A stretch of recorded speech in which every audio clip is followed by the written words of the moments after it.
mentalism, conscious and subconscious mind. You need to understand that the mind is the root and the cause of all reality.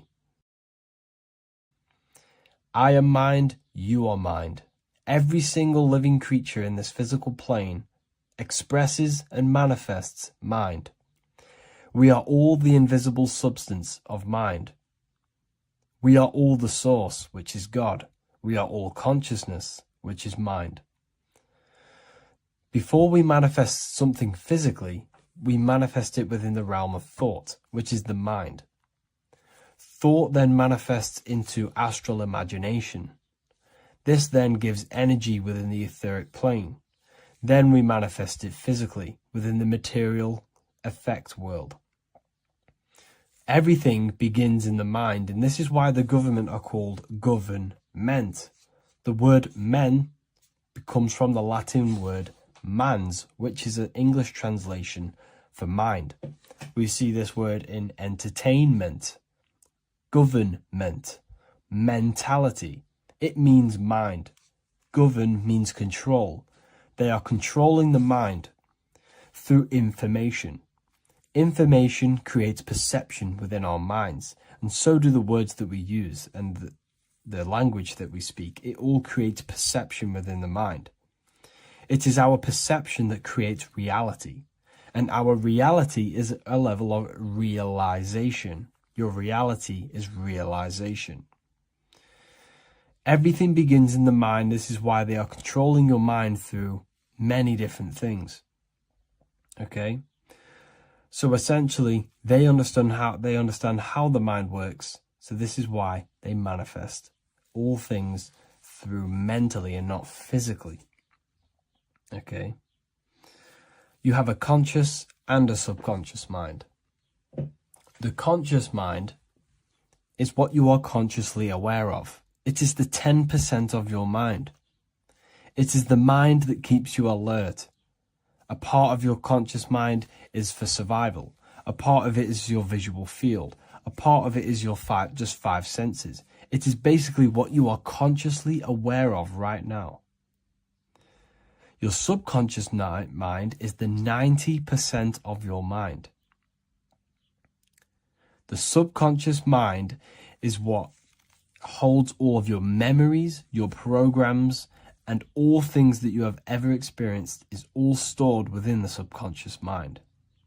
It is this part of you where you draw memories from, where you draw your words from. I am consciously speaking, but the words that are coming out of my mouth are not thought about consciously. They are coming straight from the subconscious mind, where all programs and memories are stored. It is essentially this part of the mind which is manifesting our daily basis behavior, because the subconscious mind stores the programs which we are operating our life off. For example, if you tie your laces, you do no longer have to consciously do them. Your hands literally just know exactly what to do because you've done it that many times. So essentially, you create these programs within your subconscious mind through repetition and emotion. These are the two main ways your subconscious mind is programmed and installs things that you do on autopilot. The subconscious mind, like I said before, manifests 90% of your daily basis actions and 90% of your daily basis thought patterns. For example, if you were in a car crash 10 years ago and you had a very traumatic event, that car crash and that emotion that you felt in that time impressed your subconscious mind with a program. And even to this day, 10 years later, you are still wary about entering cars because of that program. Even though you may be not thinking about the car crash, you are still wary about entering cars because of that program, because of that emotion impressed upon the subconscious mind.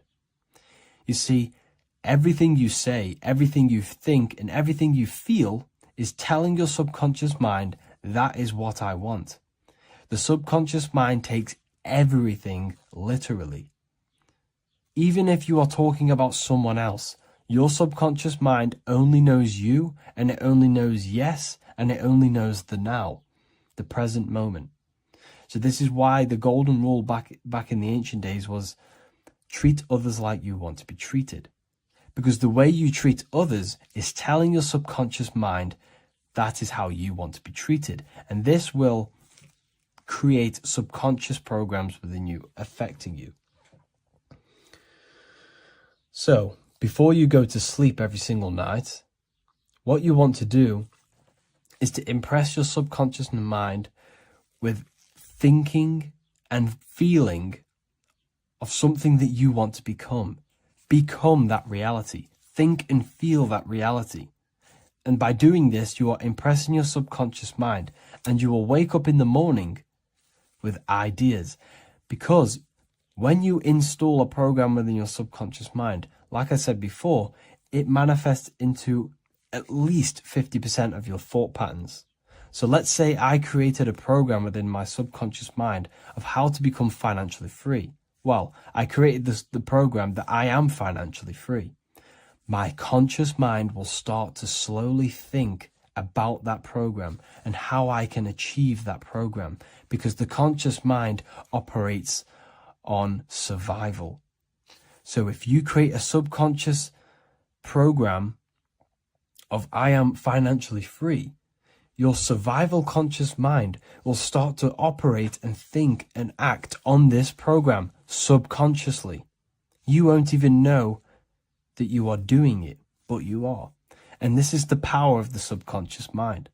You have to reprogram it properly. You have to be careful of the things you think, say, and feel, because all of this is contributing towards molding your subconscious mind, which essentially molds your reality. It draws things to you. So depression doesn't actually exist, and in this video I'm going to show you how depression is actually a choice. And I'm going to give you some solutions on how to deal with it. And this is probably going to change your life forever just by doing this alone. Okay, so the first thing you need to understand about depression is that it exists in your conscious mind. It exists in your thinking mind. So what is inside your thinking mind? You have your body, your name, your reputation, your trauma, your memories, your family, your worries, your interests, your bills, your passion, dislikes, goals, right? Most people identify their lives with this. They identify their lives with their thinking mind. They think they're their name, their job, their reputation, their memories. But this is not who you actually are. Who you actually are is the observer of that. What happens if you stop thinking? What is left? You're left with unconditioned consciousness. You're left with the self, which is what we refer to as I. We are the consciousness, not the thinking consciousness. You are not these labels. You are not your thoughts. You are not your job, your name, your reputation. Okay? And the reason why I'm telling you this is because it's very important, is that we are something beyond this body, beyond this name, beyond our thoughts. We are the consciousness. So depression exists inside of the thinking mind, the conscious mind. Okay? So if you want to get rid of depression, you must learn how to escape the thinking mind. And not only just escape, but that's step one. In meditation, you do meditations, right? We sit still and we have to learn how to control the mind and turn off the thoughts. And when we turn off the thoughts, depression goes out the window, because there's no thought present in your mental field of consciousness to be depressed. Okay? You must understand, who is the one suffering from the negative thoughts? Who is the one suffering? Your mind is not suffering, because the mind is producing the thoughts. Your body's not suffering from the negative thoughts. You are suffering. And who is you? You are a soul. You are that feeling. You are that person beyond the thoughts, beyond the feelings, beyond that. You are the one experiencing. You are that. Meditation gives us the ability to turn off the thinking mind. This allows us to escape our thoughts. Okay? And it gives us, over a long period of time after meditation, you'll be able to turn this switch. And this switch will be able to turn off your thoughts. And by doing this, we will be able to control our conscious mind directly by the hand. So when you notice yourself gaining them negative thoughts, we can then turn off the switch of turning off the conscious mind and rising to our authentic self and knowing the thoughts are just illusions. Now, let me tell you something that's very powerful. Most of your thoughts are coming from beliefs. Most of your feelings are coming from beliefs. So if you have a feeling of lack, this is coming from a belief that you don't have much. If you are feeling alone, this is coming from a belief that you are alone. So what we must do is restructure ourselves. We must restructure the subconscious mind. And we do this in many different ways. We can do this with meditation. We can do this with visualization, visualizing our desired reality as if we are living it. We can do this with affirmation. Now, a lot of people think, oh, I'm trying to speak something into existence with affirmation. No, you're not using vibration to try and change reality with what a lot of these new age people will teach you. Vibration, your words will not have much an impact on reality. That's the truth. But what they do have an impact on is reprogramming and recrafting and refining your mind. If you repeat, I am wealthy all day long, your subconscious mind, that word will be lingering inside your subconscious, and you will start to mold that into your conscious. You'll start to be consciously thinking about this. Most of your thoughts are coming from your subconscious. So if you want to get rid of depression, you got to figure out the trigger. What are you depressed about? What are you feeling? What are the beliefs that are making you feeling and thinking this way? And that's what you must restructure. You must restructure your subconscious mind through visualization, meditation, and affirmation. You do these all the time. You do these every single day, and you will slowly, if not surely, restructure your subconscious mind. While by doing the practice of meditation, you'll gain the off switch as well. Sometimes depression comes from not living in your authentic self. You're not doing the things that your soul is telling you to do. We all know what we should be doing at all times. I don't care what you have on. We all know we should be doing something. We all know that we have there's a higher aspect of our mind that tells us, oh, we need to be doing this, but I'm actually sat here on my phone. Oh, I shouldn't be eating this, but I'm doing it anyway. There's always that higher voice.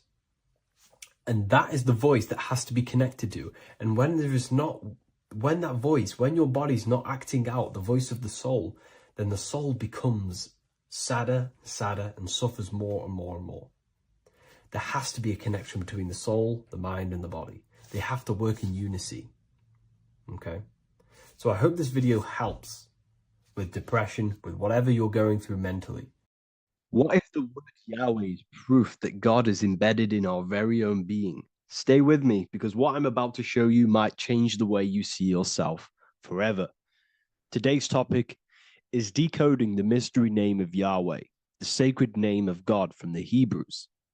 By the end of this video, you'll uncover the true meaning of the word Yahweh and how your connection to it unlocks your own personal power. When we look at the word Yahweh in Hebrew, we flip it on its side. We're actually looking at the human body. These are the legs, this is the torso, here are the arms, and here's the head. So if we actually switch this on its side, we see the human body. The Hebrew name Yahweh often translates to I am. The I am. Now, what is the I am? The I am, when you say I, you're referring to your highest self. Everything with the letter I in the beginning, most of them words are referring to our inner self, inside, intelligence, internal, in. The I represents the inside self, the invisible self. You cannot see the I am because this is the spirit. This is our consciousness. It's the intelligence controlling the human body. When you say I, you're not referring to your name, your job, your reputation, your ego, or your thoughts. You're referring to the observer who is beyond the thoughts, the one who's observing the thoughts. That's the soul. Look at the word Yahweh, Yahweh, the sacred name of God. Yahweh can be observed in the natural rhythm of the human breath. When inhaling, we subtly hear ya. When exhaling, we hear way. Do this yourself. Breathe in through your nose, you'll hear ya. Breathe out, you'll hear way. And in fact, the letter H, H, when it's pronounced, it carries the soft sound of wind or breath, a gentle exhale that mirrors the very essence of life, giving air. Breath is the spirit of life. It's what connects us with consciousness. If we stop breathing, we lose consciousness. The body shuts down. We're breathing the spirit of breath. We're breathing in the spirit of life. It's the very essence that gives us physical existence, and we're constantly staying connected to this breath at all times. Now let's look at Yahweh. 1, 2, 3, 4. There are 4 letters. The tetragrammaton is the 4-letter Hebrew name for God. Okay? Tetra meaning 4. We have 4 gospels of Jesus.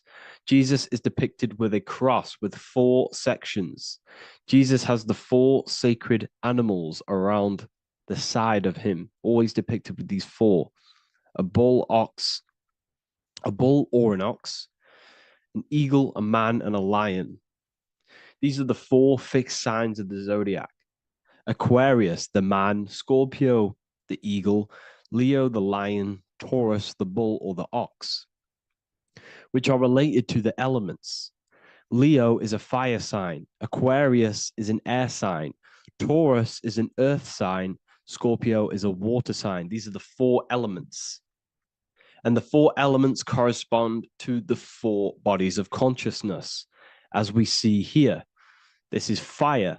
This is air. This is water. This is earth. So we are made out of the 4 elements, which represent the 4 bodies of consciousness: mind, emotion, spirit, and body. The soul is incarnated into 4 sections. Hence why Jesus has 4 gospels. Hence why Yahweh is a 4-named word, because we are tetraform. We have 4 bodies of consciousness. There are 4 pillars to reality: the mind, emotion, spirit, and the body. So what we're actually looking at here is the name of the very essence of the self. Yahweh represents the universal consciousness that we're all tapped into, because the body is like a radio. The body is basically a radio antenna, which is picking up the stream of consciousness, and we're all the same consciousness, just experiencing it in a different body. And Yahweh is the name for this intelligence that we're all acting out, that we're all manifestations of. So now let's look at the word Yahweh, where we read it this way in Hebrew, which is 10565. 10565 in the Hebrew letters and the numerical values. And the DNA is made up of 4 bases. These 4 things which create the DNA. This basis is the genetic code for all living things. Each DNA strand is held together by sulfur bridges that appear in a repeating pattern of 10565. This pattern matches the numerical value of the Hebrew letters of Yahweh, Yod, He, Va, He, which are 10565.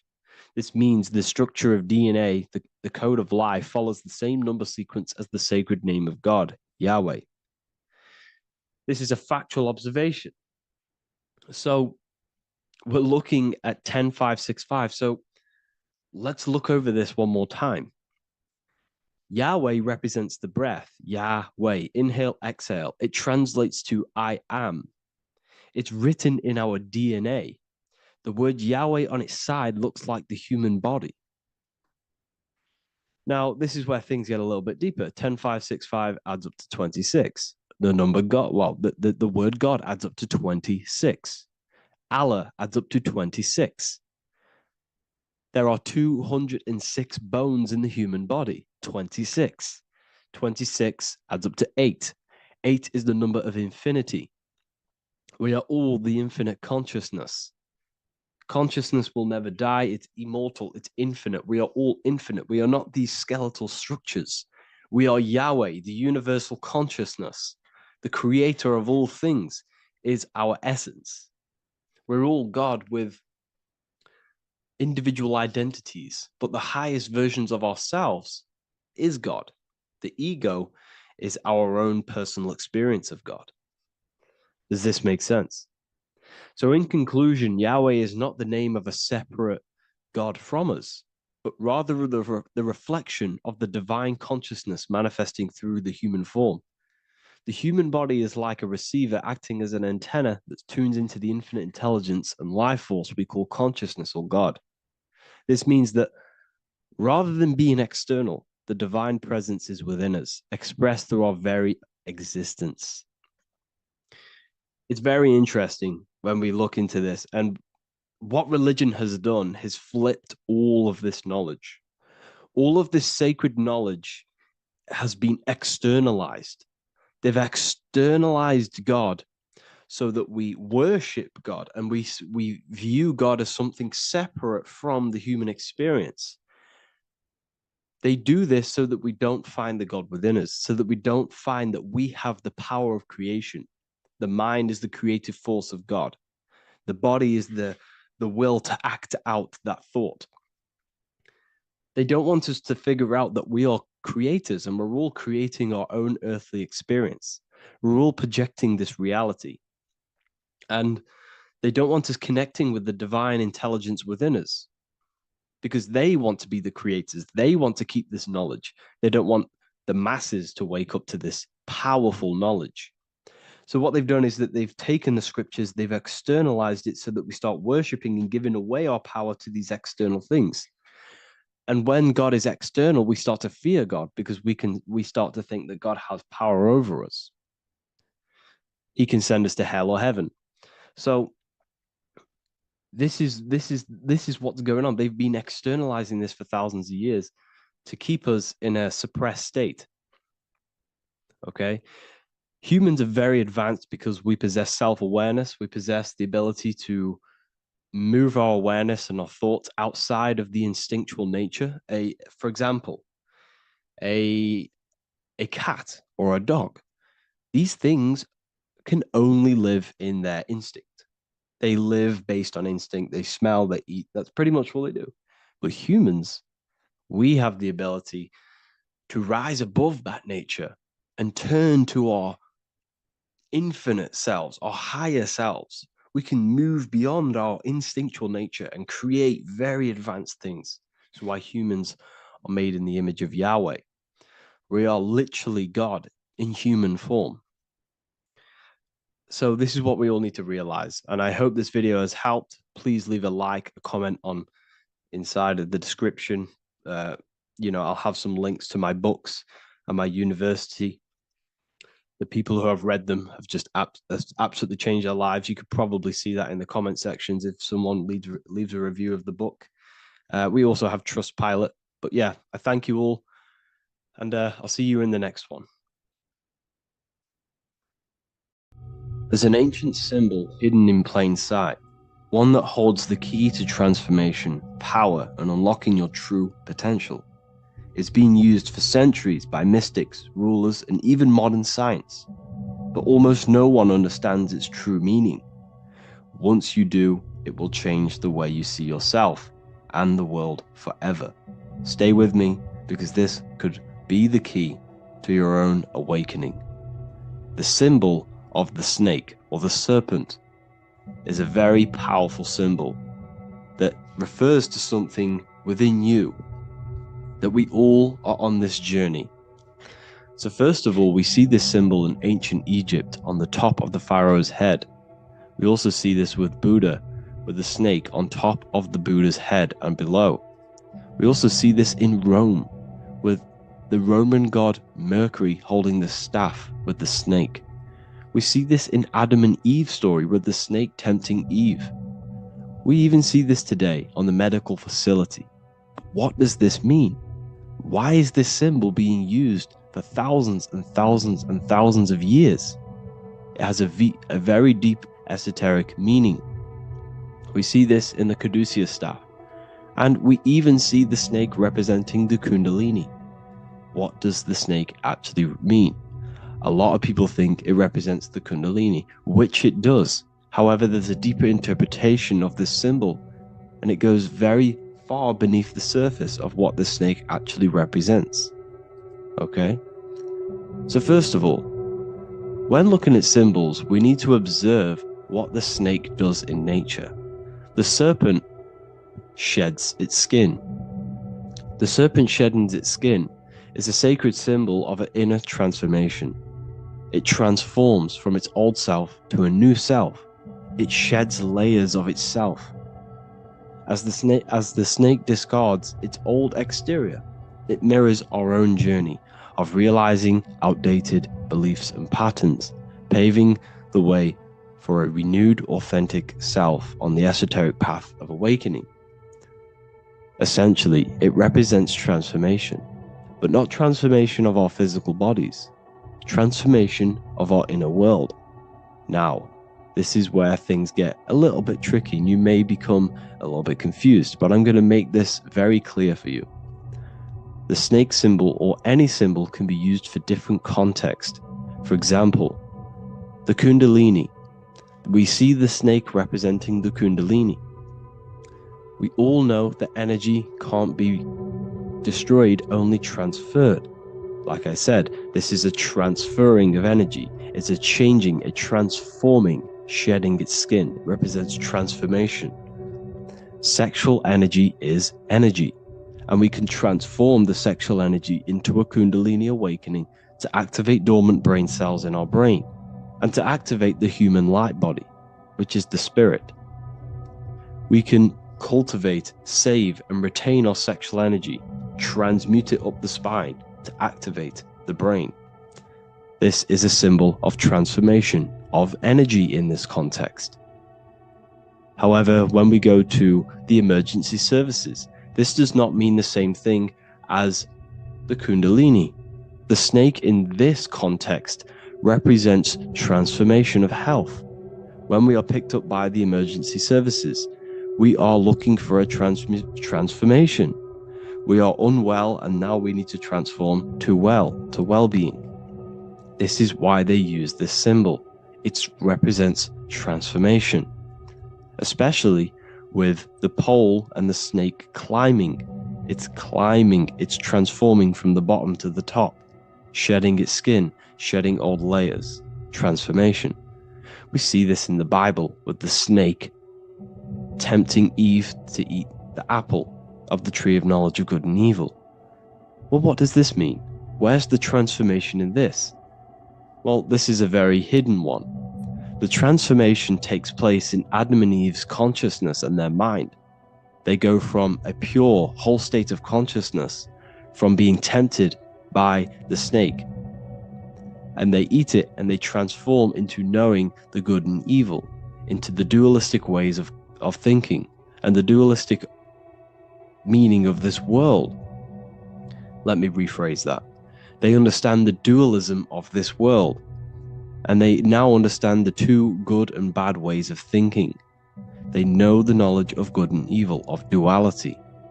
They shifted from a whole state of consciousness into their consciousness being split into good and evil.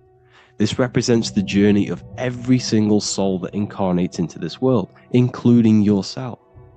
When you were a child, you were whole. You had no understanding of good and evil. But as you grew older, you eaten the fruit. You grew to understand the knowledge of good and evil. Your consciousness split from a whole into a separate and divided way of thinking and divided understanding of the world. We suppressed aspects of ourselves to fit in with society norms. And we just limited ourselves with limiting belief systems. We knew the knowledge of good and evil. Our consciousness split from a whole state. This is what Adam and Eve is symbolic of. We see this with the Roman god Mercury, with the snake. Mercury represents intellect, communication. He's always flying in the air, which represents the air, the mind, the intellect.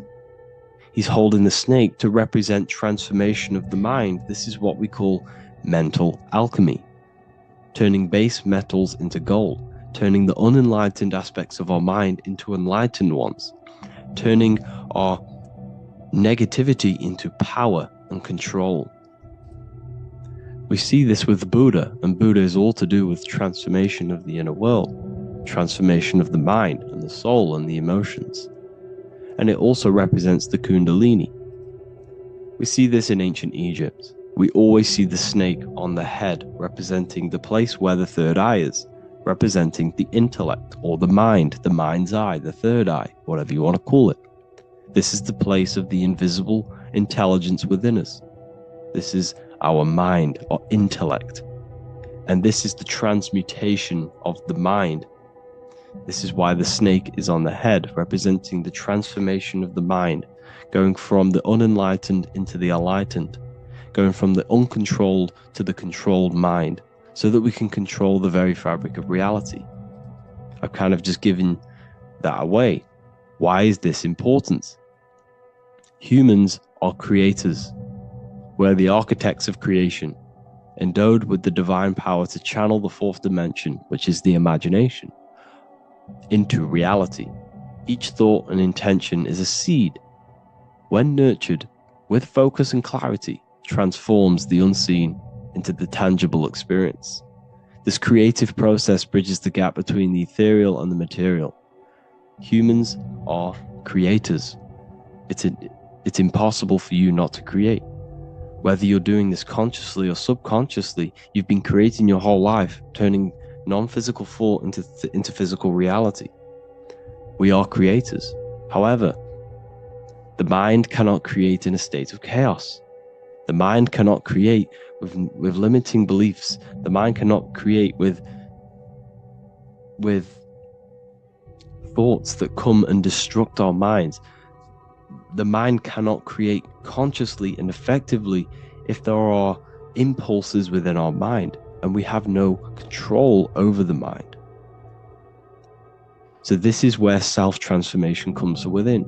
This is where the snake comes in. The snake represents the transmutation of our mind from the uncontrolled to the controlled. In this context of the Egyptians with the snake on their head, it's all to do with mental alchemy. In the occult tradition, the mind is seen as a delicate instrument that demands constant vigilance. Left unchecked, it reverts to archaic and destructive thinking patterns. Like a finely honed blade, it must be continually sharpened through discipline and self-refinement. In this unending process of unveiling and mastery, we learn to shape reality, harnessing the power of our thoughts to manifest the highest potential. It's all to do with mental alchemy, and this is how the snake is connected to you. And what the snake represents to you, it represents the transmutation, the changing of ourselves, of our consciousness, so we can gain control in this 3D world. If we lack control, then we'll constantly be manifesting chaos. Now, there are 3 ways that we can transform our world, and we can slowly transform our mind. Now, this is not an overnight process. It takes periods of time of purification. And number 1 is affirmation. Let's say we have this dirty cup of water and we have a tap of water. And in this tap, it's pouring in more water, clear water. Over time, if I keep pouring clear water into this cup, it's going to slowly purify this cup. And then in the end, it will look like the cup on the right. It's the same with your mind. The cup represents the limiting beliefs, the negative thoughts, the negative mind, the uncontrolled mind. But if we keep repeating affirmations over and over and over again, such as I am disciplined, I am powerful, I am limitless, over time this can purify our subconscious and we can gain control over the mind, and we will become conscious of the thoughts that we are giving attention to. The second way is meditation. Meditation allows one to develop an off switch for the mind, providing a sense of control over it. Over time, we gain the ability to filter our thoughts and become more conscious of the ones we choose to engage with. Meditation, over a period of time, will give you this button that allows you to filter out negative thoughts. If you have a negative thought in your mind, you'll be able to become conscious of this and redirect your mind's attention. This is all about self-control, because remember, we become what we think about. The snake represents the transmutation of the self. And another way is visualization. Visualization allows your subconscious mind to experience the reality you desire, accepting it as truth. As the subconscious becomes more immersed in this imagined reality, it works to manifest it into your conscious experience. Your visual eye, visual eye. You're using the mind's eye to see and mold your future. That's what imagination is for, to create in your future. You can become your future now in your imagination. And this can slowly purify your consciousness, slowly purify your mind, which will then, if you do all three of these over periods of time, you will see great transformation from the inside out. And your outer world will start to mirror your inner transformation, because it's as within, so without. You change your inner world of consciousness, of thought and emotion, you'll change your external reality and your circumstances. So I hope this lesson has gave you a great understanding of what the snake actually represents. And now that you see it, you will see this everywhere. Every time you see a snake, you know it represents the transformation. So please, if you can, leave a like, comment, and subscribe, and turn on the alerts to make sure you never miss a video. And if you have any video suggestions, feel free to make a comment and I can make a lecture on it. I appreciate you all watching this video today, and I'll see you all inside my university if you're inside, and I'll see you all in my Telegram if you join, and I'll see you in the next video, of course. Thank you and take care. Today's topic is the binary code behind the universe. You will learn the fundamentals of the binary code, deeper understanding of reality, which will give you more of a connection to the universe, evidence supporting the existence of this code, and how to use the binary code to shape your reality. This is an important one. We have 0 and 1. This is the binary code of the universe. It underlies everything. It is the source of all creation.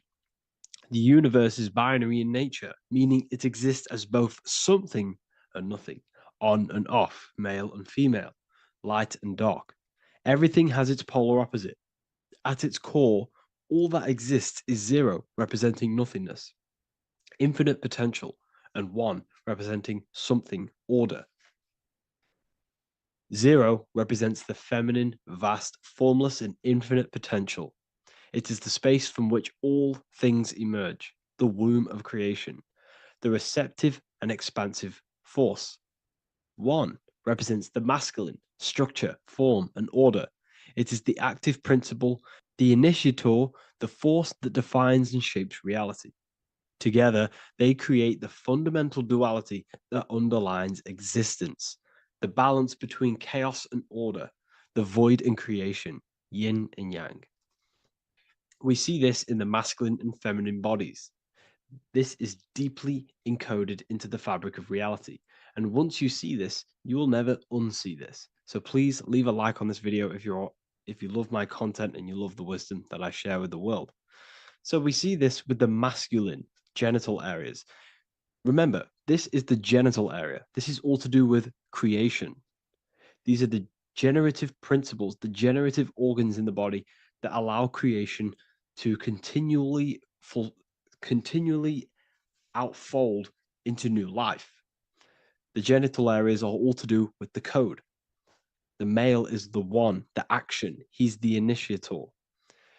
The feminine is the 0, which is the infinite potential, the womb of creation. 0 and 1. This is why we have 10 numbers. 0 and 1. Masculine and feminine. We even see this in the bodies. The feminine body is made out of curves, which is 0, curves. And the masculine body is made out of lines. So please leave a like and comment if you love this. And if you have any lecture ideas, feel free and I can make a lecture on any suggestions that you have. So look at the word masculine. Masculine, line. Line is just one line, which represents order. 1. Feminine. 9 1 and 9 equals 10, 0 and 1, the binary code of all creation. Why is feminine? Why the number 9 for feminine? Because the moon has to go around 9 times to create a human in the feminine's womb. And look at this image of nature. All nature is zeros and ones. Now you can tell. The stick is a one, it's a line. And here we have curves. It's curves and lines. Curves and lines create reality, creates matter. Everything is 0 and 1. We even see this with the sky. The sky represents zeros. They represent curves, the heavens, the heavenly bodies, the sun. These are circles, the moon, circles, the planets, circles. Down here is matter, representing the square. We have the Freemasonic square and compass, representing lines and circles, masculine and feminine. We see this with Leonardo da Vinci, with the circle representing the spirit, the void, the womb of creation, and matter, which is the body. This is the soul in matter, infinite potential in matter. This represents spirit over matter. This represents the architect of reality, zeros and ones, spirit and matter. This is all the same thing. Understanding this binary nature of the universe, where 0 feminine represents the infinite potential and 1 masculine symbolizes order and structure, can benefit you in several ways. Manifestation and creation is the first way it can benefit you. Now that you understand this, you understand that everything comes out of infinite potential. 0, infinite potential. 1, action equals manifestation equals creation. So you must pull things out of infinite potential. If you have ideas but don't take action, too much 0, nothing materializes. You'll never materialize if you sit there imagining all day, visualizing all day. You have to take action. They both come hand in hand. If you only take action without tapping into intuition and creativity, too much 1, your actions may feel hollow and misdirected. Using both effectively leads to greater success in life, work, and relationships. This is the 33rd degree motto, or this is on the 33rd degree of Freemasonry Scottish Rite logo, and it's called Order ab Chaos, order out of chaos. Chaos is the 0, infinite potential. Chaos is the dimension of the imagination. This is where this all ties in now. Imagination is the dimension of infinite potential, pure potential, formless creativity, and the realm of infinite possibilities. It is the void, the unmanifested energy that contains all that could ever be. That is the imagination. The imagination is the dimension that you are connected to, and you can pull any idea out of and materialize it into a reality. Matter, on the other hand, is order brought out of the imagination, chaos. It is when raw potential is structured, defined, and crystallized into form. This is the fundamental principle of order out of chaos, the process of turning the unseen into the seen, the abstract into the concrete, the dream into reality. That's why we say dreams into reality. Dreams are in the imagination, infinite potential, and the human mind is connected to high dimensions of consciousness, which we can pull ideas, things out of, and materialize it into our lives. Whether that's good or bad, that's completely up to you. But we have access to higher dimensions beyond the physical plane. And this is the secret that the human mind is connected to, and that you are not just a physical body. Okay? The universe itself was born from chaos. Before form, there was only energy and potential. Our minds function the same way. The mind is a microcosm of the universe. Our thoughts exist in an infinite field of possibility, but they only become real when we take action and give them form. If your inner world is filled with chaotic thoughts and impulsive emotions and negativity, then creating order within is essential for balance, clarity, and growth. What do I mean? Order out of chaos, 0 and 1. All creation comes out of infinite potential. The mind, the imagination, is the infinite potential. The material world is the order. It's the effect. Therefore, if your material world has chaos, if your room is messy, if your body is out of shape, if you do not look after yourself, everything in the physical world is just a reflection of what's going on inside of you, what's going on inside of you. So if you have a messy room in a messy house, this reflects as a messy mind, a chaotic mind, and we must create order in our mind. So this applies to all realms of your life. This applies with your mind, it applies with your emotions, it applies with your manifestation, it applies with the physical world, with the masculine and feminine. Zero and one is heaven and earth. It's everything. It's duality. It's on and off. It's everything. So it applies to all realms of your life. Okay. So in order for this to benefit our lives, we must, one, have awareness and observe the chaos. Step back and observe your thoughts and emotions without reacting to them. Recognize that you are not your thoughts. You are the observer of them. You are the soul. You are in between them. You are the midpoint between the left and the right, the zero and the one. You are the soul. Journaling or meditation can help you identify patterns and negativity and impulsivity. So it's important that we recognize these patterns, we recognize the chaos within us, and we transmute it. 2, implement structure, mental discipline, mindful practices, meditation, breath work, and slowing down your reactions. Cognitive reframing, replace destructive thoughts with constructive ones. This is so important.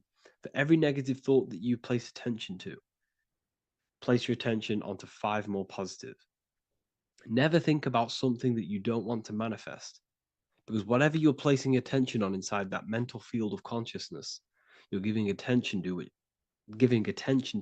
which then can manifest into your action, and that will materialize into your world. Routine and ritual. Create daily habits that anchor you. Morning routines, exercise, or creative outlets bring stability.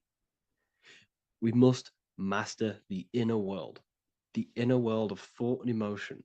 We must bring chaos into order. In order to create anything in your life, you're turning chaos into order. Order out of chaos. You're turning 0 into 1. This is the binary code. All things underlie it. 0 and 1.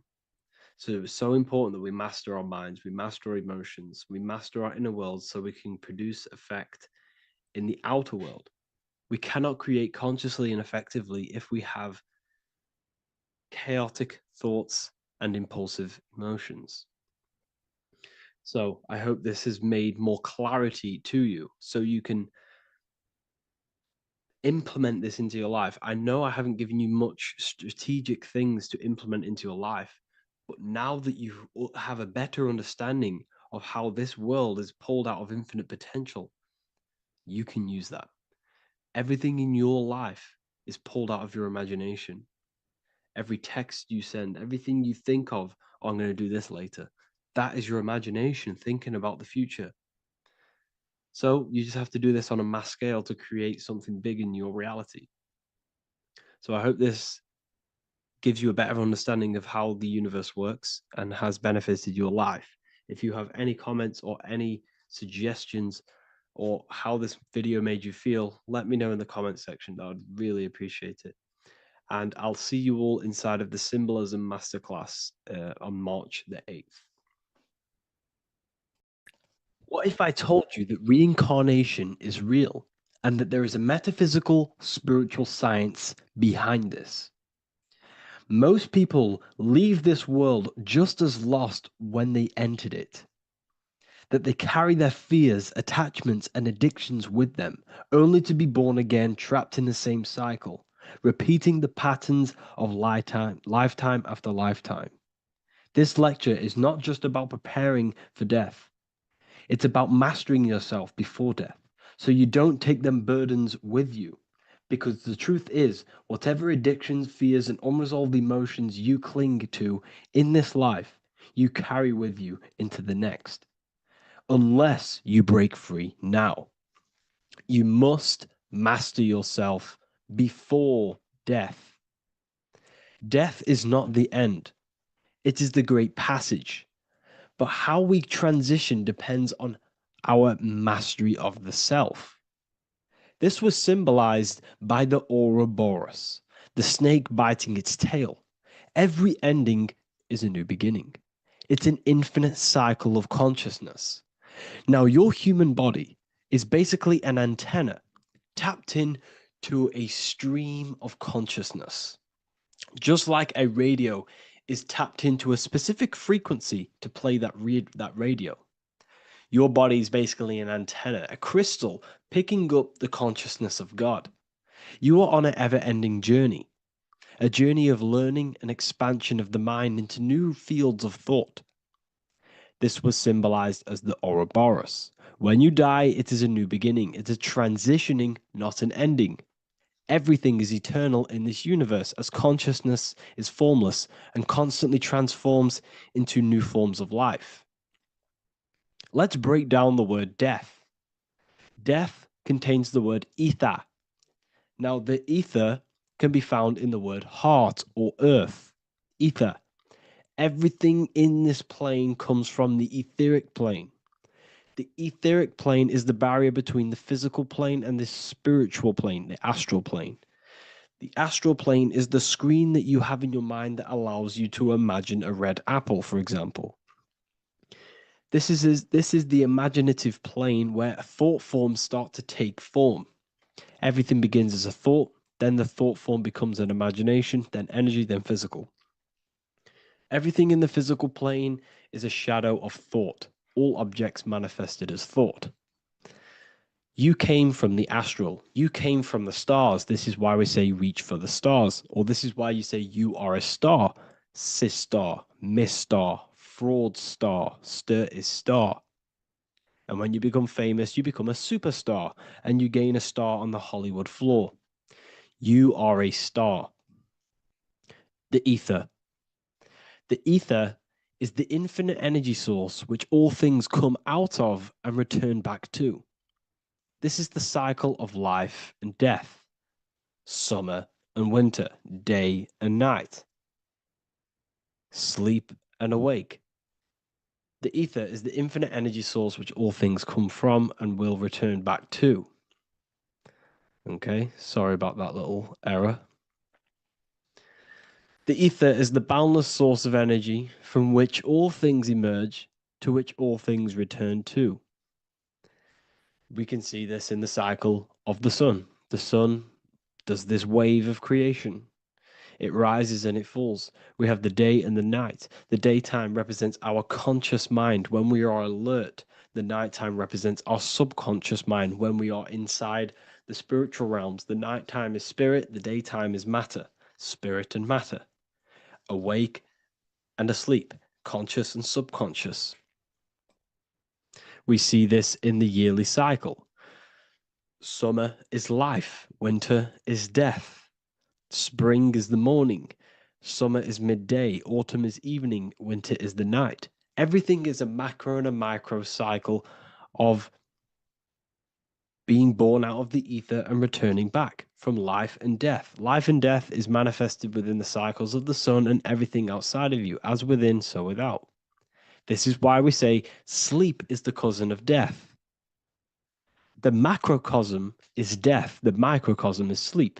Every time you go to sleep, you are essentially it's a miniature death. You're entering into spirit and then returning back into matter in the morning when the sun rises. Everything is a reflection of the macrocosm cycles.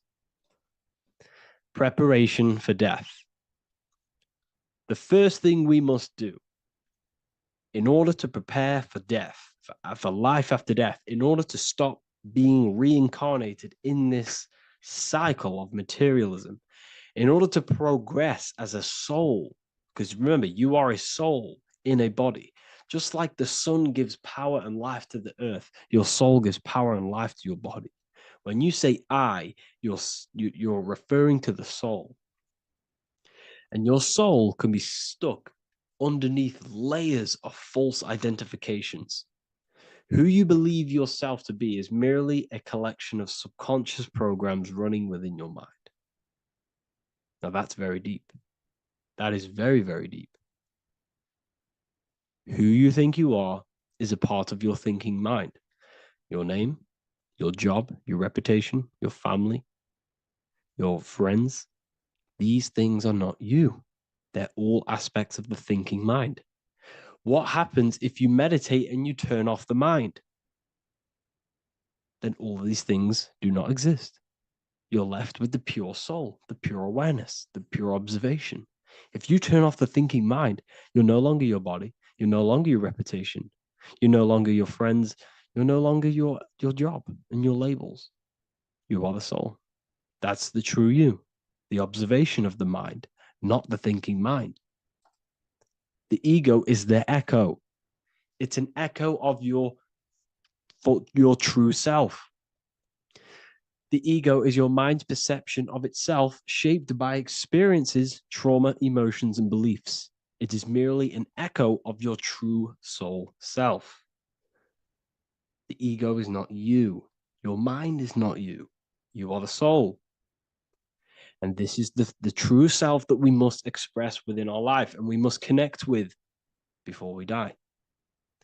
Because when we die under the echo, under these false layers of the emotions, the traumas, the experiences, the addictions, the emotional attachments, when we die underneath all of this, when we don't know our true self, the soul is still hidden.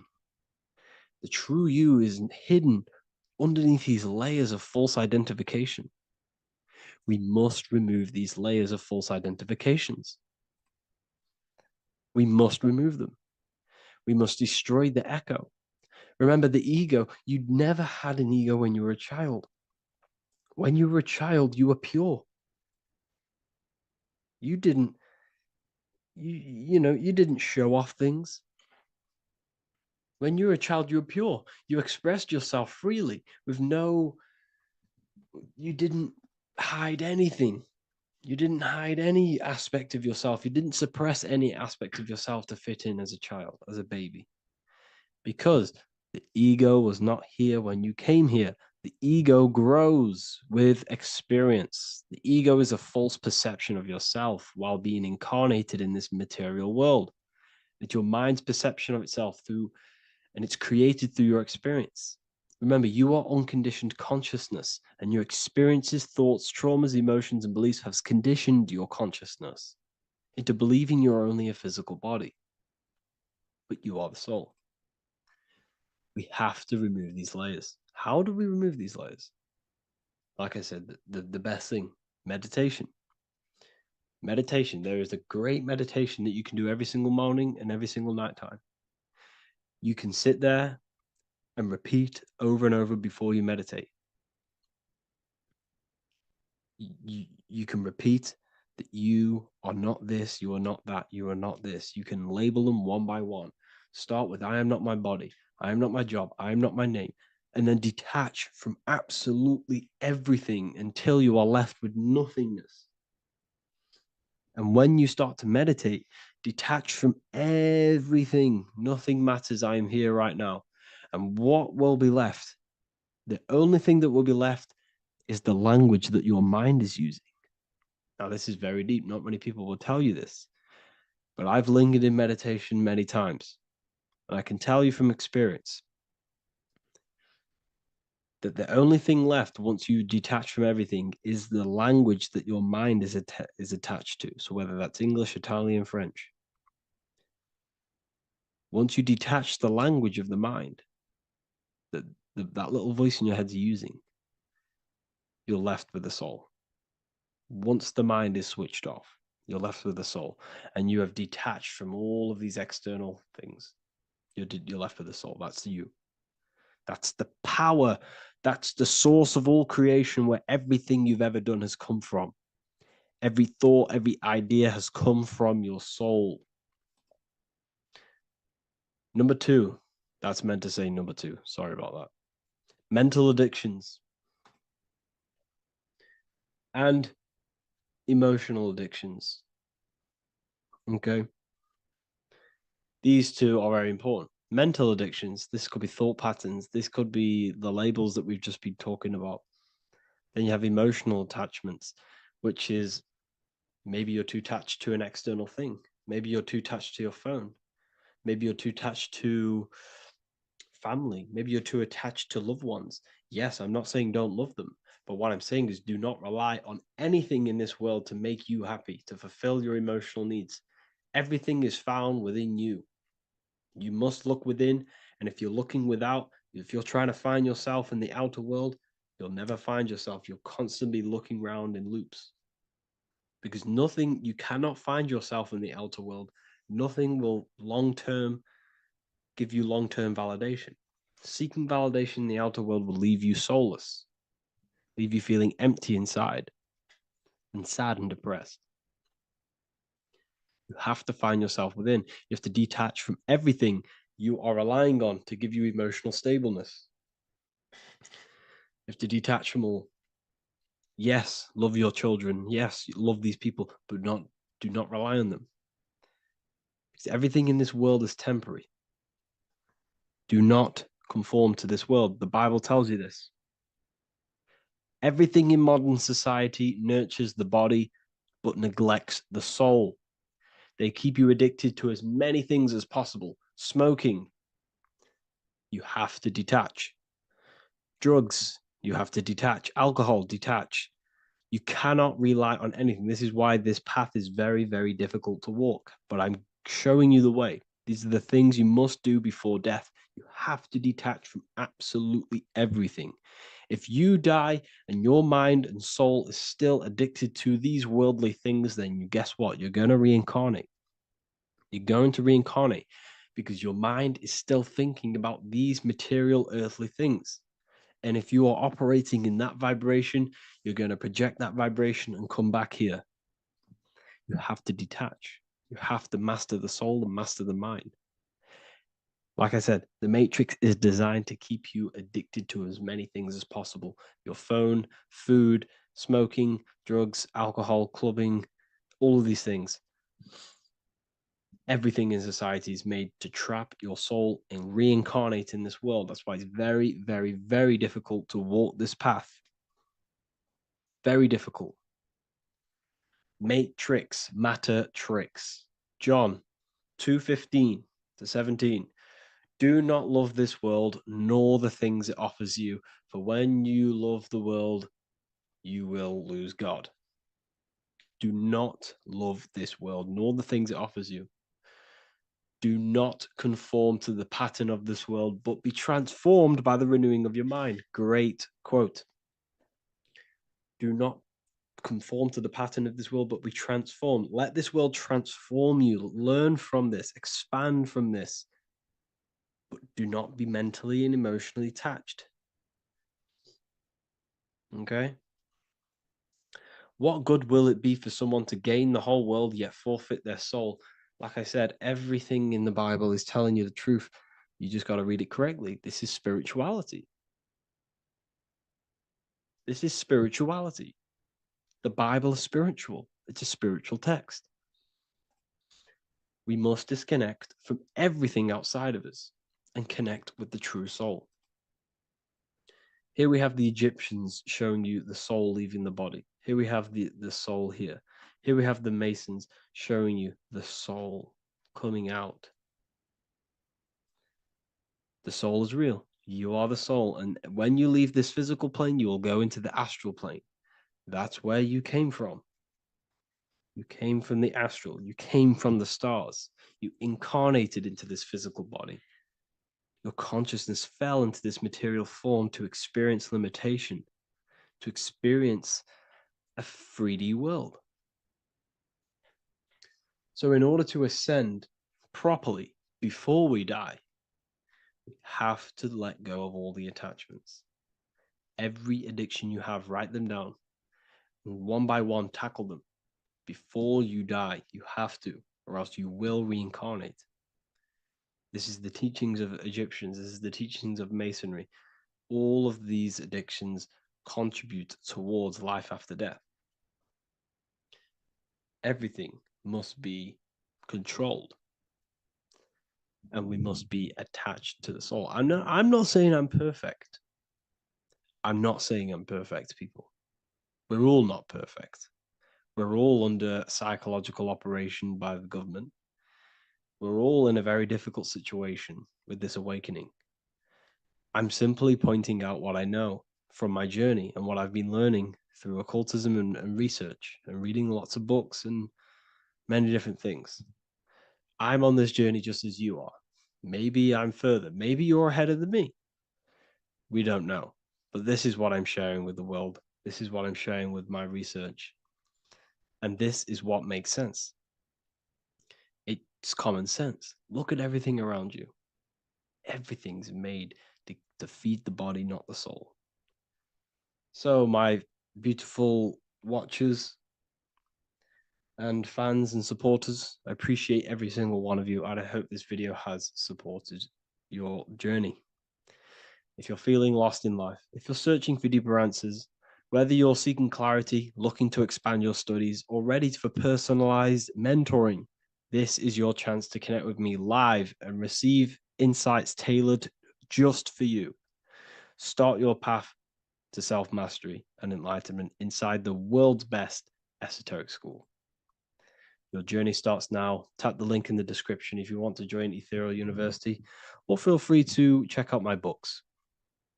I thank you all, and I really appreciate for 100,000 subscribers on YouTube. I love every single one of you.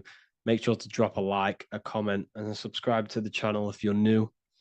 Let me know some ideas for, lectures, anything that you want to know. I can make lectures on them. Just drop it in the comments. I appreciate every single one of you. Take care.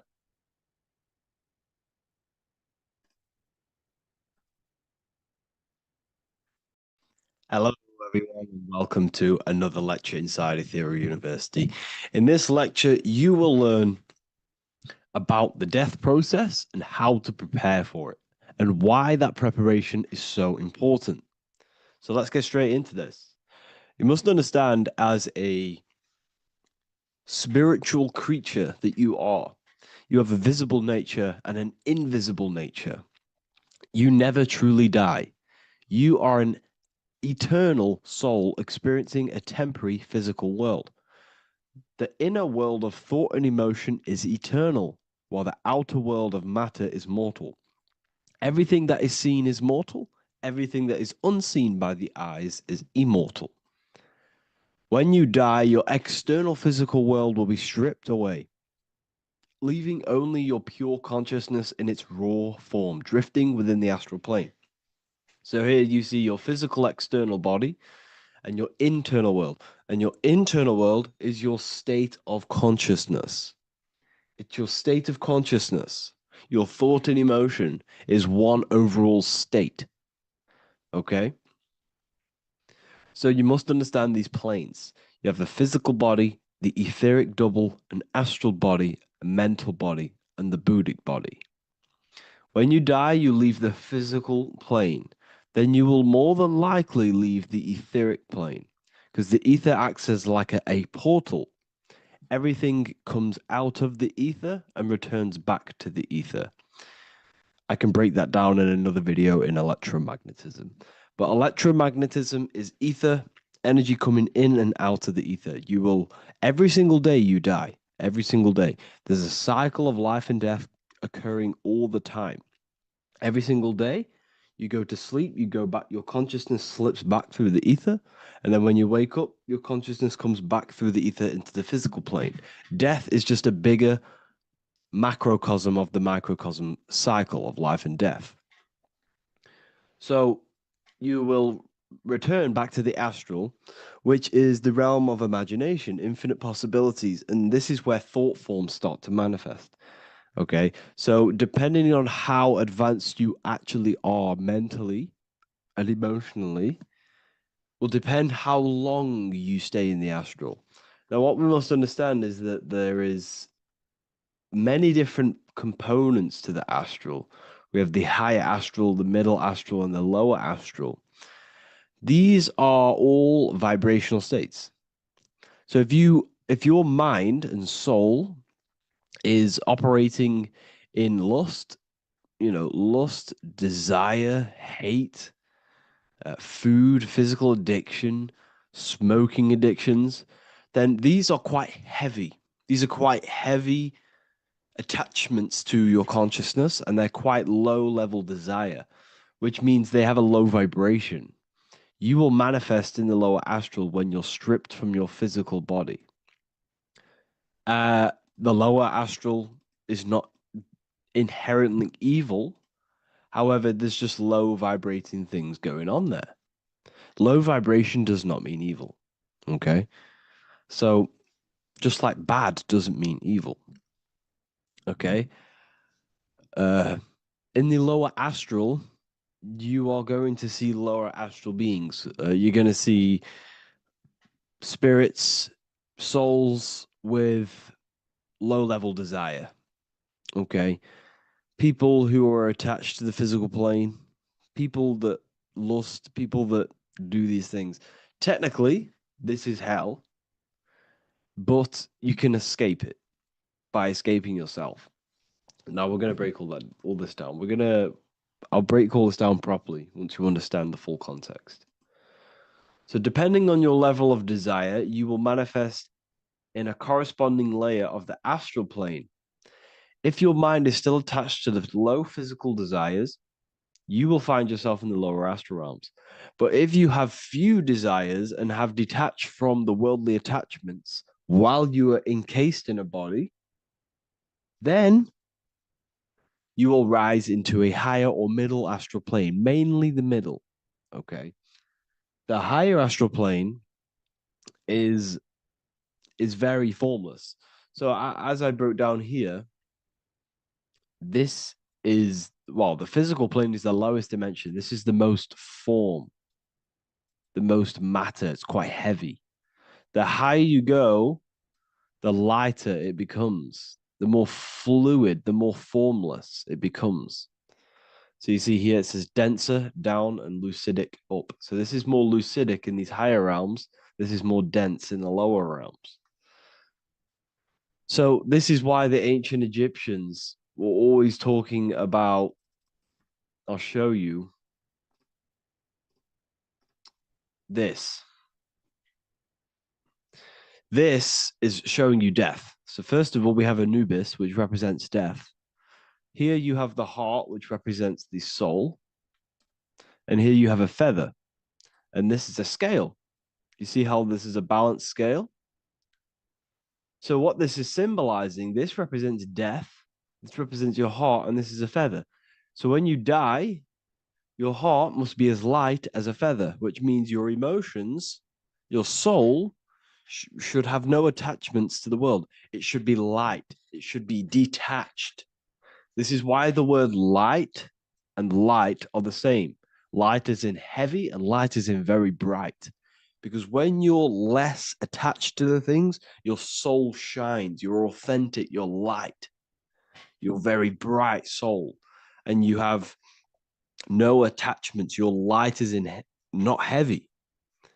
So you must detach from the worldly desires. We have to detach from the smoking, the food. This is why we should fast. Smoking, this is why we should detox. We should also meditate. We should also be able to sit with ourselves for long periods of times.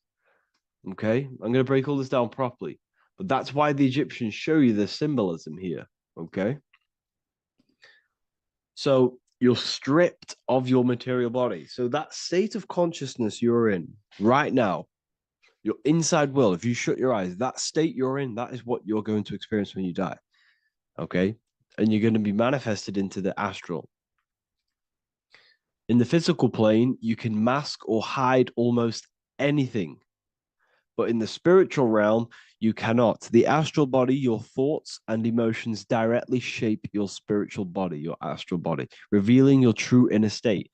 So your desires that you can hide in the physical plane, your emotions, your thoughts, you can't hide any of that in the spiritual plane, in the astral plane. That will directly shape who you are, your color of your astral body, and your astral body as a whole. So here we have Kim Kardashian. If you could see this lady's astral body, You would run so far that you would be horrified for the rest of your life. If you could see their spirit, their astral form, it would be horrific, because their mind is so attached to, physical things, so attached to desire, money, fame, worship, power. These people do not want to die. These billionaires and millionaires will never want to die.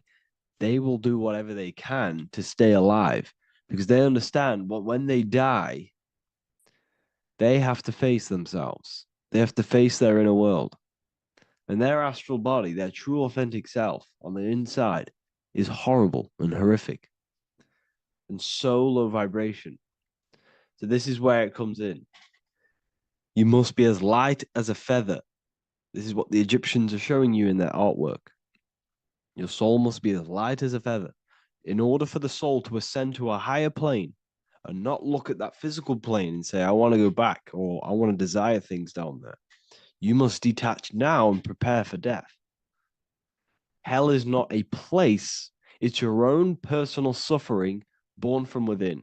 If your mind and soul are deeply attached to mental fixations, emotional wounds, and physical addictions tied to the material world, that pain will follow you into the astral. This is your true judgment day. You judge yourself when you die. You see your authentic self. There's no hiding. Right. Imagine right now that you that everything you cling to was stripped away. No matrix, no electricity, no food, no TikTok, no phone, no possessions, no distractions, no one else. Could you sit alone with yourself for just 1 hour? Could you sit alone with your thought and emotion? That moment of truth is what you must begin to prepare for. Could you sit alone with yourself?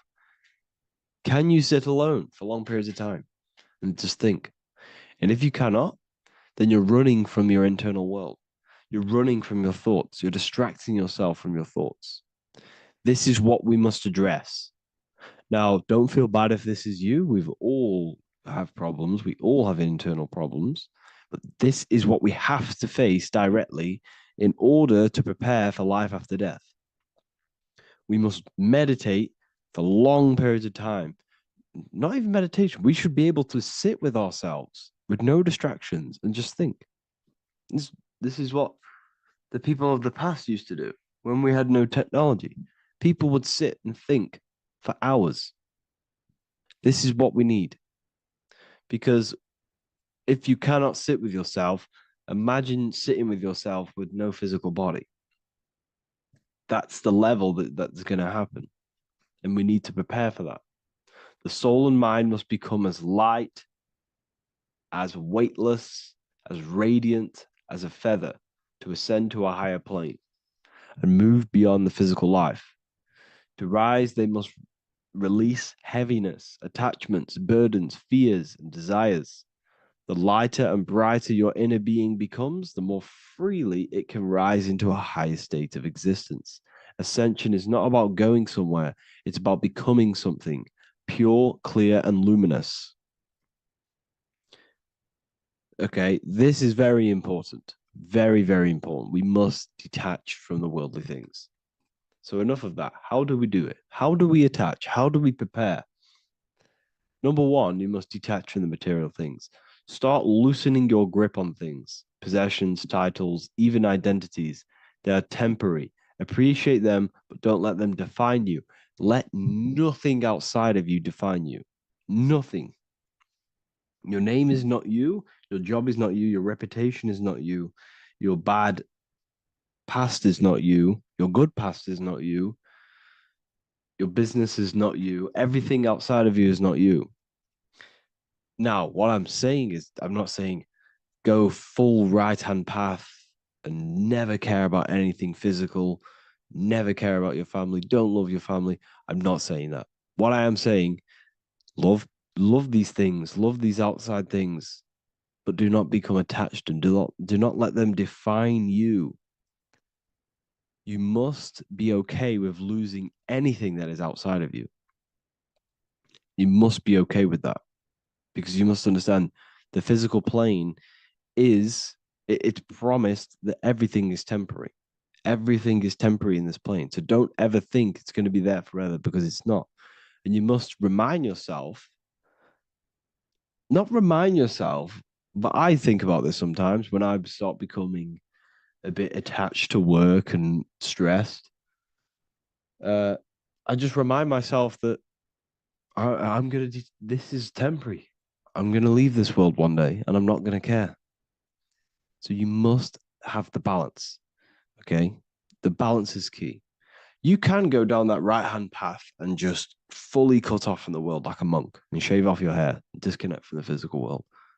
You can do that. That's not wrong. There's different paths in life. You have the left hand path, purely physical. You have the middle path, which is balance between the physical and spiritual. Then you have the right hand path, which is monk mode, where you fully disconnect from the world. They shave their hair off to disconnect from the physicality. They meditate for long periods of time. This is what they're doing. They're preparing for death. Monks prepare for death. They understand this. They understand that you don't die. Your inner world is the true world. The inner world is the only world that exists. Everything outside of you is an extension of you. Number 2, cleanse the mind. Watch your thoughts. Are they rooted in fear, anger, regret, or craving? Meditation, mindfulness, and inner reflection help purify the mind. The cleaner your thoughts, the lighter your spirit. So your astral body is formed by your thoughts, it's formed by your emotions. If you sit around thinking about eating all day, you're going to have a very heavy astral body. It's going to manifest in the lower planes.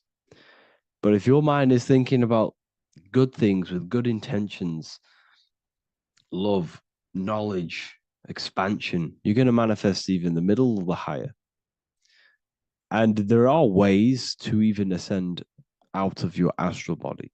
Yes, you can ascend out of your astral body and out of the mental body, but that's all very advanced, and I'm not going to teach that yet. I'll make another video on that, but you can ascend from them bodies. The astral plane is not the end. You can keep ascending as a soul until you're left with just the pure essence of the soul. But we're going to, anyways, cleanse the mind, reprogram the limiting belief systems, let go of mental attachments. And the way you do this is by getting a piece of paper and writing down every single attachment that you have. And you're going to realize, dude, there's more than you think. Okay. We have to detach from these. We have to. 4, practice presence. Can you sit in silence with yourself? The more at ease you are with your own inner being, the less you'll fear death. The afterlife is just an extension of your inner world. It's so important. This is so, so important. Can you sit with yourself? If you cannot sit with yourself, you have some inner work to do. You have some thoughts to address, some beliefs to address, and some feelings to address. Okay, so practice sitting in the present, meditation, or just literally sit there and try and be okay with yourself. And if you can't be okay with yourself, then there's something you need to address, whether it's a belief system, whether it's an emotional trauma, or something. This is what we must reshape, refine, and let go of. Live truthfully, speak and act from your soul, not from fear or ego. The more authentic you are, the more aligned you become with your true self, which carries beyond this life. The ego is your mind's perception of itself while being incarnated in this world. It's been shaped by your experiences, your thoughts, your beliefs, and your emotions. So your ego is basically this false thought form that you've created. It's a false layer of yourself that sits on top of your true authentic self. It's basically your physical character. When you were young, you had no ego. You were pure. You had a pure consciousness. But then as you grew older, your ego started to grow, and it still is growing. because it was shaped by experiences, things you've gone through, things you've said, things you believe, things you think. It's created by you, by your mind. And the ego is close to the word echo. The ego is the echo. It's an echo. It's a layer. It's a false identity. It's a false layer that sits on top of your soul. And if you don't get rid of that ego, if you don't know how, well, not get rid of it, but balance it, if you don't know how to rise above that ego and you die, it's that ego that's going to be pulling down when you die. It's that ego that's going to be your suffering. Okay. 7, connect with the divine, whether through prayer, meditation, tune into something greater than yourself. The connection is the soul's compass beyond this world. If you can meditate and rise above them clouds of thought, that's the soul, that's the observer. We must connect with that. Okay, this will definitely help with just allowing yourself to connect with your true self. Meditation's great because you can just fully detach from the world. And the more you meditate, the more you can prepare for death. A powerful way to cultivate detachment is through daily detachment meditation, done either at night or in the morning or the first breath upon waking. Or do this as many times as possible per day. Start by physically grounding yourself in the present moment. Say out loud, I am here right now, nothing else matters. Let that phrase draw your awareness into the now. Just keep saying it until you're present. Then begin to slowly list everything you identify yourself with, one by one. I am not your body. I am not my body. I am not my name. I am not my possessions. I'm not my house. I'm not my children. I'm not my everything. I am not my thoughts. Release each layer gently. Imagine, if you want to, if you have a good imagination, imagine placing these things into a big box. Placing your body, placing your name, placing your possessions, placing your house, your car, your thoughts, your beliefs into a box, and then shut that box. If you have a good imagination, do that. That can help. And you'll be left with yourself. And you're not even that. It goes even deeper.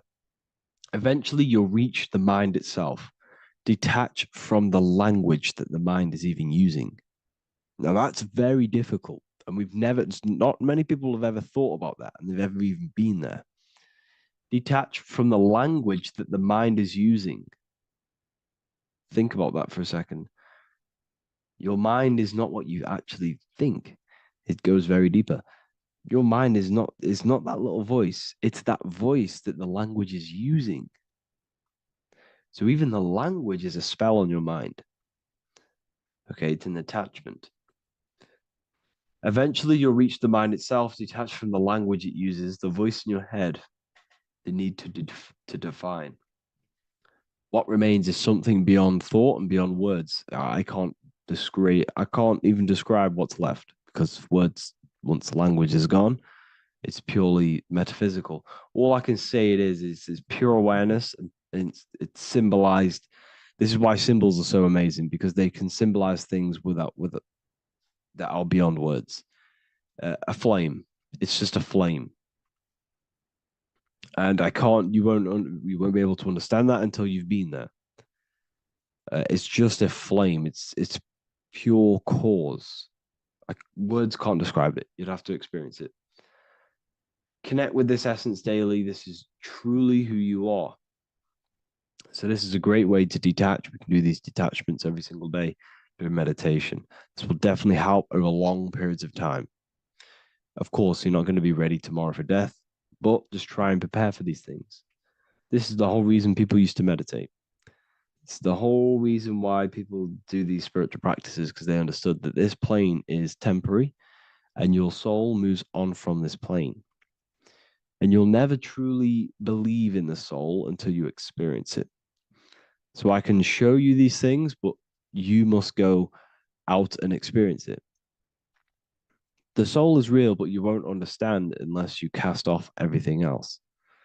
Okay. So I hope this video helps. It's a very deep video. I'm going to be making more of these stuff, of more self-mastery. And of course, we've made the self-mastery section now, so I'm going to be start filling up this place with lectures. And I think it's a great time to start this because a lot of people have been asking on how to master yourself, prepare to death. So hope this video helps. See you in the next one. Hello, everyone. Today we're going to be discussing the esoteric and occult meaning behind the story inside of Genesis, the story of Adam and Eve. This is a widely known story, but not many people know the true esoteric meaning behind it. Okay. So today we're going to be breaking this symbolism down. Before we get into this, please leave a like and a subscribe on the channel. I would greatly appreciate it. And please comment below any lectures or anything you wish to know, and I could maybe make it in the future. The first thing we must understand about the Bible is that it is an esoteric and occult book. It is written in allegory. It is written in such a way that we understand the book compared to our level of perception. Now, what do I mean?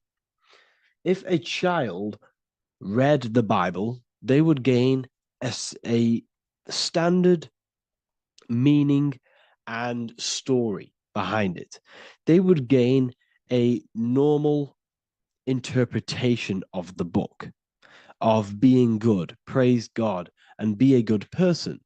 However, me, who have studied the occult and esoteric and symbolism for a very long time, when I read the Bible, I see a deeper meaning. I can read between the lines of the allegories, which means the Bible is written in such a genius way that it speaks to your level of intelligence. Depending on how advanced you are mentally and with knowledge, will depend on how you decipher this book and how the parables inside the book can speak to you in your personal life. Okay. So the Bible is the greatest psychological book ever written in history. This is why it's known as the greatest story ever told. It's a story. What we must understand with the Bible is that the Bible creates on the surface a logical way of thinking, which is what we call religion. We read the Bible and if we think logically and we take that book literally, then we gain a religion. But if we look beyond the surface, this is what we call esoteric, metaphorical, symbolic. You can read between the lines using our right hemisphere of the brain in deciphering this book and what it truly means to us and the evolution of our mind, body, and soul. What this book actually reveals between the lines is instructions and stories which teach you how to level up your consciousness, how you can sync the mind, body, and spirit and soul all together so you can live like a god. This is what the esoteric is. It's the purification of consciousness. Now, when it comes to Adam and Eve, okay, what we must understand is that this is the beginning of creation. This represents the beginning of your life in an esoteric way. This is symbolic for the beginning of your incarnation into this physical world. Okay. And we have Adam, masculine, Eve representing feminine. These are the two masculine and feminine energies which create the whole material universe. Okay. And as we are born with a pure consciousness. We are born with pure consciousness. Well, now, what do I mean? As a baby, we have no knowledge. We are pure essence of the soul. You know, we don't gain the knowledge of good and evil. We are pure. Yes, we're not happy all the time as a baby, and we're not sad all the time, but we have no ego. This is what I mean. Our consciousness is not split. As a baby, you are whole. You have a whole consciousness. You are yourself. You have no false identifications, no limiting belief systems, nothing. You are pure awareness and the pure soul and the pure mind. Now, this is what Genesis is representing. As we grow older, the more experiences we gain, the more thoughts we start to think, the more knowledge we gain of this world, the more impure our mind, our heart, our soul, our spirit becomes, the more impure our body becomes.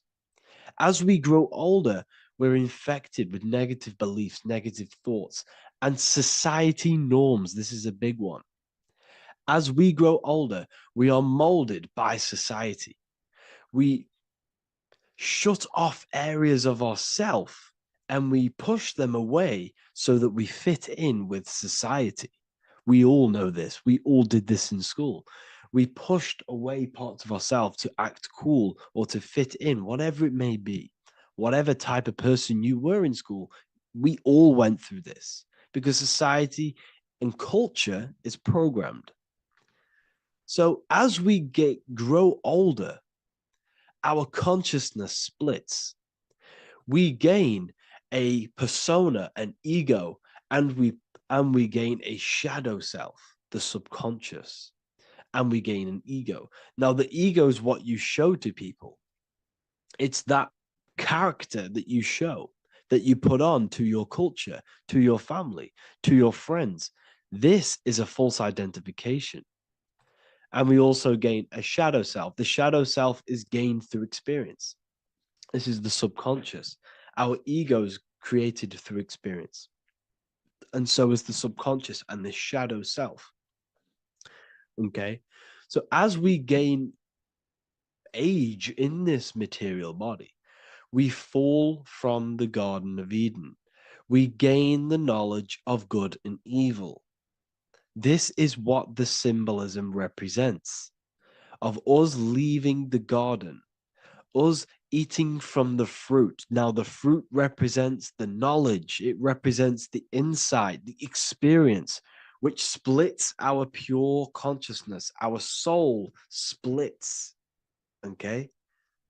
We lose connection with the divine. We lose connection with our pure self through material experiences. We may lose ourselves in material experiences. We may lose ourselves in lust and material gain, wealth, and all of these lovely things that the material world offers. We lose ourselves in this. Okay? And not only that, there's another symbolic thing that we're missing with being a child. There's another symbolic meaning behind this tree in this story of Adam and Eve. And this is sexual energy. Okay?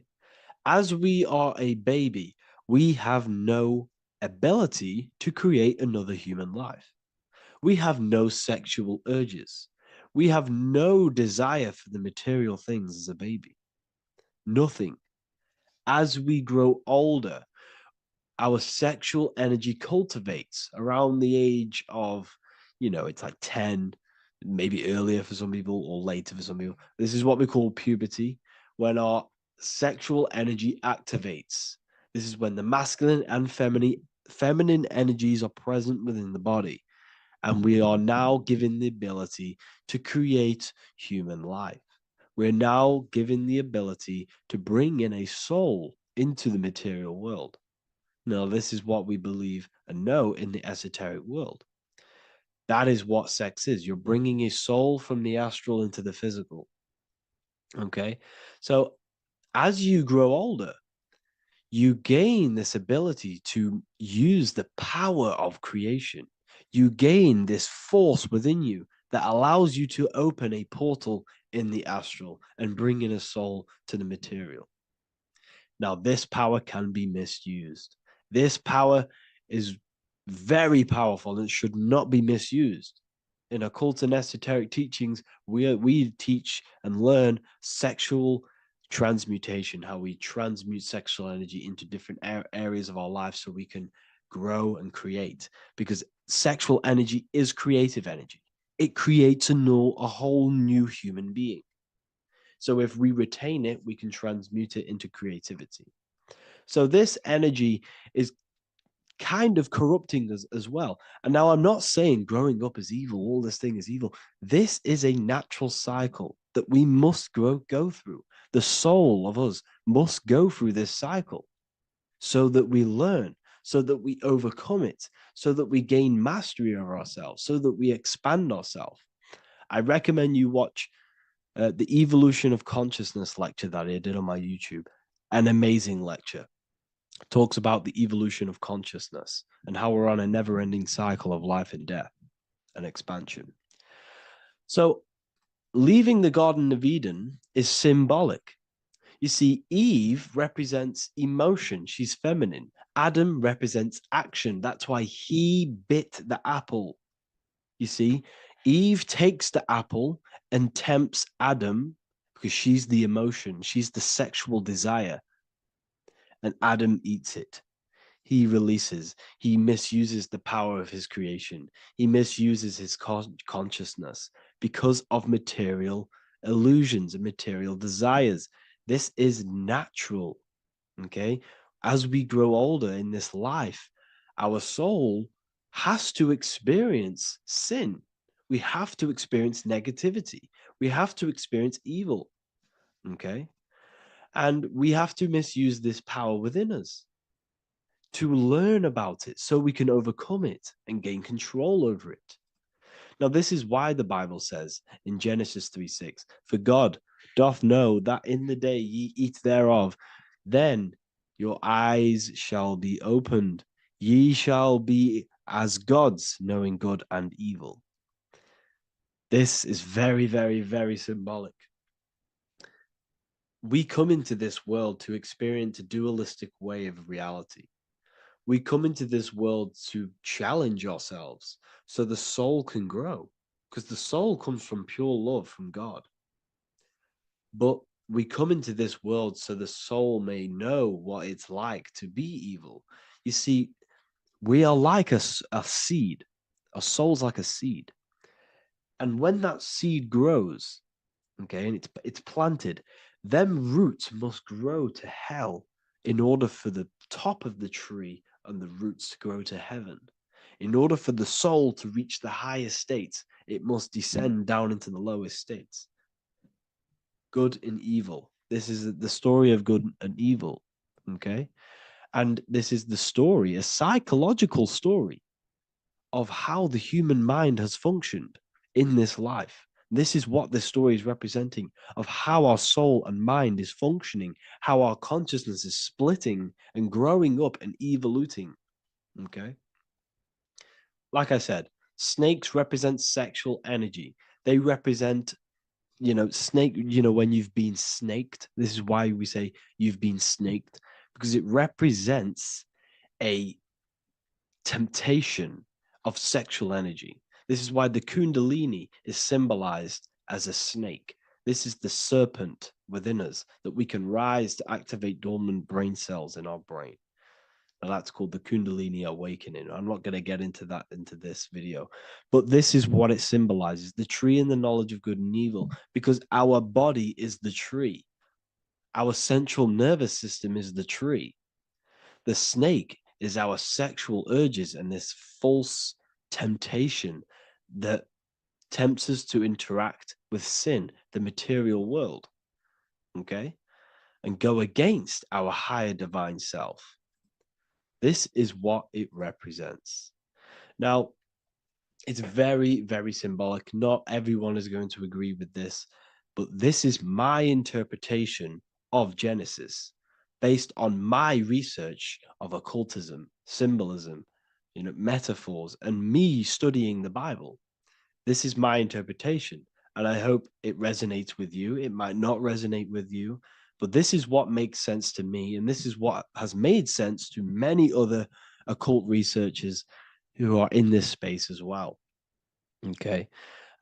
So please leave a like, leave a comment, leave a subscribe. I'd greatly appreciate if you could, just give me some support on this channel. We're nearly at 100,000 subscribers, which is insane.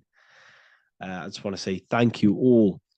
And yeah, I will see you inside the university if you join.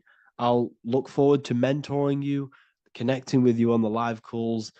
There's a new symbolism course which is going to be available very, very soon. And yeah, If you join the university, you also get a 30% discount on all of my products, astrology readings, one-on-one calls, all of my books. Yeah, so I hope you gained some insight on this video, and I'll see you in the next video, and I'll see you inside the university. Have an amazing day. This one secret that is hidden and guarded within secret societies grants you profound power, which can fully transform your life and perspective on reality. Today, I'm going to reveal this one secret, which you probably already know, but never realized how deep it truly is. This has the power to change your life. It is the key to your potential.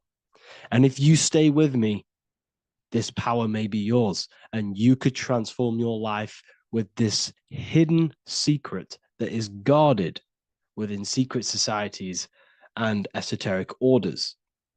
And this secret is not really a secret, but something people overlook, that the universe is mental. Everything we experience and interact with and perceive originates within the mind. The universe is a boundless field of consciousness, a mental construct molded and shaped by thought. We do not just live in a physical world, as they want you to believe. There are hidden forces that mold the material world. They want you to believe that you are only a physical being inside of a physical universe. But this is completely wrong. You are the architecture of the universe. Your consciousness is the very fabric of reality, and you create your own universe. The universe is an infinite field of consciousness, a vast and limitless mental construct, intricately woven and shaped by the power of thought. It is a dynamic and ever-evolving field where the interplay of awareness and attention gives form to existence. Within the boundless realm, every idea, perception, and belief contributes to the creation and transformation of reality itself. Each thought holds the power to transform reality. Your consciousness is the very fabric of reality. And this is shown in the symbol of the flower of life. The flower of life is a symbol. It symbolizes the interconnectedness of all existence, illustrating how every thought is not merely a fleeting moment, but a ripple that reverberates across every layer of reality. Each action, like the intricate overlapping circles of this pattern in the symbol, extends its influence far beyond its origin, weaving a web of interdependence where every choice impacts the whole. It serves as a profound reminder that everything is connected, bound by an unseen field of consciousness. This symbol represents how one action, one thought is a ripple in the whole vastness of the ether of consciousness. To master your mind is to master the universe, because your mind is a miniature universe. The mind is the very fabric of reality. So if we gain the hook, if we gain the power and the mastery over our minds, we have now gained the power to create reality to your will and intent. You see, most people live in a cycle, and this cycle is the outer world manipulating how they feel on the inner world.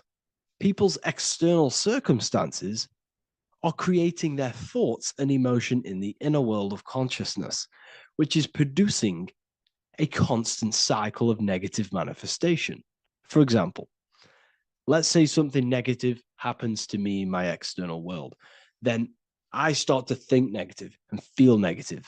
What that is actually doing is manifesting and projecting more negativity, because our thoughts hold the power to control and weave our own life. Your life is a direct correlation of every thought you thought in the past. What we need to do is stop and not let the mind control you in your reality. You need to control the mind so you can control reality. So, what does this actually mean? Reality is an externalization of consciousness.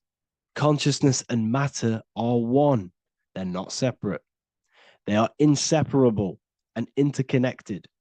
Everything we see, experience, and observe is a manifestation of thought, beliefs, and consciousness, shaping the world around us. Now, this ties in with the secret fifth element that they have hid from you. They've hid from you this sacred and very important symbol and pillar to reality. And this pillar, this sacred thing they've missed, is called the ether. And they've held this from you for a reason, a specific reason. This is the true fifth element. Why do they hide the ether? Because the ether has the power to shape and manifest whatever we imprint upon it. Every thought is a vibration interacting with the ether and actively shaping our reality. The ether, you could see it as the codes to physical reality. It's like an energetic blueprint which surrounds all physical objects. It is the life force that gives life to all things. All energy comes out of the ether and returns back to the ether. Energy, it's 0 point energy, and it is an infinite source of energy. So this is why they hide the ether, because whatever our mind can imprint onto the ether, we can create into a reality. And we imprint the ether through thought and imagination. The mind holds the power. The mind is the very source of reality. The material realm is not separate from the mental realm. Rather, it is intricately shaped and influenced by it through the ether. This subtle, all-pervasive medium bridges thought and matter, allowing consciousness to mold and manifest the physical reality. To transform our lives, we must first transform our minds. True change begins within, as our thoughts, beliefs, and perceptions shape the reality we experience. By shifting our mindset, we unlock the power to reshape our world and recreate the life we desire. This is the power of the mind, and this is the power that's been hidden from you. We're not taught these things in schools for a reason, because they don't want us all to be conscious creators.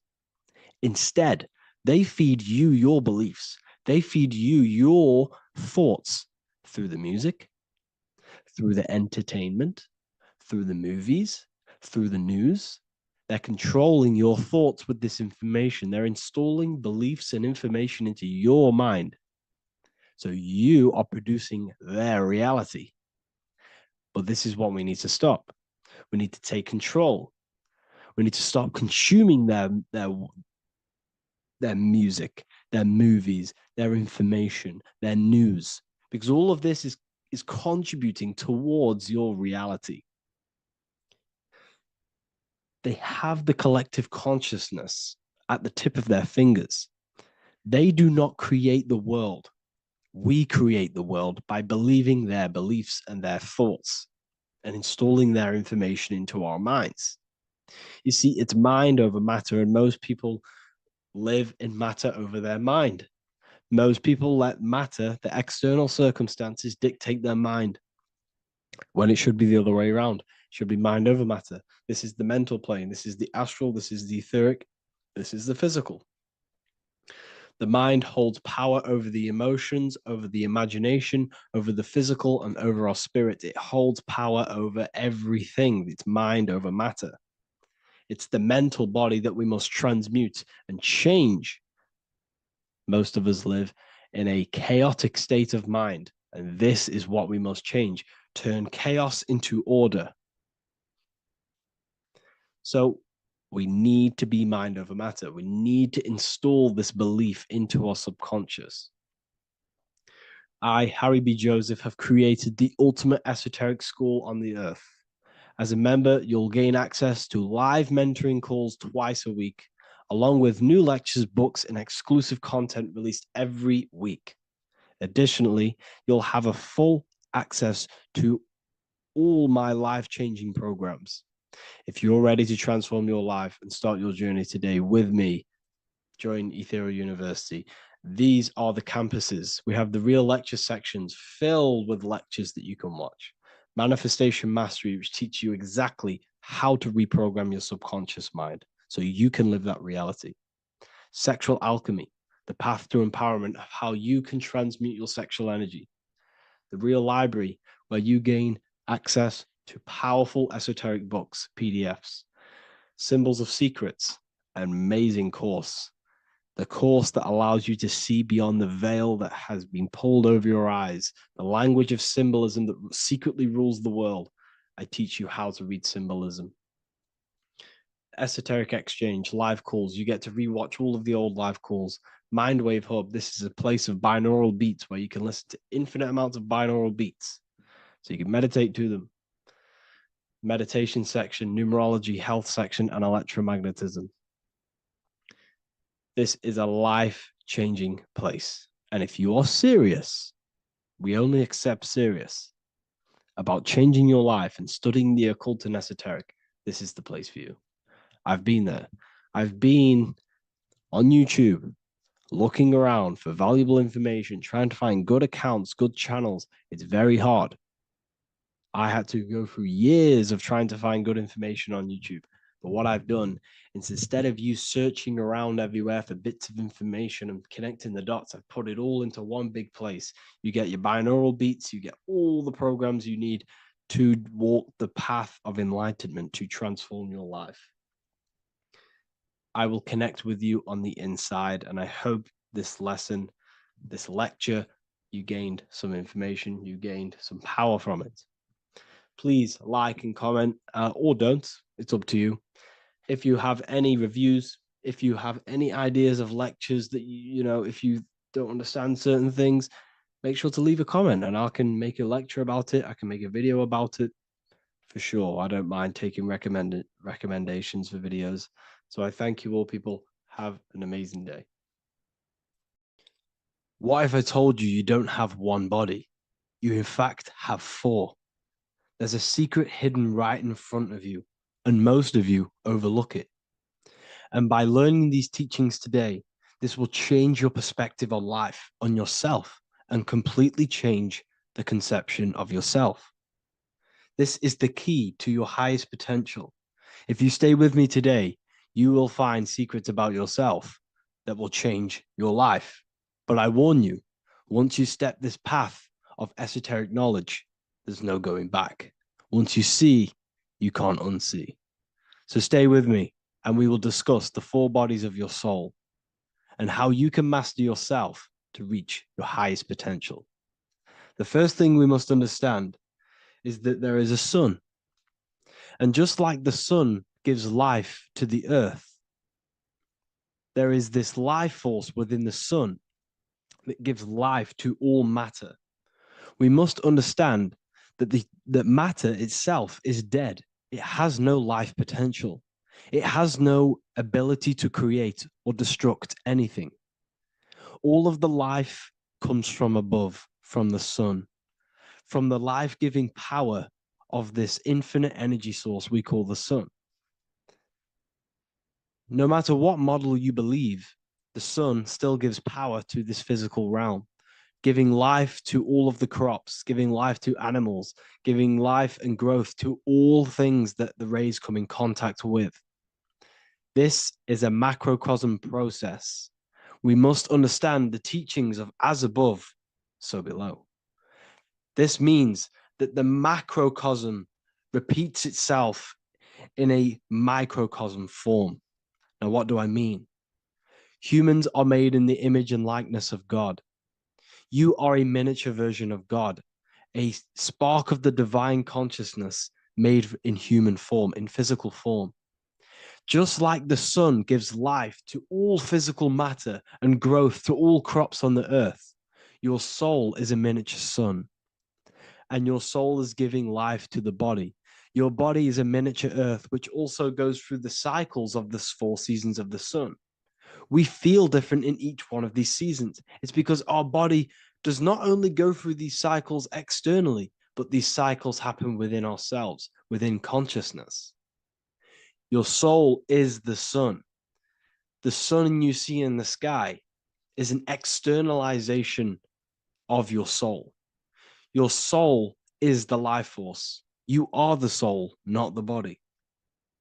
And like the sun gives power to the earth, the soul gives power to your body. So first, let's look at the etymology of the word sun. The word sun comes from it's a Latin word solis or sol, which means the sun. Sol then became soul, sun, soul. And in fact, S-O-N and S-U-N in the old etymology dictionary mean the exact same thing. They are interchangeable. So when we look at the symbol of the sun, we look at a circle and a cross, which represent the 4 aspects of the sun, the 4 seasons of the sun: summer, winter, spring, and autumn. These are the 4 states of the sun. Like we said, this is why we get this symbol. You have the 4 states of the sun, which represent the 4 bodies of the soul. Now, this is where we get deep. Like I said, the sun you see in the sky is a macrocosm of your soul, an externalization of your soul. Just like your sun has 4 seasons, the 4 seasons within us are the 4 bodies. Our soul is incarnated and split into 4 sections. We have a mind, we have a physical body, emotions, and spirit. These are all interchangeable and they are all linked. In ancient alchemy, we have the exact same symbolism of the 4 stages of alchemy. But in this case, they're symbolized as the 4 elements: earth, water, air, fire. In this ancient alchemical symbol, we have the pentagram, with the top one representing the soul, ether. Our soul then has the 4 bodies, with the human here. We have the man, the eagle, the bull, and the lion. We see this on the tarot card, the Wheel of Fortune. The man, the eagle, the bull, the lion. We see this in Matthew, Mark, Luke, and John. The lion, the bull, the man, and the eagle. We see this with depictions of Jesus. Jesus, the man, the bull, the lion, and the eagle. These represent the 4 fixed signs of the zodiac: Taurus, the bull; Scorpio, the eagle. Scorpio was symbolized as an eagle. It's an ancient symbol. Now it's been changed to a scorpion, of course. Leo, the lion; Aquarius, the man. These represent the 4 fixed signs, which are 4 different elements. Taurus is an earth sign. Scorpio, a water sign. Leo, a fire sign. Aquarius, an air sign. Taurus is the earth. As above, so below. The earth is the physical body. Leo is fire. Fire is the spirit. Scorpio is water, which is the emotions. Aquarius is the mind, which is an air symbol. Air is the mind. That's why we call people airheads. Okay? So what we're actually looking at here are the 4 aspects of our soul. We have the sun in the middle and the 4 bodies of the soul. This is what Jesus is symbolizing. Jesus represents you. God made flesh with the 4 aspects of the soul. The 4 gospels are all depicting Jesus in 4 different ways according to the different body of consciousness. The Wheel of Fortune are representing the 4 bodies of the soul. This represents the 4 bodies. Now, how are they 4 bodies? They are 4 dimensions of consciousness. The mind is not made of the same substance of the emotion. The emotion is not made of the same substance of the physical body. The spirit is not made of the same substance as the physical body also. They exist in 4 dimensions of consciousness. They are 4 bodies of our soul. And the most important teaching here is what I'm actually getting to, is the powerful one. This is what gives you power. Most of us live in chaos. Our mind is thinking of doing something. Our emotions are feeling something else. Our body is lusting and wanting to do something else. And our spirit's energy is completely off. Most people live in unbalance. None of these 4 bodies are working together. This is why we produce chaos in our lives. When these bodies are in balance, are not working together. So in alchemy, they symbolize the 4 elements, which are the 4 bodies of consciousness. These are the furnaces with the fire. They represent transmutation of each body. We have to sync these bodies. We have to sync the mind with our emotions, and our emotions with our actions, the physical body, and with our spirit. These 4 key bodies need to be in line in order for us to create consciously in our life. Because each one of us is a creator, a miniature version of God, creating our own earth, creating our own material reality. And in order for us to create consciously and with effect and power, we must have these bodies unified so that we can create consciously and not create chaos. So this is very, very important. And this is a secret teaching found in all ancient societies. But this is what the hidden symbolism of astrology actually is. The sun is our soul, and the 12 zodiacs are 12 aspects of our soul. And we have the 4 aspects of the 4 main bodies. This is what we're looking at. We're not looking at the sky. We're actually looking at aspects of ourselves, aspects of our soul that we must master and transmute in order to become our highest potential. So I hope this makes sense. And it may take a while for you to fully understand this, but the key knowledge in order for you to understand any of these teachings that I've gone through today is the major teaching of as above, so below. What is above is below. What is within is without. Your inner reality projects the outer reality. What is inside of you is outside of you in some form or way. Whatever trees, whatever roots that go down will always shoot up. When you throw a bouncing ball, you shoot it down, it will go up. As above, so below. As within, so without. God did not make a creation separate from himself. We are all extensions of the divine made in physical form. And we are incarnated into 4 sections. Our soul is separated into 4 sections. These are the 4 corners of reality. These are the 4 pillars of reality that we must control. So in order to access our soul in meditation, we must turn off these 4 things. Turn off the mind, the emotion, the spirit, and the body. And then we access the soul. So I hope this video helps today. And you can learn all about this in the Book of Wisdom, Volume 2. This book is a revolution in consciousness. I do not recommend everyone reads this book. This book is only for people who are serious and want to transform their lives. This book is a book that will change the scope you see reality. It will change your perspective on yourself because you will resonate with this. This book does not just give you information.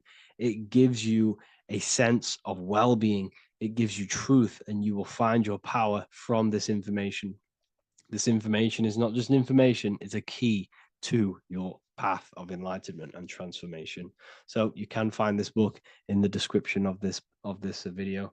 And if you are part of the university, I will see you on the live calls. Thank you, everyone. Please leave a like, subscribe, and a comment, and let me know whatever videos you want me to make next. Anything that you fail to understand or have any confusion with, I can make a video on it. So let me know in the comment section any reviews or anything I should do. Thank you all, people. Have a great day. There is a secret meaning behind the number 666. 666 is 3 sixes. The number 3 in occult and esoteric numerology represents the 3 aspects of human consciousness. We see this symbolism in the all-seeing eye with the light and the triangle. The triangle is the number 3, the eye represents consciousness, observation, and the light represents the light of consciousness, because consciousness is pure light. The 3 aspects of our consciousness is thoughts, emotions, and actions. Every thought creates a feeling, and the feeling creates the action. All physical manifestation is driven from these 3 aspects of our consciousness. All physical manifestation comes from thought. Every object you see around you, this screen, the phone you're on, the laptop you're using, or the iPad, was a thought in the invisible realms of consciousness. Then it was brought into physicality through feeling and action. This is because man is made in the image and likeness of God. We are all mini creators. We are all extensions of God's creative consciousness. Therefore, the number 666 represents 3 sixes. 3 is thoughts, emotions, actions. The number 6 represents the cube, because cubes have 6 sides. This material world that we experience, everything has 6 sides. Everything's created by cubes. We can move forward, we can move backwards, we can move left, right, up and down. This is the cube that we are stuck in. Therefore, 666 represents our 3 aspects of our consciousness, thoughts, emotions, actions, all contributing towards our physical self, material world, material pleasures, completely cutting ourselves off from our spiritual, true, divine self, which means 666 is representing a state of consciousness. A state of consciousness where we only operate from a place of material needs and survival things. As humans, we possess a physical material body in the physical material external world, but we also possess an invisible inner world, which is what we call spirit. When we disconnect ourselves from our inner world, we become lost in this materialistic way of thinking and acting, which can lead to no life purpose, a feeling of emptiness and voidness in our hearts. Humans possess the ability to transcend our animal instinctual natures and turn to the divine mind, to the spiritual inner world. It is our inner world that is projecting our outer world. The outer world is just an effect of our inner state of consciousness. It's important as we go through this human life to not lose ourselves and look for our validations outside of ourselves. The external world is simply just a mirror, mirroring with mathematical precision what happens inside our consciousness. When we change our inner world, we produce effect in the outer world. To get back on track about this number, this represents when we are lost in our material self and we are completely cut off from our true divine self. The devil is always having goat horns, which represents a ground animal. This is the lower animal self of man. He's always red.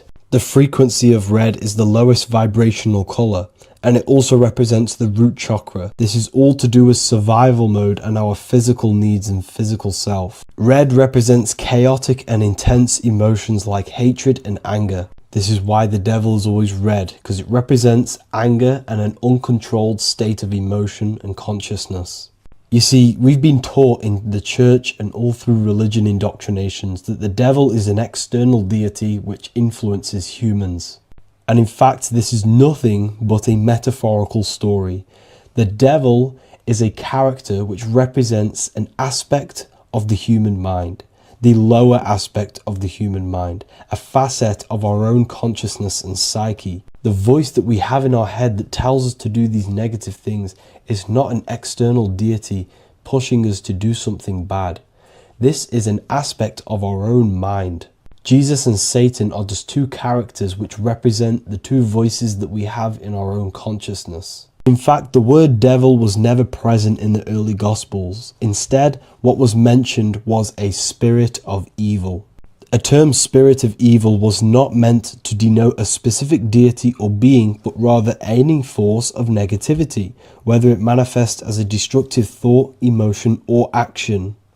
The spirit of evil represents the darker sides of our mind, the part that leads us astray and brings forth negativity in our lives. The reason why they want you to believe in a devil is because they don't want you taking responsibility for your creations. They don't want you to realize that the external world is truly a mirror of your inner state of consciousness.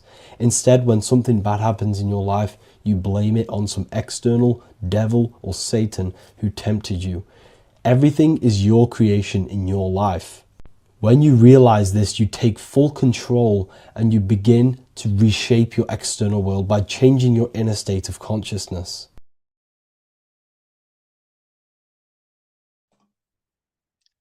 So this is known as the bag of the gods. This symbolism is widely known, but no one knows what it truly symbolizes. We see this in ancient Sumerian artwork. We see this in the Mayans' artwork. We always see this bag with the gods. What does this actually represent? Okay, so the bag itself represents carrying. Carrying what? It represents information, represents knowledge.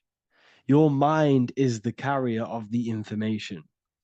So this is why in his left hand, he carries the bag, and the right hand has the pine cone.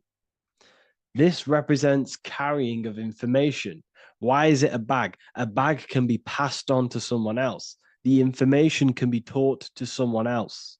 This is the information of activation of the pineal gland or higher consciousness of humans. Because as humans, we all possess an animal nature, the nature that tells us to eat, to steal, to gain material wealth, to survive, to hate. This is our animal self. This is our animal behavior. But we also have a divine nature of consciousness, which we have access to, the higher planes of consciousness, the planes that manipulate this material world and create all things in this material world. The human mind has access to. The animal does not. The animal has no idea he exists. The animal has no inner dialogue, but humans have the inner dialogue. Humans can create infinitely. We can expand our minds infinitely into new realms of thought. So we have this higher divine nature and a lower nature.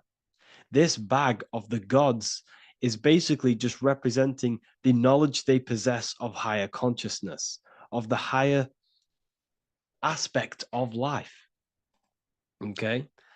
Which is the activation of the pineal. The pine cone. The pine cone is in his right hand. The right represents wisdom. The left represents intellect, knowledge. Knowledge and wisdom are two separate things. Wisdom is applied knowledge. It's a feminine aspect. Knowledge is just gained information that you know, which is masculine.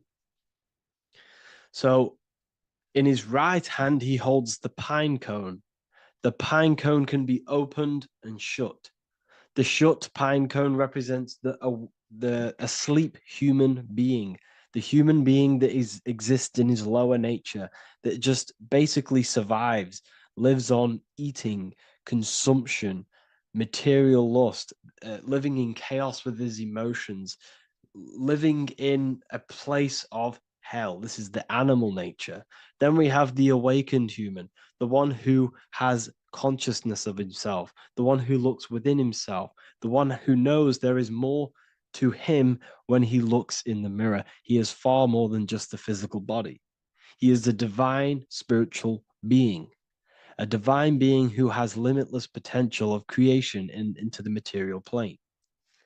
So this represents the awakened. This represents the asleep. This is why he carries the pine cone in his right hand. It represents applied knowledge. This is the information. This is the intellect he possesses. And this is the applied knowledge of the awakening, of activation of the pineal gland. Because remember, the pineal gland is not your consciousness. The pine, pin, pineals, the same root word. Pine cones were always symbolizing the state of consciousness one was living in, whether he was asleep or awake. We see this at the Vatican. We see the pine cone over the two pillars. This is the two pillars of Freemasonry, and the dome. This is the Royal Arch of Freemasonry. This represents your head. This is the two pillars, the two hemispheres, and the pine cone in the middle, which is the pineal gland. What is the pineal gland? The pineal gland is not your consciousness. It is not the third eye, and it is not the mind. It's not the mind's eye. The pineal gland is a radio receiver. This is your body. Your body is an antenna. Most people think they are this body. This body is nothing but a receiver and a downloader of consciousness. Your brain does not produce consciousness. You are not this brain in your head. This brain is a downloader of consciousness. Consciousness comes from a way higher divine plane, which is what this image is showing here with the clouds. The mind is light. Consciousness is light. And this light is coming down into the material plane, and your body is basically a crystal antenna which is receiving and downloading this consciousness. So you can experience a three-dimensional reality. So God can experience himself in a divided, separate state. This is what this represents. Now, the pineal gland can be activated, okay, and stimulated, because the pineal gland has phytoluminescent crystalline jagged-shaped cells on it. And obviously, these are crystals. Crystals are on your pineal gland. And what do crystals do? Radios use crystals. Your phone uses crystals.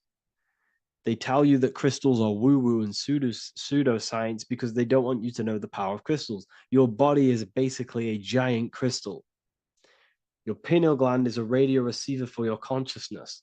So if they can ruin your pineal gland and damage it, this will damage your connection to the divine, to your true self, to consciousness, to God, whatever you want to call it, the source.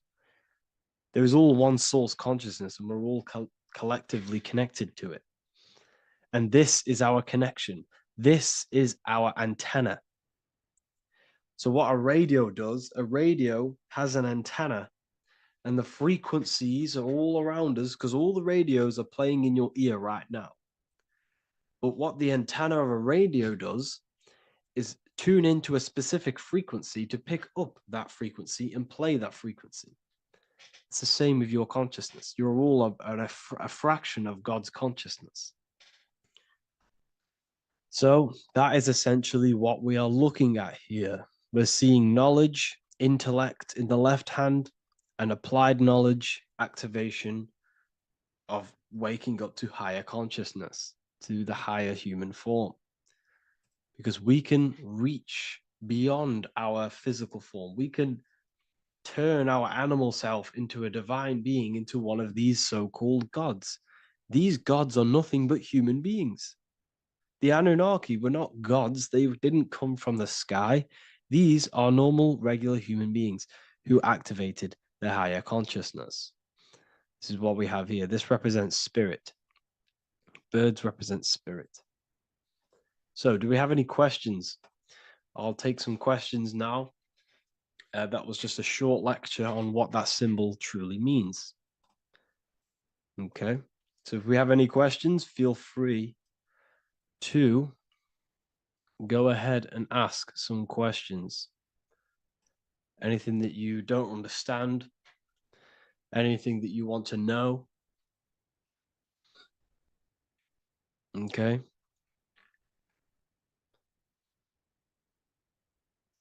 So base reality would be where source resides. Yes, the base reality is your consciousness. Are these lectures available in the university? There's a whole section, basically inside the university, there's a whole section with like over 30 long form lectures like this.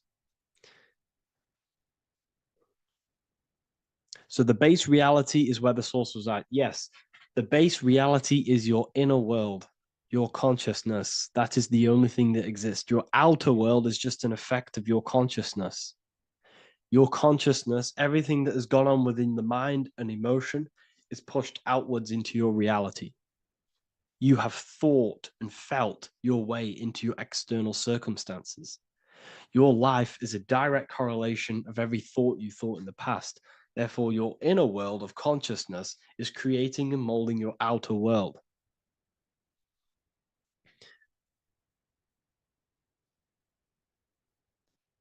The best way to keep connection consistent, the best way to keep your connection to the divine or the higher planes of consciousness is through meditation and through imagination.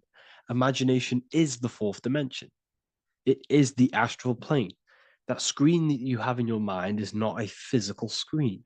That is the divine plane of the astral. And this is essentially where all objects of this material world comes from.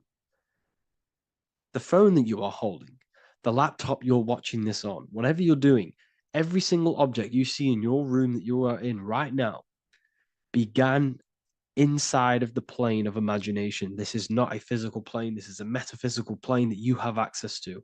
And you have the ability to bring down this plane into physical form. That's what we call manifestation. That's what the ancients called magic. This is what we now call in science metaphysics. It's all the same thing. So yes, you all have access to the divine planes. Unlike animals, this is why humans are so advanced.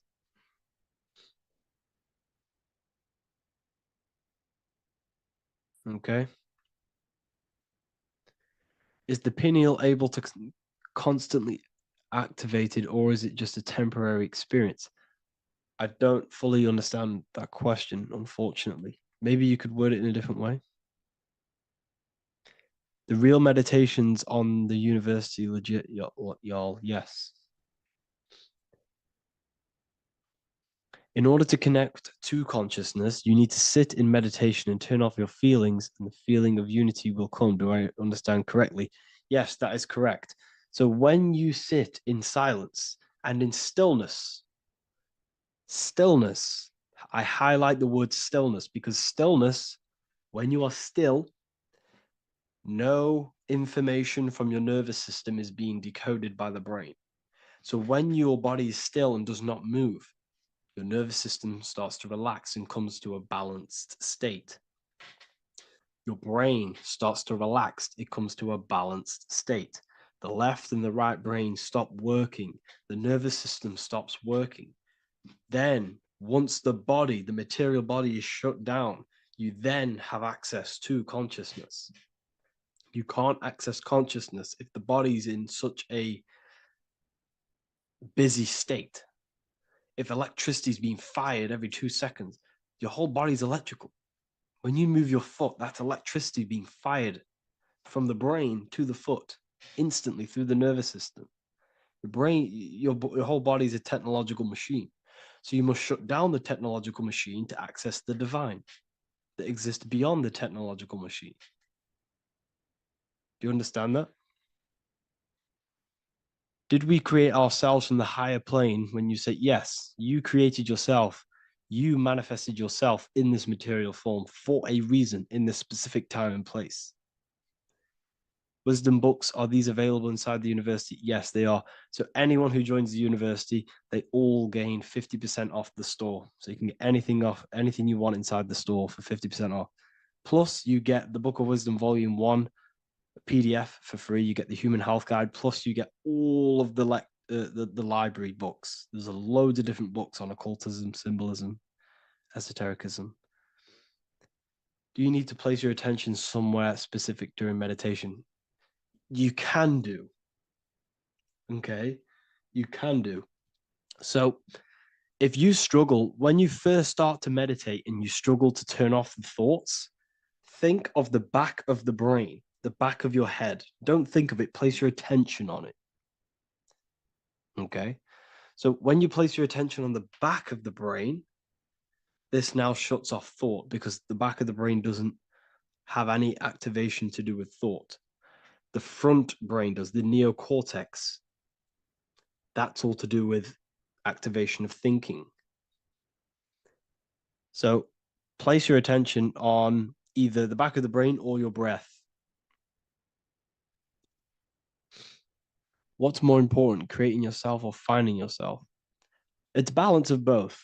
So in order for you to create fully, you must have awareness of self and awareness of thought and control over the mental dialogue, the inner voice inside of you. Okay. When you control that inner voice, that is when you gain power. That inner voice is what brings commands into physical reality. Before you kick a football, there is a change in consciousness. There's a decision made in consciousness before the body takes the action.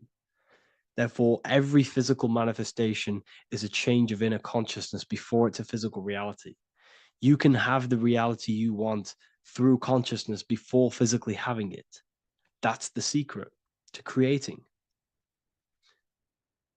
But you must believe it like you know the sun is going to rise in the morning. That's how much you should know that you have that reality in consciousness through feeling and thought and imagination. And that's how you can truly create in your reality. Shrooms help with consciousness or ego. I can't really talk about that because I'm maybe uploading this to YouTube, unfortunately. But we need to clean our pineal gland first from calcification. Yes, definitely. You should go on a detox the body, because you can't really connect with consciousness if your body is in such a dirty state. Because the brain is, your nervous system is in a state of fight or flight, trying to fight off all these toxins. So when you meditate, you're probably going to be having thoughts all the time because your brain's firing, your nervous system's being attacked through toxins. So you must detox to have a true connection with the divine. Your diet plays a big role in your spirituality and mentality. What is the most optimal food for pure consciousness? Fruits and vegetables. They possess consciousness. So when you place them inside of you, they're syncing with your consciousness. How to check the cleanliness of your body, your skin, your teeth, your tongue, your mouth. If your skin has spots, different colors on it, you're not clean, because your skin is a reflection of your inner organs. Coffee's not the best for you. Coffee gives you fake energy. Okay. So what coffee does, that buzz you get off coffee, is actually the toxic effect of the chemicals reacting with your body. If I'm inside the university and wanted to buy your book, you said it would be 50% off because we are your student. Is that automatic or we need to have a code? You will have a code. Yes, I'm going to releasing a code for all the students after this. Caffeine equals neurotoxin. Yes, it fries your brain, it fries your nervous system, it fries your dopamine receptors. Will the Q&A last week about money symbolism be posted? Oh, I didn't post that. That's my bad. I totally forgot. I will post that after this. Thank you for reminding me. How to detox the body. The best way to detox the body is going through a week cleanse of fruit. So only consume fruit, sea moss, and cayenne pepper, and lots of freshly pressed juice. Do that for a week or 2 weeks, depending on how you feel, and then start to fast. You will lose weight, but you're not losing weight. You're losing impurities. It's good to do this every couple months, to just go on a raw fruit diet, cleanse the body, push everything out, and then start to fast while consuming sea moss and having lots of freshly squeezed juices. What is an alternative for coffee? Something with high energy levels. Okay, we're not taught the most simplest thing about the human body. It is an electromagnetic machine. It's electrical. It runs off electricity. The only energy you need is electricity, and that is found in fruits, vegetables. If you want energy, drink pure, fresh, pressed juice. That will give you more energy, more electricity than coffee. Can we cleanse ourselves through oil pulling? Do you recommend it? I do oil pulling every day with coconut oil in my mouth. Celery juice is a good one, very good one. Yeah, celery juice.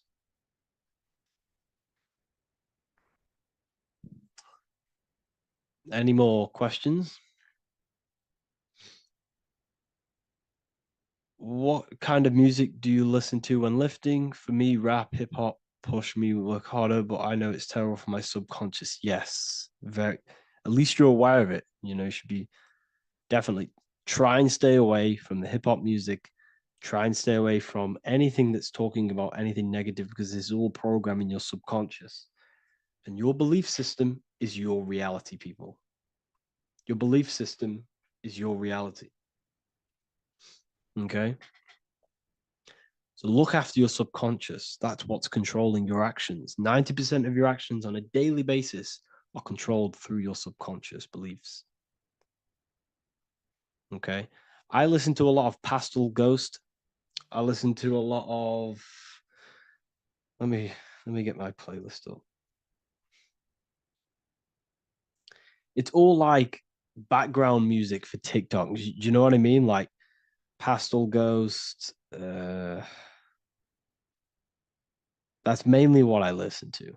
That sort of music. I don't know what it's kind of called. I don't know what that genre is called. Does anyone know what that genre is actually called?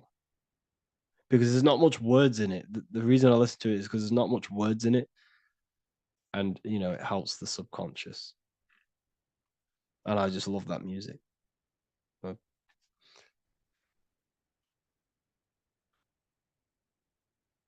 Like lofi, yeah, a bit of lofi. Uh, most people won't even know this type of music.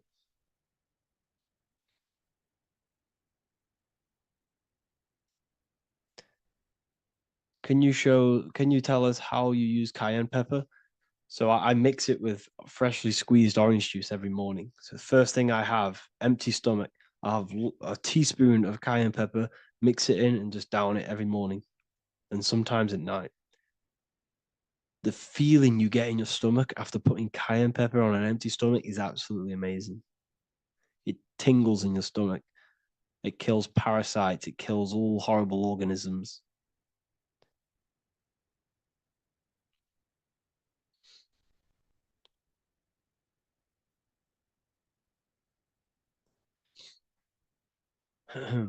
Mix it with hot water. Yes, hot water and key lime water. That I bet that's powerful.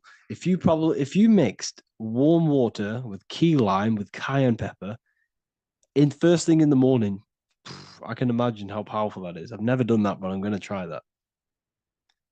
Do you use sea salt? I don't know what to think about sea salt, to be honest. I try and stay away from it. I don't know whether it's good, don't know whether it's bad. I'm kind of mixed on it, mixed information. Uh, you know, I've heard people have benefits. I've heard other people say stay away from it. So I don't know. I just stay away from it. Just I'm not too sure on it.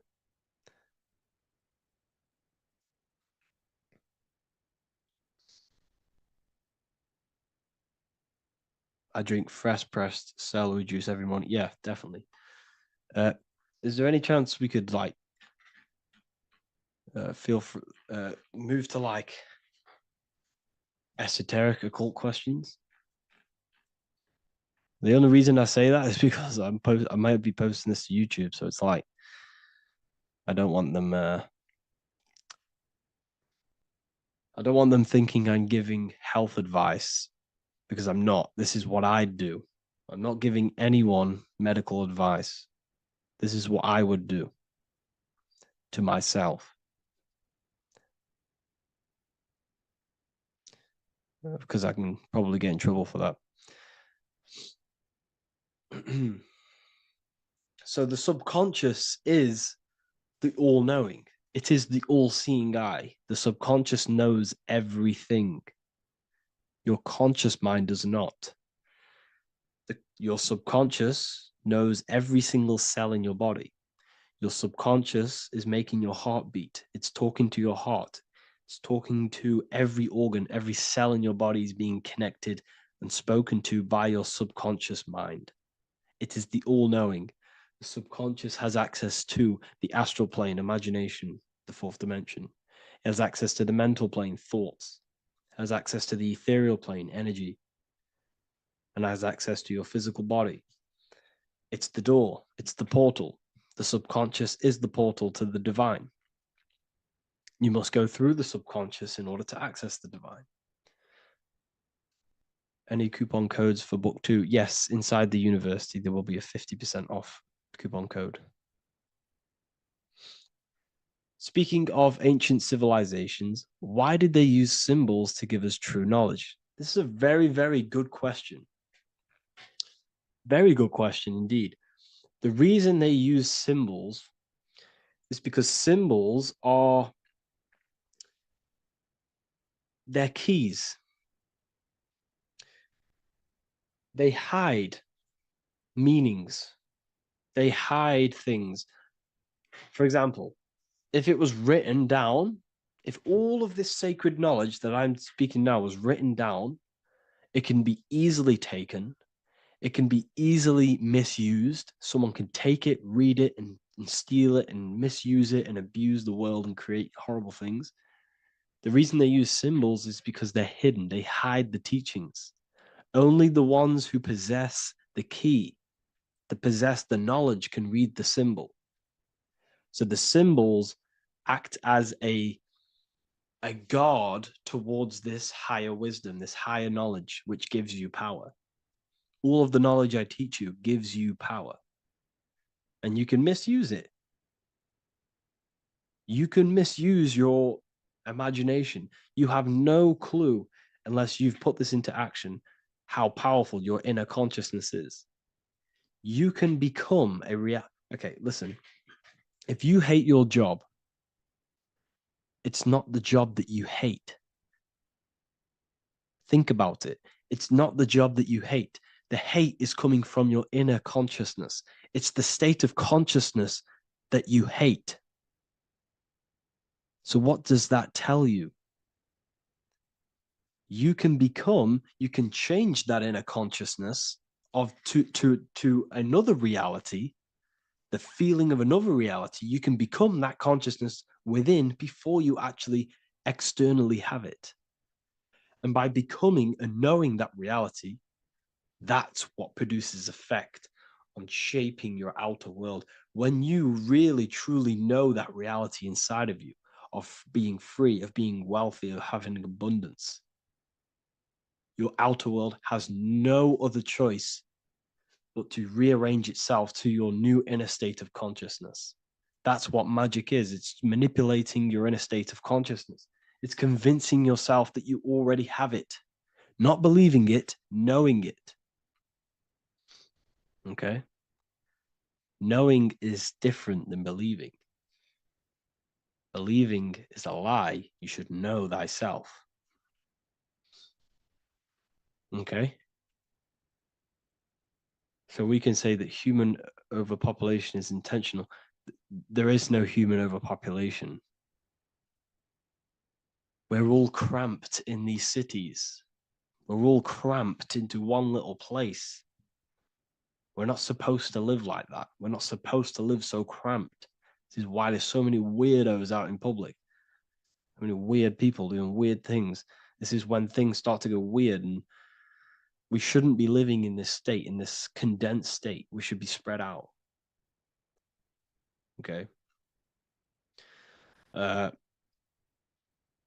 There is no overpopulation. It's just an illusion, because we all lived in such. Have you ever been on a plane? Have you seen how much land there is? It's crazy. There's no overpopulation. And how many people do they say there's in the world? There's not that many people in the world that they say. I think it's like 8 billion. I think they say there's 8 billion people. There's not 8 billion people. There's probably more like 2 billion.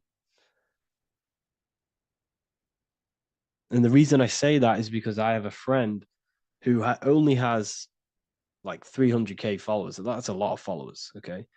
and he gets recognized everywhere he goes. And he's into all this stuff, and he says, listen, the population is definitely not 8 billion or whatever they say. I think it's like a couple billion. It's probably more like a billion. How to properly manifest intentions. Thought, emotion, and imagination are the key. You must know that you have that reality. Don't believe it. Become that reality within your consciousness. All day long, as much as possible. Feel it. Imagine it. Say it. And have zero doubt. How to have zero doubt. You can't, well, okay, so the doubt, that little voice that will seep into your mind saying, you can't do that. You can't do this. That's your old voice of your subconscious program. Listen, the reason why most people fail in life is because they have trained their subconscious that they will fail. They have told and believed that they will fail. The reason I will succeed for the rest of my life is because I have trained my subconscious to say, I will win, I will succeed, I will solve any problem. That's my belief system. And if my belief system is that, then my external reality, my conscious mind will seek a way to fulfill that belief. It will seek to control and create that belief in my external world. It will seek to solve any problem. I've trained my subconscious mind to know that I already have the reality, to know that I'm abundant, to know that I have everything that I already need. Therefore, if any problem comes, I can sort it straight away. But most people have a different belief. It's not your fault. We've been kind of manipulated and told this, that they will fail, that they can't do anything, that it's too hard. And that basically casts a spell on the conscious mind, where your conscious mind is just like, no, I can't do that, because of this subconscious belief that you hold. So you must reprogram your subconscious that you can do it, that you will solve any problem, and that you are abundant. That's the reason why successful people succeed. It's because they have a complete different mind state, a complete different belief system in their subconscious.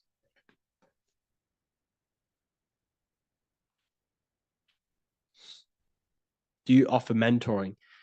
Yes, I do offer mentoring, but it's mainly for people who want to grow their online presence, and for the amount of value and transformation that I can place into your life, and the time that, well, the price of my time, it will be a higher price tag. But your life will completely change if you join my mentoring. Because I will transmute your life. I will transmute your mind, and I will transmute your whole reality. Because I could tell you exactly what you need to do. How to have super genius power pulling information from the source. Okay, so you can do this. I talked about this in Book of Wisdom, Volume 2, if you've read it. This is a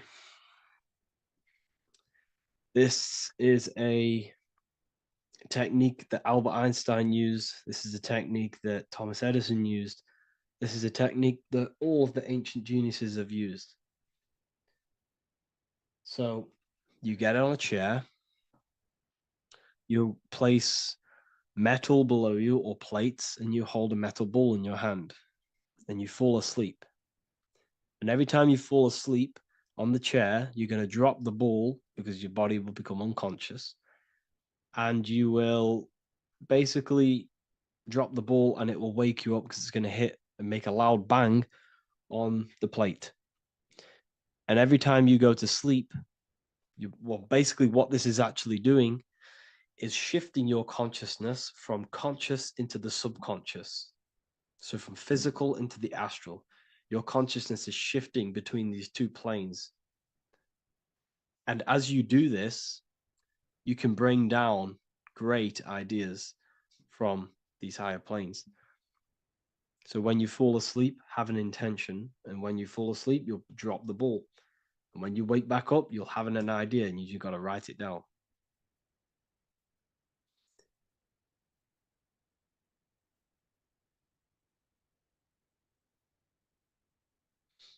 How to balance chakras. Don't focus on balancing your chakras. Focus on the mind. The mind is the cause of the chakras being blocked. If you have a blocked throat chakra, this is a problem in your mind, not the chakra. You see, the chakras are a result of the mind. You transmute the mind, you can transmute the chakras and cleanse them.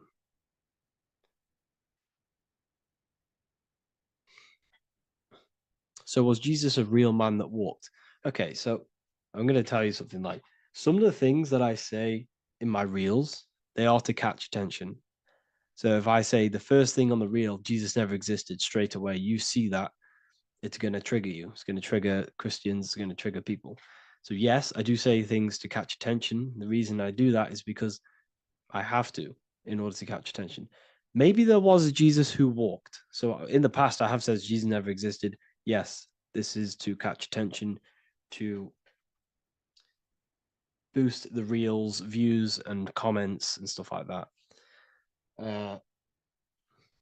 Maybe there was a man who was called Jesus and walked the earth. But listen, he was not the Son of God. You are all the Son of God. Jesus represents an archetype.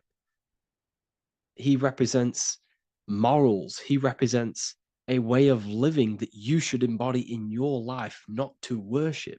We shouldn't be worshiping this man. We should be embodying his qualities into our lives so we can become Christ consciousness, so we can live in harmony with our mind, emotions, body, and spirit.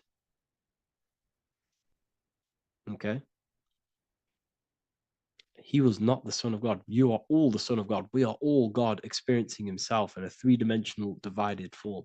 God is oneness, and he created a divided world so he can experience himself.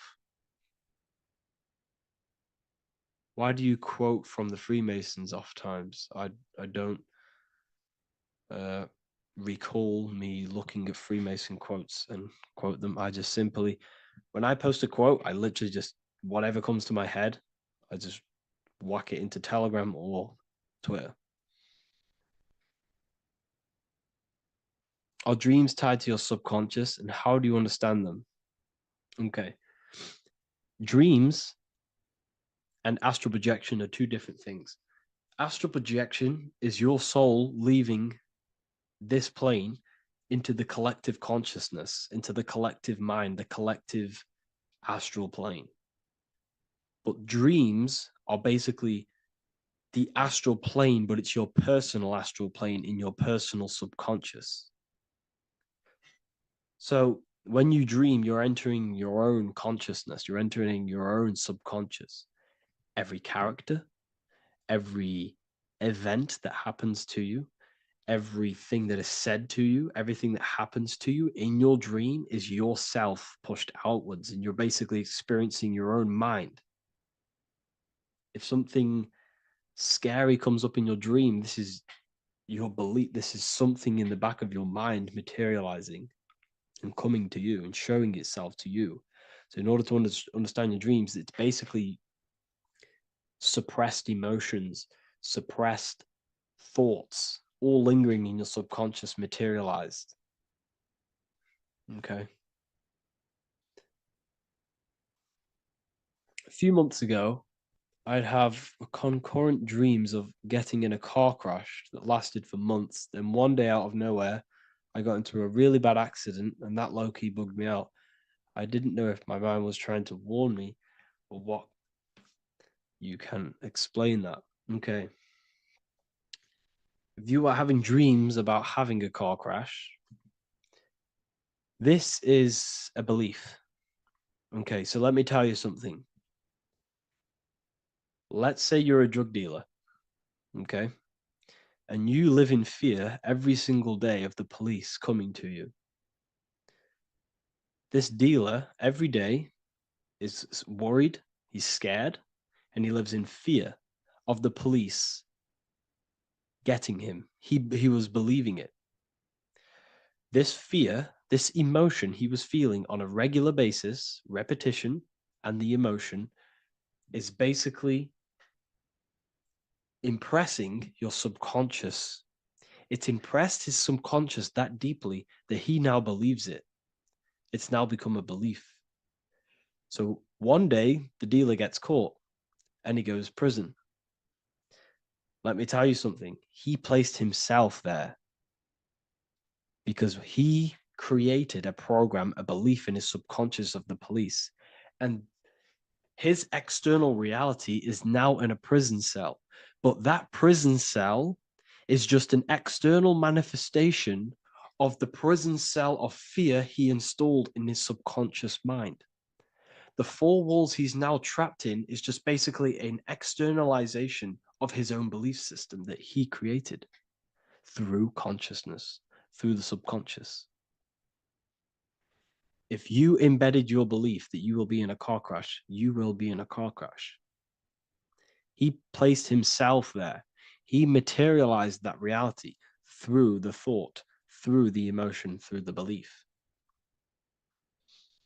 He put himself there. You see? So if you were having dreams, this was maybe, it could have been anything. You could have watched a program when you were a child about a car crash and that maybe scared you. Or you saw a car crash when you were very young and that scared you and that impressed your subconscious. Then you had a dream about it. Then you started to believe it. And then one day, bang, it happens. That's the power of the subconscious mind. It holds control over you. It holds control over every aspect of your reality, of your being. So I hope you all enjoyed this live.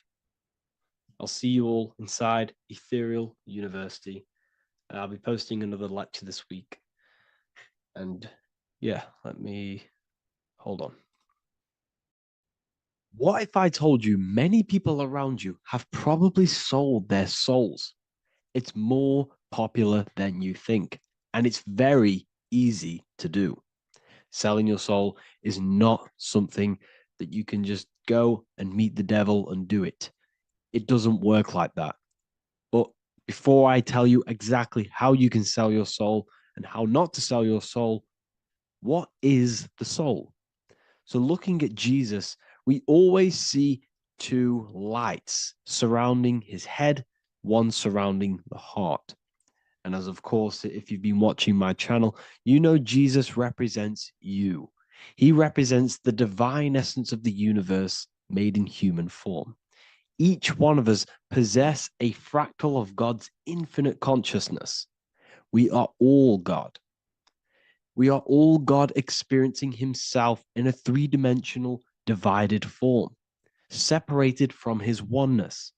God wanted to experience himself, so he made this world. So each one of us possess a soul, and the soul is the spark of God's infinite loving consciousness, filled with God's loving moral law. So the reason why Jesus is always have a light above his head and a light on his heart is because this represents the brain and the heart. The brain is not the mind. The heart is not the soul. The brain is the physical manifestation of the mind. It is the physical mechanical computer for the spiritual mind. The heart is the physical manifestation of the soul. The heart is a brain. In fact, it contains 40,000 specialized cells, which are the exact same cells found in your cranial brain. Yes, your heart is an emotional brain. Your cranial brain is a thought brain. It's a computer. Okay? Everything that exists physically exists non-physically. This is what the ancients called spirit. Just means invisible force. The mind, the thoughts are not made of atoms. You can't touch, you can't find tangible thoughts, imaginations. These things exist spiritually in metaphysical counter space. It's the same with your emotions. The emotions are spiritual. They are not physical. You can't touch them. So thoughts are the language of the mind. Emotions are the language of the soul. Sometimes we can become eluded by thought and we can become eluded by emotion. If we are led purely by emotion, we can create illusions in our perception. The same if we rely only on thought. We must balance these two. Okay? So the mind is the creator, the soul is the operator. Every thought we think is being judged by our soul. The soul is the judge. The soul tells you what is right, what is wrong. And even the Freemasons depict this spirit and matter in their black and white checkerboards. White is spirit, black is matter. Matter is dead, spirit is life. This is what this represents.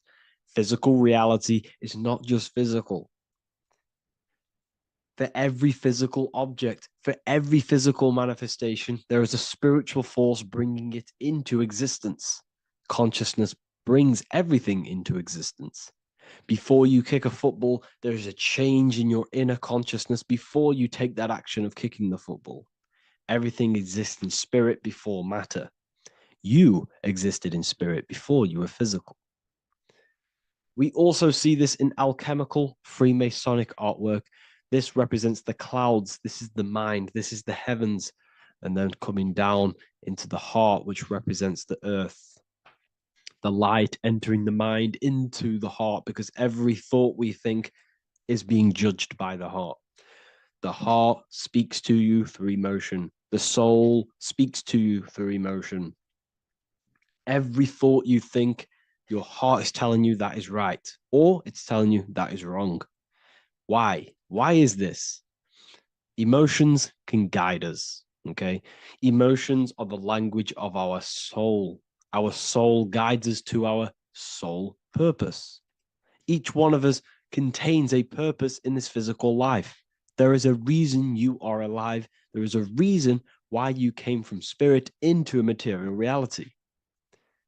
Your jealousy reveals where you need to be in life. If you are jealous of someone, this is your soul saying you need to be there.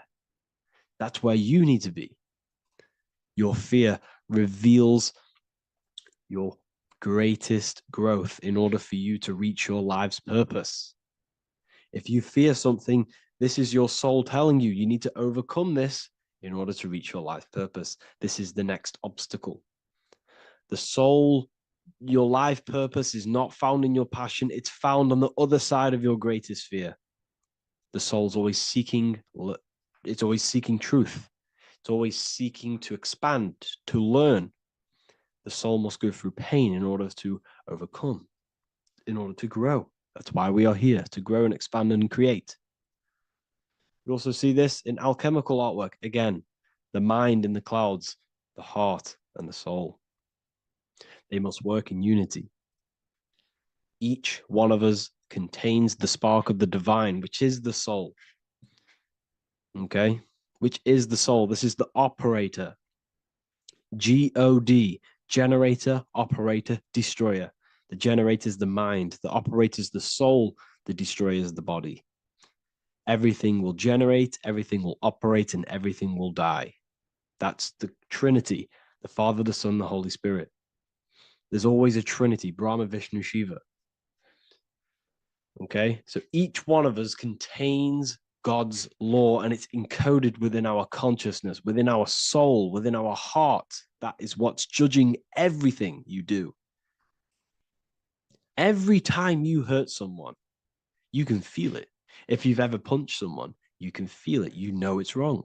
If you've ever stole something from someone, it doesn't matter what you've learned in the past. If you steal something, you know deep down within your soul it's wrong. This is because each one of us are encoded with God's law of love and integrity. I don't care how tough you think you are and how hard you think you are and what you've done in your life.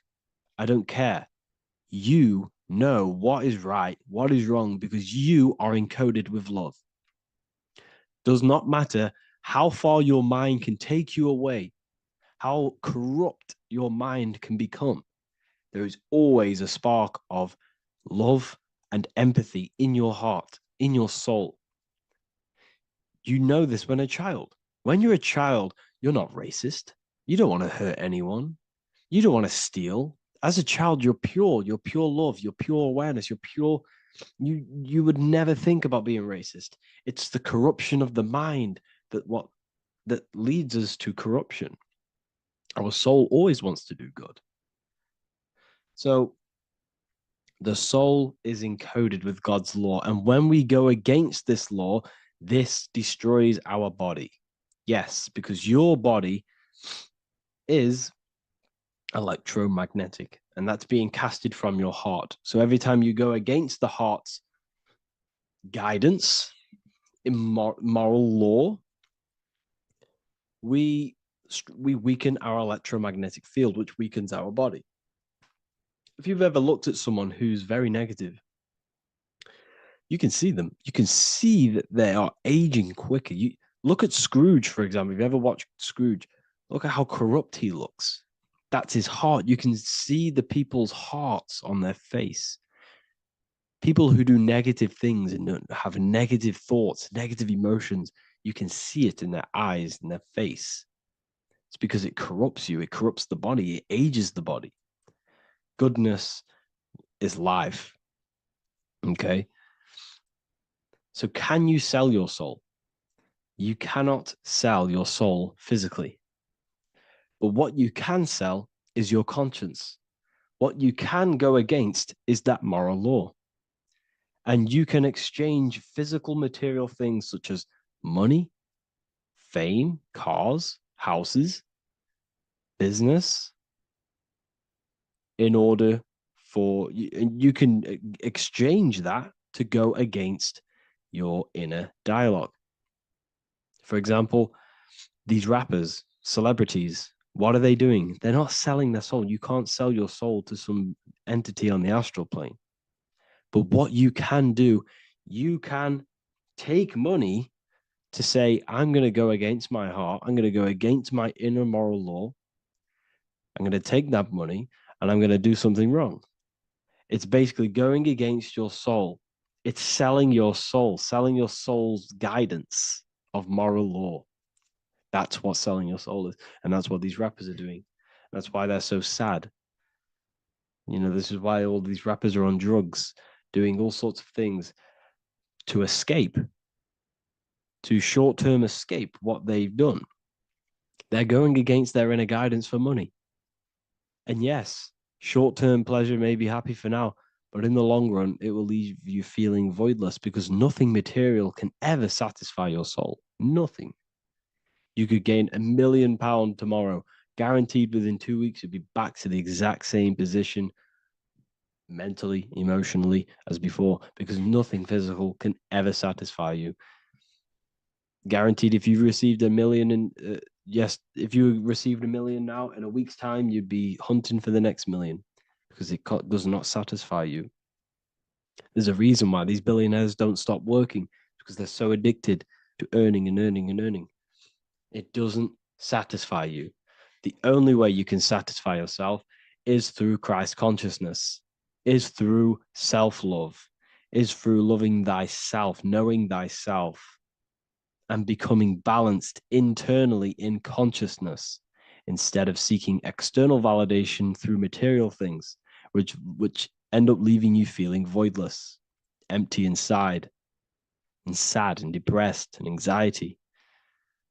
Everyone's looking outside of themselves for validation, when true validation comes from within. True satisfaction, true happiness comes from within, reaching Christ. Christ is a state of being, a state of consciousness that we must cultivate within ourselves so we can live a happy, balanced life.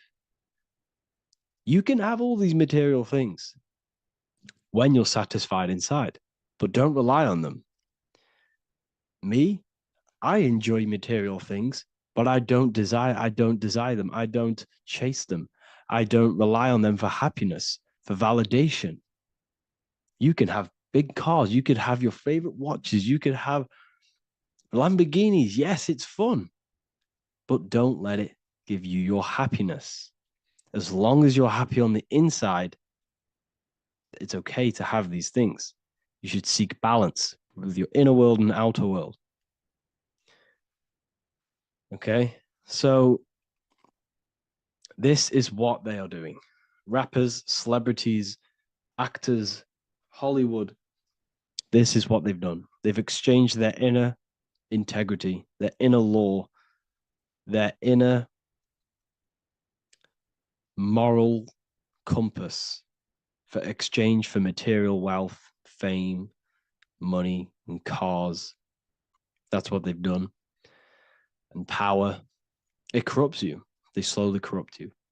So yes, you cannot sell your soul. And if you wish to learn more, I'll see you inside Ethereal University with my community, where we are learning every day to master ourselves, to expand our consciousness. If you want to lucid dream, astral project, master yourself, create the desired reality you want, learn about human consciousness and your full potential, then Ethereal University is for you, and I'll see you inside. The link will be in the description. Thank you for watching. What if I told you that you are under a spell, and this spell is controlling you in every aspect of your life, and you don't even realize it? Spells are not what you've been taught. They're not fantasy magic wands that are casted over you. No, no, no. Spells are much, much deeper. A spell is a belief system that is installed into your subconscious mind, which holds power over you. Okay? If I install a belief into your mind and that belief holds power over you and controls you, that is you under my spell. A spell is a belief that someone has installed into you. Okay? You have a subconscious mind. The subconscious holds power over 90% of your daily basis behavior, thought patterns, and overall emotional state. Because the subconscious is the back end of our mind, the mind that we don't really have access to. It's the shadow self, where all of our programs, all of our memories, all of our traumas, all of our everything that we've ever experienced is recorded and kept in this vast database called the subconscious. Now, the subconscious is the 90% of our mind. We are only aware of 10% of our mind, which is the conscious mind, which is what you're using now, what you're consciously aware of.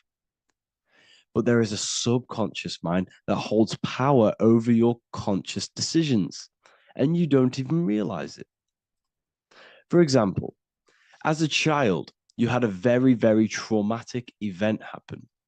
Let's say as a child, you were not loved enough by your parents.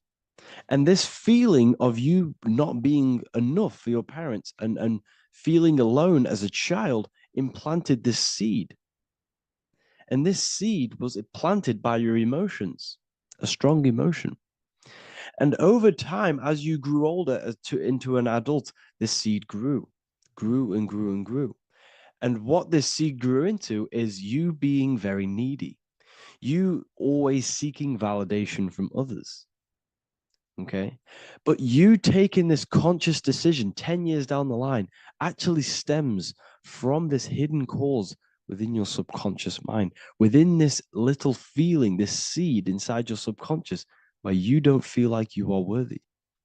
So this results in a conscious decision of you seeking validation from others, being very needy from others. Okay. This is what the subconscious is. The subconscious holds power over us. For example, posting on social media.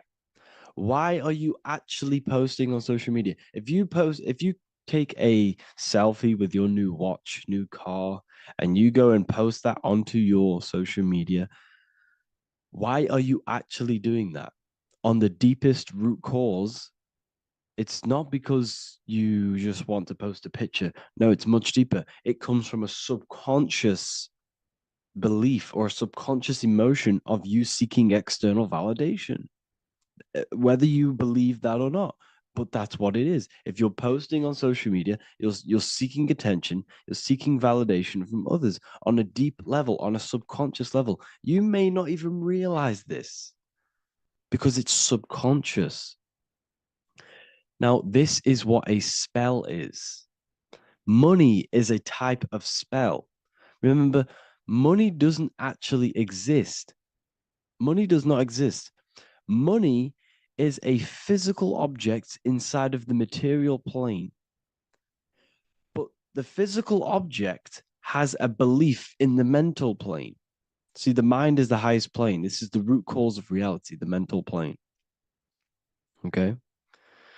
So our belief in our mind has given this piece of paper value and a meaning. But in reality, it's just a piece of paper with a belief behind it.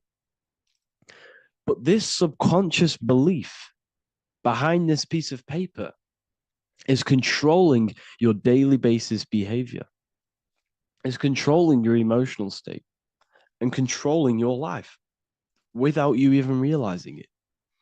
Without you even realizing that it's all an illusion. Money does not exist. It's the belief that gives the piece of paper a power.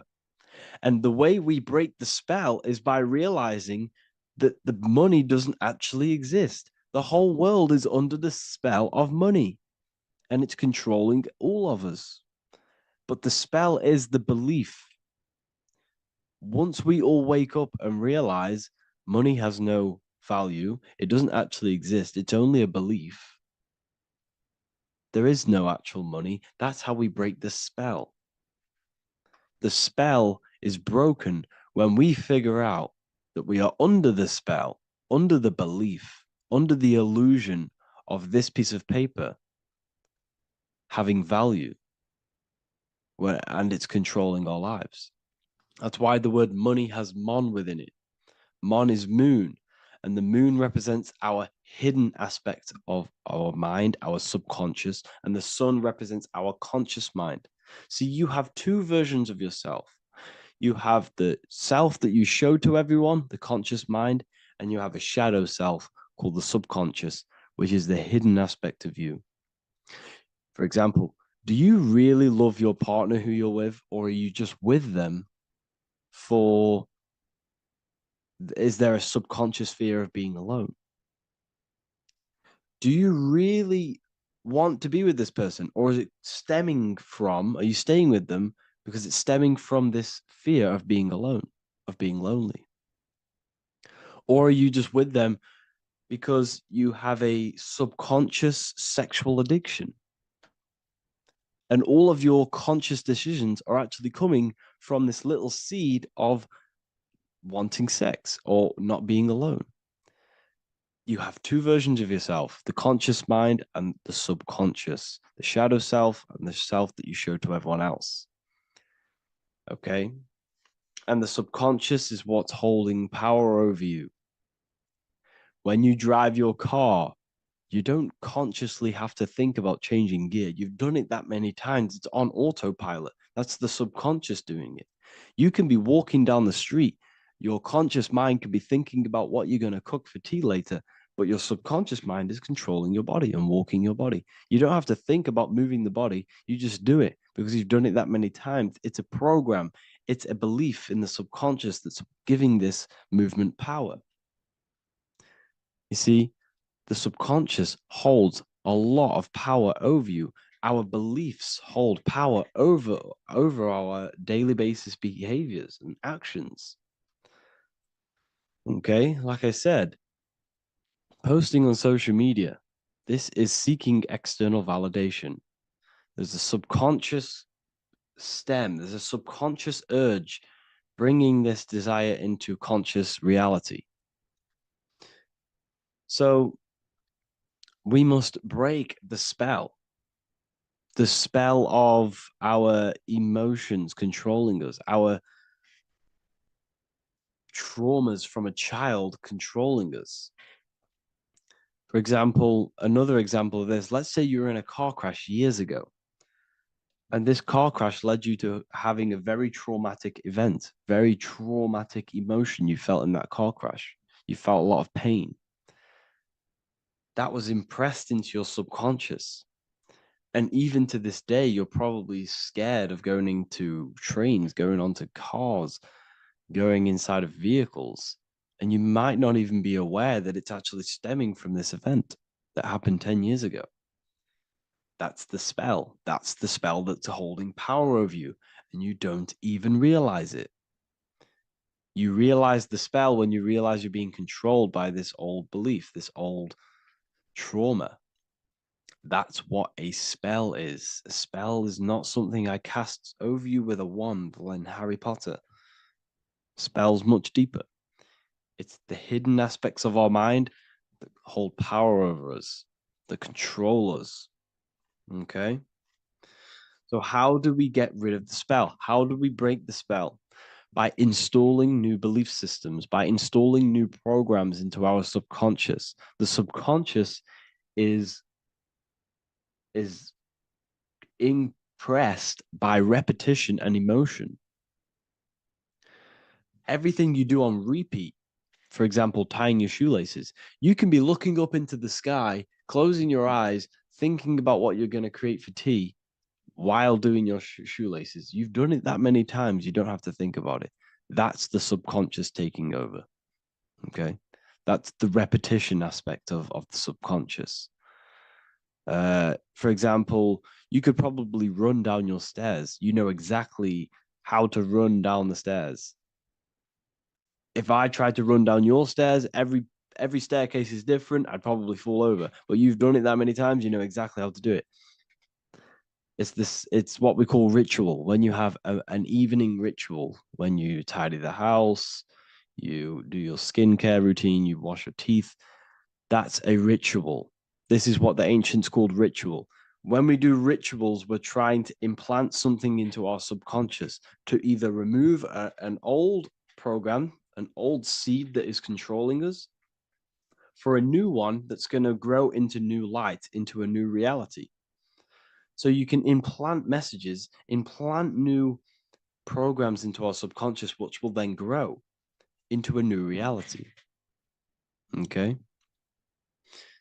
Because if I tell you something over and over and over again every single day, for example, if I say, you do what I say every single day I repeat this statement into your ears, about a month or 2 months in, you're going to start to believe in that statement and you're going to start to be under my spell. You're going to start to do everything that I say. So this is what spells are. Spells are subconscious beliefs that hold power over you, and you don't even realize it. So we need to remove these old programs we have that are controlling us for new programs. And we do that through ritual, affirmation, and imagination. Repetition and emotion is key to impressing the subconscious. They are the two ways that spells are created, that programs are created. The subconscious only knows the now and it only knows you. So every word you say is a spell. So when you call someone else a name, you're calling yourself a name because your subconscious takes everything you say as truth because it only knows you. It doesn't know anyone else. So every night we can do affirmation. We affirm the reality we want. This is what we call a ritual. We sit down or we stand up, whatever it is, you affirm the reality you are, I am statements, and then you imagine that reality. And you do this over and over again, every day, twice a day, 3 times a day, however many times. And this will cause repetition. This will install a new belief system into your subconscious, which will then start to show in your external reality. It will start to put you under a spell of the new program. For example, if I install into my subconscious that I believe that I am rich, every single night I affirmate that I am rich, I am wealthy, I am free. And then I do a ritual. I start to imagine this reality every single night. I do these two things on repetition, and I start to feel the reality and imagine the reality. Over time, I'm going to start to believe that I am rich, that I am free, and I am wealthy. without having the physical reality. And what this will do is that it'll implant a message deep within your subconscious mind. It will plant the seed of this belief. And this belief over time will grow into 90% of my thoughts, 90% of my actions, 90% of my words. My words, my thinking will change due to this new belief. I may not even realize it, but I'm looking for more opportunities to make money.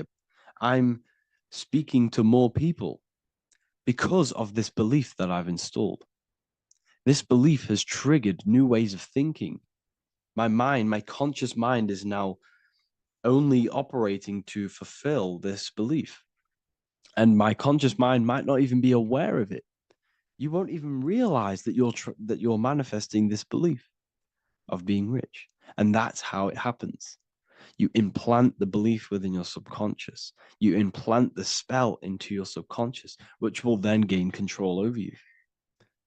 So we need to make sure we're removing the negative spells, the negative programs that are controlling us for new regenerated ones, for new ones that are going to create new realities, a better life. Okay? You don't want negative traumas, negative seeds controlling you and growing into your life. If you don't cut them off, they will continue to grow and grow and grow. Your anxiety will get bigger and bigger and bigger. Your depression will get bigger and bigger and bigger. But it's all actually stemming from one belief system or one trauma. Okay? So this is important. Everything in this physical plane is an effect of the higher planes. It's a shadow of the mind. Everything we think, all physical objects began as a thought, then an imagination, then energy, then a physical reality. So we must change the mental plane. We must plant seeds into our mind to change down into our physical material life. It's about manipulating this higher plane so we can create change and effect in the physical external material plane. That's what magic is. This is what spellcasting is. This is all what it is. It's not fantasy. This is the manipulation of the higher planes of consciousness, which your mind has access to. You have access to these higher planes. Okay? This is exactly what I teach in my university. I teach different rituals. I teach specific rituals to get rid of certain things, certain belief systems. I teach all different rituals, all different ways for you to create your own reality and live the best reality you want. We also have all of these different courses. We have activating the inner eye. This will teach you exactly how to lucid dream and activate your inner vision of imagination. We have the sexual alchemy course. This will give you the power of transmuting your sexual energy into creativity. We have electromagnetism studies. We have esoteric exchange, an exclusive live call that we do every single week. And I connect with all of the students. They can ask me questions, can speak with me one-on-one inside of these live calls. We have the real numerology section. We have the health section. We have a lecture section. Look at all of these lectures we have on occultism, symbolism. All of these lectures are designed to gain you power, to give your personal power back to you, to make you realize things about you. We have a meditation section. We have a library section where you can download all of our library, all of our books, different books on occultism, symbolism, Freemasonry, astral projection. And of course, we have the Manifestation Mastery course, which teaches you exactly how to create reality so you can live that desired reality that you want. This is the last chance to lock in the price of $55 a month. This is less than $2 a day. You can really level up your life because the price is going to increase as the value of the university increases because there's a new symbolism course coming out. And if you join now, you'll get this course for free because obviously when this course releases, the price will go up. The symbolism course will teach you the language of esoteric and occult symbolism. I'll leave the links in the description. Make sure to leave a like, comment, subscribe to the channel if you want to see more content. Thank you all, people. Have an amazing day. Geometry. This is the study of nature, of the codes, the mathematical codes behind physical reality. So today we're going to be going deep into geometry and the true esoteric internal geometry, the geometry that no one really talks about, and how geometry relates to human consciousness. So essentially, what we must understand when it comes to geometry, the basics of geometry is everything is vibration. And this vibration is vibrating on a certain frequency. And this certain frequency creates a geometric shape, which is why in nature we see all of these different geometric shapes. All matter takes form in shapes. So if we put sand on a plate and we vibrate the plate on a specific frequency, we see that the sand goes into specific geometric shapes and patterns. So essentially, matter is energy condensed. It's energy vibrating on a low frequency, vibrating at a certain frequency. So matter is condensed energy. And each geometric shape is manifesting and showing a specific energy. Some shapes carry more energies than others. For example, the cube is what traps energy. A square is what traps energy. So geometry and the flowers are basically how energy manifests itself into physical matter. We are in a world made out of energy or light. Light is energy. So everything is vibration, everything is frequency, and everything is energy. Even the words, each atom in our body, everything. So everything in nature has these mathematical energetic codes. So geometry is basically the study of nature and the shapes that are in nature and their energetic principles. Because, like I said, matter is energy. So this is what we call cymatics, when we place water in a petri dish and we shine light on top and we vibrate the water. And we can capture, this creates certain patterns. Each frequency, like you see here, has its own pattern. So what we are seeing here in the physical plane is essentially energy condensed into physical reality. We see it in the turtle. We see it in every single form in nature. Now, external geometry and normal geometry, we normally get taught that this is God's way of creating physical reality, which is essentially true. However, it's far more deeper than that. Far, far, far more deeper. Okay, so what geometry truly is, it's not God's codes to reality. What we must understand is what the brain truly is. And what we must understand is that we are not in the world. We are not in the universe. The universe is us ourselves, and the world is produced by our brain itself. Okay? So the way you must understand how the brain works, so what you visually see, so geometry is to do with what we visually see. And what we visually see is heavily connected with our eyes, which are an extension of the brain. The eyes are the brain. And essentially how we see is energy enters the eyes, and each eye goes to the optic nerve. And this energy is transferred into electricity, which travels to the back of the brain, to the visual cortex of our brain. And this is where the image is produced, what we see. Therefore, the world outside of us is truly inside of us. It's a projection from within the brain. The brain is an energy condenser, a decelerator, an energy decelerator. Everything outside of us is basically formless energy. It is formless energy vibrating at a certain frequency. So what the brain is, it's sucking in this energy, this light, and turning that frequency, that code, that light code, into a physical reality. It's condensing the energy and turning it into a visual image inside of the brain. Therefore, everything outside of you is not what it looks like. Everything outside of you is basically energy, infinite energy. And our brain is condensing this into a physical reality and projecting it outwardly, which you experience your visual field. Okay? And the ancients knew this. So this is basically called the sigil of Lucifer. Lucifer is known as the light bringer.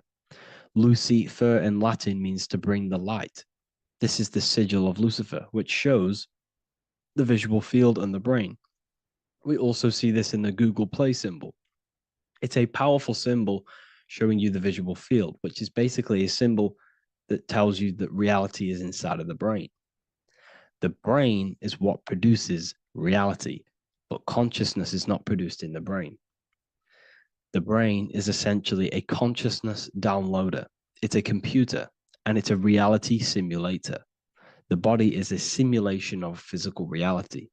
You are inside of the body experiencing the body simulation. The body produces this reality. It's a piece of technology. So Lucifer is to bring the light. Lucifer is the light being produced in our brains. Okay?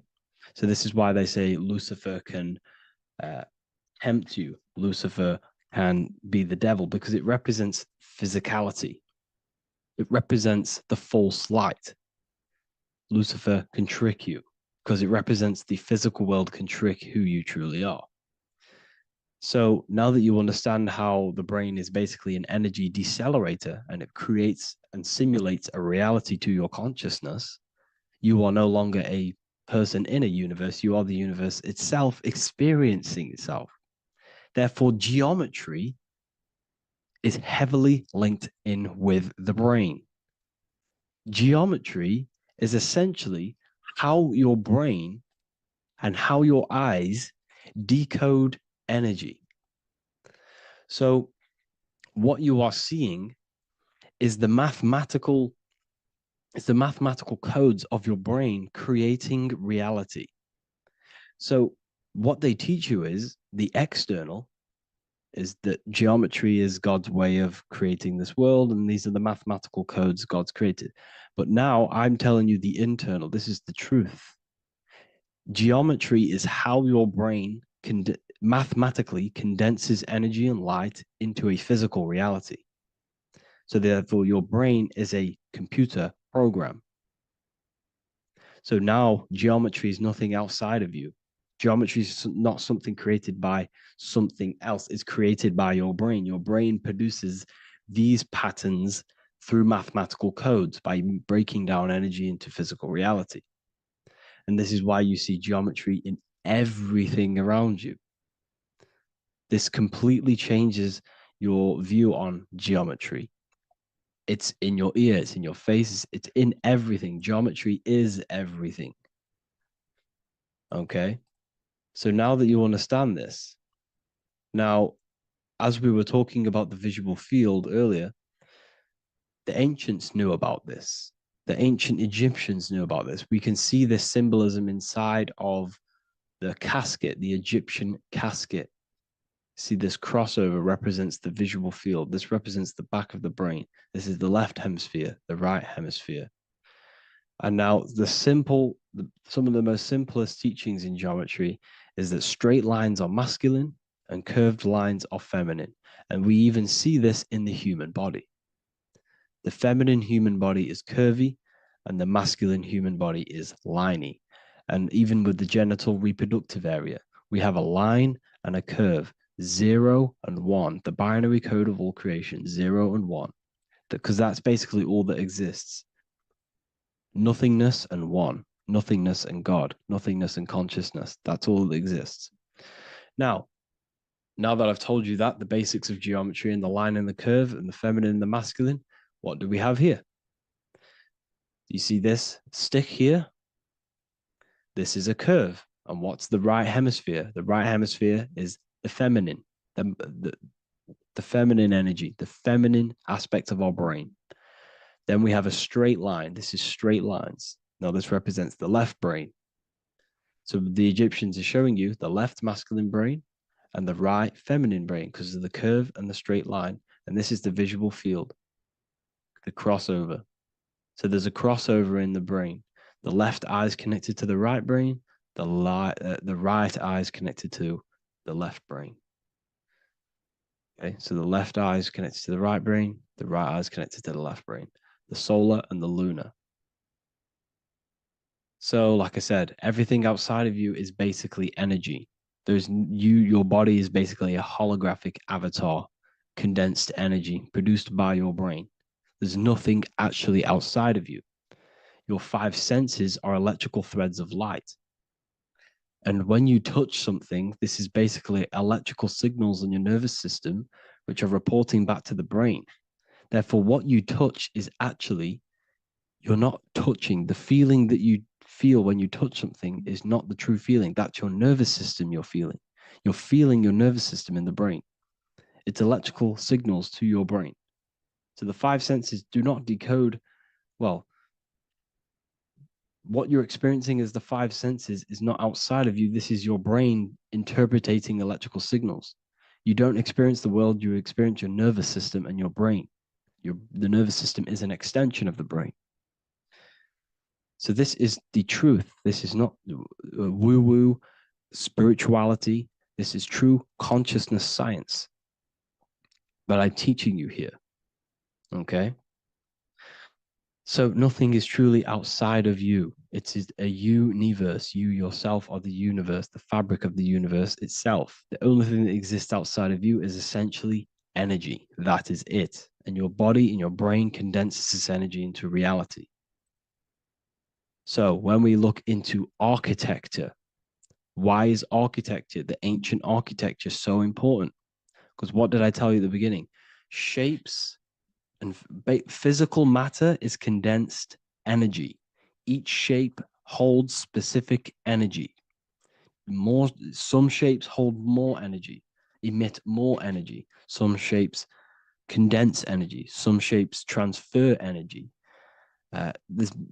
Each shape, each geometric shape has an energetic principle because matter is essentially energy. So when we look into cathedrals and the ancient buildings, they were filled with geometric patterns, geometric shapes, because they understood the energy principle.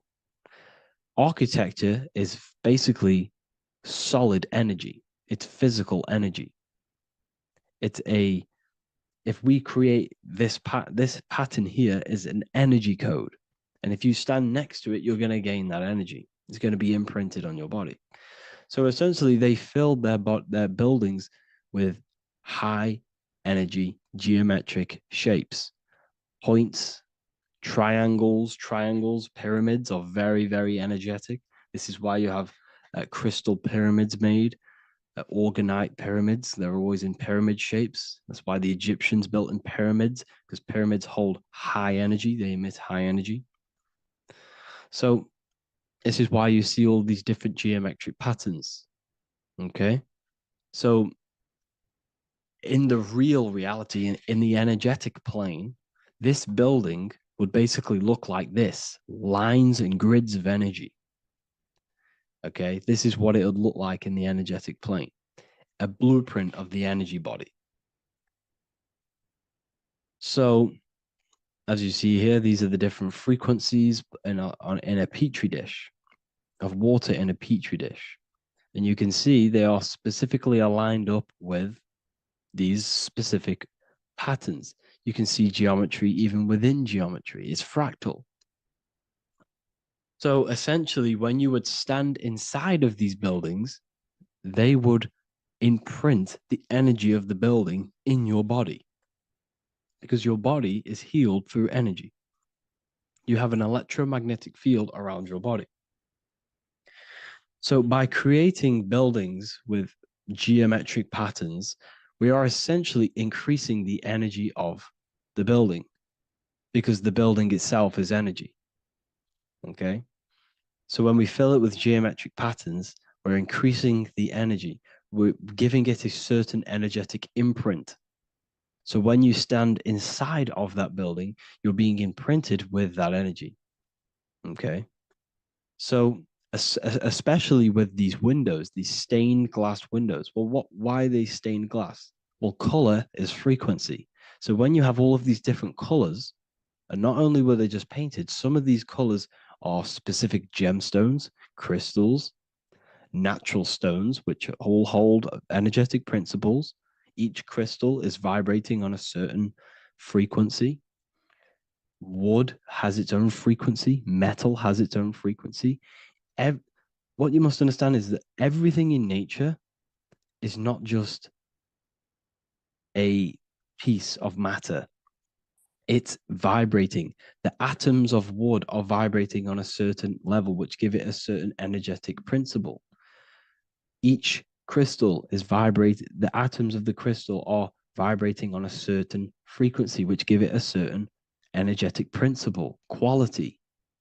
So each thing, this is why the ancients were obsessed with natural stones, natural things, crystals, natural metals, and they wore different metals, different things like copper on their bodies because they understood the atoms of these natural things are vibrating, which give certain qualities to you if you wear them. So you're not wearing it, you're basically putting that frequency onto your body because they understood this is energy. If I put copper on my body, I'm not putting copper on the body, I'm putting the frequency and the energy of the atoms onto my skin. And that frequency of them atoms are going to vibrate my skin, that frequency, and heal my body. So this is why this is so important. So each building is an energetic code. Okay. So when you stand in these buildings, it can heal your body. This is why when people walk into these ancient churches, they feel like they've met God. They feel a certain way. They feel so amazing when they enter these churches. They feel holy, for example. It's not because God's there. It's not because these man in the sky dwells in these holy places. It's because the energy of these buildings affect our consciousness. They increase your energy. They raise your vibration. They heal your body. They heal your cells. They imprint the water in your body, especially with these stained glass windows. Like I went a bit on a tangent there, but these stained glass windows were encoded. Well, they use different gemstones, different lights, different colors. And when the sun would shine through this window, well, what's the sun? The sun is light. Light is energy. The sun's light would go through this filter of the window of the crystals and the different gemstones and the different colors, and the sun's light would be encoded, imprinted with these crystals, with these colors and these natural glasses, which have healing energetic principles. And when you are inside that building, the sun's encoded energy of the window would be imprinted into your body, into your energy field, and it will heal your energy field, and it would heal your body, your cells on a cellular level. Because your body is what? 60 to 70 to 80, some people say 80% water. And water is encoded with vibration. If you say certain things into water, it gives it a specific geometric pattern, like I broke down in the beginning. If you say love to a water and then freeze it, it will go to this. If you say hate, it will go to a distorted pattern. So when you are in these buildings, you're being imprinted by the energetic codes of these buildings, the energetic principles of the windows, of the structure itself. The ancients never used to build in squares. Their buildings, their insides were never square rooms because they understood squares trap energy. They always had pointed roofs so energy can escape. So there's many little things that we need to look into geometry. For example, when you see magicians, when you look at ancient magic, why do they stand in circles with different geometric patterns? They use different geometric shapes. Why? Because shapes are energy. They hold specific energy. So when the magician stands in a circle with a pentacle, they're working with the energy of that pentacle. You can work with different energies based upon the different geometric shapes that you draw. And you can use this in your structure, in your architecture, in your work, and it can influence everything. So this is the true geometry. I hope you gained a deeper understanding on geometry and how it relates with you and your consciousness. Like I said earlier, your brain produces geometry. It's basically how your brain decodes energy. It's not God, how God creates this reality. And no, you're in this reality. You are the reality itself. Your body produces the reality. Therefore, geometry is one with you. So therefore, if I play with the geometry of the buildings, for example, like the government have, everything's in squares. If you look outside, everything's a square, everything's a rectangle. You go to a city, every window is a rectangle, every building is a rectangle. You live in a box room, everything is boxed and squared off in this reality, in this modern society. Why? Because they're trapping energy. The cube is the most simple geometric shape, which basically condenses energy and it traps energy. And if you subconsciously see squares all the time, your phone's a square, your TV screen, everything's a square, your keyboard, your desk. Go and look at the ancients. They never used to build in squares and cubes. And if you go into nature, you'll never see squares and cubes. Nature doesn't create squares and cubes. Everything in the modern society is squares and cubes to simple your consciousness down, to dumb your brain down. So the ancients built very, very complex structures. Why? Because they understood what we see affects our brains, because our brains decodes reality and creates reality. If you see a sophisticated building, this is going to give you a sophisticated mind and raise your IQ levels over time, subconsciously. I'm not saying if you look at this building, you're going to become smart. I'm saying if every single building in your environment, ment is mind, mental, every single building in your environment was this complex and complicated, it would increase your IQ on a subconscious level. It'd make you more complex, make you more intelligent. So they've dumbed everything down. They've dulled everything down. Look at everything. Everything is being dulled down. So anyways, I hope you all gained a better understanding on this. If you want to gain more occult knowledge and esoteric knowledge, make sure to read the Book of Wisdom, Volume 2.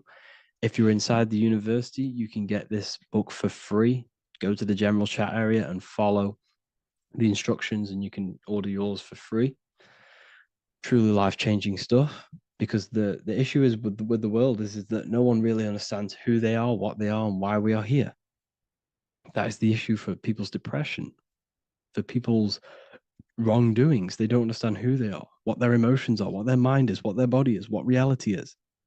This book gives you that. This book gives you the sense of understanding, the sense of well-being that will give you a better life because you understand life and what life is. And if you truly want to take your studies to the next level, we have the Ethereal University. This is the place for truth seekers where you can connect with like-minded people so you don't have to feel insane, because not many people think this way. I've been there when you wake up and not many people around you are thinking the same way and you start to feel a bit insane and you can't really talk to people about these things. That's why I created this, so you can connect with people and learn at the same time and become the best version of yourself by understanding truth and knowledge. If you join, you'll gain access to free live calls every single week, every single Saturday morning. We do live calls. You can ask me questions and all sorts. So make sure to leave a like and a comment. And thank you all for tapping in.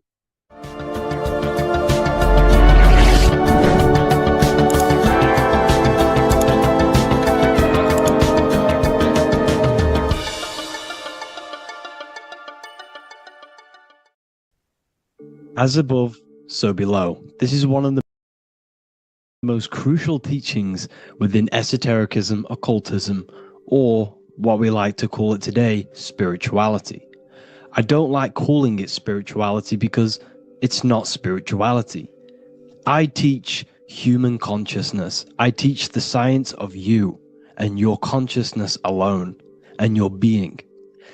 And in order to fully understand you and this world around you, you must understand this number one principle of as above, so below. There is many misconceptions of this, and there is many simple teachings of this, but I'm going to break it down today from the most simplest to the most complex, and you will see the connections between all things. This is the most important lesson you could ever learn, and I'm going to teach it you today. So what you must understand is with the term as above, so below, it applies with everything you see in this world and about yourself. We have something called the macro, which means the bigger scale. On the bigger scale, we have the whole earth. If we look down from the sky on top of rivers, this is what we see. We see this tree pattern. Then on a smaller scale, we see trees have the same pattern. Then we look even closer. We're going smaller and smaller into the leaves of the tree. We see the same pattern. Then we go even more micro into the human brain and look at the human brain cells, and we see the same pattern. This is proof this is a fractal universe, and everything is in the micro is reflected in the macro. As above, so below. As within, so without. On the macro is a reflection of the micro. So now that you understand this, we can go a bit further. A yearly cycle of spring, summer, fall, winter is a macro. A micro is a daily cycle. So a day is a mini year. The summer is the midday. Autumn is the evening. Night is the winter, and spring is the morning. This is a macro, a reflection. We have a miniature cycle of the zodiac every single day. And this cycle is also reflecting the cycle of life and death. We live, we are born, which is the spring. We live, which is the summer. We then age, which is the autumn. And then we die, which is the winter, and then we are reborn again. This is the cycle of life and death, and you do this every single day. You see, death is a macrocosm of sleep. This is why we say sleep is the cousin of death, because you die every single night. You do this process of life and death every single day. As above, so below. What's in the micro is in the macro. So when you go to sleep, you are essentially dying. And then in the morning when you wake up, you are then born again. This is a fractal cycle that we live in. Everything in this whole world is fractal. Everything applies to as above, so below. We have the sun, we have the moon, we have the day, we have the night. We have the life, we have the death. We have the conscious, we have sleep. As above, so below. We have the conscious mind, because now we're diving into as within, so without. As above, so below more refers to the external world. As within, so without is referring to your inner world and the outer world. What you must understand is about yourself. You exist in two realms. You're an individual. The dual nature of you. You exist in two realms at once. You have an inner world of your thought, emotion. This is the inner world that no one else can see but yourself. And you have an outer world with a physical body which everyone can see. So you exist in two worlds. You have the inner voice, you have the outer physical voice, which I'm speaking to you with now. But I also have an inner voice, which no one can hear, only but me. So you exist in the light and you exist in the darkness. The sun represents your external self, your physical, conscious mind. The moon represents your shadow self, the inner self, the psyche self. The spirit self. There is an as above, so below.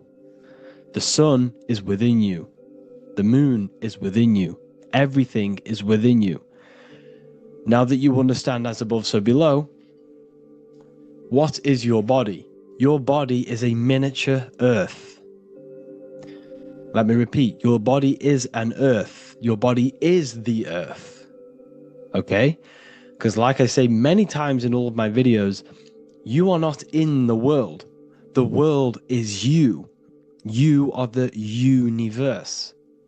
Your brain is a computer creating this reality. What you see with your eyes is produced in the back of the brain called the visual cortex. You don't look into the world, the brain produces the world. The body produces the world. When you touch something, you're not actually touching something. This is the electrical nervous system. When you touch something, what you feel is actually electrical signals on your nervous system reporting back to your brain. Therefore, when this body dies, you leave the earth because this body is the earth. Okay? As above, so below. You have the mental plane, the astral plane, the etheric plane, and the physical plane. This is essential for understanding reality and the teaching of as above, so below. Everything in this material plane began in the thinking mind. For example, the microphone I'm speaking into, the phone you're watching this video off, or the laptop or iPad. Where did this begin? It didn't begin in the factory. The first ever place this item begun was in the mind of an individual. The invisible realms of mind is where all physical things and physical items begun. Essentially, this physical plane is the effect of the thinking mind. This world is the world of effect. It's the world of outcomes. When you see something, it is already manifest. It is already being manifested. It is an effect. And in the effect of the cause, which is the thinking mind. Therefore, the mind creates thoughts, which is the mental plane. Then after thoughts creates imagination, which is the astral plane. These two are spiritual. They are non-physical. So spirit kind of means non-physical. Then you have the physical planes, the etheric and the physical plane. As above, so below. What happens in the mind is manifest on the physical plane. Like I said, the phone that you are holding, it was a thought, and then it brought down into a physical reality. As above, so below. You change the mind, you change your reality. Your environment, the word environment has ment in it because your environment is mental. So now that you understand this, so what is the world around you? The world around you was created by the mind of God. It was manifested through God's thought. So you are living in the mind of God. You are a thought in the mind of God. God thought you into existence. But like I said, we are all fractals. Everything is fractal. If God exists, this means that you are God, as above, so below. God created you through the thinking mind, and he gave you a thinking mind. So God created the macrocosm. God created the macro, the whole world. He designed the whole world, the sun, the stars, the moving. He designed this. But then he gave you the thinking mind to design your own life and create your own life in his world. You are a microcosm of God's macrocosm.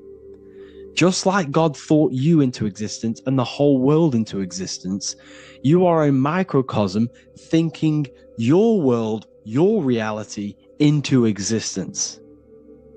You see this now? Everything is a reflection. Everything is a mirror. Everything is fractal. So in order for you to change your reality, you must change these higher planes. Your thought and imagination are the two key aspects of creating physical reality. Every object you see around you was begun in these higher planes of the non-physical, and they were brought out of spirit into physical matter through the thinking mind and physical action. So now we're going to get a bit deeper. The brain is not the mind. Now that you understand, we have spirit and matter. As above, so below. You have a non-physical side of reality and a physical side of reality. The mind is the spiritual brain. The brain is a physical manifestation, a physical effect of the mind. The mind uses the brain to operate in the physical world, and it's the same with the heart. The soul manifests itself physically through the heart. The heart is a physical manifestation of the soul, of the emotion, thought and emotion, the mind and the soul, the brain and the heart, heaven and earth. So you have the inner world and the outer world, the spiritual, non-physical, and the physical. So we are all on this process of awakening and expansion of our minds into new fields of thought, into new fields of awakening ourselves. Because essentially we are born into this world, but you are born many, many times. You can be born physically and you can be born spiritually. Like I said, everything is fractal. So just like when the baby finds out that there is a world outside of its mother, what does the baby do? The baby seeks a way out of its mother, and then the baby is now born into a new world, a world outside of its mother's womb. It's the same with you and your spiritual process. As your mind becomes aware that there are other realities beyond your physical body, it then seeks a way out. And this is why you are probably watching my YouTube, because you are now on the path. Something within you has guided you to this path of knowledge, truth, enlightenment, and expanding your consciousness. And it is your soul who brought you here. Your soul speaks through emotion, a guidance. Emotion is the language of the soul. When you feel very bad, this is your soul telling you you're not in the right place. You're doing the wrong things. Because the soul is always unfolding its purpose, which is expansion and learning. That is it. The mastery of the self and the learning of the mind is the only thing that counts in the end after this life. So you are on a journey of expansion, of learning, creating, and spiritual rebirth. As above, so below. What does this body tell you? When I see someone overweight, I don't see the overweight. I don't see the body. I see the mind. I see an undisciplined mind. I see a mind that lacks self-control. I see a mind that seeks external validation. That's what I see when I see an overweight person. I don't see his body. I see the result of his mind. Because what does the Bible tell you? You shall know them by their fruits. It's the same saying as above, so below. You shall know them by their fruit. The fruit is their manifestation. Your body is a direct correlation and manifestation of your mind. Your inner world projects your outer world. As within, so without. As above, so below. Now, what do you see when you see this man's body? I see discipline.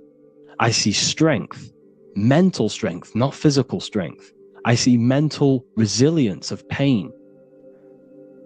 Because all of this man's mental energy has been manifested physically within his muscle.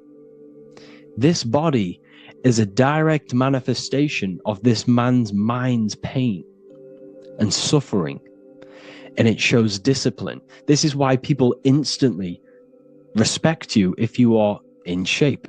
You walk into a room and you are in shape, people will instantly give you respect because they know that you are mentally disciplined. The body is a reflection of your inner world, and it's the same with your friends, your family, your connections with people. If you think about yourself very negatively all the time, and you don't have a good connection with yourself, you don't have a connection with your true self, this will manifest into every single relationship you have in your life. If you don't have a good relationship with your inner self, you don't have a good relationship with the people and the friends around you. Because as within, so without. If you think negative about yourself, you will only pick up the negative in other people. If I think very highly of myself and I think very happy and good things about myself, I will then see the good things in other people. Because it's as above, so below. As the inner world is, so is the outer world. It's the same with your life circumstances. Your life is a direct correlation of every thought you thought in the past. If you possess millions of pounds, millions of dollars, this is because you have thought this into physical reality. You live the life you are deserved. You live the life that you manifest through your thought. If you live a very poor life, this is a reflection of your mind. This is a reflection of what you have thought into physical existence. Because like I said, everything begins in the mind, as above, so below. And this is even present within the body. So where is the head? The head is at the very top of the body. And where does all manifestation begin? In the mind. That's where the mind is, in the head. And then the thoughts we think travel down the body into the heart, which is the emotion. Every thought we think is in the emotion. Every thought we think creates an emotion.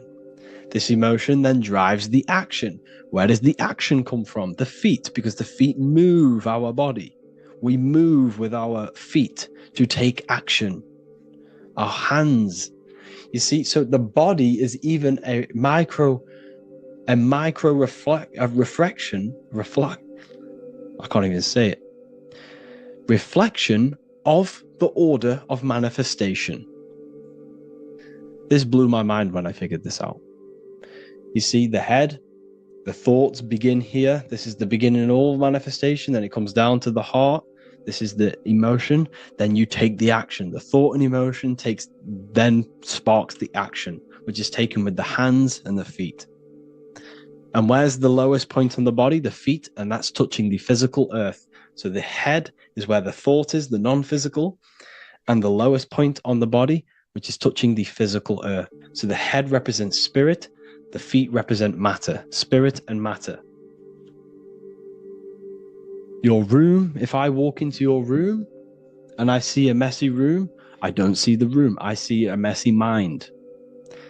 The room is a reflection of the mind. If you have a messy room, this is your mind. It's an externalization of your unsorted mind, undisciplined mind.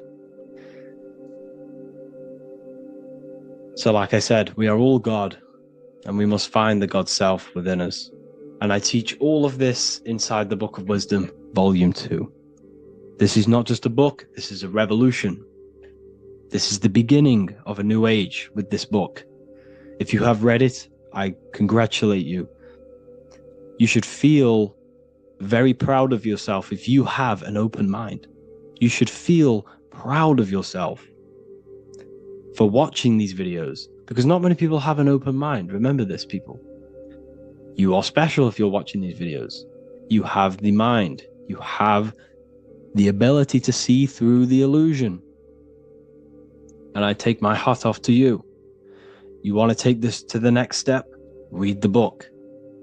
Or if you want to take it to the serious levels, join the university. The university, you gain access to every piece of my material that I've ever done, all of my books, all of my lectures that are hidden from YouTube, that are hidden from everywhere else, the lectures that give you real power. And if you feel alone on this journey, we have a conscious community where you can connect with like-minded individuals, because I've been there. I've been there when you feel lonely, because you feel like no one else is thinking the way you are feeling. You can't talk to people about these things because people just think you're crazy. That's why I put together this, so we can connect, so we can unite, so you can connect with people, so you don't feel crazy about thinking about this stuff, learning about this stuff. And if you truly want to level up your life, people, and take your studies serious, this is for you. We do live calls, we do lectures. There's a whole library filled with books you can read. It's the perfect place for the truth seeker. I thank you all for joining. Please leave a like, a comment, a subscribe. Let me know any future videos you want me to make in the comments. Thank you all. Have an amazing day.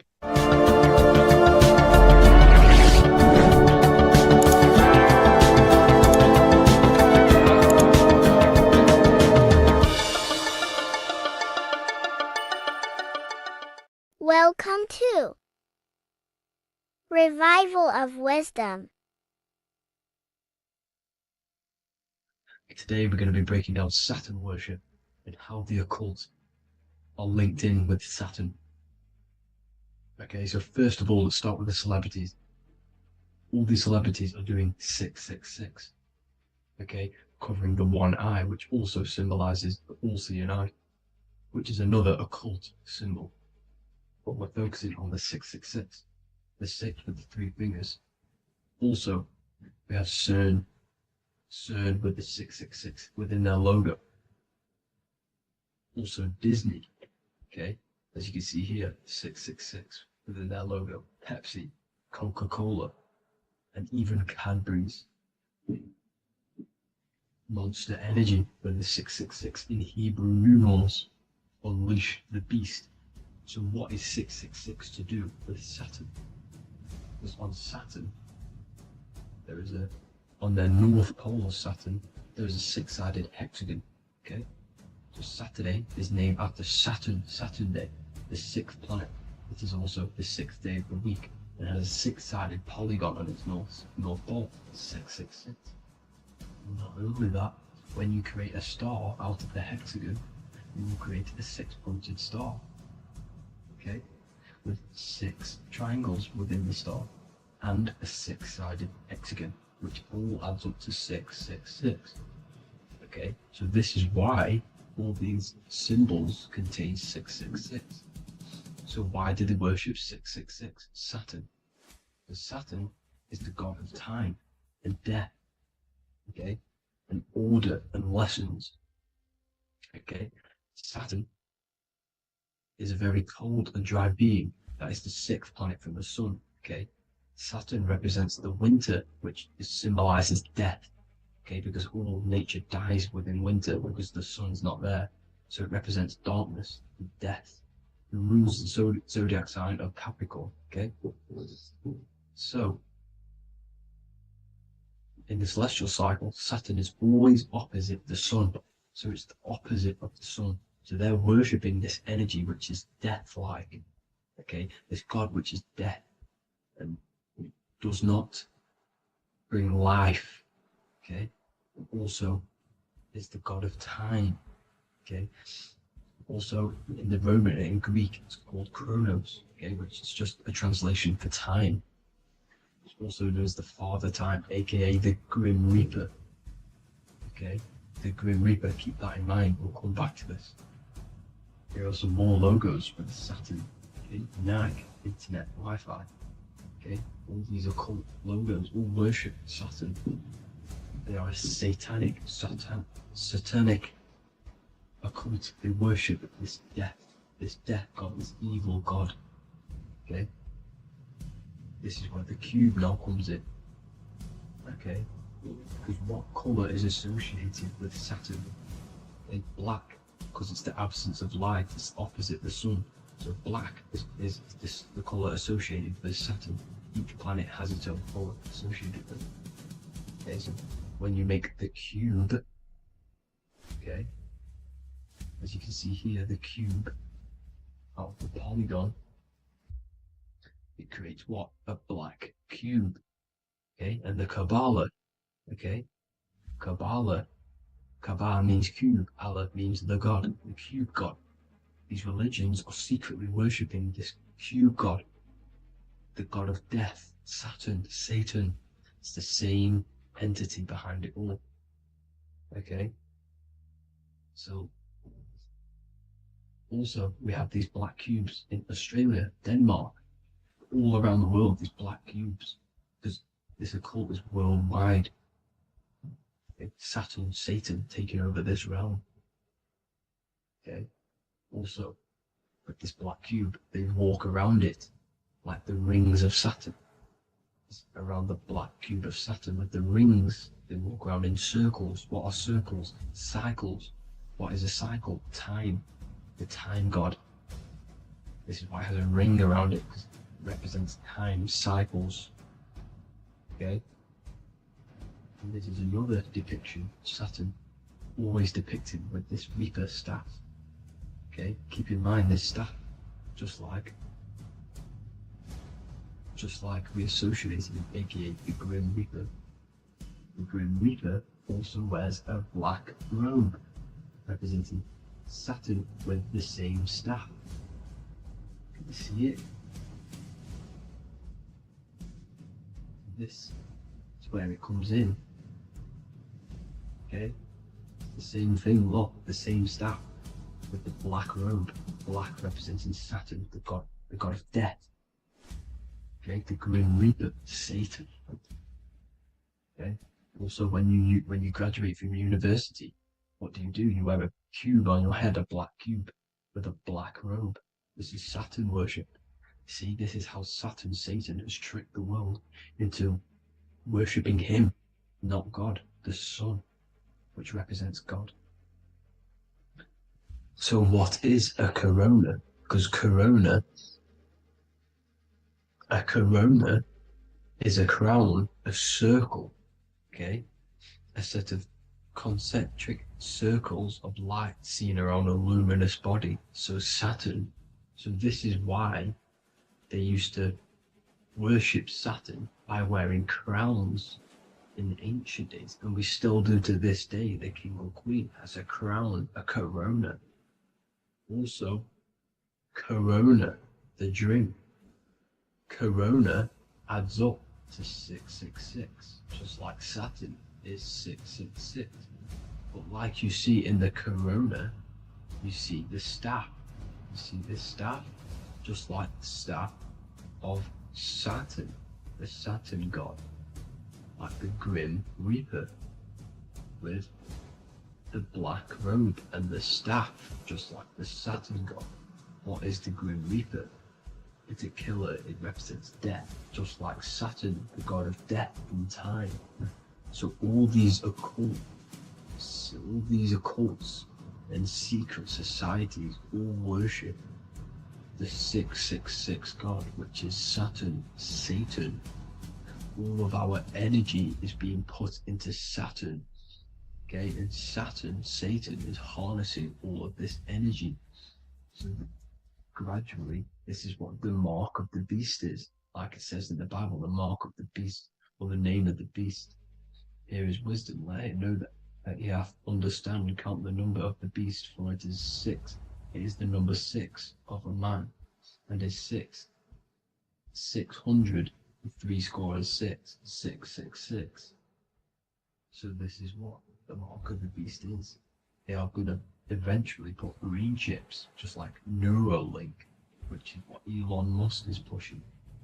Okay, so this chip is the mark of the beast, and it's going to be implanted to our hands or brains. Okay, and they will manipulate our consciousness, and it will manipulate our DNA, and it will directly connect us to AI, and AI is linked in with Satan, as the demons and the people who rule this world are in love with AI. They want to connect humans to AI. And this will control our consciousness completely and give all of our energy back to Satan, this deity that they all worship. Just like when you get married, you wear a wedding ring, the rings of Saturn, over the finger, which represents the sun. So you're basically seeing Saturn over the sun. The sun is the son of God. It represents the sun, represents God. So you are putting Saturn over the sun. So thank you guys all for tuning in. I'm going to leave you guys here. Please leave a like, comment some topics that you want me to talk about. And please subscribe for more amazing content. God bless.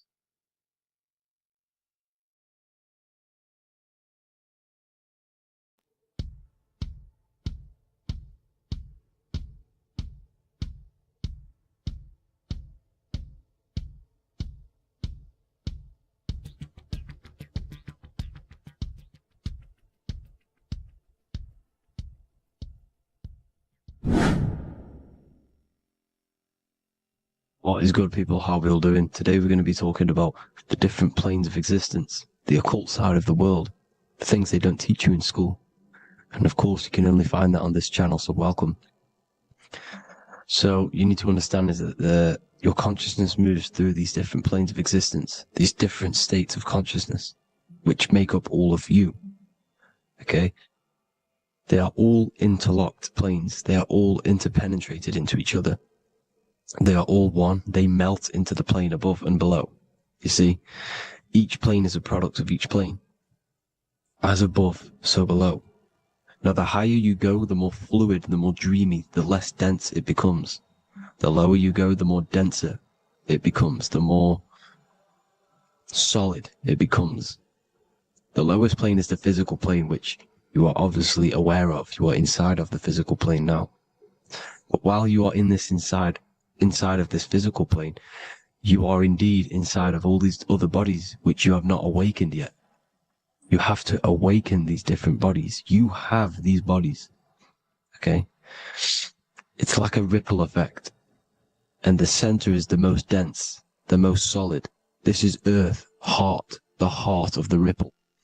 And the lower you, the further you go out from the center, the more dreamy, the less fluid, the more fluid, the more less dense it gets until you're one with the all.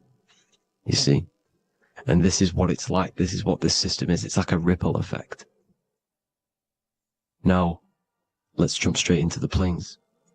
First, you have the physical plane, made out of 4 elements. 5 elements. The ether is the mother of the elements. It's the womb of the elements. It's the 5th element. And it gives birth to the 4 other elements. 4 is stability. Tables have 4 legs, and this is why the ether gives birth to 4. Because it's the foundation of the physical world. Fire, earth, water, air. They are not pure. Each one of the elements melts into the other one. For example, earth and water both share cold. Water and air both share wet. You see, they compose of each other. They melt, they mold into each other based off the vibrational state of the ether. That's what it is. The 4 elements are the vibrational states of the ether. Okay? So you have the 4 physical elements making this, physical world. It's the lowest world. It's the world of effect. This world, whatever you see, whatever you experience, it's the effect. You can't change anything by manipulating this world. You got to manipulate the higher worlds to affect this world, you see? As above, so below. This is the lowest plane. It has 3-dimensional. It's the 3rd dimension. Space, height, and thickness. That's all it is. Front, backwards, upwards. You see, it's 3-dimensional. We cannot perceive the hidden side, which is the interior of this existence. We cannot perceive the interior from our exterior view. We are looking into this world. Okay, this is the exterior view. We can't see what's inside of that. That's the 4th dimension, which is the next one. It's the most gross and dense plane. 4 states of matter, the most slowest vibrational molecules exist in this plane. Above this plane, you have the ether. Okay, the word ether and either are the same thing because either connects 2 scenarios in languages. I either support Manchester United or Liverpool. Either is connecting them 2 scenarios. The ether is doing the exact same as you can see here on the planes of existence. It connects the astral world, which is very important, to the physical world. It's connecting these 2 worlds. So it's the ether. It's the ether. The ether is pure potential. Energy flows through the ether. It is pure energy, pure potential. Okay? The physical body is an exact copy of the etheric counterpart body. So every physical object has an etheric energy double. It's like a blueprint of that object. Every single object has an energy double, and that's the etheric double. Okay? The etheric body determines the shape of our physical body through its lines of force. All through life, it rebuilds and restores the physical body. Physical problems show up first in the etheric body because as above, so below. You manipulate the higher planes, it will manipulate this plane. And this is why sorcery works. Contact with astral plane entities. We'll get into that a bit later. So the reason why we can't see this plane, this energy world, which is all around us, which we are inside of right now as we speak, is that the molecules that compose it are further apart than those of the physical plane, making it invisible to the two eyes. That we can't perceive it. Our eyes cannot physically suck in that sort of information, and our brain cannot decode it. This is why, they brainwash us with all these programs to keep us asleep, to keep these other bodies we have asleep, so we don't find out about these other bodies, and is to make you believe that everything's just a material. Only the material world exists. They don't want you to know is that everything that you see is a result of something you cannot see. As above, so below. There are realities within this reality. This is what I'm breaking down now, these different planes, on how this reality works. So your etheric double is your energy body. You can see here the physical, etheric, astral. Astral is your spirit. The ether is a part of the physical plane. It's like just above the physical plane, but it's still part. But then the astral plane is completely separate. It's another plane, but they're all interlocked. Don't think they're apart. They're all interlocked. They're all one. They all melt into each other. The chakras that we have are inside of our etheric body. They are our sense of organs which tune us to the fourth dimension. These 7 chakras connect us to the astral world, the fourth dimension. Okay? They are points for the flow of energy from the universe / 7 planets, because the 7 chakras are your 7 planets, and the 7 planets are connected to the astral world. They are feeding these 7 senses in our body. They connect us to the universe, to our etheric counterpart, and then to us, supplying the physical body. Because the energy comes from above. As above, so below. These 7 senses, these 7 etheric chakras, are being supplied with energy from the universe, the 7 planets, the solar system. Then it supplies the physical body. You see? So, the ether is very important. And this is, that the ancients understood the science of the ether, and they could, harness free electricity from it, because it's all around us. The ether is all around us. And this is what they were doing. They were harnessing free energy using the ether. The astral plane, the fourth dimension, very important plane. Very, very important. We've all been there. Every single one of you has been there. Okay? The fourth dimension is unseen of what we see. It's the interior of the exterior that we see. We see the third dimension, but we cannot see beyond what's making this third dimension. This is the fourth dimension. Okay? It's the dream world. This is where you go when you dream. Okay? This is where you go when you dream. It's the place of disembodied spirits or ghosts, entities, whatever you want to call them. When you hear ringing in your ears, that is not tinnitus. That is an entity around you. Okay? That is an entity around you. The fourth dimension is where thought forms exist. Mental images. Thought forms as in what you see in your mind when you think of an image, because the mind is the highest plane of existence. Mind is the highest plane of existence. And it manipulates all of the planes below. So it goes the mental plane, then the astral plane. So the thought is in the mind, the mental plane. That just the thought alone, no image, but then the form depiction, the thought form exists. It manifests in the astral plane as a sort of image, an entity, a living conscious being. So this is why thoughts are things. You see, thought forms exist within the fourth dimension. So when you imagine something, when you are, for example, right now, look into your hand and imagine there's an apple in your hand. If you can see that, you are seeing into this fourth dimension. You can only see into this fourth dimension using the mind's eye, not the 2 eyes, the mind's eye. When you shut off the 2 eyes into darkness, the third eye opens. The mind's eye is open. And you can see, this is astral travel. You got to work on astral travel. And you will see this astral plane, this fourth dimension. And there are 3 different sections to this astral plane. Higher, middle, or lower. So yes, there is a kind of a heaven and hell. And a mid-God. Heaven being the higher vibrational entities manifesting higher vibrational thought forms existing there, the lower vibrational thought forms existing in the astral plane. But these thought forms are beings. You can create these beings. They're called elementals. Okay?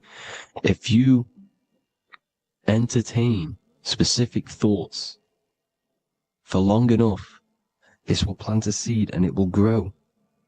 If you keep, so for example, you have a bad feeling or whatever, what's a good example? Unforgiving someone. You keep that energy inside of you for long enough, it will manifest in the fourth dimension. You entertain that thought long enough, it will manifest. And it will create an etheric body, and it will be an entity which will harm you, that will feed off you, this low vibrational energy. Your mind is so powerful. It creates thought forms, and these thought forms can take consciousness, can take bodies, etheric bodies. Now, that's why it's very important that you master your mind, master your thought patterns. So this fourth dimension is the astral world. So when you have a nightmare, this is the lower astral plane. You're in the lower astral plane. Whilst this physical body rests at night, your consciousness, you awaken this other body, your consciousness goes inside of this other body, whilst the physical body lays asleep. You see? So it's all inside of you. This is what you need to understand. You just haven't awakened these bodies yet. You can awaken them. You just got to awaken them. Okay? The next is the mental plane. This is the mind, the source, pure cause, pure motion, the most less dense, the most fluid. No form. There's no form to the mind. Astral plane is the first plane where a form takes existence, pretty much. The mental world has no form. It's pure mind, pure intelligence. Thoughts alone exist here without any images or manifestation. The most fluid, the most dreamy, the most causal plane. All of the rest take the effects of this plane. That's why it's mind over matter. Your thoughts they create vibrations. Each vibration is vibrating on a specific frequency, which creates mental images, creates effects down here on this physical plane. This is why it's so important to master your mind. Master what you think. Master your mind. It's the hardest thing to master. You could conquer the world, but it's probably harder to conquer your own mind than to conquer the whole world. I can promise you that, because the mind can play tricks on you. You got to listen to that inner guide within you that will constantly manifest the good things. So anyways, people, hope you learned a lot from this. Please work on trying to activate these other bodies. I will maybe do another video on trying to activate these bodies if you wish. Please comment down below if you would like to see that. And have an amazing day. Please like, subscribe, comment down below any video ideas you want me to do, any information you want me to spit. Thank you all. Have an amazing day.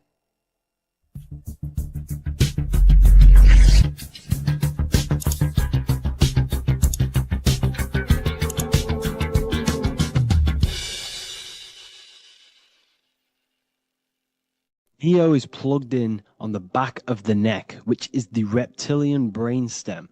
The reptilian brain is all to do with survival mode, survival state. It's always scanning the environment for safety, whether that's physically, emotionally, or mentally. It does not think. It is instant. For example, do I smack the guy or run off? If something happens to you, like a car's coming really quick to you, you do not think about this. The reptilian brain is the animal instinct that will instantly move your body on the instant reactions. Hence why it's the closest brain to the rest of the body. It has instant access to the electrical nervous system to control the body at instant reactions. Now, Neo is plugged in on the back of the neck, which is the reptilian brain. Therefore, the matrix is the body itself. It is the lowest state of consciousness. This is what it represents. The word matrix means womb. It translates to womb because your body is a womb. Your body is a vessel for universal consciousness, for God consciousness. And the body is also a womb where you can be born again outside of this body by raising your consciousness, by awakening the neocortex. This is why neo is called neo, because it represents the neocortex. This is the higher aspect of our brain. This is all to do with new things, higher reasoning, higher thinking, new learning. You see, the brain is a receiver for universal consciousness. Now, what do I mean? It is a radio receiver. Think of it like this. You have a radio tower which emits frequencies, and each little frequency, 00.1, 00.2, 00.3, each 00 point is a different person. We are all the same universal consciousness encapsulated inside of a different vessel. This is why our body is the temple of God inside of the Bible. Your body is a sacred temple of the divine essence of the universe. However, consciousness is controlling this physical body. And I'll show you this diagram here. Consciousness consists of imagination, emotions, thought, and memory. All of these things are not physical. They're not made out of atoms. You cannot think with atoms. If I split open your brain while you are thinking of a cheesecake, I would not see a cheesecake. It's because these things exist metaphysically within consciousness. They are not physical. The body is physical. It's part of matter. It's part of time. You see the Leonardo da Vinci, the circle and the square. The square represents limitation, beginning and end, because when you draw a square, there is a beginning and end. It represents the body, the mortal self, the ego, the echo. Then you have the spirit raised above, which represents spirit over matter, mind over matter.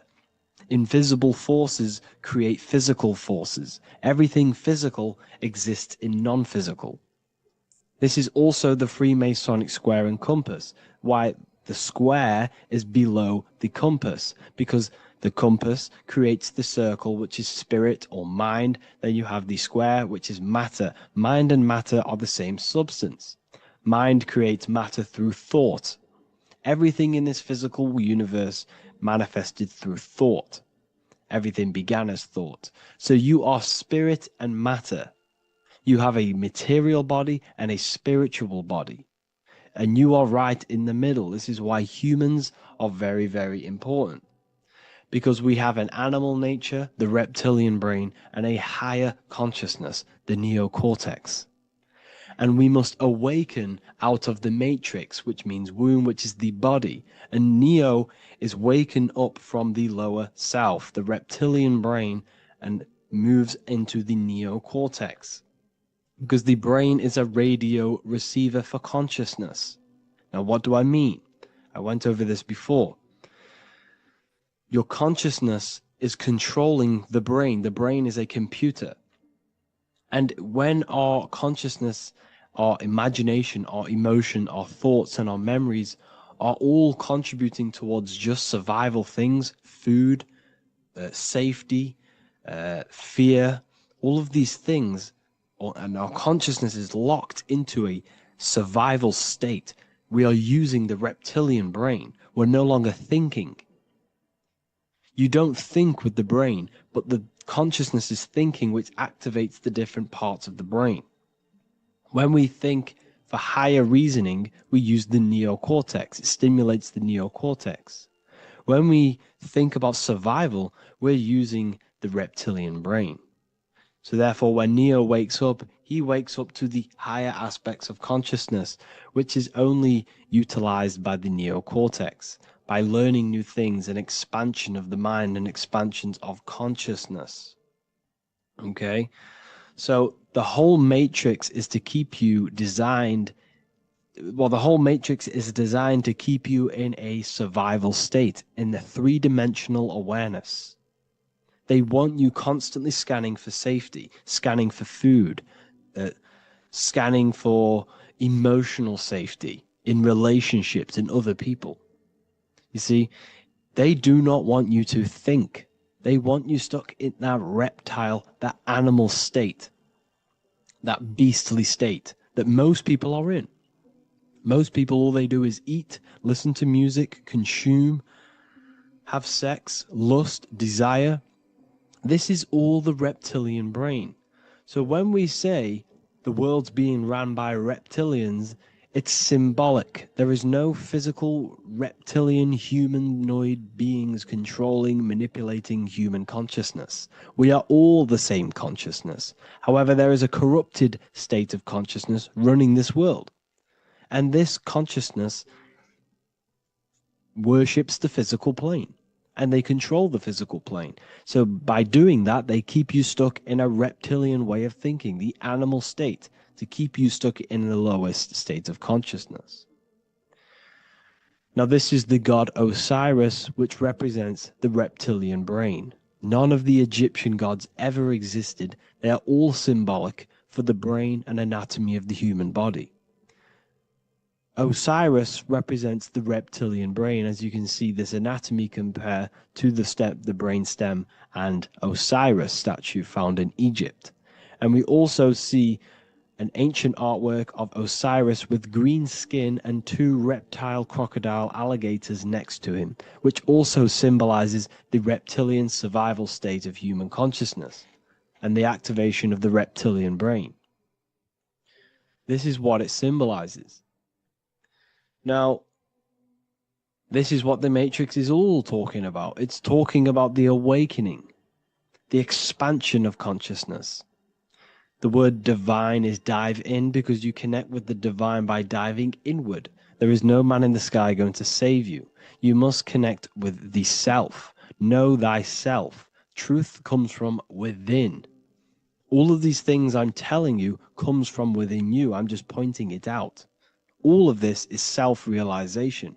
A lot of people say, well, what are my sources? My sources is knowing thyself, observing thyself, using the neocortex of critically thinking, sitting down and thinking about yourself and having deep realization of yourself. You can realize that your thoughts are not of this physical world. It's quite simple. The brain does not think. The brain does not imagine. The brain does not hold memory. All of these things exist in consciousness, the one consciousness, but we are all fractal, infinite parts of.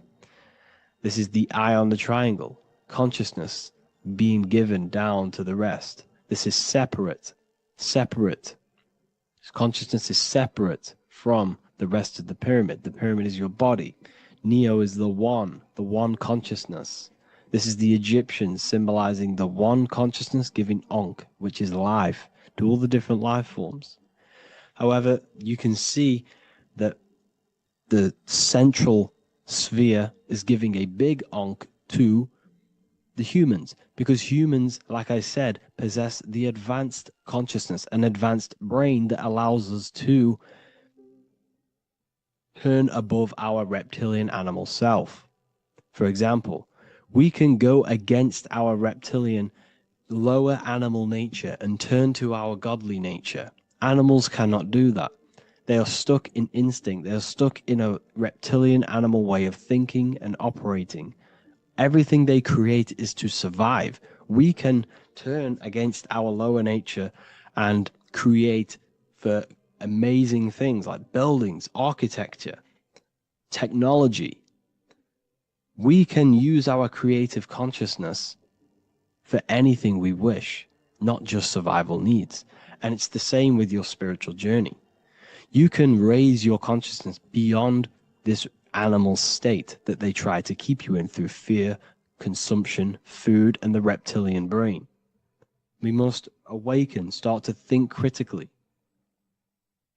and awaken to our divinity. Because the mind, the consciousness within you has infinite potential to expand. There are infinite fields of knowledge that you can explore. The mind can never be filled. It can never ever be full of knowledge. It always expands, and that's why you are alive. That's why you are part of this universe. That's why the science always says the universe is always expanding, because the universe exists in your mind, and the mind is always expanding into new fields of thought, new fields of knowledge and information. And that is your whole sole purpose of expansion of mind and expansion of consciousness and the exploration of the mind of God. We are living in the mind of God. You are a thought in the mind of God. You must awaken out of this body. This is why Jesus says you must be born again to see the kingdom of God. You must be born again. You must raise your consciousness beyond physical limitation and awaken to your divinity. And this is pretty much it for this video. I hope you all understand this, that this is all symbolic for consciousness.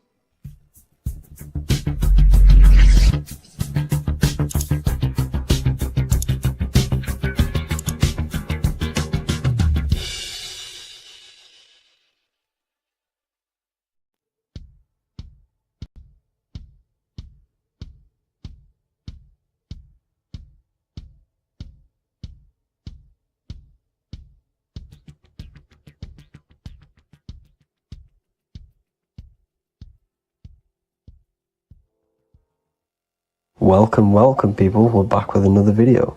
I will now be keeping track of my YouTube and trying to upload every week. In this video we'll be talking about the chakras. The chakras are the 7 attributes of God, and they are the 7 planets. These are literally vortex portals within us that connect us to these vices and characteristics of God. Each one of these energy centers are a spinning wheel of energy which controls the cells and organs in that particular area of the body. For example, it's literally a mini brain for that area of the body. Each chakra has a vice which you need to turn to a virtue in order to climb up through the system.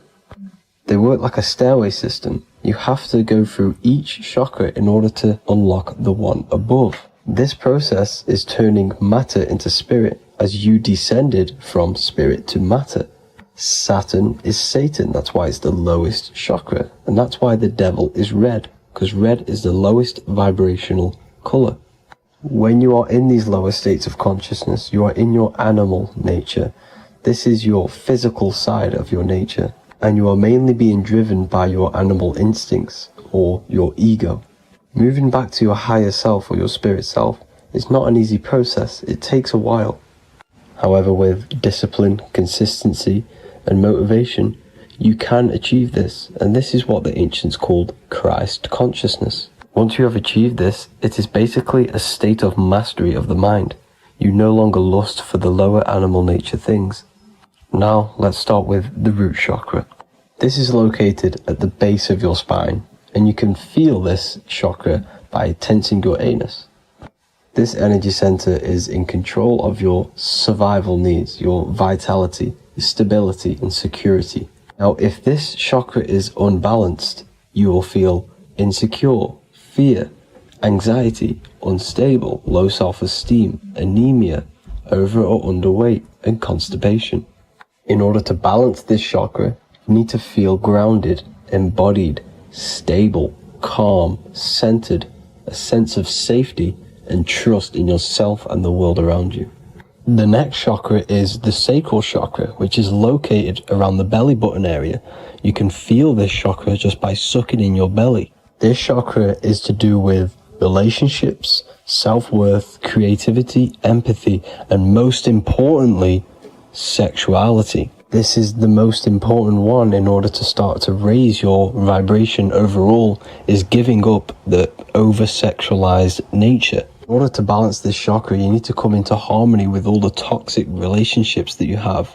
Get rid of the fear, the anxiety, the isolation, and 100% get rid of the over-sexualized nature. Lust is one of the most lowest vibrations you could possibly feel. It is literally manifesting hell. In order to work on this chakra, you need to feel self-worth. You need to do creative things, empathy, healthy relationships, and 100% being confident. The next chakra is the solar plexus. This is to do with personal power, will, metabolism, eating, happiness, and your self-esteem and self-identification. You can feel this chakra just above your belly, below your ribs, and you can suck in this area. If this chakra is blocked, you will feel lack of confidence, difficulty in manifesting your desires, low self-esteem, misuse of power, misuse of dominance, weak will, and shame in yourself. Biggest one for this chakra is overeating, as it's to do with metabolism. If you are overeating, you are literally unbalancing a lot of your lower chakras, not just the solar plexus.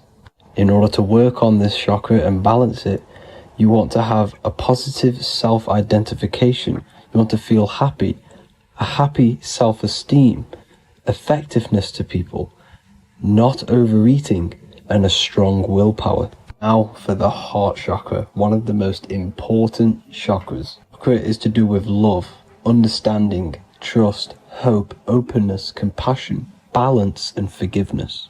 The most important because your heart is the tree of life in the body. It is the center of the toroidal field. It is the most powerful chakra.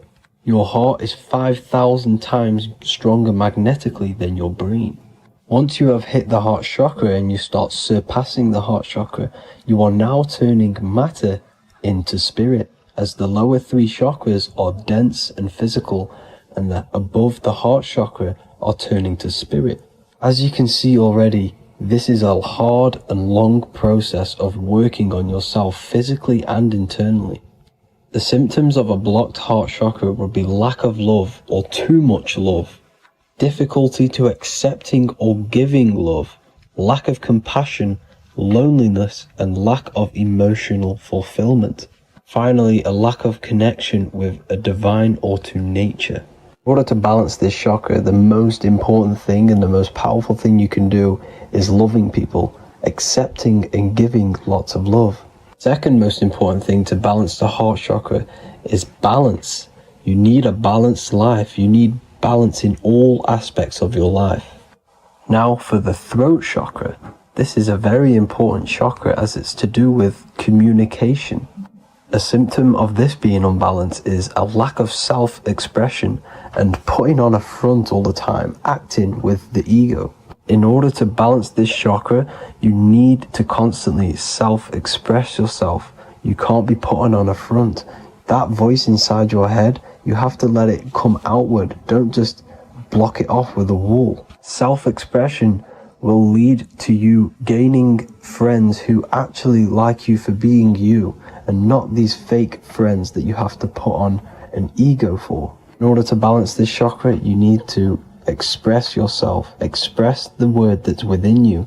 Don't be lying to people, don't deceive or be deceptive. The next chakra is the third eye chakra. This is starting to get very advanced and you are coming very close to spirit.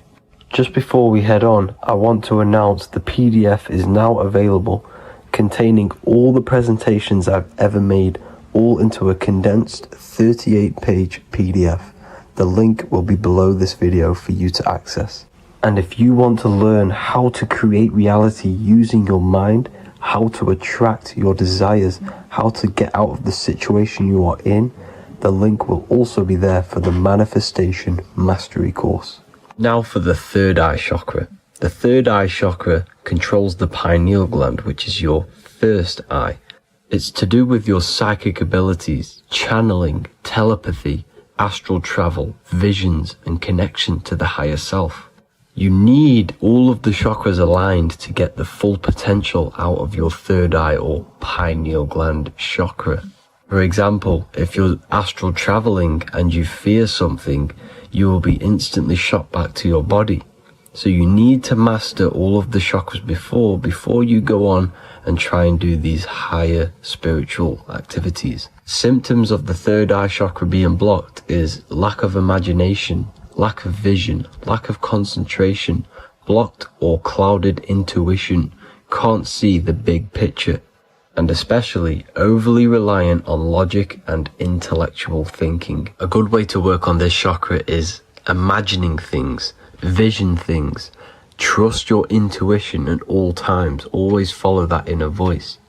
Cut out the tap water which contains fluoride. Fluoride blocks the pineal gland.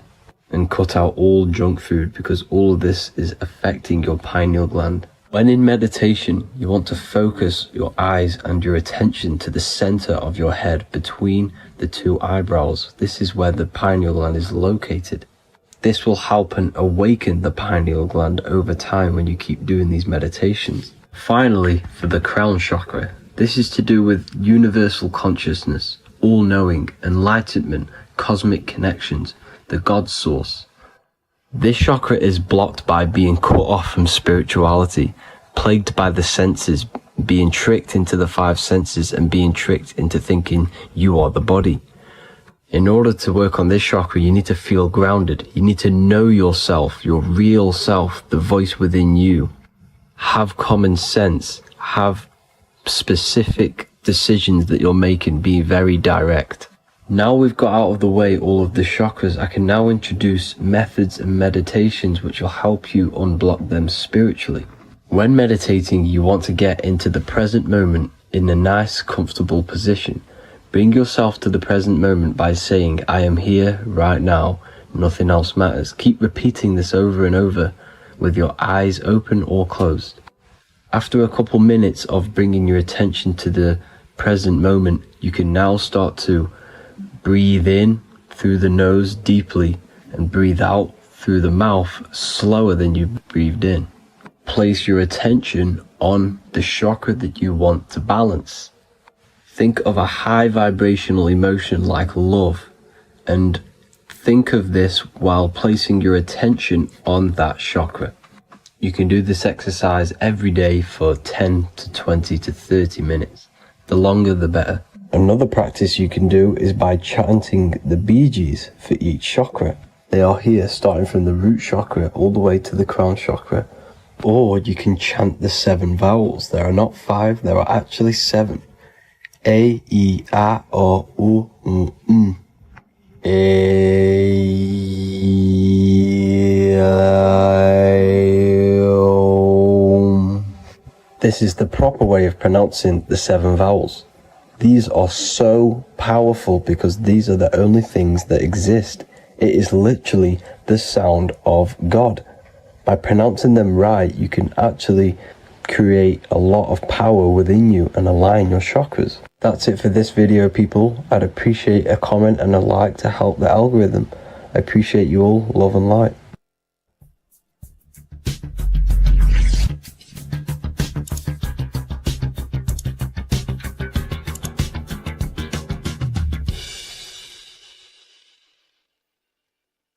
Welcome to Revival of Wisdom. Welcome people. We're back with another video. Please make sure to hit that like button, subscribe, and turn on notifications to never miss a video. The Earth is a giant torus field consisting of a positive and a negative pole. The sun being the cathode with a positive charge and the moon being the anode with a negative charge. This is why the sun rules over the day, giving you lots of energy, and the moon taking your energy from you, making you go to sleep. Now, the plane that we live on is called the plane of inertia, and at the center of this plane of inertia is the North Pole. This is where the two electromagnetical energies meet. Now, this is where the most electromagnetic energy is stored.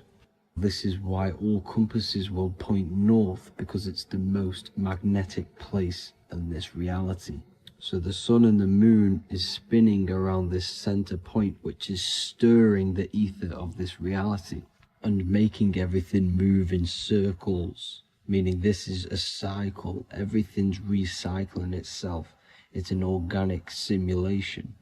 The ancients also knew about this sacred land at the center of this reality, known as the North Pole. As you can see on this map from the 1500s of the North Pole, you can see 4 islands around this center black rock. Ancient civilizations like the Mayans, the Buddhists, and ancient Chinese also depict these 4 islands. The endless symbology of these sacred lands at the center has been going on for thousands of years. These sort of secrets are now kept by the elites, but as always they have to show the truth in plain sight, and this is what they are doing with the Windows symbol and also the Wizard of Oz. Now in the Wizard of Oz, as you can see, there's something called Munchkin Land. Munchkins are these unusually short people. Then on the ancient 1500s map it says Pygmy, and then the Pygmy people in mythology are also these unusually short people. Just like Santa and his elves, they come from the North Pole, and elves are these unusually short people. These stories that we are told about Santa and Munchkins are putting truth in plain sight about this sacred land. This sacred land at the center of the earth is where the aurora borealis comes from and is being emitted from this black hole in the center, also known as the black sun. The aurora borealis is the earth's aura, hence why it has the word aura inside of it. It is the life-giving essence to all life within this realm. As this dualistic reality we live in consists of both physical and spiritual, the black sun is like our sun for the spirit. It's our spiritual umbilical cord, connecting us to the spirit realm. And the rising sun is the opposite. It's our sun for our physical 666 carbon suits, known as our human body, our physical aspect. As it states in the 40,000-year-old emerald tablets, deep in Earth's heart lies the flower, the source of the spirit. The flower of life is as thine own place of spirit, and streams through the earth as thine flows through thy form, giving off life to the earth and its children. So the North Pole is the core of this spiritual reality, and the closer you get to it, the more spiritual and lucid it becomes. So the elites have covered this up in order for us to forget the true nature of this reality. And they did this cover up by introducing the globe model. Nicholas Copernicus was around in the 1400s, and he introduced the globe model. As you can see, he is a Freemason. He depicts himself with a globe and a Masonic compass in all of his paintings and portraits. Galileo was also a Freemason, as you could see in all of his portraits with a globe and a Masonic compass. He was also a massive part of introducing the globe model after Nicholas Copernicus. So yes, the globe model was a spiritual and political move to gain more control over the masses. After the globe model was then introduced, they introduced the theory of evolution by another Freemason, Charles Darwin. See how these two theories go hand in hand? They both degrade humanity, and they make you confused of where we actually came from. By hiding the true form of this divine creation and hiding the true power of each and every one of us, they maintain control over the masses. Now this is order out of chaos, known to be the 33rd degree slogan of Freemasonry. Now this is the Masonic cosmology, and as you can see, you have the checkered board for the duality, the 5-pointed star for the 5 elements, the 4 corners for the 4 pillars, the all-seeing eye, which is Polaris, the sun, the moon, and the 7 stars. So even Freemasons are taught the flat earth cosmology and the true form of this reality. Now the true nature of the sun, the moon, and the earth is shown and reflected through the Masonic compass. The Masonic compass is the sun, the moon, Polaris at the top, and the black sun at the bottom. It makes sense why all the scientists who introduced the globe model all used the compass and the globe together, because it's truth in plain sight. As I explained in my other video, all Freemasons have to take the oath, so it goes to show, why are we all learning these theories from Freemasons who can't talk about certain topics that they learn about? Why should we believe their theories when they're holding back the real truth about this reality? Now going on to NASA. NASA means to deceive in Hebrew, and they are also funded by the government. They are not a private company. The old owner of NASA, Werner von Braun, on his grave has the Bible verse Psalms 91. The heavens declare the glory of God, and the firmament showeth his handiwork. Now why would the owner of NASA put this on his grave? Seems a bit suspicious to me, alongside with the NASA astronauts are all Freemasons. And not to mention the countless mistakes they've made on their live videos in space stations, the moon landing, and the CGI footage of the Earth, which is obviously photoshopped. Just by tricking the masses that they live on a spinning ball, the elites gain the perception of the masses. Not only does it hide the divine creation we're inside of, it hides the divine spark within you. It hides the creator, the source. And by believing in space and we live on a spinning ball, it makes people come to the interpretation of that we are a coincidence and we do not have any purpose. And of course this is false. When you come to realization that we are all a divine creation and we can create our own divine life in this reality, life becomes more sacred and you start to enjoy little things. The elites want you to believe everything exists only in the five senses. They want you constantly looking outside of yourself because they know that will keep you on lower states of consciousness. Now this brings me to our next point. By tricking the masses into the heliocentric model, the elites started to advertise aliens in the movies, in cartoons and magazines in the late 1940s. Now this is subconsciously programming us about aliens and extraterrestrial threats, which then they can use to their advantage. And this is something called Project Bluebeam. They are more than likely going to fake an alien invasion to push this 2040 agenda, which is for one government and one ruling currency. That's it for this video, guys and girls. Hope you all enjoyed. Please make sure to leave a like and a comment. God bless you all. Welcome to Revival of Wisdom. Welcome people, we're back with another video. In this video we're talking about how Jesus Christ and Christianity is all sun worship. The Holy Bible of Christianity is not meant to be taken literal for history. It is a story and has lots of metaphors. Starting with the symbol of the cross of Jesus. This cross originates from this ancient cross of the sun. This symbol has been used for thousands of years, way before Jesus was a thing, in Europe, America, Asia, and all around the world.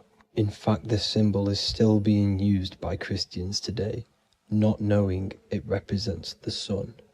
This is a 4,500-year-old artifact, a golden plate with an equal-armed cross found in England.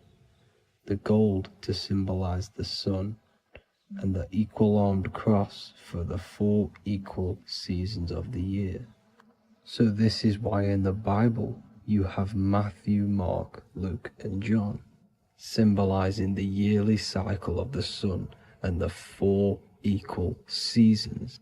Also in the Bible, Jesus is referred to as the light of the world. So yes, Jesus represents the sun. He is a metaphor for the sun. Hence why in all of these pictures and images and paintings of Jesus, there's always a sun behind his head, and some even with the sun cross behind his head. Jesus also has 12 disciples, which represent the 12 zodiac signs and the 12 months of the year. This is the Last Supper by Leonardo da Vinci. As you can see, the sun, being Jesus, is in the center, because the sun is in the center of the zodiac signs. There are 4 groups which symbolize the 4 equal seasons. Each group contains 3 people, symbolizing the 3 months and the 3 zodiac signs in that season. There is only one female in the painting, which is Virgin Mary, who symbolizes Virgo, the astrological sign. So yes, Jesus symbolizes the sun with his 12 zodiac signs and 4 gospels for the 4 seasons of the year. However, there is another phenomenon.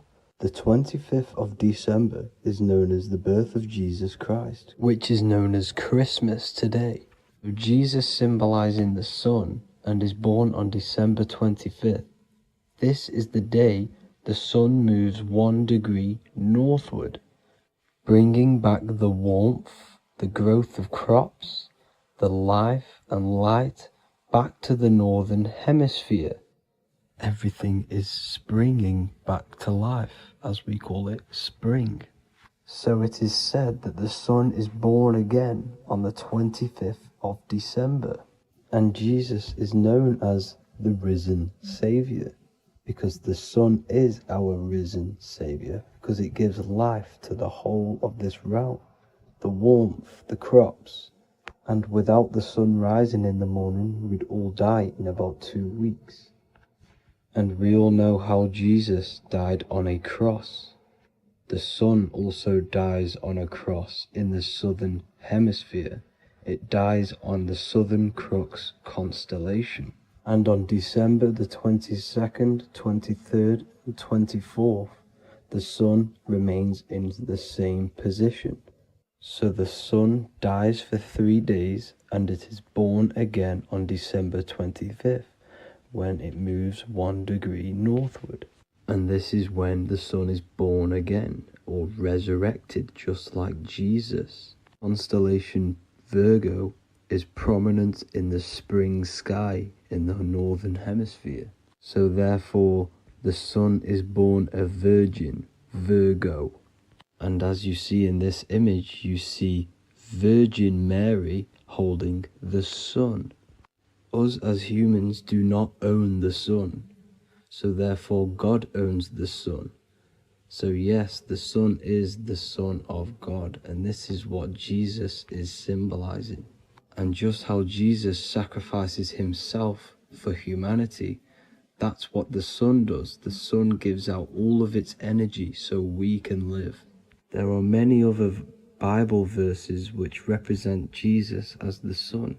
Now in Matthew 8:23-27, his disciples are in a boat and there is a massive storm. Jesus is asleep, meaning the sun has not arose. And the disciples say, "Save us, Lord, we are perishing." Quote, "Then he rose and rebuked the winds and the sea, and there was a great calm." End quote.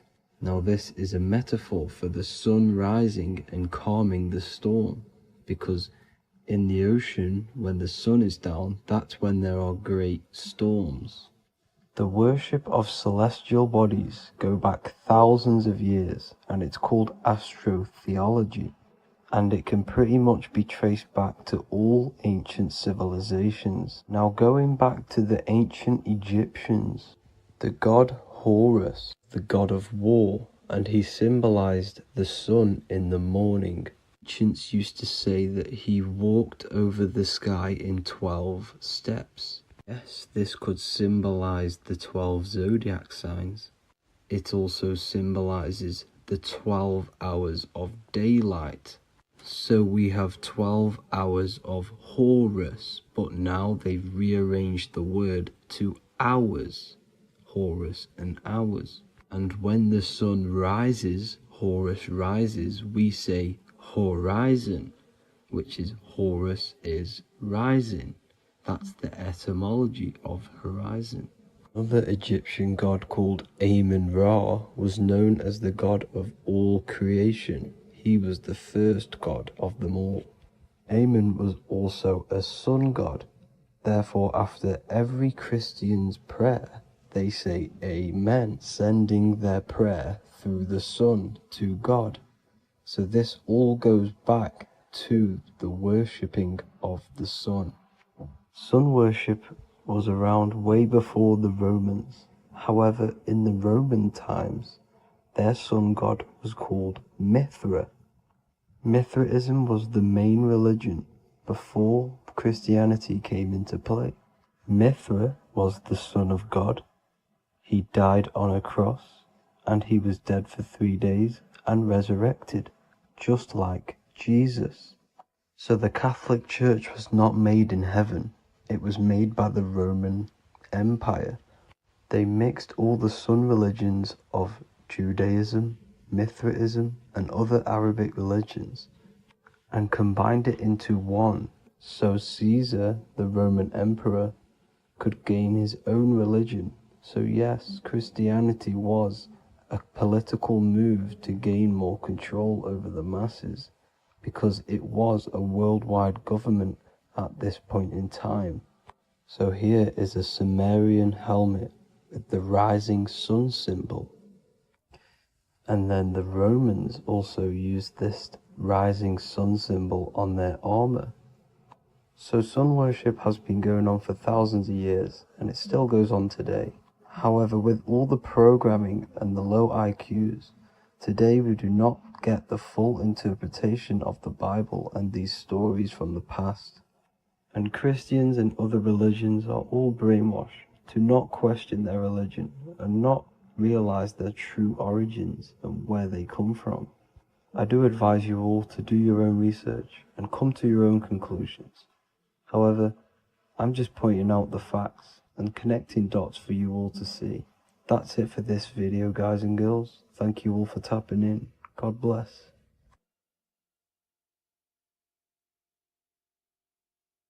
Welcome to Revival of Wisdom. Welcome people. We're back with another video. Please make sure to hit the like, the subscribe button, and turn on notifications to never miss a video. The Vatican is a giant key from a bird's eye view, and it also contains an 8-pointed star. The Anunnaki Sumerian gods also depicted this 8-pointed star. The sky god Anu from the Anunnaki also uses the 8-pointed star for his symbol. And even Freemasons depict an 8-pointed luminary with a ladder and a key. This is symbolizing the key to ascension up to the 8-pointed star, which is Polaris.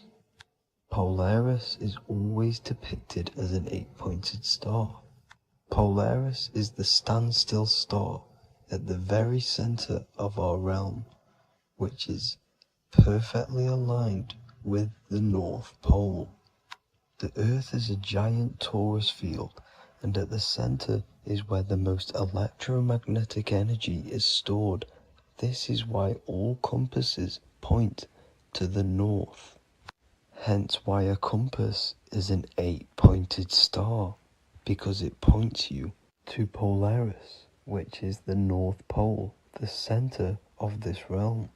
The 8 points of the 8-pointed star symbolize the 8 points in space and time. So yes, Polaris is the portal which you ascend through if you outgrow this consciousness by aligning your chakras.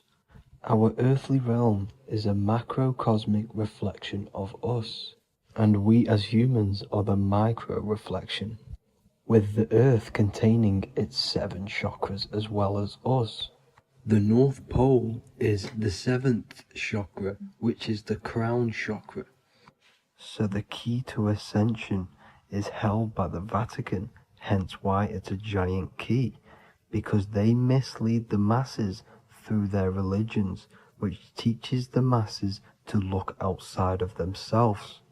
As stated in the 20,000-year-old emerald tablets, written by the Egyptian god Thoth. On Earth, man is in bondage, bound by space and time to the Earth plane. Encircling each planet, a wave of vibration binds him to his plane of unfoldment. Yet within man is the key to releasement.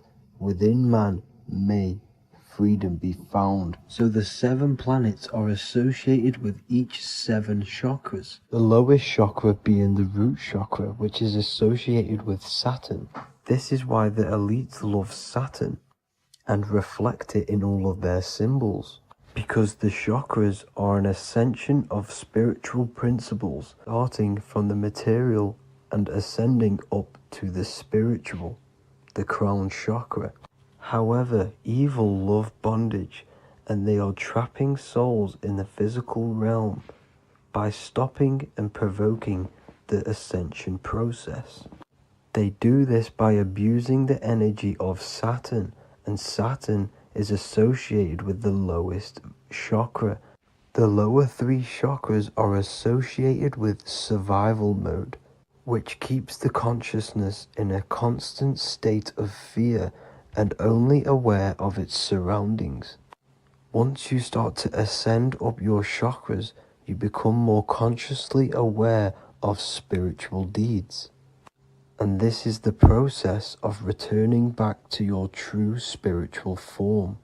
Going back to Polaris and its connection to ascension, Kanye West symbolizes this on his music video 24. As you see him rise up into the sky, you see an 8-pointed shape around him, which symbolizes the 8-pointed star, as you see the beam of light. And even NASA symbolize this in their Space Delta logos, a bear holding a key with an arrow up to Polaris, the 8-pointed star. Here's another NASA logo of an arrow from the Earth to Polaris. The series Lock and Key on Netflix is all about portals and doorways, and they have the Kundalini energy as one of their keys. Kundalini energy is the energy which rises up the spine, the 33 vertebrae, and activates the third eye. The third eye is the spiritual gland which connects humans to other spiritual realms. We are not the body. Our spirit, our soul inhabits the body. We exist physically, spiritually, and mentally. Therefore, we are multidimensional. The intellectual and spiritual inhabit the body. Therefore, this is just an avatar within this timeline. However, within each and every one of us, we all have the key to releasement, as says in the Emerald Tablets. This releasement is ascension, up until higher states of consciousness. As stated in the Emerald Tablets, man is in process of changing to forms that are not of this world. Grows he in time to the formless, a plane on a cycle above, and another one saying, man is a flame bound to a mountain, but we in our cycle shall ever be free. Know ye, O man, that when ye have progressed into the cycle that lengthen above, life itself will pass to the darkness, and only the essence of the soul shall remain. That's it for this video. I hope you all enjoyed. Please feel free to leave a like, subscribe, and comment any subjects you want me to talk about. God bless you all.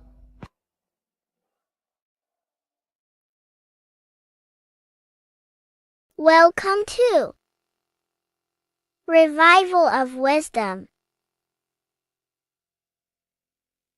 Welcome people. We're back with another video.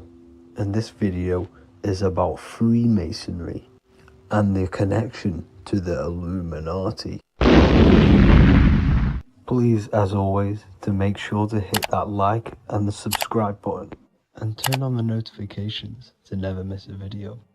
On May the 1st, 1776, the founder of the Illuminati, Adam Weishaupt, founded this secret organization, and this date can be found in Roman numerals underneath the all-seeing eye pyramid on the $1 bill. This $1 bill also says Anu Coptus Novus Ordo Secularum. This is Latin for announcing the birth of the New World Order. This New World Order will be headed by Lucifer, the all-seeing eye, and followed by the 13 layers of bricks for the 13 elite bloodlines. So your Orsini's, Rockefellers, Rothschilds, Soroses, and the other 9 elite families. So when Adam Weishaupt created the Illuminati, he made it consisting of high-level degree Masons, French and Latin philosophers, and many more powerful people to all become one society. So this is why you see Masons using this same symbol of the all-seeing eye inside the pyramid. But not all Freemasons are part of this Illuminati secret society. As the 33rd degree Freemason Manly P. Hall said in his book The Secret Teachings of All Ages, Freemasonry is a fraternity within a fraternity, an outer organization concealing an inner brotherhood of the elect. So what he's saying here is that Freemasons have to go up the degrees of Freemasonry, and once they hit the top, they either get elected or not into these secret societies like the Illuminati, Skull and Bones, and Knights Templar.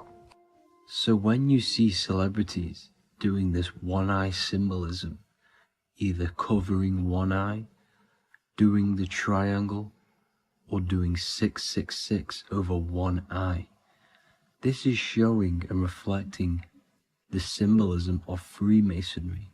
They have taken the oath to never speak on anything they learn about Freemasonry. Duncan's Ritual of Freemasonry book states the oath they have to take. Quote, I ... of my own free will and accord, that I will hail, ever conceal, and never reveal any of the secrets, arts, points of Master Mason's degree to any person whomsoever.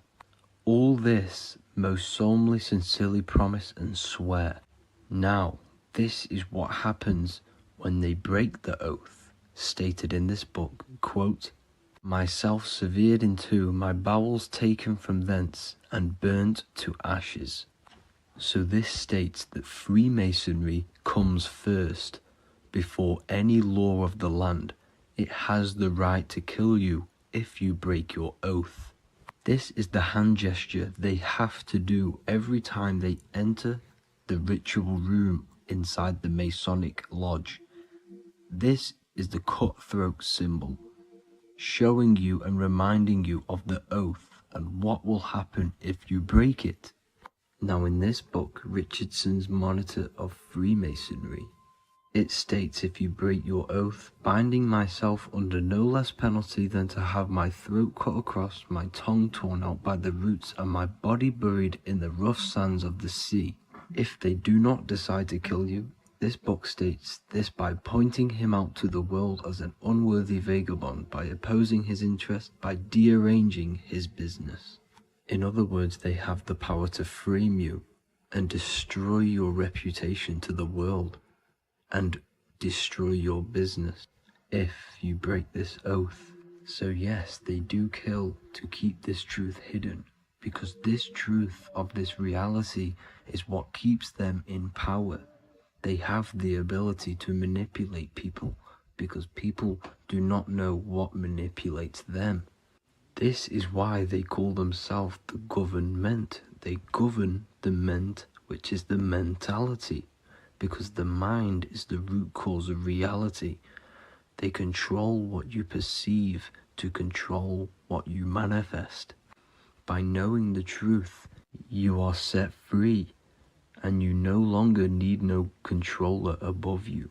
So this is why they are willing to kill and do whatever it takes to keep the truth concealed within these high-level degrees of masonry and these secret societies. However, going back to Manly P. Hall's book, it states, part of the symbols are displayed here to the initiate, but he is intentionally misled by false interpretations. So this is saying even Freemasons are intentionally misled and told lies to conceal the truth, to make sure the truth is hidden in the high degrees of masonry. So that's it for this video, guys. Thank you all for tapping in. Please leave a like and a subscribe. God bless.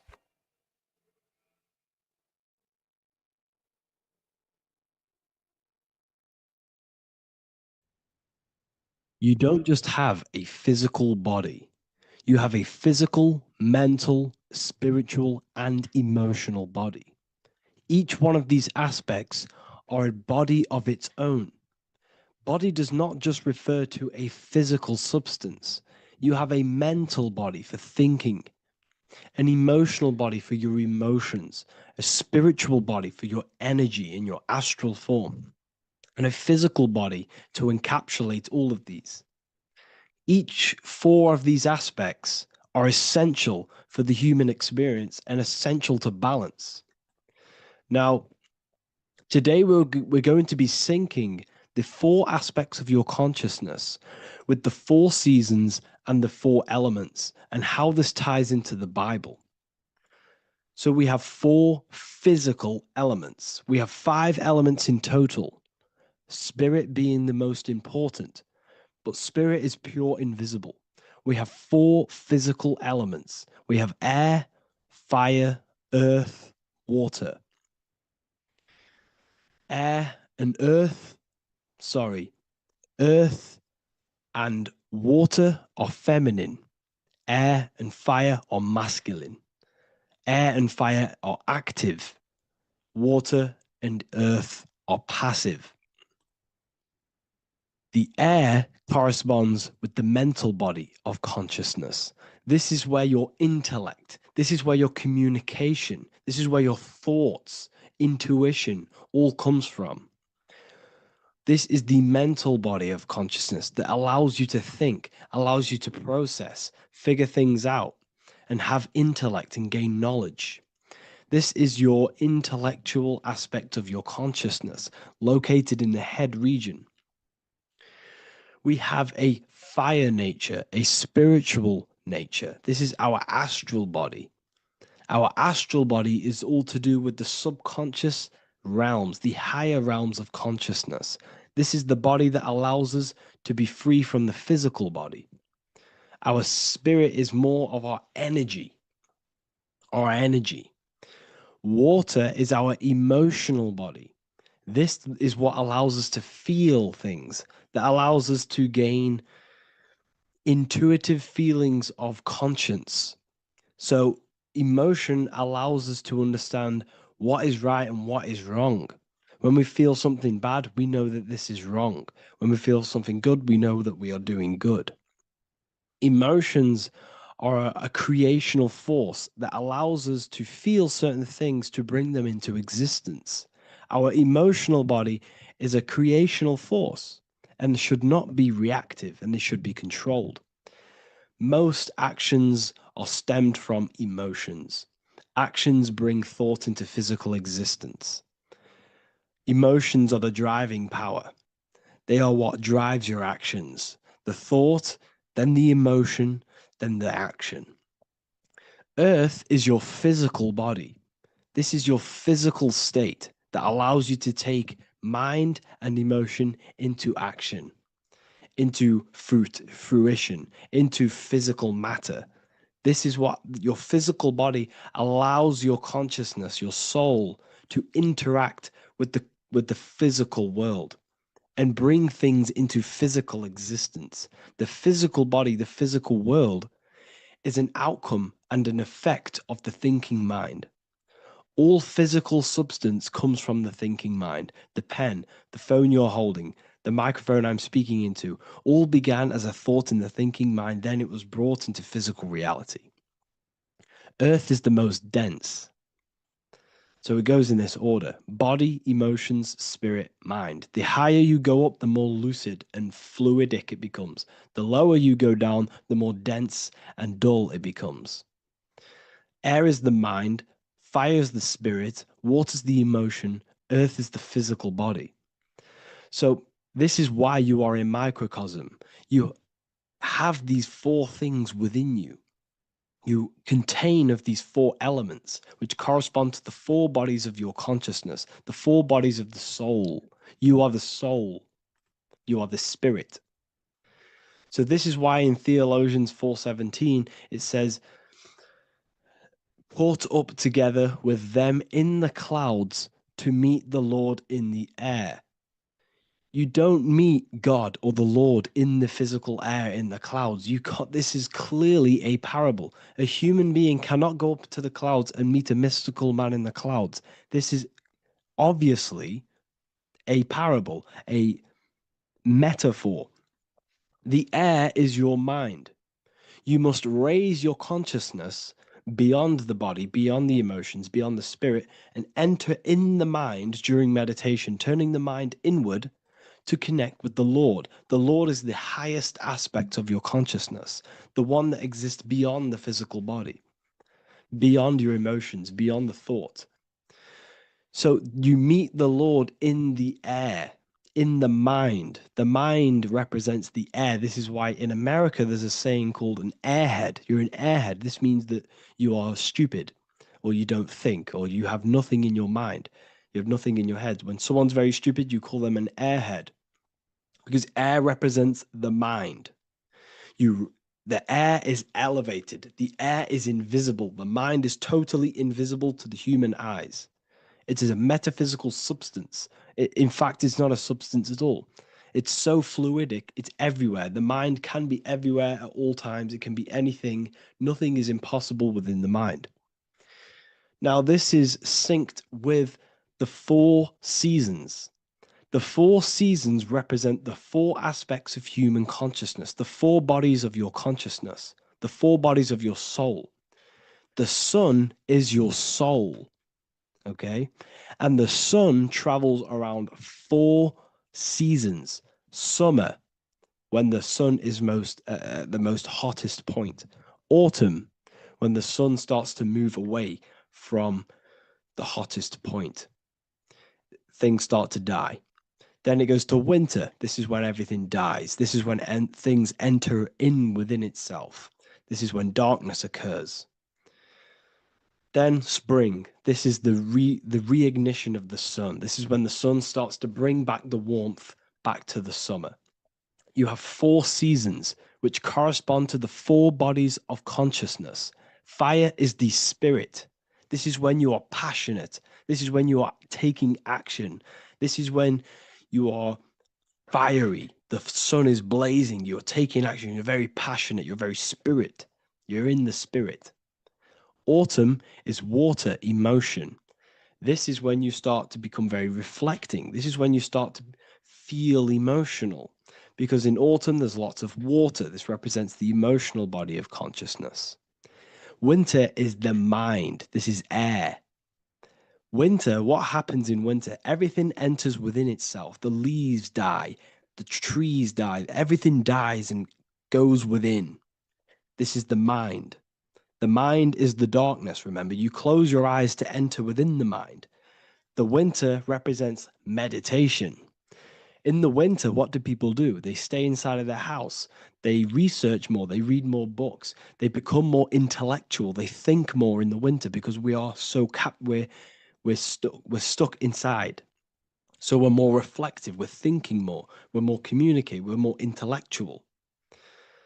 In the spring, this represents the earth, the body. This is when we start to come out of the mind and we awaken to the body and things start to grow again. The plants start to grow. The earth is growing again and reborn again. This is the body. This is when you become more active in the spring. And then the summer, back to the summer, we then take action on these thoughts and these thoughts that we gained over the winter. Essentially, this is just a massive cycle. And this is a daily cycle also. The nighttime is the winter. The morning is the spring. The midday is the summer. And the evening time is the autumn. This is a microcosm. We have four bodies of consciousness. You are the sun, you are the soul, and the soul has four bodies: summer, autumn, winter, spring. Emotion, air, body, spirit. Sorry, emotion, mind, body, spirit. So you are the soul. You are the pure essence of consciousness. The sun is your soul in the heart. And the seasons are inside of you because you are a microcosm. Okay? You are a microcosm. The word sun is son. The Latin word for sun is sol, which is soul or solo, because the sun is solo. It's on its own. You are the soul, and the soul has the 4 different bodies of consciousness. So before we move on any further, if I've blown your mind, please, if you can, leave a like, a comment, a share, and a subscribe. Let me know what videos you want me to make in the future. Please drop a like. It definitely will help me. You are a microcosm of the macrocosm. Man is a miniature universe that goes through its own cycles. The seasons of the summer, winter, spring, and autumn do not occur merely outside of him, but within him as well. The summer is within you. You feel different in the summer. You feel different in the winter. You feel, depending on the body of consciousness, it's your soul's interacting with. So the sun in the sky is your soul inside, and the sun goes through these cycles, which is affecting your bodies of consciousness, because the cycles represent your bodies of consciousness. Now, this ties in with the Bible. This is why we have 4 Gospels. This is why Matthew, Mark, Luke, and John are always seen with the 4 different zodiac sign animals or symbols. So you always see each one of the Gospels. If you just type in on Google Matthew, Mark, Luke, and John, type in ancient pictures, paintings, or pictures of them, and you will find these 4 zodiac signs are always standing with each one. Taurus, the bull; Leo, the lion; Scorpio, the eagle. An old symbol for Scorpio was the eagle, and a man for Aquarius. Here you see very, very ancient paintings and artwork. Here we see Matthew, the man, Aquarius. Here we see John, the Scorpio. The same here. We also see it on the tarot cards, on the world card. We see the 4 fixed zodiac signs. Here we see it as well. These are called the 4 fixed zodiac signs. Now, when we look at the zodiac, we're no longer looking at the sky, because what you must understand is as above, so below. What is above you is inside of you. What is above is what is below. What is outside of you is within you. The zodiac is inside of you. The zodiac revolves around the sun. The sun is your soul. These are different energies of your soul. Like I said earlier, the 4 seasons are the 4 bodies of your consciousness. And in each body of consciousness, you have these different energetic energies that you can work with. Okay, so this is the true astrology. This is the true astrology, the internal esoteric astrology. You can't find much information on this at all. Very hard to find. So what we're looking at are the 4 bodies of consciousness. Obviously, when you look in the middle of each, when we look in the middle of each season, spring, the middle of spring is Taurus. The middle of winter is Aquarius. The middle of autumn is Scorpio. The middle of summer is Leo. These 4 signs are known as the 4 fixed signs. Okay, Scorpio is fixed. It's the middle of autumn. Scorpio is a water sign, emotion. Aquarius is the air sign, the mind. Taurus is an earth sign, the body. Leo is a fire sign, the spirit. This is why we see Matthew, Mark, Luke, and John with the 4 fixed signs of the zodiac, which represent the 4 bodies of consciousness. Leo, the spirit, fire. Luke, Taurus, earth, body. Matthew, Aquarius, air, mind. John, Scorpio, water, emotion. Each gospel is depicting Jesus and showing Jesus in each gospel. Each one of these gospels is showing and depicting Jesus according to the different body of consciousness. In John, this is when Jesus starts to turn water into wine. Water is emotion, wine is transmuted emotion. This is when he does miracles with his emotions, water into wine. Aquarius, which is Matthew, air, the mind. Inside of the Gospel of Matthew, this depicts Jesus as an intellectual person, a person who's communicating and using his mind, his mental body a lot inside of the Gospel of Matthew. Go and read it, and you will see this. Luke, Taurus, earth, the body. Luke shows and depicts Jesus according to the body of consciousness, the physical body. He shows Jesus as a human, being a human being, helping people physically and helping people's physical needs, like giving away food and doing all sorts of good things for other people. Leo, Mark, inside of the Gospel of Mark, this shows Jesus as a spiritual teacher, a passionate person who is taking action. Each gospel is showing Jesus according to the different body of consciousness. And Jesus represents you, the Son. That's why it's called the Son of God, the light of the world. Jesus represents your soul, and your soul has these four gospels, the four bodies of consciousness, the four fixed signs, the four elements, and the four seasons. These things all correspond to your consciousness. So this is Leonardo da Vinci, showing you the exact same thing. Jesus is the I am, the Son, the soul, in the middle, on his own. Luke, spring, earth, body. There are three people in each group. There are four groups, and there are three people in each group. 1, 2, 3. 1, 2, 3, 1, 2, 3, 1, 2, 3. Fall, winter, summer, spring. These are according to the four bodies of consciousness. Here we see Aries, which rules the head region. He's on the head of the table. Gemini, he's holding up the two hands because Gemini rules the two hands, the two arms. Gemini is the two twins, which is the two arms and two hands, and the two lungs. Here we see the beginning of summer, which is Cancer. You see the big knife here. Cancer, him here, this gray-haired guy, holding a knife for the crab. Cancer, they pinch. You have a knife, symbolizing the crab. Leo, the middle of summer, showing dominance. The sun is very dominant. He's got his elbow on the table, showing dominance. Virgo has no Adam's apple. Cancer here is pointing at this woman's neck, saying there's no Adam's apple. This is Virgo, the virgin, the only woman. Jesus, the sun. This is Libra, the balancing. He's holding his arms out, balanced, showing the balancing of the sun, because when the sun enters Libra, the sun is balanced between winter and summer. So it's balanced. This is all astrology, but this is internal. Okay? This is Ezekiel's vision.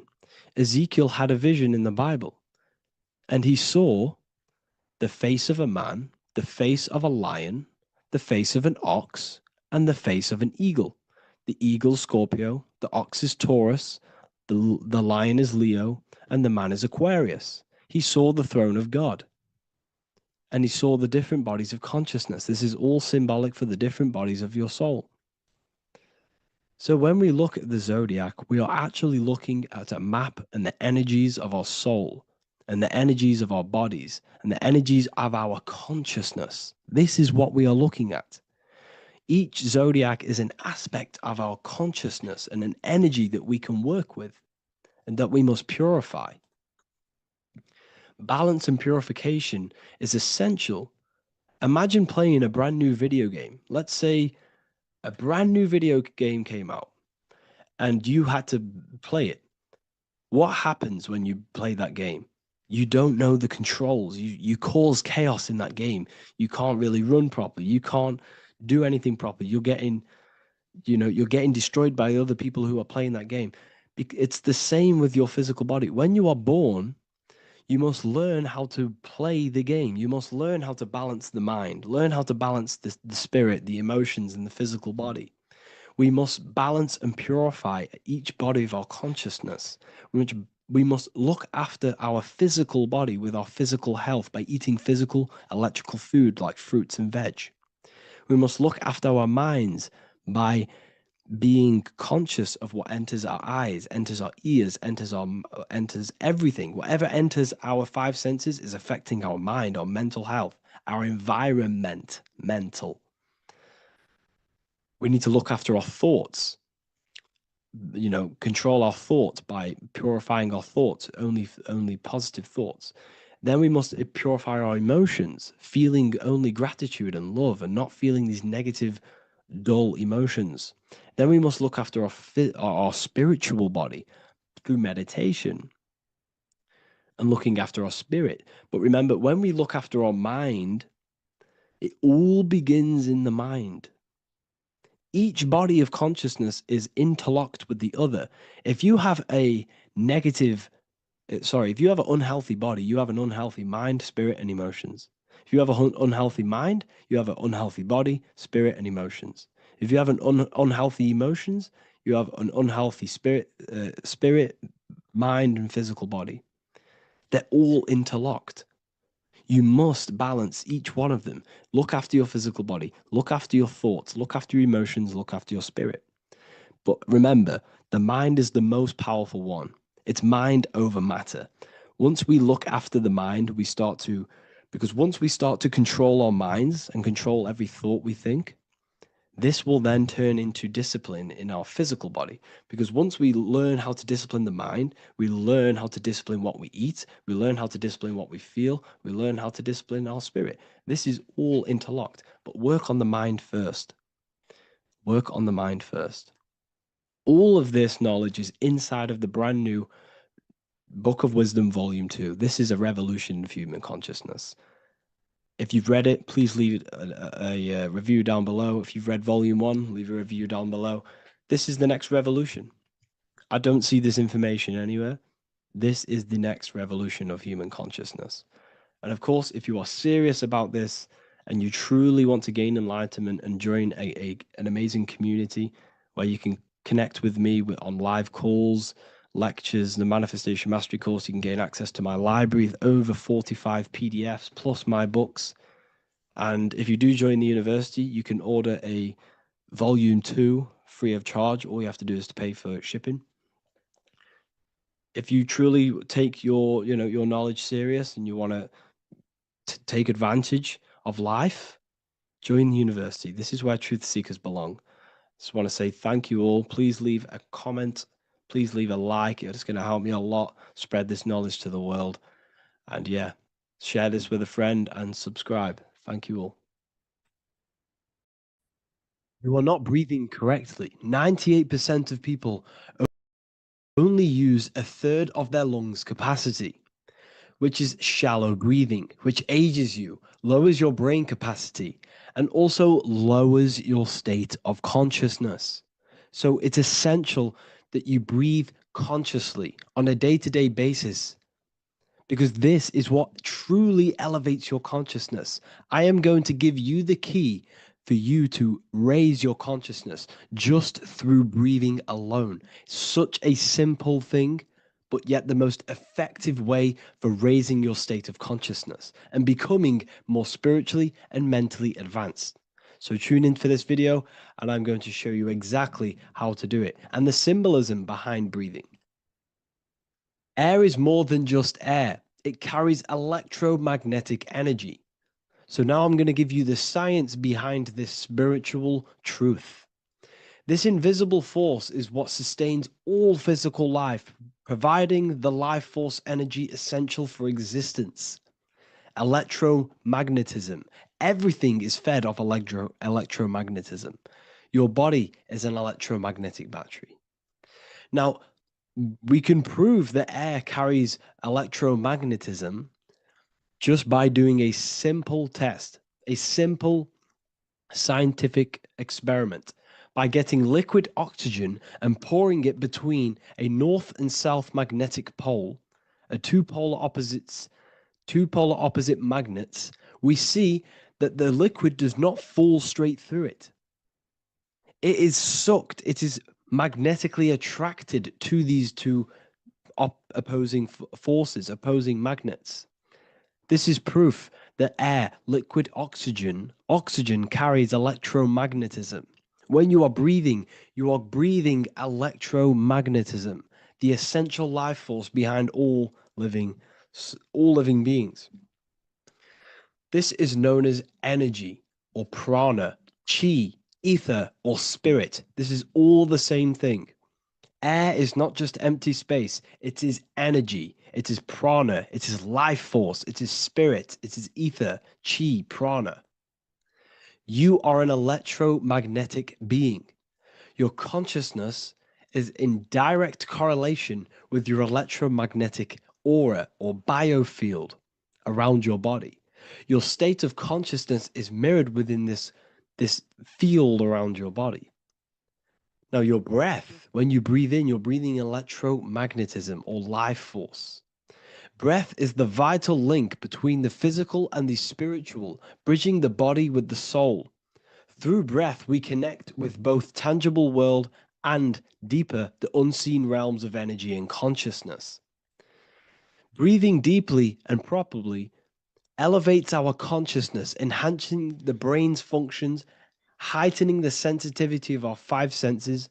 It also brings a profound calmness to the mind, creating a state of clarity and inner peace. Like I said earlier, breathing properly is the fastest way to elevate your consciousness. It is the fastest way because breathing, when you stop breathing, what happens? You lose physical consciousness. Your body will shut down if you do not breathe in this vital electromagnetic energy in the oxygen. If your body does not get this for 5 minutes or however you can last without breathing, this makes you lose physical consciousness. Your body will not survive without this essential life force energy. Therefore, air is one of the most overlooked things. This is why we see the symbolism of Buddha having a big belly. Why does he have a big belly? Because it's symbolizing breath work, proper spiritual breath work, the certain teachings of breath work, of when you breathe in through the nose, you have to breathe in through the nose. You don't want to breathe in through the mouth because the nose acts as a filter which catches dust particles and filters out the air before it enters the lungs. The mouth does not do that. The nose is for breathing inward. We breathe in through the nose, and when we breathe in, we breathe into our belly, not our lungs. When we breathe into our belly and our belly expands outwards, we are then moving this energy down from the nose down the spinal column.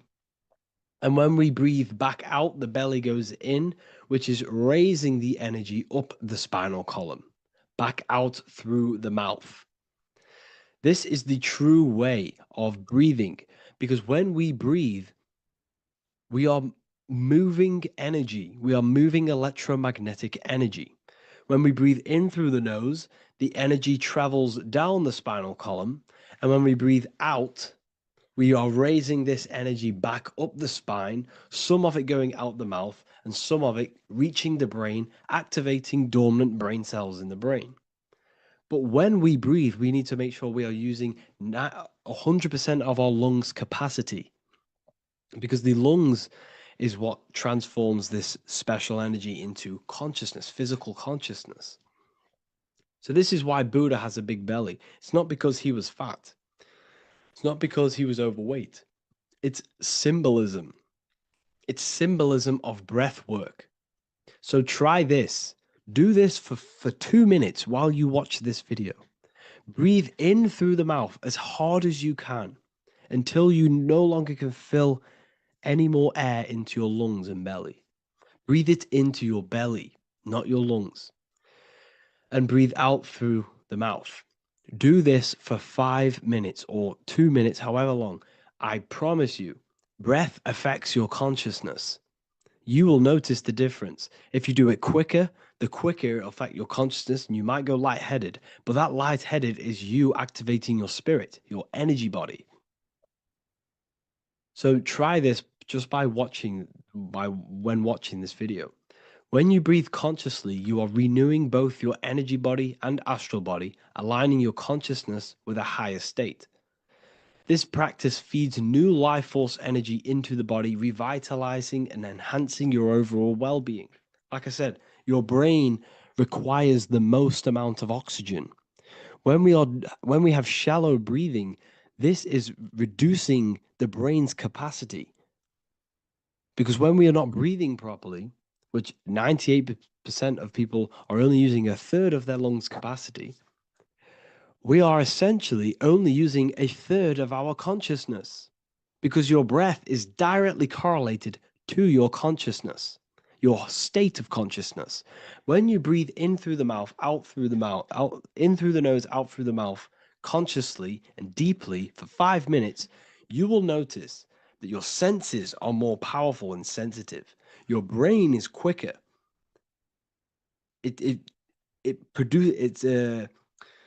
What's the word? It processes information quicker.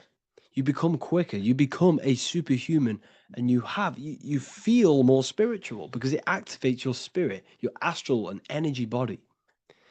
So when we meditate, it's definitely important to breathe in through the nose and out through the mouth as deeply as possible to align with a higher state of consciousness.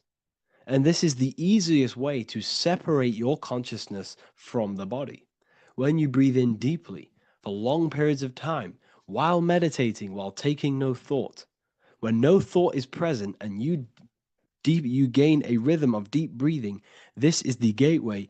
This is the gateway to opening your consciousness. Because when you stop thinking, other aspects of your consciousness can open up. All of our lives we've been thinking, which is blocked off the higher states of consciousness. So breathing is very, very important. It affects our overall well-being. And this is Yahweh, the in and the out of breathing. When we breathe in, this is Yah. You can hear it. It sounds like Yah. And when we breathe out, that is Way. This is the name of God, apparently. But God is within you. You can connect with God. You can connect with source consciousness within you by breathing, by raising your state of consciousness through breathing and meditation. This is why the Bible tells you the Spirit of God has made me, and the breath of the Almighty gives me life. You are consciousness. You are God. You're an extension of God's consciousness. Job 27:3. As long as my breath is in me and the Spirit of God is in my nostrils. The Spirit of God is through breath. John 20:22. And when he said this, he breathed on them and said to them, receive the Holy Spirit. The word spirit means breath. In Greek, Hebrew, Latin, it all means breath or wind or air. The Holy Spirit is a certain way of breathing, a breathing technique that elevates your consciousness, that syncs you up to a holy consciousness, an elevated state. That is the Holy Spirit. That's why it tells you in the Bible, when he said this, he breathed onto them. He breathed onto them and said, receive the Holy Spirit. You must breathe to receive the Holy Spirit. When you breathe, you are renewing the body's energy. You're taking in new life force, which is regenerating your cells, regenerating your brain, nervous system, and also connecting with consciousness, pure consciousness. This is not something that we should be doing during meditation. Yes, it is. We should be doing it during meditation, but this is something that we need to apply all of the time. This is the fastest way you can raise your consciousness. I just want to say, all of this knowledge is inside of the Book of Wisdom, Volume 2. Make sure to give a like and a comment on this video to help the algorithm. And let me know what you think about the last book or this book if you have read them, to let the new people know what they're looking at with this book. This is truly life changing, the volume 2 and volume 1 is truly life changing. You can get them in a bundle also. Learn hidden knowledge inside of the Ethereal University. This is where truth seekers belong. I'm not here to try sell you this, but this is the place for truth seekers. And if you are serious about your spiritual journey and serious about gaining knowledge, which gives you the advantage over life, join Ethereal University. This will definitely help you. Thank you for watching this video. Please leave a like and comment. Make sure to give me any suggestions on videos you want me to make in the future. Thank you all. In this video, we're going to be talking about the evolution of consciousness. You are born human, however, you possess consciousness, which is the awareness behind your being, the awareness behind your thoughts, the experiencer behind your five senses, the experiencer, the observer behind your thought, emotions, and senses. You are an eye, an invisible consciousness looking through a lens, which is your body. Your body produces this physical world that you experience. Your brain produces this world. Your brain and body is a technological computer. However, you are an infinite, ever-expanding consciousness behind this physical body. And there is an evolution of consciousness, a cosmic journey of expansion. And this is why we see so much pyramid symbolism in the occult and esoteric world, and especially within Freemasonry. Because the pyramid represents climbing, an evolution, a raising state of consciousness, a journey. Steps symbolize a journey upwards. This is the raising and the evolution of consciousness, our inner world. The transmutation of our inner selves, of our souls and consciousness and our minds. So when we see this pyramid, we're seeing a evolution, a way up to source consciousness. And the eye in the pyramid represents your source consciousness. It represents illumination. It represents divine guidance through this evolution of consciousness. This is why we see the ladder. Consciousness is ever expanding on an infinite journey of evolution. Each individual is a part of this cosmic process, contributing towards the ongoing expansion of both mind and awareness. As we evolve, we collectively explore deeper levels of existence, expanding the boundaries of thought and consciousness. The mind has the ability to expand infinitely into new realms of thought, into new dimensions of mind. The mind cannot be filled up. It is not a physical substance.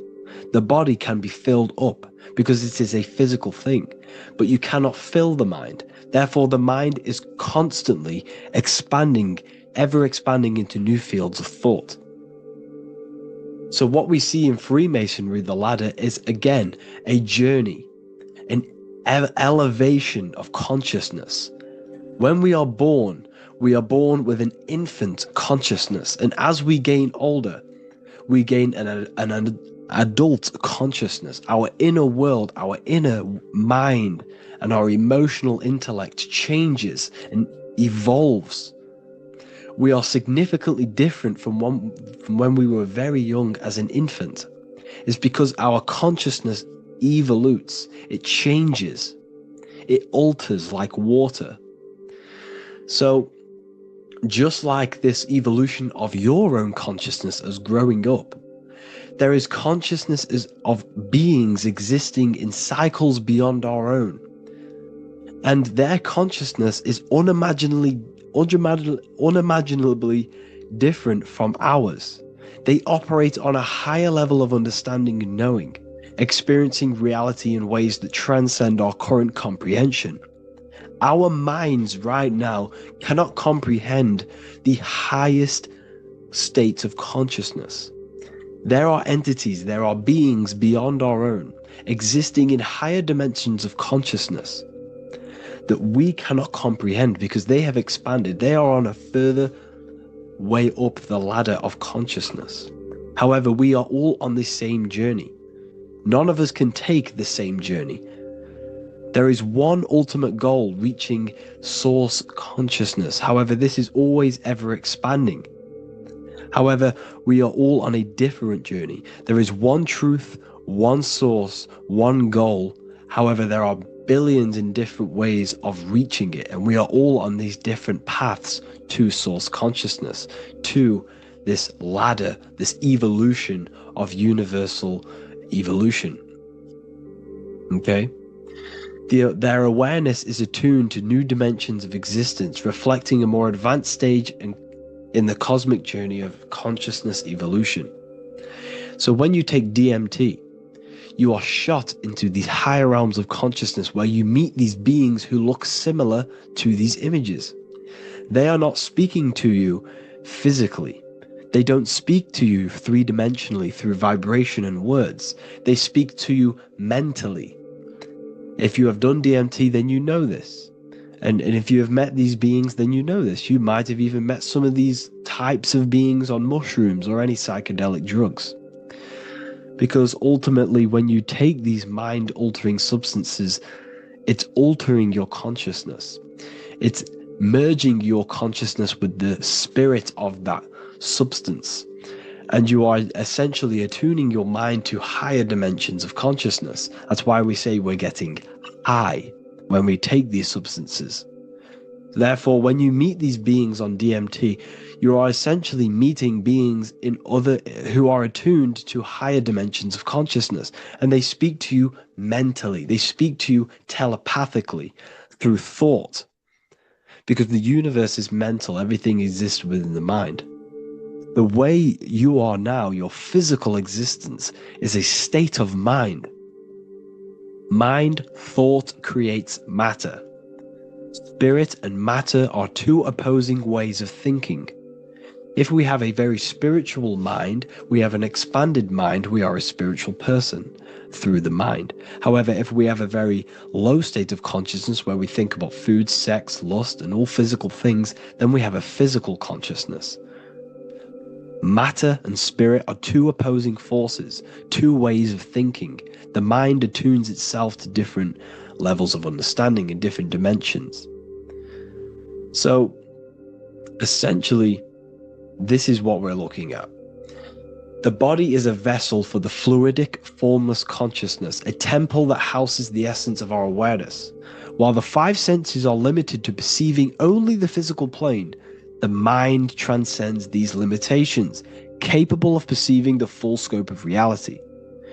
It is through the mind that we access deeper truths beyond the material, tapping into boundless nature of existence. Physical existence is a thin band, a thin layer of reality.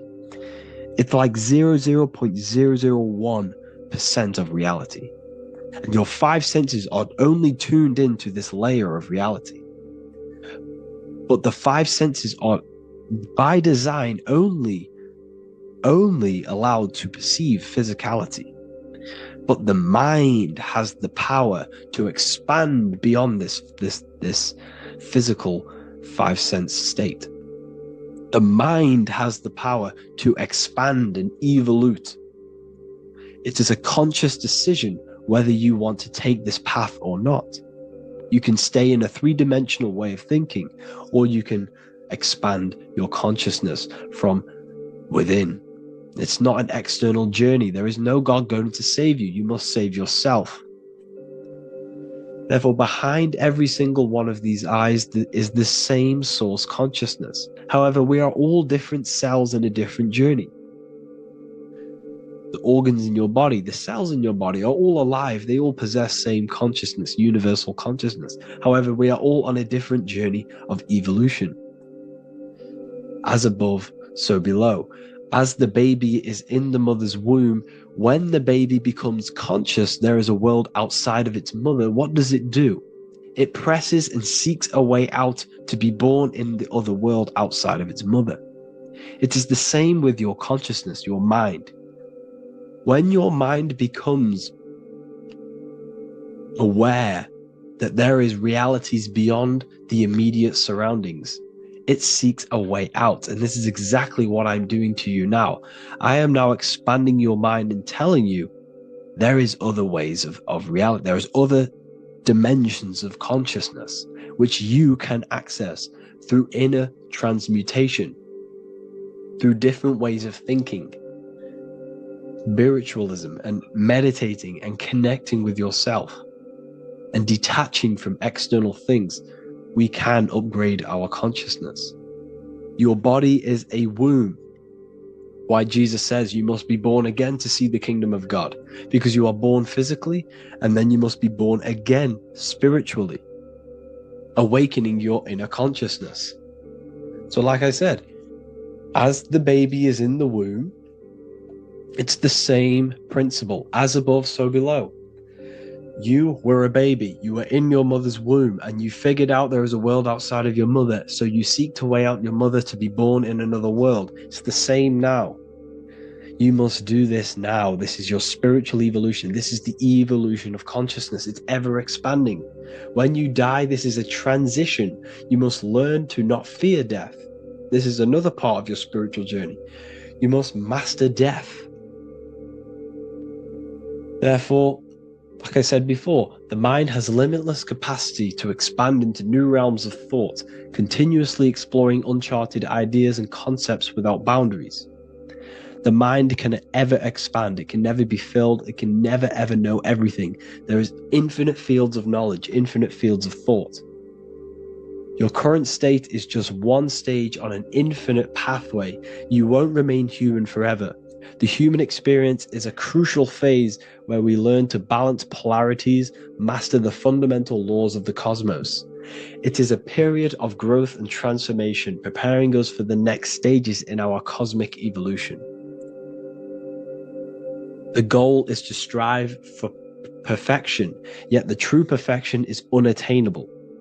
It's like a tunnel, and there is a light at the end of the tunnel.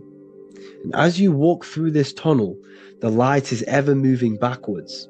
You should forever seek to meet that light, but you will never meet that light because consciousness is ever expanding. You should strive for perfection, yet knowing that perfection is forever unattainable. The journey is endless, with each step revealing deeper layers of understanding and experience. The pursuit of growth and expansion is itself the essence of our evolution. You can find all of this knowledge in the amazing book that I have read for years. I have read this book, The Emerald Tablets of Thoth, the Atlantean, by M. Dorial, translated by M. Dorial. I'm telling you now, this book, now that I've told you this, you have some context on the book. The whole book is about evolution of consciousness. He's talking about higher dimensions beings. He's talking about how you can transcend this physical plane.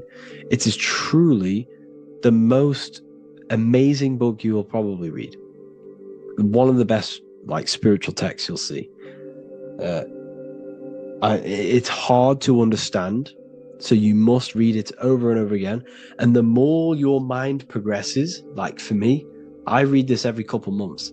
And the more I learn about consciousness, the more I expand my own consciousness. And every time I read this book, I pick out something new that just completely blows my mind. Because you can only understand this book to your level of consciousness, to your level of understanding. So now that I've told you all this information, go and read this book and it will absolutely blow your mind. And so will the Book of Wisdom Volume 2, which is now available. I released it the other day. I'm just going to read a page out now. This page is called Spirit and Matter. The Earth is not merely a dense, lifeless rock drifting through space. It possesses spirit, a living essence that animates its form.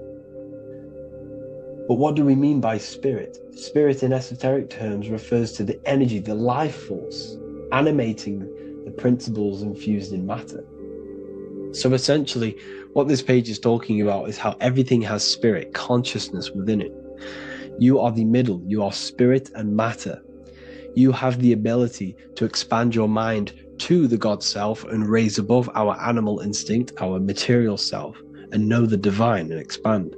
Animals cannot do this. Animals are not self-aware. Humans possess self-awareness. We can observe our consciousness. We can say, why do I exist? We can look in the mirror and know that we need growth. And this is what Anunnaki means. Anu means above. Anu was the supreme god of the sky, which is a metaphor. He represents spirit above, heaven. Anu came down to earth and married Ki, the goddess of the earth, which represents matter. It's a myth, it's an allegory. Anu married Ki and gave birth to the Anunnaki. Spirit came down and infused with matter and gave birth to the human, which is you. You are spirit infused in matter, Anu and Ki, Anunnaki. You are the Anunnaki. And this is just one of the teachings in my book. Honestly, this book is absolutely amazing. If you truly, truly want to expand your consciousness, give this book a read. And obviously, if you're inside the university, I give you this book for free. A paperback version. If you join the university, follow the steps inside of the general chat, you'll be able to download this book. Or, sorry, not download it. Order a paperback for free. All you have to do is pay for the shipping. You'll also gain amazing knowledge inside of my library, where your mind will just be overblown with the amount of esoteric books. There's over 45 rare occult books, plus you get a PDF of the Volume 1 and Human Health Guide. You get reoccurring updates where I expand on symbolism, occultism, where you will just feel absolutely amazing once you understand esotericism in yourself. You'll also learn how to create the dream reality that you want with the Manifestation Mastery course, where I teach you how your consciousness creates reality. You'll have a real lectures where I post lectures on symbolism, occultism, esotericism. There's a conscious community and live calls and Q&A where you can ask me questions and I'll answer your questions. I just want to say thank you to everyone who has joined the university. Thank you for even liking and watching this video. Any support I just appreciate every single one of you. Please, if you can, leave a comment and a like on this video and let me know any videos you want me to make in the future. And I will start uploading a lot more to the YouTube. So yeah, thank you all for tuning in today. Have an amazing day. Matthew 21:1, Jesus went into the temple of God. Corinthians 3:16, do you not know that you are the temple of God? Now what is this telling you? That God is within you. Hence why in Luke 21:12 it tells you the kingdom of God is within you. And the side of your head region is called a temple for a reason. Because the brain encapsulates the mind. The brain is a physical manifestation of the mind. The heart is a physical manifestation of emotion. So we have these different layers of our consciousness. We have an intellectual, communicative aspect of our consciousness, which we would call the mind. We have an emotional aspect of our consciousness, which is the heart. And to communicate with the divine, it's all to do with the mind. Hence why the ancients always symbolize the mind being God. This is why Michelangelo always placed God inside of the brain on top of Sistine Chapel in the middle of the Vatican. He understood that God is in the brain. God is within you, not outside of you. The church tells you that God is in the sky because they are creating a externalization of the truth to create a business and a distraction so that you don't find the divinity within you, so that you don't find your power. Now you have Adam, the physical man, the physical body, the ego, the lower self, and he is resting. He's not trying to reach to God, but God is reaching because the higher consciousness within you is always trying to communicate with you. It's always trying to wake you up to your divinity. But the lower mind, the lower self, Adam, the physical self, is always in ignorance of truth, always in ignorance, and stays in a materialistic way of thinking, which is the lower animal self. And this is what we call a sleep or an NPC. This is the lower mind of man. But all you have to do is to move your finger to touch God. You have to look within yourself, within the brain, meditate, and you can find God. This is why in the Bible we see many references to the human body and anatomy to truly connect with God. Kings 6:8, the door to the middle chamber was in the right side of the house, which is the right hemisphere of the brain. The middle chamber is the pineal gland, where the seat of your consciousness is, but the seat of your higher consciousness is, the mind. And they went up the winding stairs, which is your spinal column, into the middle chamber, and out of the middle chamber into the third. So they went up the winding stairs. This represents raising your consciousness up the winding stairs. Your spinal column acts as a stairway of consciousness. Depending on what sort of consciousness you are operating in, depends on what part of the spinal column you are using. Because the spinal column ascends and descends consciousness. What do I mean? If you are in a reproductive way of thinking and you're always thinking about sex, you're jerking off all the time and you're always eating, all of your brain's power and your mind's power is being descended into the lower aspects of the spinal column, which represents hell, the physical state of man, Adam, the ignorant state. We're basically living off low-level pleasures like an animal. And the stairway to heaven is your spinal column. They went up the winding stairs into the middle chamber, which is your mind, your pineal gland, and out of the middle into the third stage of consciousness, physical, etheric, astral. When you meditate and you start to raise your consciousness during meditation, you enter the astral plane when you turn off thought. But this is the middle chamber inside of the brain. Here we see another painting inside of Sistine's chapel of God inside of the brain. This is the brainstem. This is the brain. This is the frontal lobe. This is the back lobe. This is the back lobe. This is the cerebellum. Here's the reptilian brainstem. Here's the claustrum. This is what we are seeing here. Anatomy. Here is another one in Sistine's chapel in the middle of the Vatican. This is depicting the brainstem. God's neck looks exactly like the brainstem. Here we see a real brain compared to God's neck, because the neck is just below the brainstem. And this is what they are symbolizing, because they knew that God is within you. God is a part of the human body. God is inside of the body, because the body is a vessel for consciousness, for universal consciousness. Inside of you, inside of me is the same spark of consciousness. And this same consciousness is spread out into every living essence, because everything comes from the one source, the one God, the one consciousness. Matthew 6:22-23. The light of the body is the eye.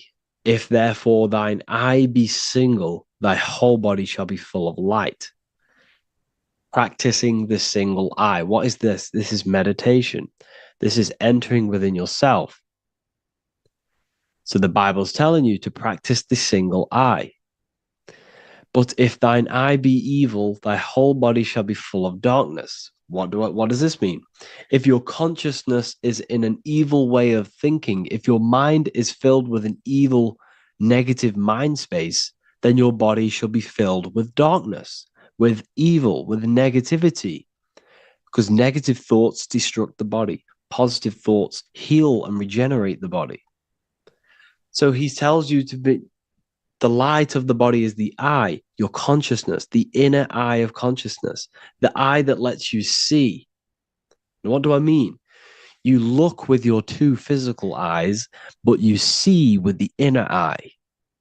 What you see is perception. You look with the two eyes, and what you see is perception. You are seeing, you are understanding, and that's what consciousness, the mind, gives you.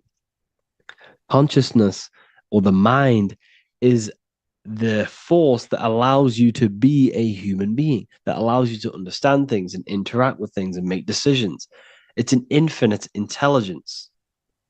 See, the mind is not the brain. This is a big confusion with people. Hence why The eye on top of the pyramid is separate from the bottom half of the pyramid because the consciousness is separate from the body, the eye, the all-seeing eye. It represents the observer, the eye that sees into this body, into this world, into this. You are the perceiver. You are the invisible spirit within the body. Theologians 4:17. After that, we are still alive, and our left will be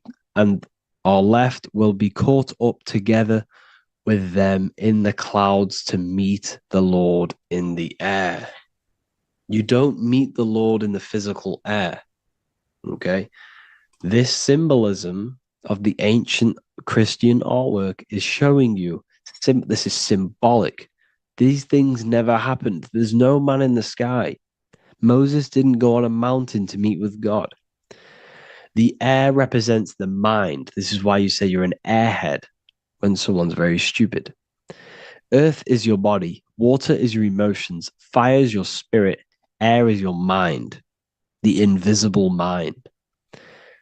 So Anton Mengs, an ancient Christian art worker, is showing you anatomy of God in the clouds. But this is the anatomy of the human body. Raising yourself to the mind and turning the mind inwards on itself during meditation. And that's how you meet the Lord in the air. You meet the Lord in an elevated state of consciousness. The air represents an elevated state of consciousness because the air is up. You have to raise your consciousness to meet the Lord in the air. This is why Moses went on a mountain to meet with God.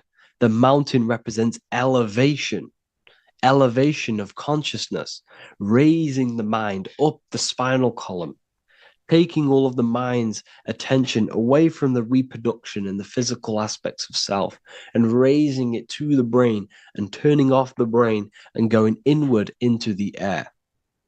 It's talking about raising consciousness. It's allegorical. It's a spiritual, metaphorical text.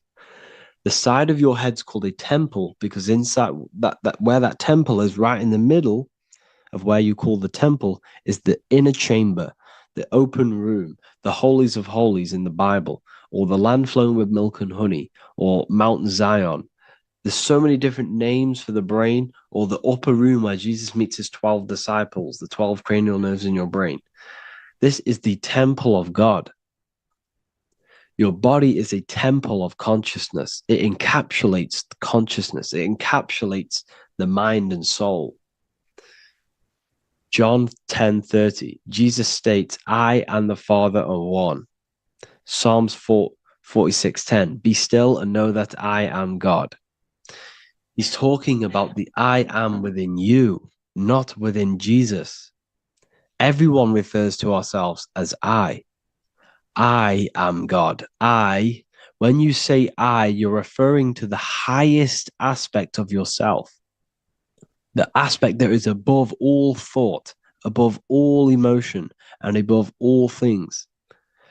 When you say I, you're referring to your pure awareness, your pure consciousness, the highest aspect of yourself. And anything after I is egotistical. I is God. The letter I is the Roman numerals for one, because there is one God, one consciousness. The letter I is one line, just like the number one. Matthew 6:3-4, take no thought. Therefore, take no thought. Take no thought. He says this 5 times because you must turn off the 5 senses and take no thought to connect with God. Be still. This is telling you to meditate and know that I am God. The I am within you. I and the Father are one. I and God are one. You, who you think you are, is a completely wrong. The body is matter. Your name isn't you. Your job isn't you. Your reputation, your trauma, your memories, your friends, family, worries, bills, interests, dislikes, goals, passions. Anything to do with the thinking mind is not you. Who you think you are is a part of your thinking aspect of consciousness. But once you remove thought, you are no longer your name, you are no longer your body, you're no longer your reputation. You are the I. You are pure awareness, pure consciousness, pure consciousness. And this pure consciousness has latched on to this name, this job, the body, and your traumas. Your pure consciousness has attached itself to this character who you're playing in the physical world. And this is essentially who you think you are, but you are not. You are the I, you are the self, you are pure awareness. So, in order for you to detach from these things, you must learn how to detach from your name, your job, your reputation. And you do this through meditation by turning off the thinking mind. Turning off the thinking mind allows other aspects of your consciousness to open up. What do I mean? Your whole life you've been thinking, and all of these thoughts has attached you to this physical body. You haven't allowed your consciousness to open up. And you can only do this by taking no thought. That's why Jesus tells you, take no thought. When you turn off the thinking mind, other aspects of your consciousness starts to open up. Other aspects of your being can open up. And this is how you have astral project. This is how you do all these mystical things and things to do with consciousness. It's taking no thought. Imagination, emotions, thought, and memory are all to do with consciousness. These things are not physical. You can't touch thought. You can't touch emotions. You can't touch these things because they are not a physical thing. So you must turn off these things for other aspects of your consciousness to open up. Okay? So essentially, the Bible is a metaphorical, astrological, numerological, metaphysical, spiritual, encoded text that talks about human anatomy, spirituality, and the true nature of the human experience. Everything they teach you in school is to make you think that you are this body. Everything they teach you in church is the externalization of the true teachings of Jesus. Jesus was telling you to meditate. Jesus was telling you to practice the single eye. Jesus was telling you to look within yourself and find God. He wasn't telling you to pray to him. Mark 16:19, he was taken up to heaven and sat at the right hand of God, the right hemisphere of your brain. John 21:6, cast the net onto the right hand side of the boat and ye shall find fish. Fish is understanding. The boat is your body, your brain. Cast your awareness into the right side of your brain and you will find understanding, because the right side of your brain is all to do with the creative aspect and the intuition and the spiritual sides of your consciousness. This is why God is here. This is why Michelangelo depicted God in the right hemisphere of your brain, because this is all human anatomy. And I speak about all of this in the brand new Book of Wisdom, Volume 2. Which is now available. The start of the revolution has begun. This book is truly going to change the way people see the world. It's got so many more topics than the last one. It's truly a revolution. It's written in so much detail. It's very practical. I cannot wait to share this one with you. I just want to say thank you for the opportunity for me to create this book. Because without you, I couldn't have created this. And I just love sharing my work with you. And I thank every single one of you for the support, the watch, like the views and the likes, everything. Especially the people who have joined the university and stuff like that. And for people who have joined the university, you do get a free Book of Wisdom paperback if you just go to the general chat and follow the description, follow what the instructions that I gave you in the chat, and you'll be able to order a free Book of Wisdom if you are inside of the university. Plus, you get all of my other books, 2 books, and over 45 occult books on occult and esoteric things. You get lectures, live calls, a community, a manifestation mastery course, and a whole library and reoccurring updates every month, every week. So yeah, I hope you all enjoyed this video. Thank you all. Please leave a comment to help the algorithm and leave a comment on what videos I should make. And yeah, I'll get to uploading on the YouTube a lot more now. The second book is now released. I have a lot more time on my hands. No longer using my energy to create the book. I am now going to redirect this mental energy into the YouTube. So there will be a lot more content coming. So I need some content ideas. So feel free to comment some ideas, some YouTube videos that I can create. Thank you all, people. Have an amazing day.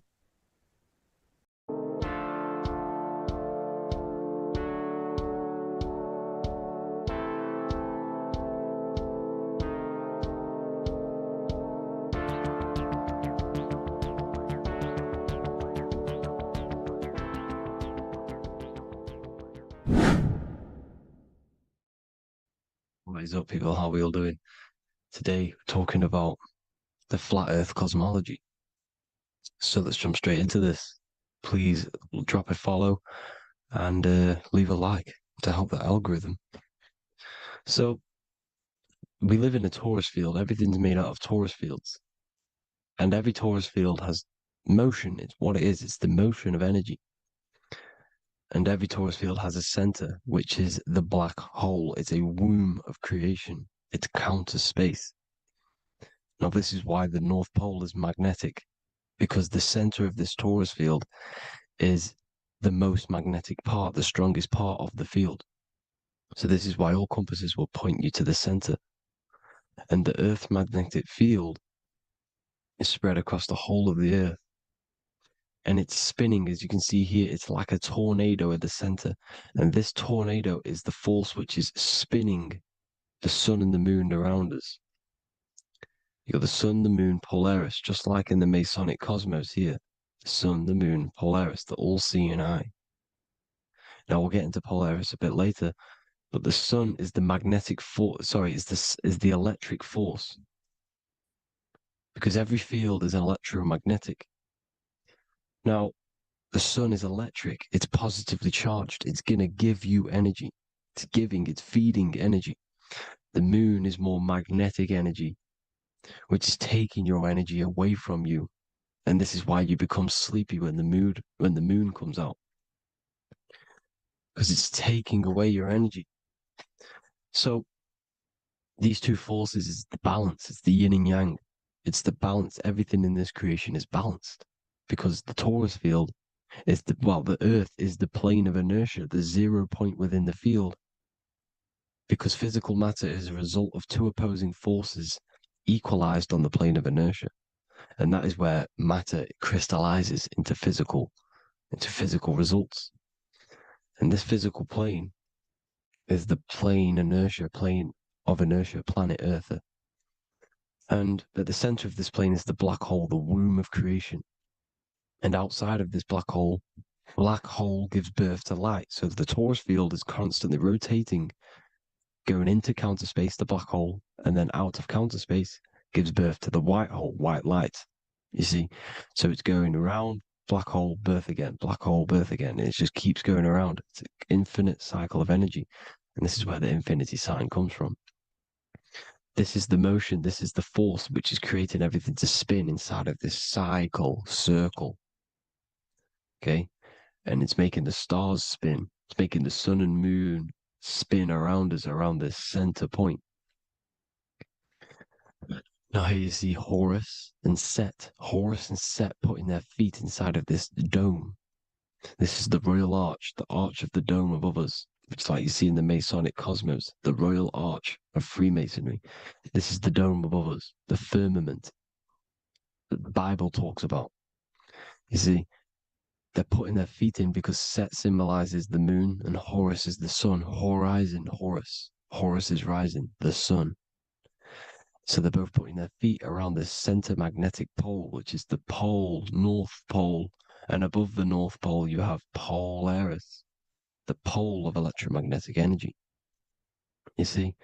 And this is how we get the sun and the seasons. Because the sun, for us, when it becomes summer, it's on the Tropic of Cancer. Then it spirals outwards, going out and out and out, then goes to the Tropic of Capricorn. That's winter for us. Then it comes back in and creates summer again. So it's constantly spiraling around this center magnetic North Pole. You see? So this roof above our heads is the firmament, and this is what they've taken off of us. They haven't physically taken it, but mentally they have taken this away from you. It's a female energy, and this is what the Egyptians called Nut, the sky god Nut.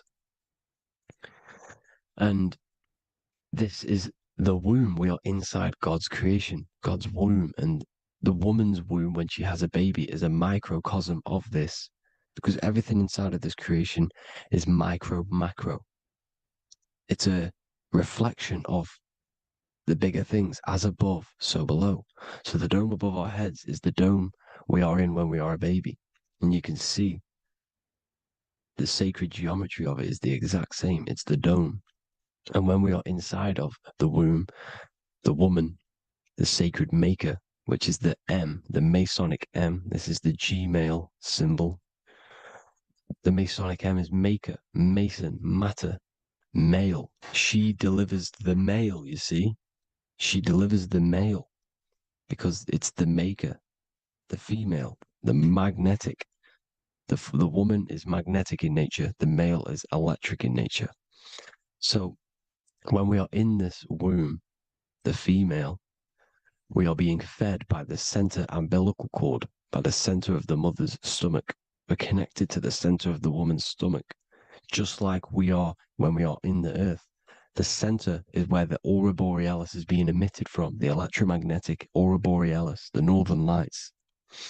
This is our spiritual umbilical cord, connecting us to counter space, connecting us to the realms beyond this world. Because at the center of every torus field is counter space. And at the center of the earth is our spiritual umbilical cord. And this is the earth's belly button, as you see. As above, so below. We had a physical umbilical cord. We have a spiritual umbilical cord. And this gets cut when we die, when we're cut away from the physical reality. You see, here's the ancient Egyptian tablet showing this female. You can see the hair, it's a female above us, because the female energy is nurturing, helping, looking after. And that's exactly what the dome is. It's protecting us. It's the Ark of the Covenant, the Ark covering us, you see? And this is what they've taken away from us. By you believing in space, it completely destroys the idea of this being a sacred creation. They've taken the roof off your head, whether if you believe in space, you believe that there's chaos, there's planets, there's asteroids that could kill us at any moment. But this isn't true. They've made you fear your own creation that you're inside of. They've made you fear what's above you. You see, and it's to hide the power of astrology, the power of the lights in the firmament, which are constantly flowing through the ether. These powers which are above us are sending rays down to the earth, which are influencing our psychology and how we behave. And this is what astrology is. It affects human consciousness. It interacts with our consciousness. And there's a different energy every day because the planets are in different houses, different alignments. And this is, we'll go into this a bit deeper later on. So the world tree, this magnetic North Pole, the pole of electromagnetic energy, was symbolized as a tree, the great tree at the center of the earth. You see? And this tree is symbolized everywhere. You can see here how the center person, this Egyptian person, is holding up the sky. This is the North Pole, the hyperboloid, at the center of every torus field. And this tree was in the Mayan cosmology. This is an ancient depiction. This is the torus field. There's the plane of inertia. Here's the center tree. Here's the tree in the center, the magnetic North Pole, the woman holding the stars. Here's the Hindu with the two birds symbolizing the sun and the moon revolving around this center tree, the Mayan tree. his Horus and Set around the North Pole. They all knew this flat Earth cosmology. They knew these secrets. It's so sacred you understand the creation that you're inside of. Because if you don't, you'll be led astray. You don't know where you are. You're lost. You see? And here's the Masonic art, with the rays of the stars coming down with the tree in the center. So it was personified as a tree. And we are in Asgard, Midgard, the middle garden, where there's good and evil. So the 7 layers of heaven, which is talked about in the Quran. Each planet has a different layer of the firmament, and this is the 7 layers of heaven, and these are our 7 layers of the energy centers in our body. So we start in the stars, so we are stars in a physical body. And this is why we say Mr., Sister, Fraudster, Sinister. Stir is star, and we are in the stars, and our star descends into the soul system, not solar system. And as we descend into the soul system, we enter Satan's kingdom, Satan's world. As it says in the Bible, Satan is the god of this world. Well, if you've been into my research for a while, you know Satan is Saturn. Saturn's world, because Saturn's the outermost ring. He's the Lord of the Rings. And you enter his kingdom, the kingdom of time, and this is why Saturn's the time god. As soon as you go past the rings of Saturn, you're now in the soul system. You're now in time. You're now bound by space and time. And you're bound to the earth plane, the heart. Earth is heart. It's a rearrangement, it's an anagram for heart. And the heart of the electromagnetic color spectrum is green, and that's why the earth is green. And above green is blue, and this is why the sky is blue. In order to go to heaven on the macro scale, you have to go through the blue sky, through the 7 layers of heaven. In order to reach heaven in your body, whilst you're here, you have to go through the blue chakra to your head, which is heaven. It's micro, macro. Everything is micro, macro inside of this creation. It's an ancient. I think this is a French image, piece of art from the ancient French, with obviously the 7 layers of heaven, which they all depict. And notice how it's like a dome. We'll go into this dome symbolization, the Royal Arch of Masonry, which is next. But these 7 layers of heaven give us the 7 metals, the 7 days of the week, the 7 diatonic tones, the 7 chakras, the 7 everything. It's God's favorite number. And this is why the Masons use the G inside of the compass, because the G is the 7th letter, and God starts with G. You see? So it's 7. God is 7. Here's another depiction of the heart, the soul system, the 7 layers of heaven. La Fermete. You see, La Firmament, with the stars on the outermost layer. Here are the 7 planets. Jupiter, Mars. La Sophie, the sun. La Luna, the moon. So, Saturn. So we are in the heart of this soul system. In order to ascend, we need to ascend up our chakra system, reach 144,000 hertz, God consciousness, the God man. You have to unfold God man, master of the mind, mastery of the mind. So, what are the stars? The stars make everything unique. The stars are constantly rotating around the center, magnetic North Pole, the tornado at the center, which is stirring everything. It's stirring the ether. The center is the ether, and the 4 elements are born out of this ether. There's 5 elements: ether, spirit, water, air, and earth. The ether gives birth to the 4 other physical elements, which the whole of creation are made out of.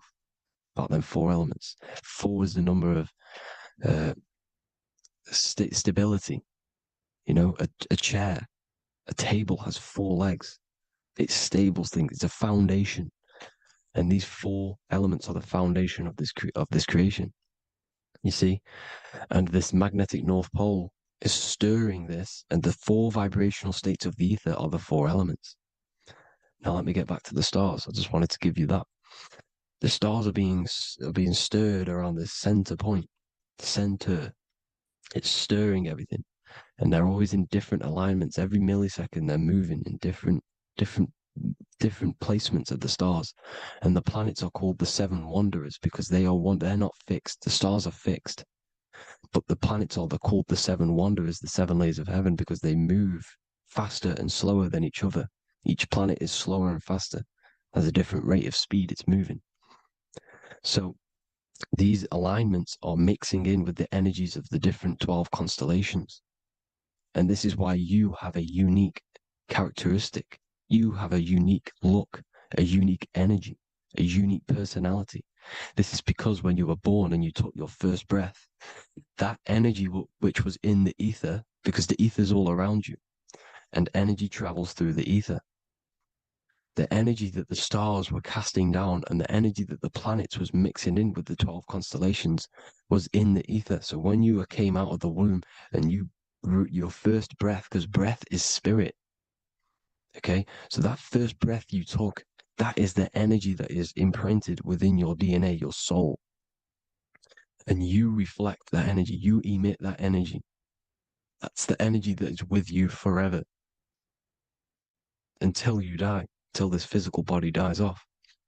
And that's what the stars are. The stars are giving a unique energy, characteristic, personality to every living thing. Every dog, every cat, every animal has a unique personality because it was born at a different time and place in the sky. Okay? The stars are your destiny. Now, the stars are constantly changing as well. If you look at stars through a telescope, they're constantly changing and forming different forms. You can see here, it looks like water. It looks like light through water because it's the ether above us, a sea of ether. And this light is being emitted through it, and it's just constantly changing, giving different energies, each star. So this is why this is what the zodiac is. It's the expression of energy. It's the expression of the stars. And each constellation has many different personality, different energies, different traits. Each planet has different traits, depending where your planets are, depending what energies you hold. No two person have the same energy. There's no one. It could be similar, but no one's the exact same. It's because of the stars. The stars are never in the exact same split place. The planet's always in different houses. So here's some royal arch symbolism. Here's the royal arch of masonry, as it says here. The sun and the moon, the constellations. Here's Cancer, the 7 planets, the 7 stars. Here's the royal arch. This is the firmament. Here's the duality. Black and white, duality, good and evil, rest and motion, dielectricity, magnetism. See? So this is what the royal arch is. It's symbolizing the cosmic dome above us. The womb we're in. We're inside God's womb.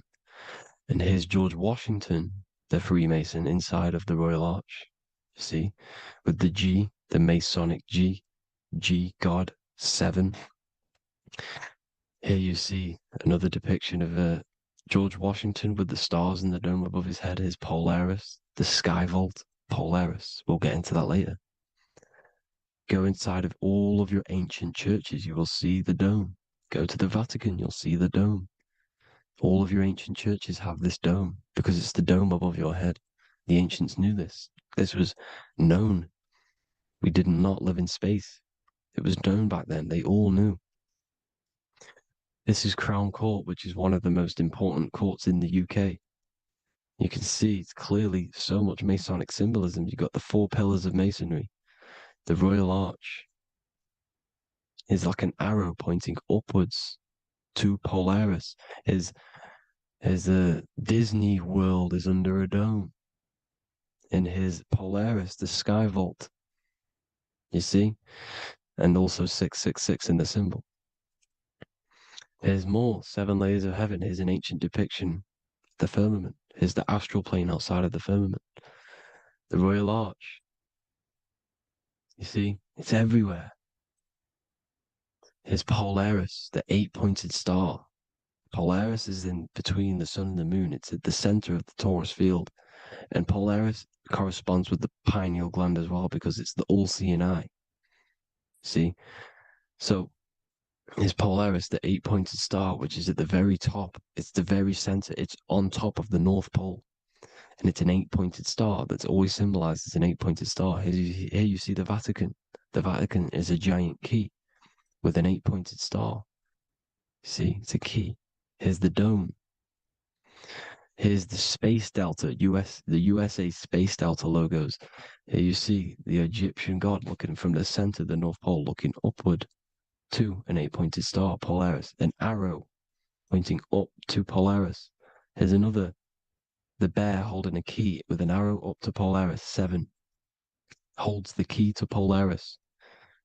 Here's an eagle holding a key above the North Pole to Polaris. Polaris, and here's another one. There's another bird, like a dragon, holding a key to Polaris.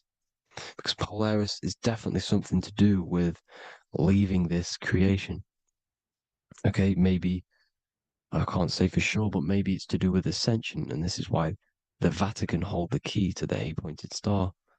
And this is why the space, well, we all know space is a lie, but they're showing Polaris and its sacred symbology. Maybe it's to do with something leaving this creation, going to another. Here's some North Pole symbolism. As above, so below. See the four seasons of the Big Dipper constellation going around Polaris. This is Polaris, this is the Big Dipper constellation, and this is the swastika. This image gives us the swastika, because all the symbols we use are created in nature. They're created somehow in nature. This is how we get them. As above, so below. This is the map of the North Pole with the 4 rivers looking like the Big Dipper constellation. It's the Masonic, here's the ancient cosmology with the 4, you see the 4 islands, Mayan cosmology, 4 islands. This is the alchemical symbol for Earth, 4 sections. The windows, because the center of the North Pole is a window to another dimension. The 4 lucky 4-leaf clover, which is supposed to be lucky. It's just, it's truth in plain sight. And here's Hitler looking at 2 flat Earth maps. So this swastika has been used for thousands of years, thousands and thousands of years. And it's symbolic for the most sacred land on this plane, the North Pole. Shambhala. Do some research on Shambhala, people. It's a it's a Hindu mythology about the sacred lands at the center of the earth. And it's known to be full of enlightened beings. And it's all symbolized at the center. You can see their paintings of Shambhala. It's all at the center, the North Pole. And it's known to be the most godly place ever, because it takes you to a portal to the higher places. And maybe this is something to do with Polaris, connecting you to this sacred land at the very center. But anyways, people, thank you all for tapping in. Hope you all learned something. Have an amazing day. Please follow, subscribe, like, all the links in the description for the courses, the PDF. Please have an amazing day. God bless.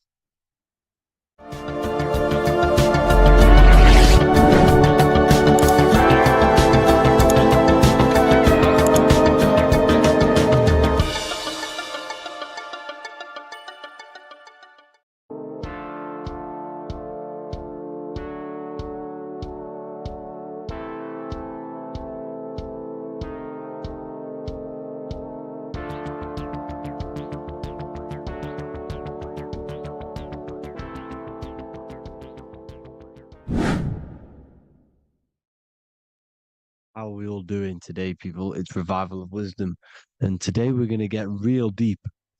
This video is going to get real deep. A lot of people are not going to be ready for this sort of knowledge. Okay, you really have to do is to really deprogram the mind, because everything we've been taught is a complete lies to keep us trapped. Okay, this is really advanced knowledge. Now, let's get straight into this. All of the ancients depicted other worlds, and they called this place Midgard. Midgard is the mid garden, the middle garden. This is why the Masonic symbolism on the floor is always a black and white checkered board symbolizing the polarity here, the good and bad, because we're in the middle garden, the heart. Earth rearranged spells heart, because we're in the heart of this system, or whatever it is, a super quantum computer, whatever you want to call it, simulation. Now, in the Quran, it talks about the 7 layers of heaven. All of these ancient artworks are depicting these different layers of reality. Okay, and look at the Egyptians here with the boat outside of the firmament. Boats travel on water, and this is exactly what the Masons are doing. So they're still using the same symbols. Why? Because it's the same knowledge, just hidden. The Egyptians have the same knowledge as the Freemasons. It's just hidden. Now, this cosmology that they're showing here, which is probably made maybe 100 years ago, this painting or artwork, is the exact same as the one we see here with the arch, the boat. You know, it's similar because the boat is symbolizing traveling these other worlds, because the ether is also symbolized as water, because if you look up at the stars through a telescope, it looks like it's water. It's shining through water, because this ether, whatever this substance is outside of this world, was symbolized as water. Okay, and look at all these ancient depictions showing these different layers of reality. Now, we are being trapped within this 3D dimensional world, which is the cube, the Saturn cube, because there are 6 sides to everything in this world: front, back, left, right, up and down. 6, which is the cube, because we're in the Saturn, Saturn's world. Okay, now, always been depicted as a tree of life, the tree of the universe has always been depicted as this tree. Because let's get a bit deeper. Now, the cosmology of this reality is the sun, the moon, and Polaris, always in the Masonic art. The sun, the moon, and Polaris, the all-seeing eye. If you go inside of the temples, of the Masonic temples, they always have this star in the middle, shining light beams. Okay? Look here. The light beams coming from the big star in the middle, which is Polaris. This eye is God. It's God's light shining down from his abundance. Now, when you astral travel, you will see this big ball of light above you, and this big ball of light is God. But you cannot travel towards it until you are pure. It doesn't work like that. You have to become formless. You have to become pure before you can become one with the light. In all these Masonic artworks, it's all depicting the star in the center. This star is Polaris, because Polaris is the way out of this place. And this is why you see the stairway to heaven all the way up to the light beam, the light source. What does it say in the Bible? God is light, because everything is made out of one substance, and that substance is light. And it symbolizes the eye, because God is an eye. All things that are alive have an eye. And we all say, I am. We all see these realities through eyes. God is an eye. He's the all-seeing eye. He sees all things at all times. And he is projecting this light.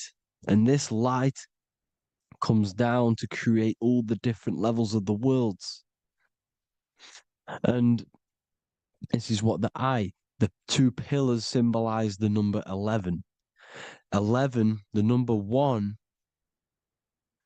is just a vertical line. It's the 1. It's a 1 point. 11 symbolizes the mirror nature of reality. Everything's mirrored. as above, so below. Now, the 11 also symbolizes openings, doorways. And as you can see here, an opening to the all-seeing eye. And you see here again, an opening to the stairway all the way up to the light. This light is the light of God in the astral worlds, beyond this world. Now, Polaris has also been symbolized as the UFO. They put the truth in plain sight. So, you know, in the films, how the UFOs suck people up.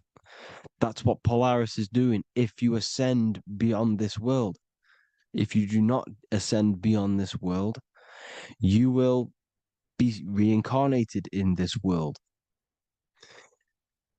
The whole thing is to outgrow this consciousness to the plane above. And I'm not just making this up, I'm going to be bringing in scriptures after this. But you can see with the Christmas tree, we always put a high, big star at the center, at the top, which is the star of Polaris, which is exactly what the Masons are doing here. The star at the top. And it's on top of our Christmas trees. And all of these symbolize the other stars, because Polaris is the most high star. And all the other stars are wrapped around the firmament lower than Polaris. And that's exactly what the Christmas tree is. And it's a triangle. It's a triangle, just like light beams travel from one point in the triangle, just like the all-seeing eye. It's a triangle. The light is coming from one point and sending its rays downward. You see, it's kind of like you see here with the water. And the lower you go, the darker it gets, the more evil it becomes. And this is what the ancients would call hell. Now, this all-seeing eye is Polaris.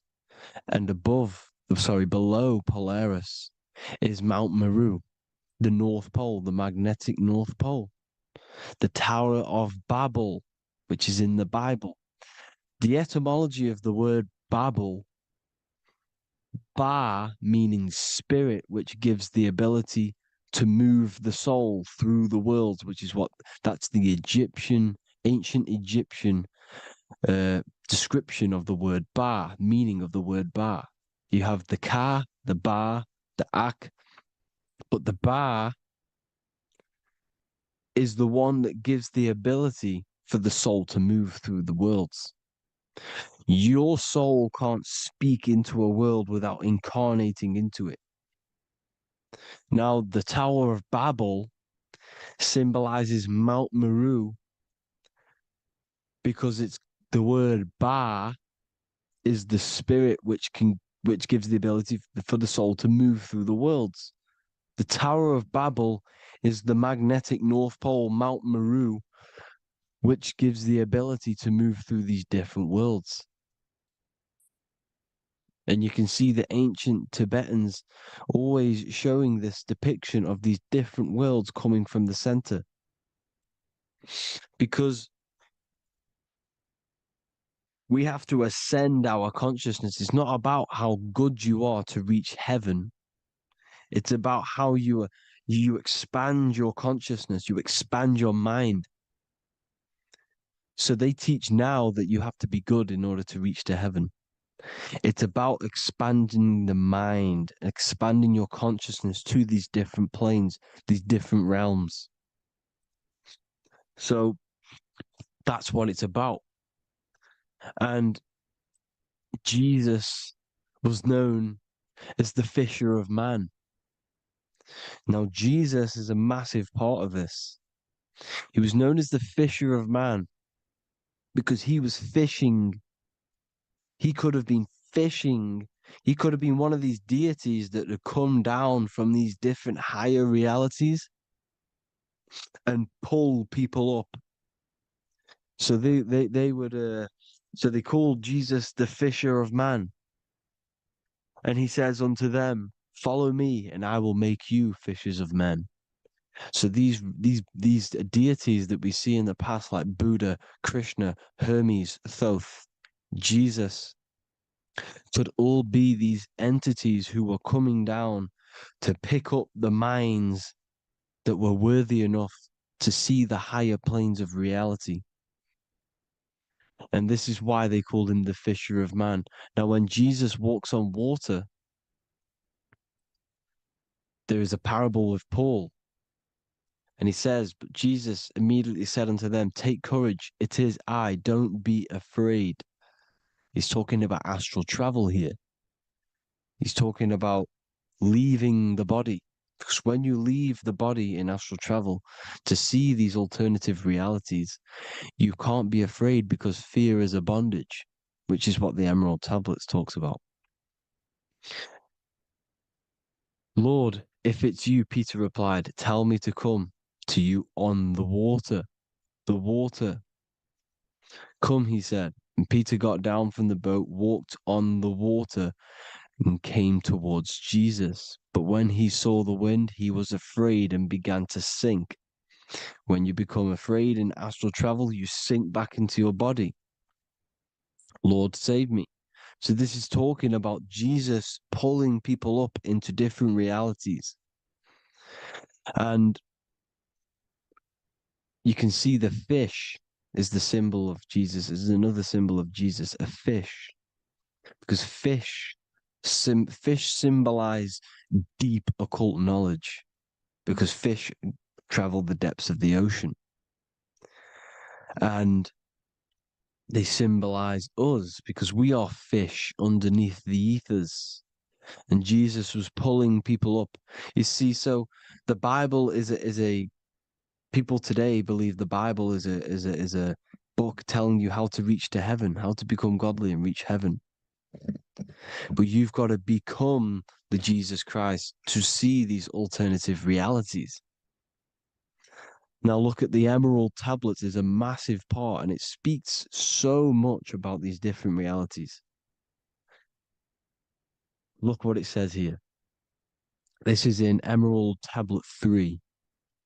Then in my heart grew a great longing to conquer the pathway that led to the stars, which is exactly what the Masons depict in all of their art. Look, the ladder to the stars.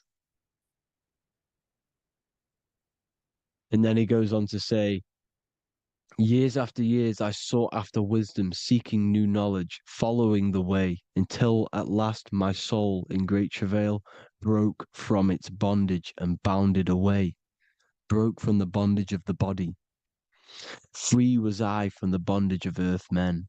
Free from the body, I flashed through the night. The stars. The stars are a massive part in the astral world. Each star is a different reality. And the true astrology is the star that you came from. You came through a star to reach this, to reach here.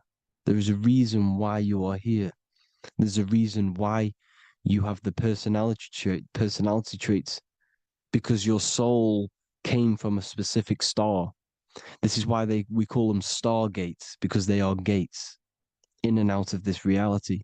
And Polaris is the way out to the higher worlds. Now look, far into space, my soul traveled freely into the infinite circles of light. Beyond knowledge were some planets and great gigantic beyond dreams of men. Then he goes to say, lift up your flame from out of the darkness, fly from the night and ye shall be free. Lift up your flame. Your flame is your soul, because it has to be lifted up out of the darkness. This is the darkness, this world, this body is the darkness. Because it's a bondage. You need to break free. You need to learn how to astral travel, people. You have to learn this. If you want to get out of this world, you have to learn how to astral travel and see the other realities. Traveled I through space-time, knowing my soul at last was set free, knowing that now I must pursue wisdom until at last I pass to a plane hidden from knowledge, known not to wisdom, extension beyond all that we know. So he's talking about he went to a place where we cannot even comprehend here, a place that is not even known to earth men. He's telling you he's ascended out of this world to the planes that are beyond. And it says here in the Emerald Tablets, man is in process of changing to forms that are not of this world. Grows he in time to the formless, a plane on the cycle above. Know ye, ye must be one, ye must become formless before ye are one with the light. The light, the same light that I was talking about, the Masonic light, with the triangle, God, the one source.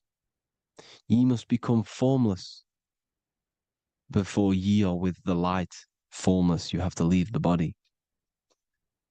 You have to leave the body. You have to gain the ability to leave this body and travel to these other worlds. Now, it says here, not as man am I, for free have I become of dimensions and planes. In each I take on a new body. In each I change my form. Know I now that the formless is all there is of form. You see, all things created come from the things that, all things that you see come from the things that you cannot see. All of us have the same spark of consciousness, the same I am. Every dog, every animal, every human has this same I, this same thing which sees through the eye. It's formless. It takes this formless entity is the same entity of us. We are all the same entity in different bodies. And this entity it was represented as the flame, the cosmic flame, which is inside of all of us. And this is why the Masons depicted your spine as a candle or the Holy Grail. You would either see this or a candle with a flame on the top, because the Holy Grail is your consciousness, which is on top of your spine, which is the candle. Now, Jesus, Thoth, Buddha were all these deities which were coming down to lift people up because they were fishermen of men. And he would lift you up to the higher worlds, out of this world, to the ones above. Now, Thoth, you can see him here, he's leading the way. He's holding someone and he's leading the way with knowledge and power. He was leading the way to other worlds, out of this world. There's no point trying to change this world. This world will stay the same. It will stay the same. You have to get out of this world. And that's what they're telling you. That's what they're keeping you from. They're keeping you stuck within this thin layer of reality. So what the Masons are doing, they have the ability to astral travel. They're living not stuck and bound to one reality, but living within the different layers of reality. And this is what Morpheus was doing in the Matrix. Morpheus was going into the Matrix to go and get Neo, which is exactly what Jesus was doing, pulling up people out of this world to the ones higher. And that's exactly what Morpheus is doing in the Matrix. If you haven't watched the Matrix, go and watch it. It will blow your mind. Everything I'm saying in this video, you will see it. Except that you don't need to use a machine to enter the Matrix. You just use your body. Well, you use your consciousness to leave this body. You see, Neo was also uploading himself into the simulation to pull people out of the simulation. And this is exactly what all of these gods were doing. The fisher of man. Look, he was pulling people up out of this reality with the knowledge. Now, Jesus was always depicted with the mushrooms. Look at all this mushroom art. Mushrooms were literally the origin of Christianity. You can see it everywhere. There's mushrooms in all of the ancient art. Every single one of these paintings you see here, there's mushrooms on them. Mushrooms have the ability to see alternative states of consciousness. Now, if you go and do them and you go to sleep, if you pop mushrooms, you go to sleep and you will wake up in another reality. You will wake up in another reality. Don't try it if you don't want to do it. But if you've got the heart to do it, do it. Eat them and go to sleep. You'll wake up in another reality. And Jesus was handing out mushrooms to the bright minds, to the minds that he wanted to fish out and pull up to the higher realities. He was giving them mushrooms to see themselves in an alternative state, in an alternative reality. This is why there was so much mushroom art, and it's not just ancient Christians. It's Sumerians, it's the Mayans, the Celtics, the Egyptians. All used mushrooms. All of them. Look at all this art. It's on stones. It's everywhere because mushrooms. See, everything in nature is a micro macro. Look at the form of a mushroom. It's literally your spine and brain. Because they alter your consciousness. Your body is just a radio receiver. Everything that you're experiencing is a program being ran by the central nervous system, and your consciousness is experiencing this program, these electrical impulses of the nervous system, because it's all feeding back to one point, which is the pineal gland. And this is the candle with the light on it. Type in Masonic candle and you'll see it. It's your spine with your spark of consciousness on top of the spine. And it's a mushroom because this sends you to alternative states of consciousness, alternative realities. Now, they were all doing this, the Egyptians, the Mayans. Now, there's more symbolism which goes into this. Look at the Christmas trees we use. The Christmas tree with the presents underneath them. Magic mushrooms grow under trees. And these are the presents under the trees that we symbolize today with Christmas. Santa's red and yellow for the red and yellow mushrooms. The same mushrooms Mario has to collect. And when he gets enough mushrooms, he levels up. And then what does he do when he go past the world? When you win that world in Mario, you go to another reality. You go inside of another world. It's truth in plain sight. And it's using mushrooms. It's using mushrooms. Everything, all of the characters in Mario, well, a lot of them are mushrooms. Look at this one. The presents, black, yellow, and red and white. Red and white mushrooms. And the bow on the top is the mushroom head. That's a bit of a reach, but you know, the symbolism never lies. Is what you need to understand. And it's as above, so below. Now look at the Sumerians. The Sumerians were also multi-dimensional beings. Okay, look at how they have the double faces. They had 1 foot in this reality and 1 foot in another reality. And look at this one, a double-headed god inside of like a portal. You see? Because and look at these with the wings, the astral travel. Birds, ancient birds symbolize the soul. Because the soul is a bird, it flies to different worlds. It flies around the cosmos. And mushrooms gave you the ability to see these alternative states of consciousness, these alternate realities, because you exist in infinite realities. You exist in infinite realities.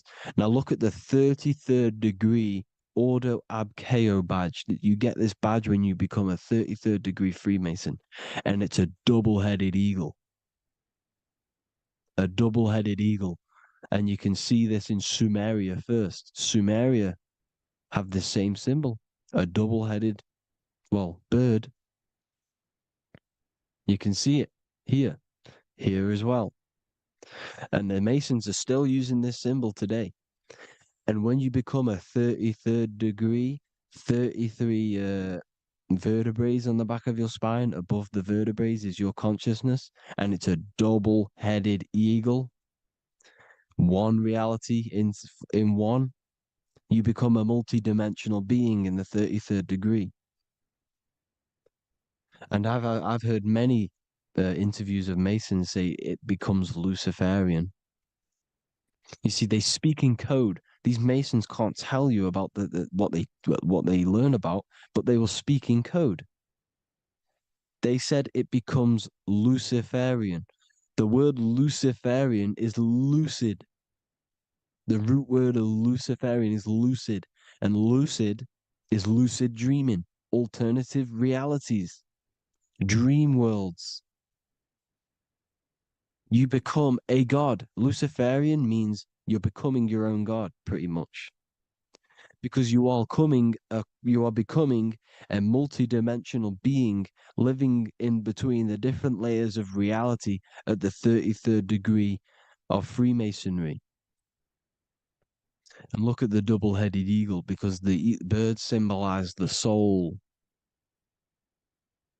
And they reach high, they fly high, just like the soul wants to fly high to the light, to become one with the light, like the Emerald Tablet says. Now look at Janus. Janus was another god, and he's known as the god of doorways. Janus always depicted with a double head.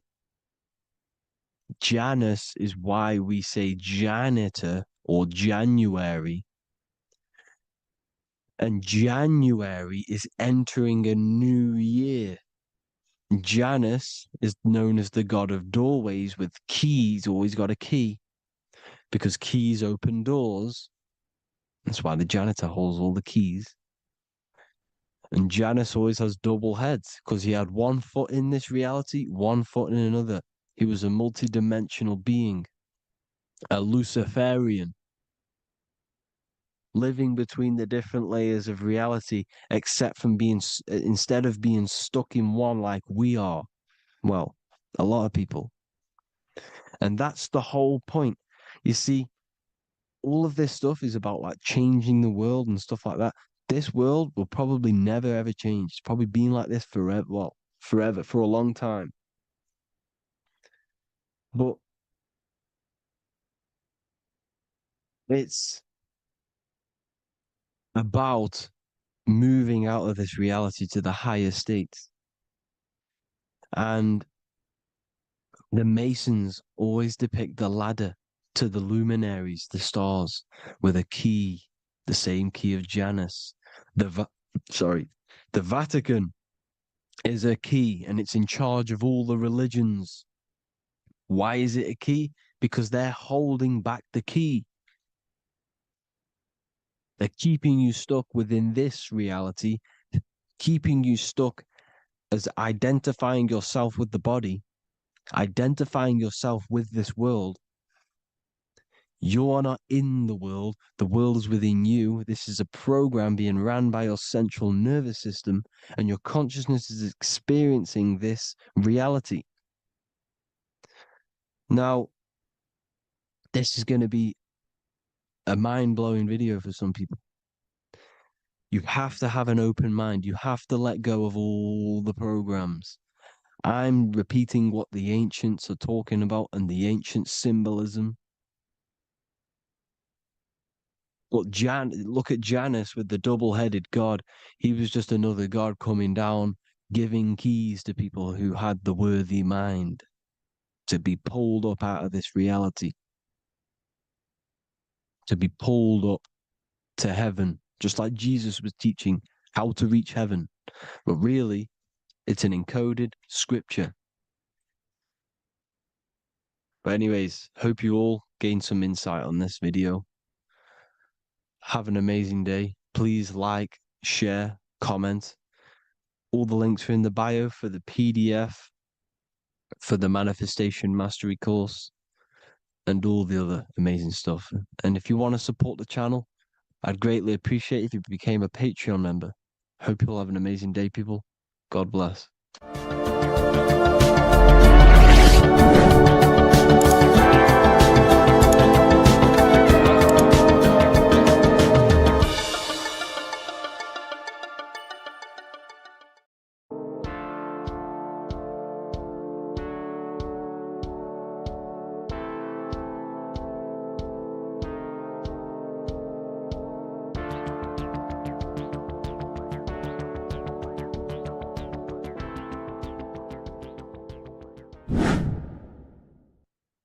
Left and right hemisphere, and what are they doing? How does it contribute towards your perception in this world? And this is what we're going to be talking about in today's video. We're going to be breaking down the two hemispheres of the brain and how they function in your life. So first, we have the left hemisphere.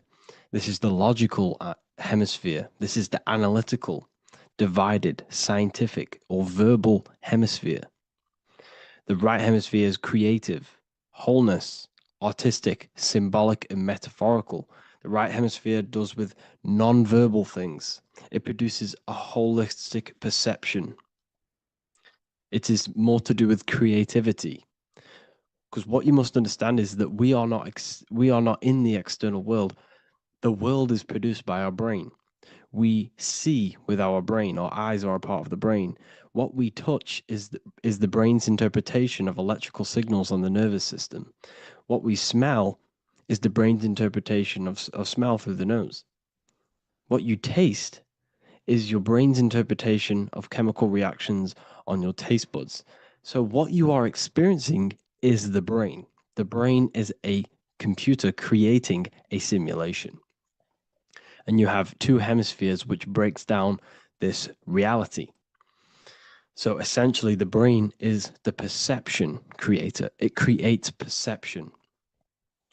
So if the brain is creating this, who is the one experiencing the brain? Well, that is you, the consciousness, the mind, the all-seeing eye. You are the all-seeing eye experiencing the brain, the observer behind the brain, behind reality, behind the emotions. So if you're walking through a woods, this left brain sees individual trees. The right brain sees the whole woods. It sees the biome. It sees the bigger picture. So when you are walking through this woods, the right brain picks up a holistic perception of reality. It creates the woods as one unified woods. The left brain's job is to break this down and analyze it so that we can see individual things. And this is also necessary for humans to have the ability to break things down and manipulate things in this world. So without this left hemisphere, we could not manipulate things and break things down. So this right hemisphere is important because it sees the whole woods. It sees humanity as one unified consciousness. However, the left hemisphere sees individual egos. So the left hemisphere is the place of the ego because it only understands it sees the world very divided. Okay, so for example, here's another example of the left and right hemisphere. If someone pulls out in front of you in traffic, your left brain's going to start going crazy and analyzing them, calling them names. The right hemisphere, however, sees the bigger picture. Maybe he didn't see you. Maybe it's just a mistake. Maybe he's in a rush. You see how the two brains are very different. They do the same thing, but they function in different ways. The right hemisphere is feminine, the left hemisphere is masculine. So, like I said, this person pulls out in front of you, you start to think with the left. If you start to perceive that in the left brain, you're going to start analyzing them, you're going to start going crazy and calling them names because you're analyzing it. You're not seeing the bigger picture behind it. You're not seeing it from his perspective. So there is a crossover. So the left hemisphere of the brain controls the right side of the body, the right ear, the right eye. Everything to do with the right side of the body is connected to the left hemisphere, and the right hemisphere controls everything on the left side of the body, including your eyes, your arms, your legs. So everything is crossed over, and even your visual field is crossed over. So this is your visual field, as you can see here, and even the left side of your visual field goes to the right brain. There's a crossover. No one really knows. There's not really a reason for this. However, this is how the human body is designed. As we all know, the human body is the most advanced piece of technology on the face of the earth. They cannot replicate the human body. And they tell you it has no creator. This is crazy. People are that brainwashed, they can't even understand that their body is the most advanced piece of technology. Your body is so advanced, the computers that you use are mimicked of the body. Everything they create is mimicking nature, but they don't show you how intelligent nature is because they don't want you to understand you're in an intelligent design. So anyways, let's get back on track. There is a crossover in the brain, and this is why they teach you to write with your right hand. And I was speaking to someone who's in a nunnery, or whatever you want to call it. They were a nun, or they knew someone who was who was a nun, and they forced these people, these nuns, to write with their right hand. You had to write with your right hand.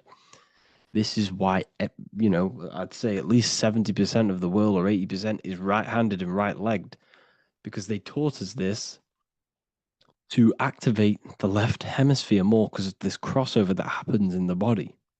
So when we are using this right side more, we are using that left hemisphere more. Why? Why are they doing this? Well, they also called it writing. Writing is a spell, to cast a spell on you to use that right side of the body so that you use this left hemisphere, because they want you to see the world as a divided perception. They don't want you using the right hemisphere, using that left side of the body to activate the right hemisphere to see the bigger picture and see how everything is all one and everything is created. This left hemisphere domination keeps you from seeing the connections between everything, because that left hemisphere analyzes, it breaks things down. So when we are left hemisphere dominated by using the right side of the body, we are essentially seeing everything as divided. And this is why so many people will not understand my work, because my work connects dots and connects fields of knowledge, and makes you see the bigger picture. So people who are left hemisphere dominated will see my work and think this guy's crazy. But everything, it's all about activating that right hemisphere. So they called it writing because every word you say is molding your mind in some sort of way. The things you see is molding your mind. Everything you take in through the five senses is molding your mind. And language is a massive spell, especially the English language. They called it writing so that you use that right side. It's a spell because your subconscious mind picks up everything you say. And 90% of your daily basis behavior and thought patterns is produced by these subconscious programs within the subconscious mind. Essentially, your conscious mind is only the 10% of you. The conscious mind is just what you're aware of, what you're wearing, how you're feeling, what you're thinking. That's your conscious mind. The subconscious mind is controlling every system in your body. It's telling your heart to beat without you being conscious of it. So essentially, this is what they're programming. They're programming this system in the back of the mind, which is controlling everything through the words. And this is what spells are, because it's all about creating perception in the subconscious. So they want you to use that right side more. I truly believe the ancients, they were balanced. They used the left and the right side of the body. They didn't have a stronger side because they understood this science of the body and how the body works.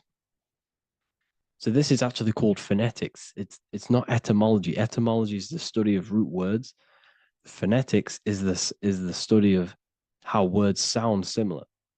The way words are spoken. So phonetics, phone, is why we call them a phone, because you speak into a phone. So this is write and writing, to use that right side to activate the left hemisphere more. So your hands are a manifestation of your brain. The left hand is the right brain, the right hand is the left brain. And as a child, we were always taught that when you place your hands together like this is the size of your brain, which is true because your hands are a part of your brain. They're an extension of your brain. Everything, every part of your body other than your brain is an extension of the brain. Everything's working and feeding back information to the brain because you're experiencing the brain. So another trick that you can do, or another exercise, is looking in the mirror and closing one eye at a time. If you close your right eye, if you take your top off, for example, you'll analyze your body if you close your right eye because you're using that left hemisphere. Sorry, other way around. If you look at yourself through your right eye, you'll use that left hemisphere, which will analyze yourself. You'll see individual body parts. If you close the right eye and use the left eye, you'll see your body as a whole. You won't really analyze it. This is how you can analyze yourself using these two hemispheres. So this whole system is created to keep you thinking logically and to restrict you from creating and restrict you from understanding symbolism, allegories, metaphors, and teamwork. They want you stuck in a logical way of thinking and a logical way of seeing the world. This is why when you go to school, you are told exactly what to do. You're told to think this way and no other way. You're told to do orders, do this. It's a very left-brained system because if we all started to open up this right hemisphere, we'd all see, wow, everything is all one, everything's all connected. And this is what my work is doing. I'm showing you everything is one. The physical world is an illusion of duality, but everything comes from the one source, the one mind. The universe is a giant mind. I am mind, you express mind. We all possess mind. Behind the physical body is the same mind consciousness. And we are all expressions and fractals of this infinite consciousness called mind.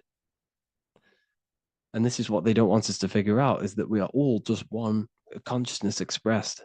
It's an infinite consciousness. It's even in the squirrel, it's in the dog. All of these different animals, they're just different bodies, but behind the bodies is the same consciousness, which is mind. That's what the pineal gland is. The pineal gland is not the mind, and it's not the third eye. The third eye is your mind. If you have a closed third eye, it just means you have a closed mind. If you have an open third eye, it just means your mind has expanded from beyond physical things through astral projection and mystical experiences. This is how you gain an open third eye. It's just an open mind.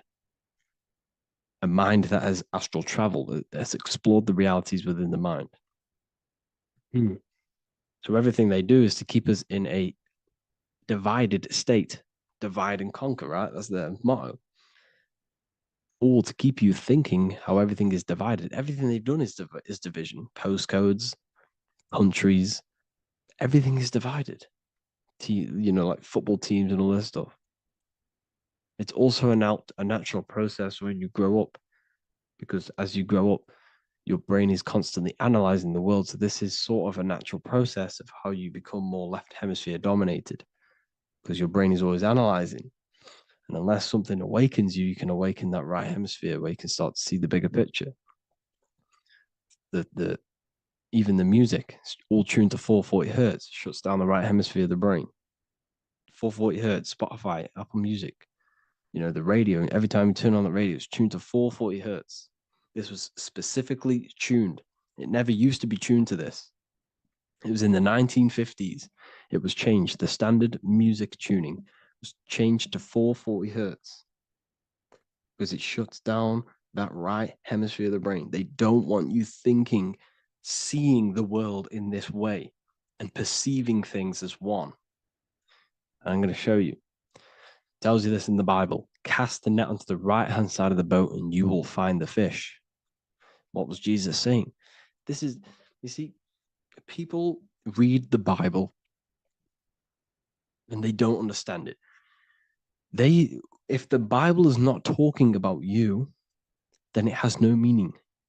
The Bible, everything you read in the Bible is about you and how it can better your life. It occurs to you. So if Jesus says, cast the net onto the right-hand side of the boat, this is an allegory. The boat is your body. Cast the net. It's the awareness, the perception onto the right hemisphere of the brain, and you will find the fish. What's fish? What do fish do? They swim deep in the ocean. Represents the knowledge, deep knowledge. Cast the net onto the right-hand side of the boat and you will find fish. You will find the wisdom. You will gain understanding when you cast that your awareness into that right hemisphere. You will see that I am you and you are me. We are all one consciousness. You will see everything. You'll see that the trees are the same patterns as the nerves in your body. You'll see everything is connected. Everything is a fractal of the one infinite consciousness. And how many fish did they catch? 153. That adds up to 9. This is now numerology. The Bible's filled with numerology. Adds up to 9. What's 9? Human consciousness. It represents consciousness. You're in the womb for 9 months. Feminine. It's all about consciousness. And then Revelation 14. And I looked, and behold, the Lamb standing on Mount Zion. That's the spines, the mountain. With him, 144,000. 144 adds up to 9. It represents consciousness on top of the spine. You see? And he had his name the name of his Father written on the forehead. What's the Father? The higher mind, the higher consciousness within you. Where is that? In the forehead, the pineal gland. The pineal gland is the radio receiver for the higher consciousness. Because every body part of the body has consciousness. Your heart has consciousness. Your gut has consciousness. You are thinking with these different consciousnesses. You think with the gut. You think with your penis. You are thinking with all these consciousness. And it's about raising your consciousness to the higher consciousness, which is the Father, the mind in the head. Don't think with the lower parts of the body, because that is your animal nature. Think with the higher parts of the body. It's all representing consciousness.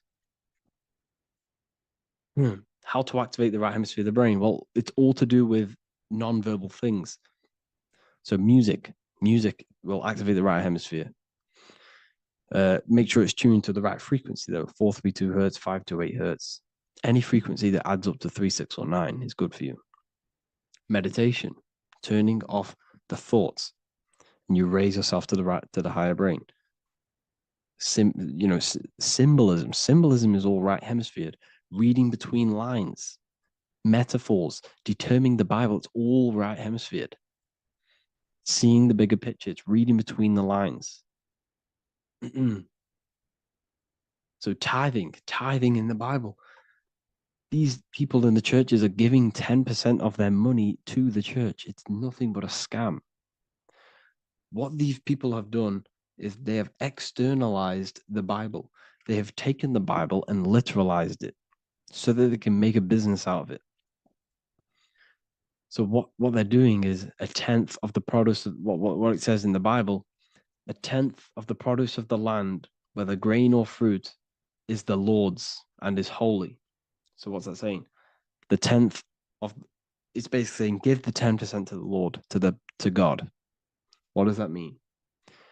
Well, what's the land and the fruit? This represents physical things, the physical things that you have. The 10th of the physical things that you have. What's that? That's your ego. All the physical things that you have is all to do with your ego. That's the lower self. The ego, what is the ego? It's the mind's perception of the physical self. You had no ego when you were a child. Okay, when you were a child, you had no ego. As you grew older, you created the ego. But the ego is the full self. It's the echo. Ego, echo. It's the echo of the full self. So it's saying, give the ego over. Take away the animal self. In that left hemisphere, that's all to do with the left hemisphere. That left hemisphere sees the ego. It sees individuality. It's divided. So it's saying, give that 10%. Give that 10% of you over to the right hemisphere. The 90%. The 90% of you is in that right hemisphere. The higher self. Now, I'm not saying the left hemisphere is bad. Okay, I'm not saying that at all. But it sees it sees things divided. It's like I said, the left, the hands are manifestations of the brain. So when these Christians are praying, they're putting their hands together. What are they doing? They're syncing the brain hemisphere is what you're doing, because everything's an extension of your brain. So if you put your hands together, you're putting the two hemispheres together. And what's happening when you place the hands together? All the electricity in the body is now running in a circuit. Once you connect these two hands, The electrical energy is now running in a circuit, and energy can move around the body quicker and more efficiently. So when you pray, when these people are praying, they don't realize that they're engaging in ancient forms of meditation, of balancing the two hemispheres. So now we're talking about balancing the hemispheres, not the right hemisphere. This is what Israel is. Look at the symbol for Israel, the up triangle and the downward triangle. What's that? The up triangle represents male. The downward triangle represents female. Okay? This is talking about the brains. Israel is Ra. Isis, which is female, the Egyptian god. Ra, El. El means God. Electricity. That's the force of the physical world. It's the force that runs this world, electricity. It's the force of God. El, consciousness. It means God. Is Ra, El.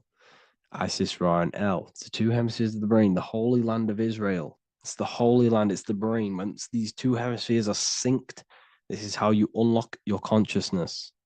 This is the easiest way of astral projecting. Hemisphering, I forgot the word for it. Hemisphere syncretization, something like that. It's about syncing the hemispheres. This is how you unlock your consciousness. Once the brain is running as one electrical system, this is how you balance the two masculine and male opposing energies. Once these opposing energies are no longer in war with each other, the brain, they come together to work as one. You unlock your consciousness. You are born again. What happens when a male and female have sex? It creates a new child. It becomes one. You are born again. Once the two hemispheres of the brain, you are born again. You can then have an out-of-body experiences. So this is why the symbol of the Holy Land, Israel, is the up and down triangle back combined together, because it represents unification of the male and female, unification of the hemispheres. You're born again. You unlock consciousness. And you can get this for free. It's called the Gateway Tapes on my website. Basically, it's a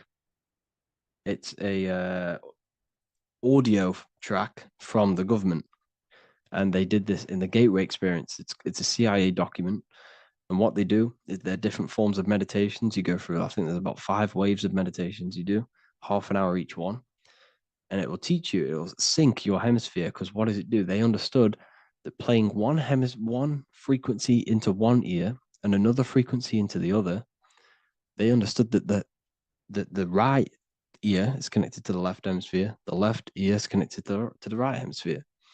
So when you play 2 different frequencies into both ears, what happens? The brain picks this up, the 2 hemispheres of the brain picks this up, and it syncs it. It syncs these 2 hemispheres, these 2 frequencies together. So now the brain is working as one to sync this frequency. So this is how you can sync your hemispheres, through listening to these frequencies. Okay, you can get them for free and do the meditations yourself. This will definitely help you. This is an easy way to astral project. So it's all about syncing the hemisphere and seeing reality from a unified perception. We should all aim to get out of that left hemisphere. I'm not saying don't use it, but we should now start to see. We should now start to read between the lines of the Bible, read between the lines of the symbolism they're showing. Study symbolism, study allegories and myths. What are they trying to tell us through these allegories? And, this is how we start seeing things in a better way. Once we understand that we are all microcosms of an infinite consciousness, we can all come to one, because love is the unifying force of this infinite consciousness. We are all divided. We are all disconnected from our hearts. Once we all connect with our hearts and see that everything is one, we can all start to love and come together as one, because love is the unifying force of consciousness. So if you haven't already seen I now have launched the Ethereal University. I will be doing lectures like this one, but even better, deeper, and even releasing knowledge that I can't talk about online as they are censored. I'll be doing lectures every single week. I'll be doing live calls every single week. You also gain access to my library, which is filled with over 45 occult books, filled with knowledge. Okay, I'll show you now. Plus, you get my book, The Book of Wisdom, PDF form, and the Human Health Guide, PDF form. You also get all of this stuff, the health section, Q&As, Ethereum meditations.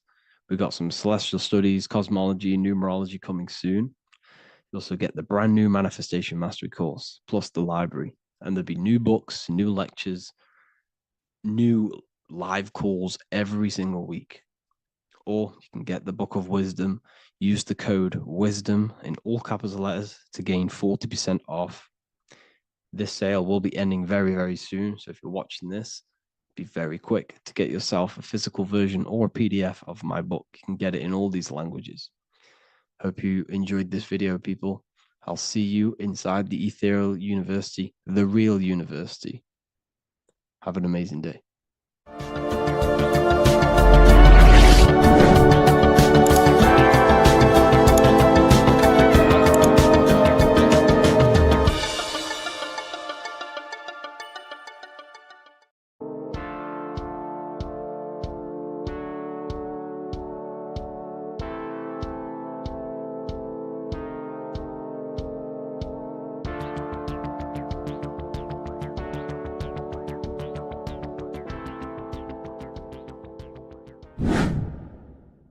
Welcome back, people, to another occult lecture by Revival of Wisdom. Today, we're going to be talking about magic and how it's being used on us for the New World Order. Magic has the word mag within it, which is magnetism. Magnetism is the force. Magic is influencing forces, natural or supernatural forces, and using it for a certain agenda to gain something out of it. Now, magic is not what everyone's being thought. It's not some sort of fantasy thing. It's actually very common, and we all do it, whether you believe it or not. Magic is all to do with the mind. As I said, always say in my lectures, your mind is what creates matter. Your mind is what creates your external world. So it's all about manipulating and planting seeds within the mind, because your mind is a garden, and thoughts and words are seeds which are being planted in that garden. Your life, your physical life, the people you have in your life, your friends, your car you own, the job you have, is all a reflection of the thoughts that you've been thinking in the past. You are where you are in life because of the thoughts that you've been thinking. Therefore, your life is a direct reflection and manifestation of your mind, the Garden of Eden. Okay? The mind is what they are targeting. What you see, say, and hear has a direct effect on your mind. Me talking to you is influencing you. The words I'm saying is planting seeds within your mind. Now it's up to you to consciously act on these thoughts or these words, or to maintain these words. As above, so below. As within, so without. What's inside of me is outside of me. What comes into the storehouse comes out of the storehouse. You have the left, you have the right, you have the up and you have the down. As above, so below.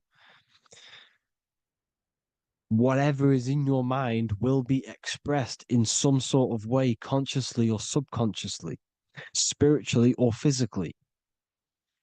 The mind is what manifests everything. And this is what we need to understand. We need to understand is that the mind is not physical. all things spiritual manifest physical. All things seen come from the unseen. The words you're thinking, that everything you have is coming from the unseen. The actions that you do come from the unseen mind. Another expression for as above, so below is you are the universe itself. You are a universe, a mini universe. But just because you are mini does not mean you are the whole thing. If I take a little piece of infinite, let's say there's an infinite light source. Let's say I take a little chunk of that infinite light source. That little chunk I took is still infinite because it's been taken from infinite. You are the universe.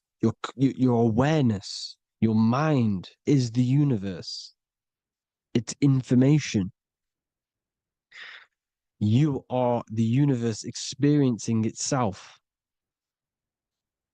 This is why we say we are all God. As above, so below. What is in me is outside of me. The sun, the physical manifestation of the sun, is your soul.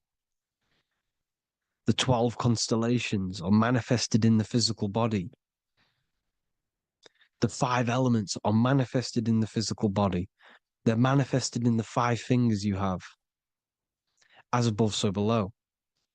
This is manifested, well, this is a symbolized in Freemasonry and secret societies as the 2 pillars.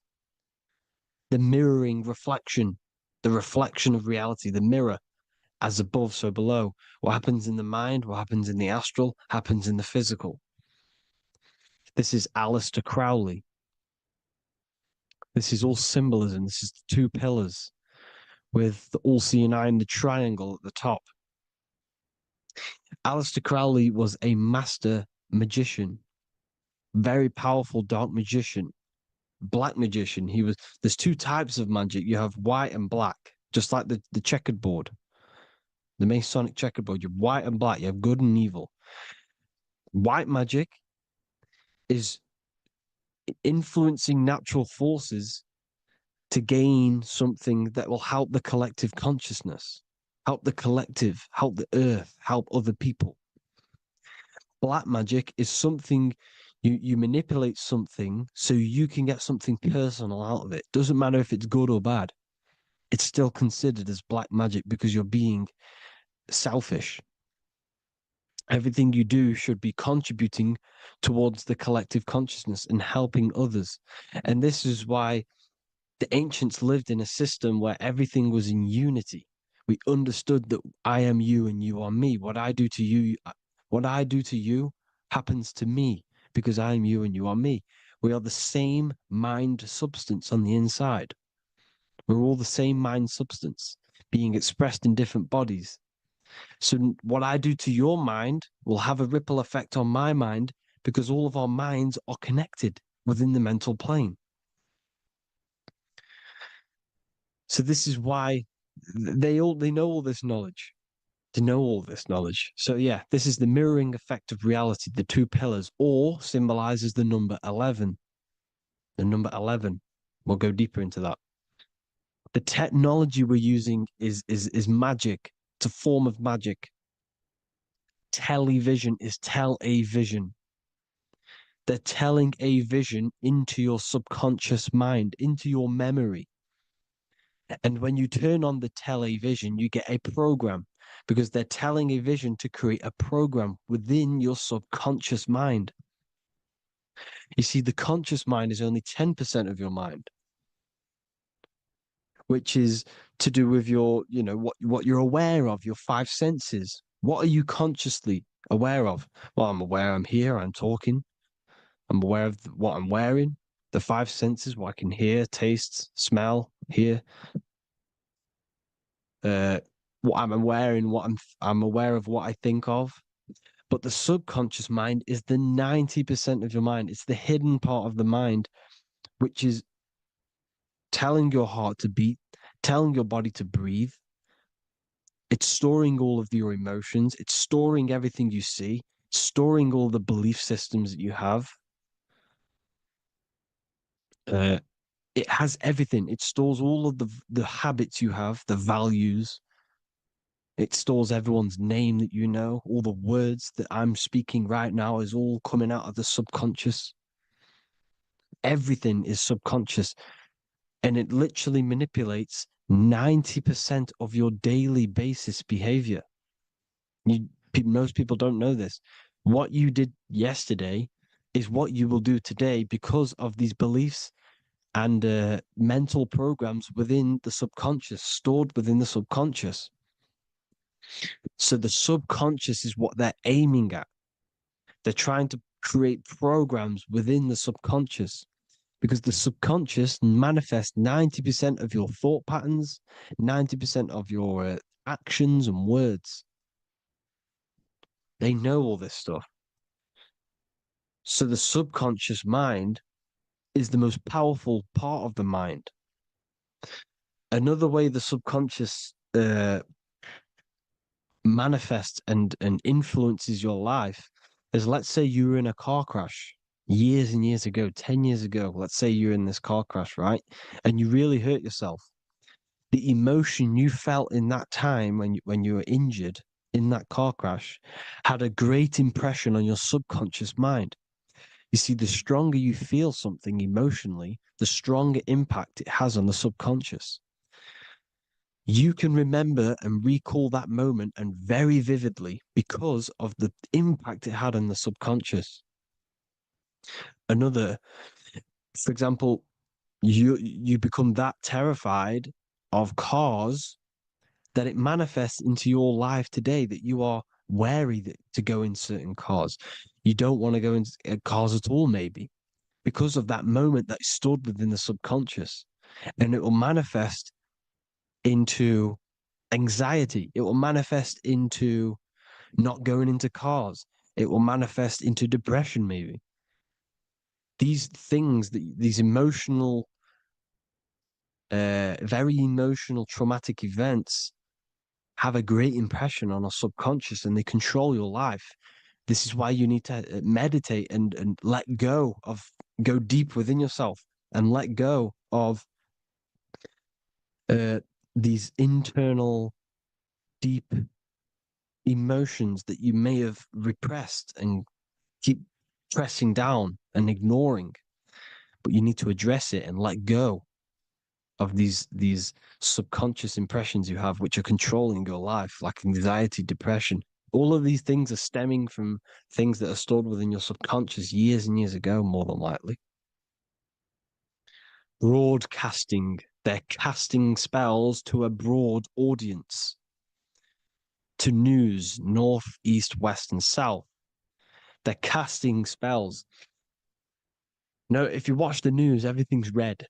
Breaking news in red writing or the red background, everything's red. Why? Because red's the root chakra, which is all to do with survival. They want to stimulate this root chakra because they want you down there in survival mode. They want you in survival mode because you're easier to control. They control out of fear. And not only they're casting these spells as if, because most of the things they cast in the news hasn't already happened. They're constantly bombarding you with, there might be a war breaking out, war this, war that, kill here, kill there, murders. It's impressing, it's casting spells on your subconscious mind. So when the event does turn up in real reality, in physical reality, you're less emotional, you're less surprised. You're not as surprised because you've already heard it before. Your subconscious has already heard it all before. If you never heard of a war and then a war broke out, you'd be going crazy. So they subtly program your subconscious mind through the words, because the words they say is impressing your mind, has an effect on your mind, which will have an effect on your behavior, your words, your conversations you have with people. They're casting spells to north, east, west, and south on the tell a vision. They're telling a vision by broadcasting, by saying spells. This is why we call it spelling. Even the word, listen, the words we say cast spells. Bless. Oh, bless you. That's be less. The subconscious mind only picks up literal things. You see, when I say bless you, your conscious mind picks that up as, oh, thank you, you're blessing me. But your subconscious picks up as be less. You see? Because the subconscious it has no filter. It's just, it is what it is. Everything is factual in the subconscious. Therefore, if I call you an idiot, your subconscious, my subconscious will think I'm talking to myself and calling myself an idiot, and it will take that as true. That is truth. Everything is truth within the subconscious. And the subconscious manifests your behavior. The devices this is the biggest one. Black scrying mirrors, device, the devil's vice, the device. Okay? Black scrying mirrors, black screen is scrying. Black scrying mirrors were used to communicate with spirits within the astral plane in the medieval times. They're probably still, well, they're still being used now by black obsidian mirrors. And look at your phone, it's a black mirror. And there's some sort of, I'm not saying this is facts, but personally, I believe these are portals for spirits and ethereal entities to come into your life, to come into your surroundings. So this is the next big thing: the TVs, your iPhone, your iPod, all black mirrors. And mirrors are very, very powerful. Even just a normal mirror. Mirrors have an effect. Whatever you say into a mirror, what you say is energy.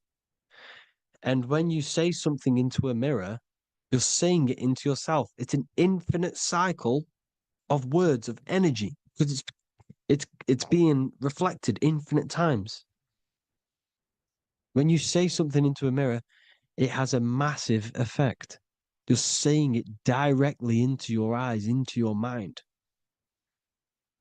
So what you say in a mirror should be said with precaution. Never say anything negative into a mirror, because mirrors are very, very powerful ways for you to reprogram your subconscious mind for the good. You can say very positive things into mirrors and it will reprogram your subconscious mind. Okay? Manifesting is all magic. It's all magic. Everything is magic. But consciously doing it is what they're doing. They hid this knowledge. Your phone is magic. It manipulates your mind. The iPhone, okay. See, magic isn't all of this with wands. See, Harry Potter, okay, that was created to give you this perception of a mystical and amazing form of magic with magic wands and all sorts of stuff like that. Yes, that stuff was true when the collective conscious minds were on a higher level and our belief systems believed in these things, because the universal mind, all of our minds contribute to reality. If the masses don't believe in magic, if the masses don't believe in a certain thing, it's going to have an effect on physical reality. So when the collective minds are higher and have more open minds, things like Harry Potter can come true. See, it's all in the mind. The iPhone, the I is the symbol for the mind, the invisible intelligence. The triangle is the ethereal plane. Okay, so the eye in the triangle is the eye that sees into the beyond the ethereal planes. The square is the physical plane. So the iPhone, your phone, is a black box, just like the Saturn black cube. It's a black mirror. It's taking photos of you every 2 seconds. And it's your mind. Your mind is in that phone. Everything you like, everything you text, everything you type in Google, everything you say to someone, every conversation is all recorded on the phone. Therefore, it is a direct reflection of your mind. Your mind is imprinted into your phone because your mind, everything you think in your mind, you're manifesting into typing, saying, taking pictures into the phone, and it's collecting it and storing it. And what they're doing, and this is for all forms of magic, it's manipulating the mind. It's all manipulating the mind. Reels, Instagram, TikTok, this is all dopamine. It's all controlling the mind. Every like you get, every follow you get, every share that you get is dopamine within your brain. They're literally targeting your brain and mind. It's all manipulating because what they're pushing through the phones, through the media, through the news, through the televisions is visions and programs. You are the one manifesting the New World Order. They're not manifesting the New World Order. They're giving you the information so you can manifest the New World Order. Everything they say is contributing to your mind. For example, digital money and all the information they put out for you to see is contributing to your enslavement. Your mind is manifesting the New World Order. They know this. They don't manifest it. There's billions of us. We could easily run over them physically. But on a mental level, these people have the knowledge and they hide it from us and they let us manifest reality because we are the collective. They give us the information which manifests their agenda. It's all magic through the phones, the media, the television. So your phone is a manifestation of your mind. It's a record of your mind. Hollywood, holly tree, holy tree. They used to make wands out of holy trees, because it was the most holiest wood, the best for casting and transmitting energy. So they used holly trees to cast spells. That's what Hollywood is. And in Hollywood, they have the red tear, the blood drop next to the Hollywood sign, because it's all satanic. They're all black magicians. They use Hollywood to cast the spells through the music, through the films. You see, music is a form of magic. All of this is magic. Everything they do is a form of magic because they want an agenda behind it. But it's not black magic. They're letting us create our prison. This is what you have to see. Yes, they're evil, but they're not doing anything evil, or else they would face the karma. They let us manifest this agenda through giving in the information, by telling you what's going to happen in the movies. Everything that happens in a movie, it's all there on purpose to program your subconscious, to plant a seed within your garden, your subconscious, your mind. Because when the mind is already seen something, when it comes up and turns up in physical reality, you will be less shocked and you won't rebel. So they lure you slowly. They make you aware of these things over time. They make you gradually think it's okay. Like the technology, we never used to use these phones. How did we become so addicted and reliant on them? Well, because first they gave you a little flick phone. Well, no, sorry, they gave you a phone in your house. And then once you got used to that, they say, oh, here's the newest version of a little flick phone. You started texting your friends. Everyone was loving it in high school. They could now meet up without saying, let's meet on the weekend at this point at this time, like your parents probably did. Or maybe some of you watching this, you probably had to tell your friend to meet on the weekend at a certain time because you had no way of communicating. So everyone got these phones and got addicted to them. Then they slowly got addicted to the new iPod with the touch screen. Now they invented touch screen. Then everyone got addicted to touch screens. Then because all of this is producing dopamine in the brain, which creates you to become mentally addicted to things and physically addicted, chemically addicted. Because dopamine's a chemical. Your subconscious becomes a program within your subconscious, and your body becomes chemically addicted to these phones. And these phones are the enslavement of humanity, technology. Without this, we wouldn't be in this mess without technology. Because they're creating a hive mind. We're creating a hive mind. So back on track anyways, they program you. Look at the films, 9/11, 9/11, all produced by Hollywood. Here's the 11, like I said at the beginning, the two pillars which reflect reality. What happens in the mind happens in the physical. What happens in the astral happens in the physical. Okay, what happens in the physical happens in the mind. It's the two pillars, the mirrors. 9/11. 9 plus 1 plus 1 is 11. Flight 11 was hijacked. New York is the 11th state. New York adds up to 111. This is not a coincidence. It's all a form of magic. It's a ritual, energy harvesting ritual, because your mind produces energy. Your mental attention produces energy.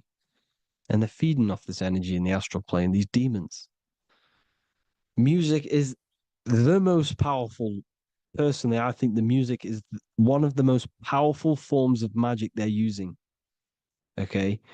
Music is hypnosis. It puts your brain in a hypnotic state. It influences your electromagnetic field through vibrational energy. It reprograms your subconscious mind.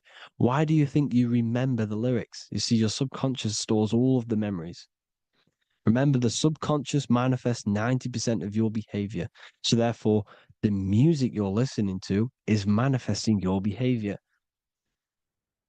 You wondered why some people wonder why they have drug addictions and they can't get out of violence and they can't get out of all this negative mind space. It's because the music they're listening to is creating a negative mind space. The words you listen to have plant seeds within your mind. So the reason you remember the lyrics is because that song created a program within your subconscious. Yes, that is what happens. You can use magic to reprogram your mind, but you can use music to reprogram your mind because it's all forms of magic. It's using natural mental energy forces to manipulate the physical reality. You manipulate your mind, you manipulate reality, physical reality. Okay? So the music, another very, very big one. When you turn on the radio, it's just all talks about alcohol, drugs, and sex because they want you down in the lower three chakras. They want your mind attached to matter when it's mind over matter. Your mind's not physical. You see, the word spirituality is the new trend. It's not about your spirit. It's not about your spirit. It's about your mind. It's not about, you know, uh, spirituality and looking after your spirit. And they've got you focused on your spirit. Why? Because they hide your mind from you. You see, a lot of people think their mind is their brain, but the mind is everything. There is no physical reality without mind. You can have a brain. Imagine if you had no mind but a brain. It wouldn't work. The mind is everything. The mind controls your avatar. It begins in the mind before it happens in the brain. Then the brain manifests through the body. The brain's just an electrical computer. So that, you know, they've got people scared, or do I have a soul or not, and all this stuff. Listen, if you have a mind, you have a soul, because you are not the mind. This is why everything is sort of an illusion, because beyond the mind is your soul. But what is the soul without a mind? You can't have a soul without the mind. But if the mind didn't exist, the soul doesn't exist. You are the person listening to your mind. I shouldn't say person, because you're not the body. You're the entity behind the mind. But if you didn't have that mind, you couldn't understand what you even were. You would just be an observer who couldn't think. So yes, we all have a soul. If you have a mind, you have a soul. Everything is mind. Everything has mind. Mind creates everything. God is mind. And then manipulating your mind through TV, your phone, every little thing, the school, it's all about the mind, people. Control your mind, you control your reality. Just the last thing, here you go. Aleister Crowley, the dark magician, Kanye West doing the exact same thing because they're implementing magic in the music. Here's the Beatles with Aleister Crowley in the background. Bet you never noticed that. Aleister Crowley was influencing music and placing magic within the music to influence the subconscious. This is what Baal worship was. This is why they kill children. They sacrifice these children. Why? Well, because in order to ascend, in order to raise your consciousness internally, godly, by being good, God, or being in order to be good and raise your consciousness and to get something in the physical world, you have to sacrifice yourself. And what do I mean by that? In order to raise your consciousness and ascend, you have to sacrifice the lower nature of yourself. You know, you got to abstain from having sex to retain your sexual energy, to transmute it, or staying away from some poisonous foods like meat. So, staying away from blood. We shouldn't be consuming other animals' blood. We should be keeping our blood pure. We are humans. We shouldn't consume chicken blood, chicken germs. We are the most divine creatures on this creation. We are the most intellectual creatures in this creation. Therefore, we should keep our temples pure. We are not animals. If you want to associate yourself with an animal, go out in the wild, go and find a wild boar and go and try rip its guts out with your bare teeth, because you can't do it. You're not a cat. You're not a carnivore. Okay? So in order to ascend, you have to kill and sacrifice your lower part of yourself to ascend up to your spirit self, your mind self, the highest version. And the elites don't want to do this. So they sacrifice other things like babies to kill them, to exchange their life over to the astral plane, so these demigods in the astral plane can give them something in return in physical. They don't want to sacrifice their lower self, so they sacrifice other things for exchange, for physical pleasure. But the godly person sacrifices their lower self for their higher self to do good and ascend. So this is what all the Baal worship is, people, and this is why they're doing it. Hope you all had an amazing lecture. If you haven't already, go and get the Book of Wisdom for more information. You know, I don't go into dark stuff in this book, because all I do is enlighten people in this book. You can get it in Spanish, English, German, Italian, and French. Worldwide shipping, you can get the PDF or paperback. there is also a new one called the Human Health Guide 2.0. It gives you a list of all the foods, grains, oils, nuts, everything that's alkaline and positive for the body and not man-made and hybrid. It tells you all the products to stay away from, how to fast, how to improve vision, how to improve everything, literally. So the Human Health Guide has been released. If you want that, I'll put all the links in the bottom of the description. Hope you all enjoyed the lecture, people. God bless you all.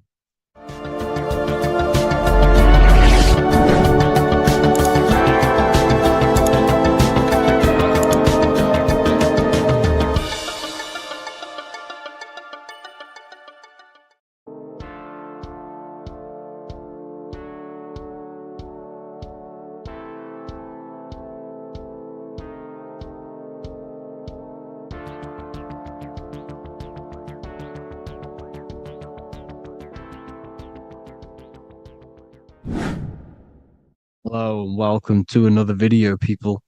Before we start, please like, comment, and subscribe if you wish to see more content. Today we're going to be talking about the mental universe and how everything is mental. This is the number one law on the Kabbalion. If you've never read that book, it's called The Kabbalion. A very good book. It's the first law because this is the most important thing you need to understand. Is how everything exists within the mind. Behind every single one of these eyes is the same consciousness expressed in different bodies. The mind is what gives perception to what you're experiencing. Behind every single one of these eyes is the exact same consciousness, but the brain that they inhabit is giving them a different perception, a different being, a different body. Now, this is the difference between humans and animals. Humans possess a advanced consciousness, an advanced mind that gives us the ability to be aware of ourselves mentally, physically, and spiritually. We can reflect on ourselves. When a dog looks in the mirror or an animal looks in the mirror, it doesn't know what it's looking at. It doesn't realize it has a consciousness. It can't reflect on itself. It can't say, I want to improve in this area. It doesn't have that consciousness. We have a divine consciousness. Take away the N for divine, and you get with a D, put it with a D, you get divide, because we have a divided two-way consciousness. An animal only has one. However, it's still the same mind. We're all mind. We're all mental. We all exist within the mental plane. Look at this person walking. The body, the brain is sending electrical signals through the 12 cranial nerves, which the 12 disciples that spread the gospel of Jesus, right? You have 12 cranial nerves in your brain. There are 12 disciples which spread the gospel of Jesus. Jesus represents the mind, the intelligence, the invisible intelligence that we all are, the same intelligence, the same exact consciousness, which then sends a command into the brain. Then the brain sends these 12 electrical signals through the 12 cranial nerves to control the rest of the body through the nervous system. This person walking is not, the body is not walking. The mind is telling it to walk. And the brain is it's a supercomputer which is decoding these demands given to it by the mind. Because the pineal gland will have something to do with the ether, because the ether is physical and non-physical. The mind is sending the commands through the ether to the pineal gland, which is then getting broken down into electrical codes within the brain and sent throughout the nervous system to control the body. And this is why in the Sims simulation, because the body's the simulation, it's a false reality. It's the fake reality. It's not the real you. You are formless. There is no form. But the third dimension is a dimension within your mind. Matter, mind, light is all a product of your mind. It's all in the mind. Now, this is why The Sims has this green little diamond on top of the head. Because this is you. This is your invisible intelligence controlling the character. Okay? It's controlling the character. And this character is in the world. Your consciousness isn't in the world. The world exists within you, but the body is a vehicle for that realm that you land in. When you have a dream, your mind transcends this body into another body, duplicates your body into another universe, unite, unite is one. We're all one. It's all one universe, expressed in many different ways, infinitely. And the vehicle that you land in is the body to operate in that realm. This is the all-seeing eye, as you see here. The eye, this is all the intelligence. This is the ball of consciousness, God, expressed in different bodies. We're all this same one in different bodies, as you can see here. And this intelligence is expressing infinitely throughout the universe. An infinite universe. There's no beginning, no end. There was no beginning of the universe. There is no end. It's infinite. Always has and always will. But the mind is what gives you the ability to explore the universe, to make perception of it. We are God in disguise. We are God in disguise. We are God in flesh. But the body can become attached to the mind can become attached to the body if the mind is not aware of itself. When the mind is that blinded by matter, and we lack knowledge and understanding of what we truly are, a formless, infinite being, a traveler. This is why Freemasons are called Freemasons. Mason means traveler, free. You're a free traveler because your consciousness is a traveler of the universe. When we lack understanding, our mind bounds to the body because we don't separate the body with our different layers of consciousness. When we separate them and identify that we are mind, body, emotion, you then can apply this knowledge to when you want to astral travel and explore the different realms of your mind, because the mind is the universe. People, this is what we need to understand. The mind is the universe. I am you and you are me. This is the Egyptians showing you this. The Ankh is the symbol of life. This is the one ball of consciousness, mind, giving it the Ankh life to all the different life forms. The cows, the birds, the snakes, and the big Ankh given to the humans, because the humans are the most intelligent. We have the most advanced consciousness. We have the most advanced consciousness. This is why the one is giving a big Ankh to the humans here. Here you see again, this is not the sun. This is also showing Ankh giving out its life to all things infinitely. And this is the Most High.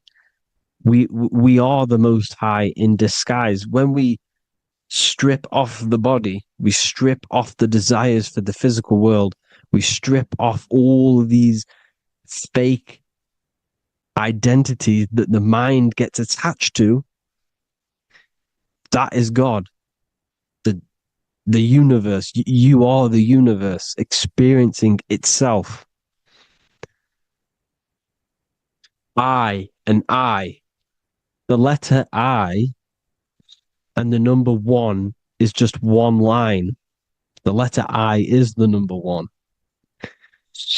Because your I am, when you refer to yourself as I, every single one of you who's watching this video refers to yourself as I, which is the one. We are all the one. We are all intelligence. We are all invisible. We are all the one. 1 is the only number. 1, 2, 3. Everything goes up in ones because there is only one. Doesn't matter how far you go down the line with numbers, all of their numbers are created by 1 because there is only one. It's me and you are the exact same consciousness expressed in different bodies. Mind, cause. There is only one cause. There is only one mind. There is only one being. But because we lack understanding of this, we think we are the bodies. And this causes division because the physical world is the most illusionary world. It's an illusion. It's all an illusion. Now you see with the two, you look with the 2 eyes, but you see with the inner eye, the mind. Okay? The mind is the mental plane is a shared plane. And it gives perception to what you're looking at, the mind. I'm affecting you when I speak because the mental plane is shared. We all share mind. We all express mind. When I'm speaking to you, I'm affecting you because we are mind. So the words that I'm saying, which are being manifested from my mind, are being manifested through my body into vibration, is affecting you. I'm affecting you with what I'm saying. And these words are having an effect on your mind because we're all mind. This is why you need to be careful what you're listening to, music and all sorts. Because music can also create thought loops within your mind. Because the chorus, we shouldn't be listening to choruses. Choruses are loops. And what they're saying in the chorus is being looped. And this can create thought loops within your mind. Go and listen to an old song that you used to listen to about 5 years ago, 10 years ago, 20 years ago. Go and listen to an old song and you guess what? You will get nostalgia. Why will you get nostalgia? Because that song will trigger the thoughts that you were thinking in that time of listening to that song. So songs with choruses create thought loops and they reprogram your subconscious mind. It's important why music is very powerful. Mine and mind, same word. See, language is the truth, people. This is why I use language in all of my presentations, especially the English language. It's riddled with occult truth. I is my me. I, you, and me are I, one. We are not the name. We are I. Every single one of you is I because we are all the one, all mind. Now, the only thing that is truly mine is my mind. When you say something is mine, it's an illusion. It's not yours. The only thing that is mine is mind, my mind. Okay? It's my mind. It's the only thing. It's the same word, mine and mind. Like I said before, everything's one. Hot and cold. is different degrees of the same thing, of the one substance, of degrees. The 7 colors are different frequencies of the one white light. Everything is one. There is only one. We are all one. Everything is one. Hot, cold, day, night. It's the same degree of one, which is mind. The mind's perception is what's giving it, labeling it hot or cold. The mind's perception of colors is what is giving it red or purple, hot or cold. There is only mind. The mind gives things perception. There is only one, that is mind. The conscious and the subconscious mind. The male and the female, these are married. The subconscious mind is your hidden part of the mind. Okay, it's hidden. You can access it through different meditations and Reiki teachings, and dreams or manifestations of your subconscious. This is how you know mind and matter are one, because your mind creates matter in dreams. Your subconscious manifests everything in a dream, in the astral realms. The conscious is what you're conscious of, what you're consciously thinking of. So me, I am conscious that I am speaking into this mic and creating this video. My subconscious mind is the hidden part of the mind, which is speaking to my heart, telling it to beat. It's telling my food to digest. It's regulating all my blood. It's doing everything in my body without me being conscious of it. Without me being conscious. The subconscious is the feminine. The conscious is the male.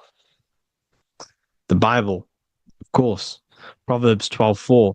Helpful, not helpful, an excellent wife is the crown of her husband, but she who brings shame is like rottenness in his bones. In the same way, husbands should love their wives as their own bodies. He who loves his wife loves himself. You can take that physically, you can take that literally, or you can take it metaphysically. See, the Bible's written in such a way where you can take it as your level of realization. He who loves his wife loves himself. If you love your subconscious, if you love yourself, you speak good about yourself, because your subconscious takes everything literally. If you say, I hate you to someone, your subconscious does not know the difference between me and someone else. It only thinks me, me, me. Why? Because mind is the only thing that exists. You are mind, I am mind. If I say, I hate you, you're saying that to yourself. Your subconscious picks that up and says, I hate myself. And that's telling your subconscious that's what you want. Because your subconscious manifests 90% of your behavior. The programs within your subconscious. Tying your shoelace is a program. You don't need to be conscious of it. You can just do it because it's a program. It's deeply interwoven in the subconscious.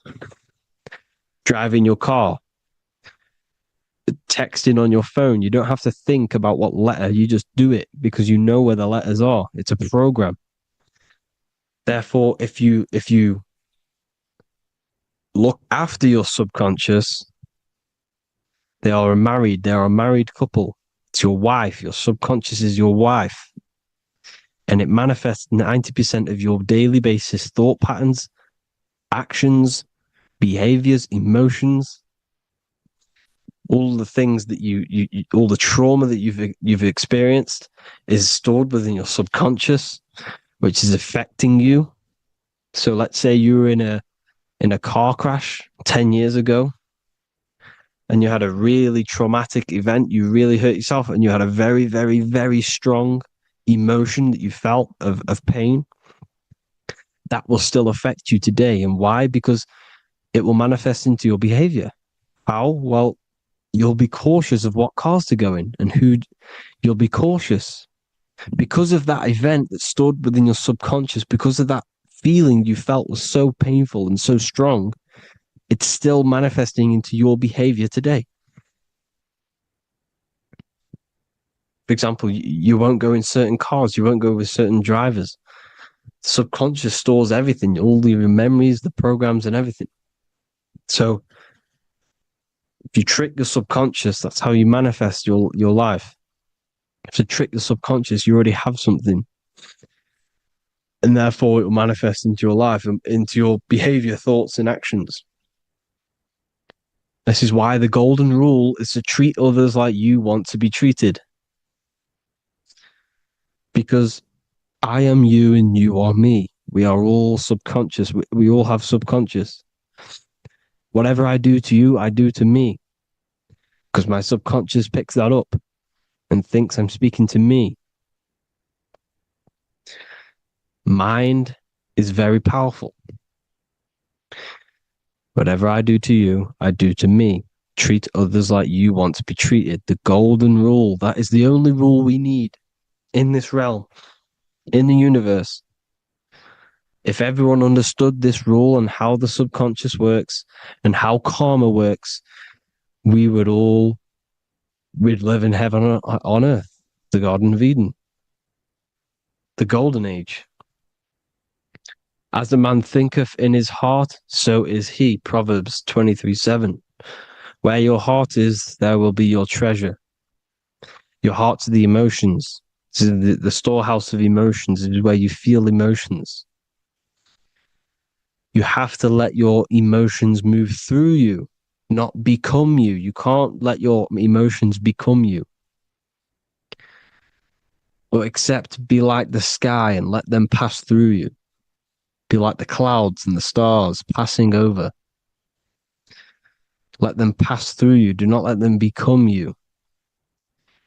And this is how emotions can take over your mind. We are driven by, when a man is driven by emotions, he has no self to control. You must control the mind, because the mind can be corrupted. Because your thoughts are electrical in the brain. Your thoughts come from the mental plane. So how the mind works is that you place your attentions on something in the mind, and infinite information just flows in. Think about it. When you think of a certain topic, as soon as you think of that topic, information comes flying into your mind. Different ideas, ping, ping, ping. It's all connected. It's why we call it a mindset, because your mind sets itself to frequencies. And when we think of something, we tap into that frequency, and just the universe, the mind, the mental plane just flows in information based on that frequency and that thought. The universe is just information. All of the information out there, nothing is new. It's all there. You just have to tap into it. You can tap into these different thoughts, and it's all there. Everything already exists within the mental plane. You don't think anything. You receive thoughts. We all share the mental plane. We affect each other. I'm affecting you. Listening to me is affecting your mental plane, your mind. The physical plane is the lowest plane. It's the world of effect. Everything you see in the physical plane is the effect of mind. Like I said, the person walking is the effect of their mind telling the body to walk. The physical plane is the lowest dimension of your mind. Mother Earth, we are in a mother. We're in the womb still. The Earth is feminine. It looks after you. It provides you with food for free. It grows on trees, with water. It's Mother Earth. It's the womb. The dome above your head is your mother's belly. Okay? Is your mother's belly. You're in the womb still. You're forever in the womb because your mind's constantly expanding. Because when the baby's mind figures out that there is a reality outside of its mother, starts to hear the people on outside of its mother, what does it do? It figures a way out of the mother, and it becomes born again in the water, in a hospital, into the other world. It's the same with our minds. When our minds figure out there is other worlds beyond this physical, we explore them. The astral plane, for example. You figure a way out of the body. Because when you're the firmament, look at the word firmament, meant at the end. Firm is firm, something strong, something like a rock is firm. If your mind is firm like a rock, you will be stuck under the firmament. So, for example, people who are very programmed and can't think outside the box, they have a firm mind and they'll be stuck under the firmament because your mind is the only thing that's keeping you under the firmament. It's the only thing. When you're doomed, doom is dome. This is the dome, which is your head. Your head is the dome. Above your head, above the earth is the dome, the ethereal barrier. But that's just an external manifestation of your head. You don't leave the earth, you leave your body to leave the earth, because your body is the earth. It's a dimension within your mind. So when you're doomed, you're domed. Your reality is your level of realization. You realize something, or when you have an idea, the mind, and the EYE or I, same thing, mind, it's all mind. Reality is your level of realization. You realize there's other worlds. That's your reality. Your perception's your reality. Mind in Latin is mens. Jesus was known as the fisher of men, which is the fisher of minds. He was fishing minds worthy of knowing the higher truth, the deeper occult knowledge. Jesus figured out that we are all God. And he got killed for it because in that age they were trying to suppress this information. Jesus figured out he was God because we are all God, every single one of you, and they killed him because we're all mind. We are not the body. We're the invisible intelligence, which is God. But you are not God if your mind is attached to this physical world, to the worldly pleasures. If you master your mind and travel the depths of your mind, that is God. Mental and men. Look at the word mental. It has men in it. Men in the Bible means mind. Here you see Masonic. The Masonic symbol with the eye, the mind. Looking over, everything is the one. Everything comes from the one. All the lines coming off it, giving its life to all of the life forms. Down here on the bottom, you have duality, black and white. Up here, you have singularity. One and the two. Unification and division. The lower self is divided into the left and the right. So the Bible even says, I forgot what verse it is, but it says, it's better to go through life with one eye than to have two and be cast into the fiery abyss of hell. I'm not sure what verse it is, but you can research it yourself. It's better to go through life with one eye, to be unified. Unified consciousness. Dimension. No brainer. No brainer. The language tells you the truth, people. Dimension. The dimensions are in your your mind. Entertainment, entertain the mind. Disappointment, it's all in the mind. Environment, the environment that you are in is a product of your mind. Within, rearrange spells high twin. Within is your mind, and your external world is mirrored from the decisions you make in your mind. Advertisement, commitment, it's all meant, it's all mind. Everything is mind. Everything. So, this is important. The collective thoughts and collective beliefs. The collective, because we all share the mental plane. And because of this is why we are in a weakened state of consciousness at the moment. Because the collective thoughts and the collective minds overall are asleep. And they don't believe in anything. You see, everything is true within the mind.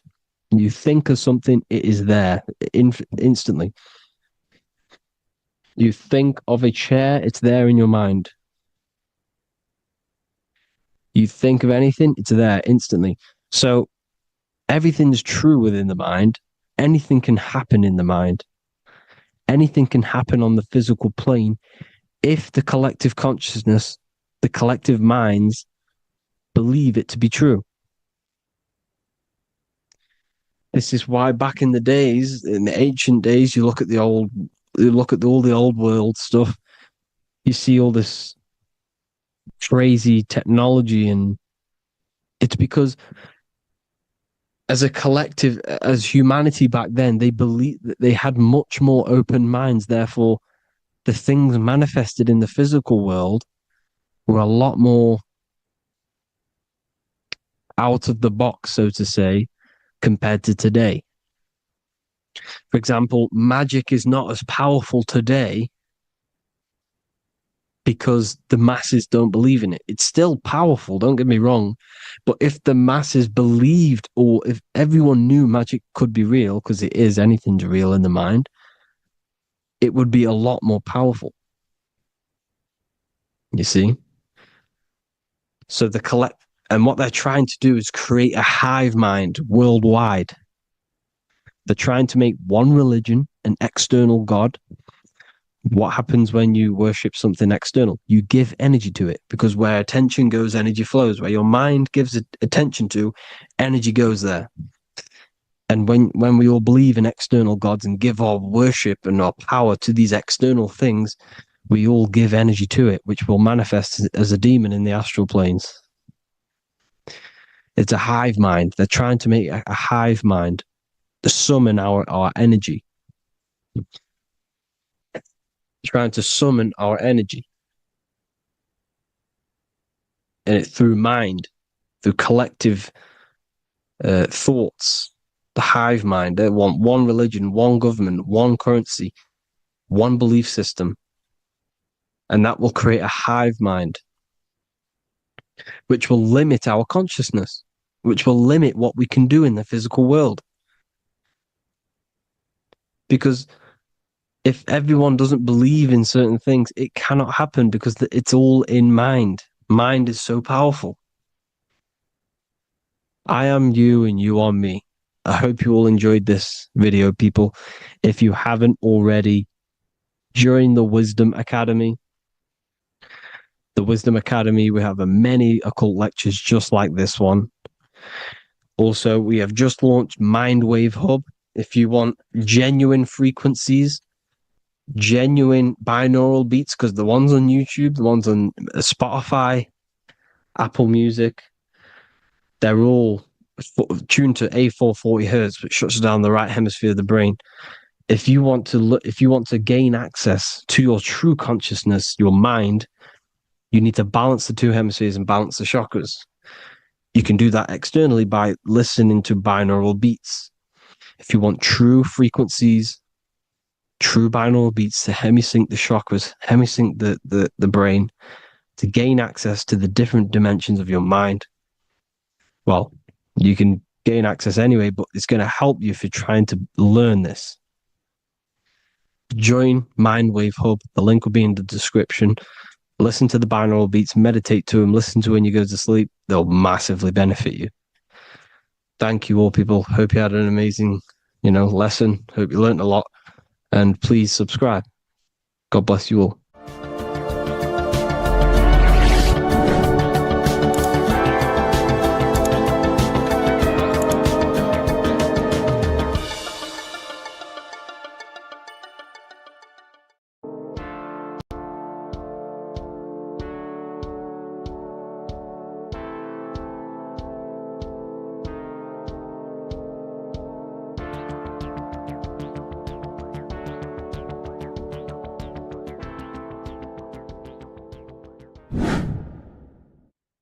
How are we all doing, people? It's Revival of Wisdom from the Wisdom Academy.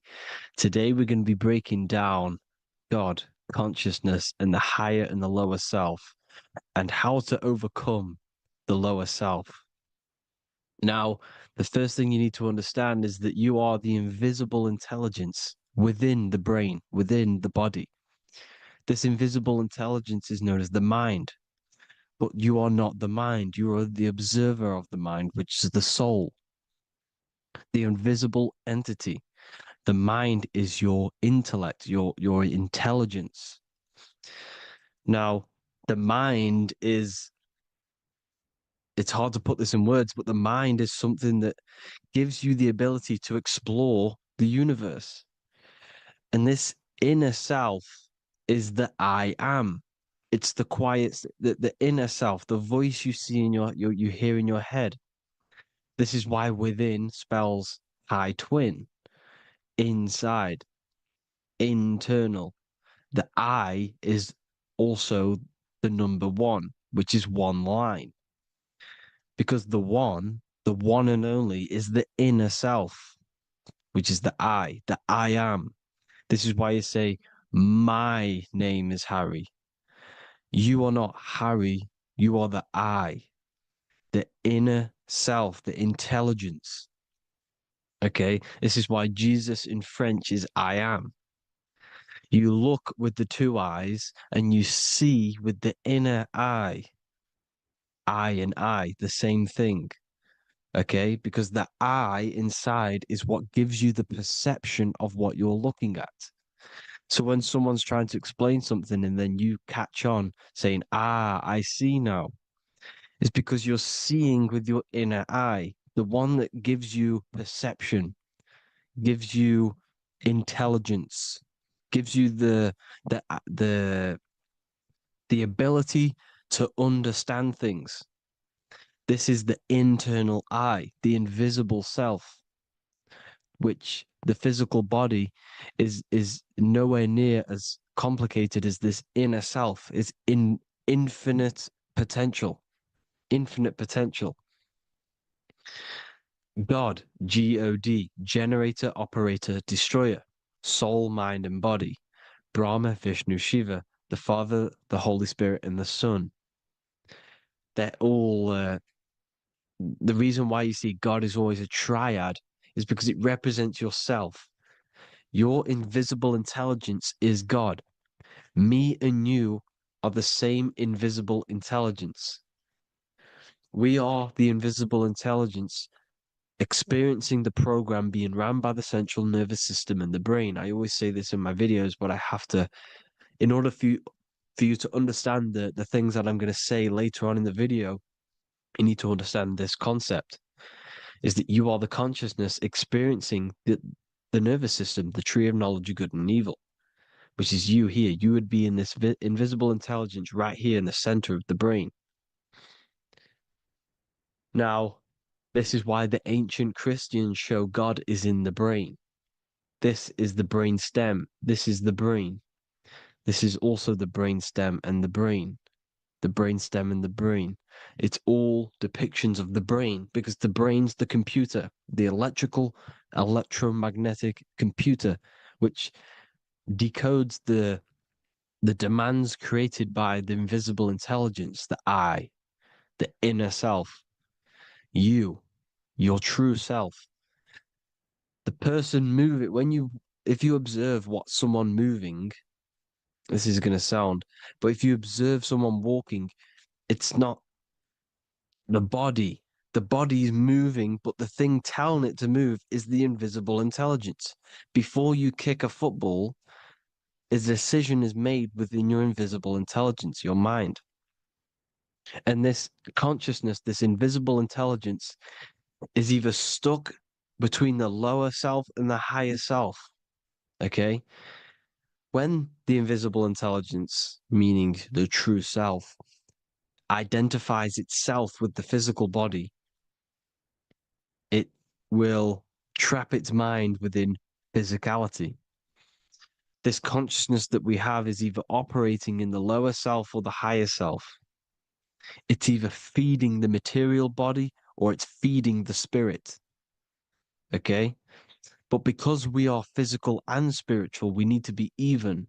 We don't want to be meditating all day long because we do have a physical body as well whilst we are here. We are playing a game in physical matter.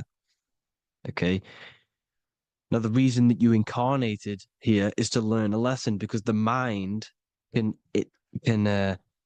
manifest anything it wants within the astral planes, within the world of imagination.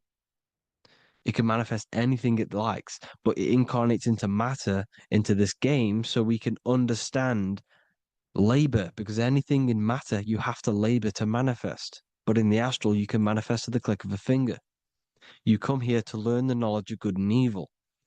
And your consciousness, I came out a bit off topic there, but your consciousness is experiencing the lower or higher self. The lower self is manifested in the lower parts of the body.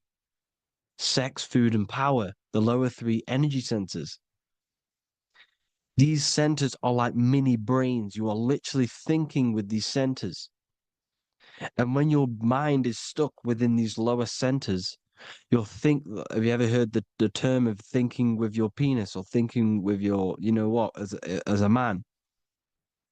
Even females maybe, but mainly this is a boy saying you're thinking with your penis. This is a truth. It's truth in plain sight. You think with these energy centers. When you're living off the lower three centers, all you care about is sex, food, and power.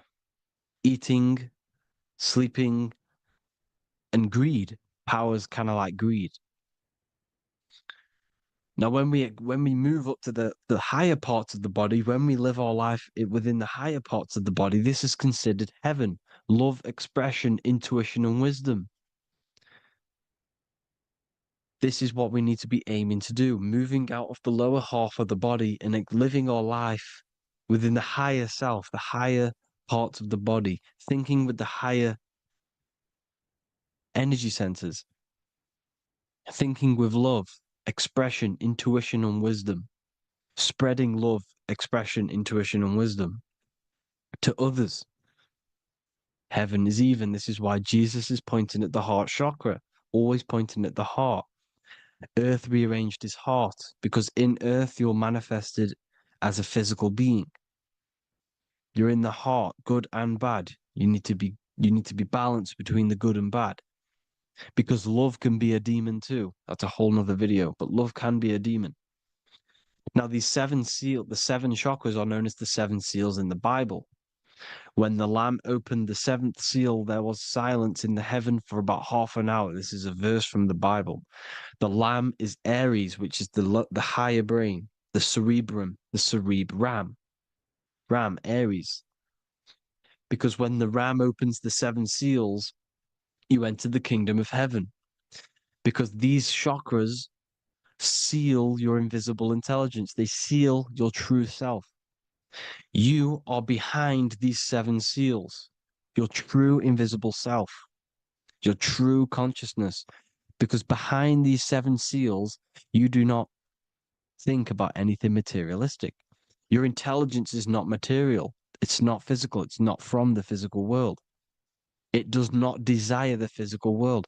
The body is the beast. The body's the animal, the lower self, which can corrupt our intelligence. It can corrupt the intelligence. Okay. Now, we need to balance these chakras so that we gain a deeper connection between this intelligence and the brain.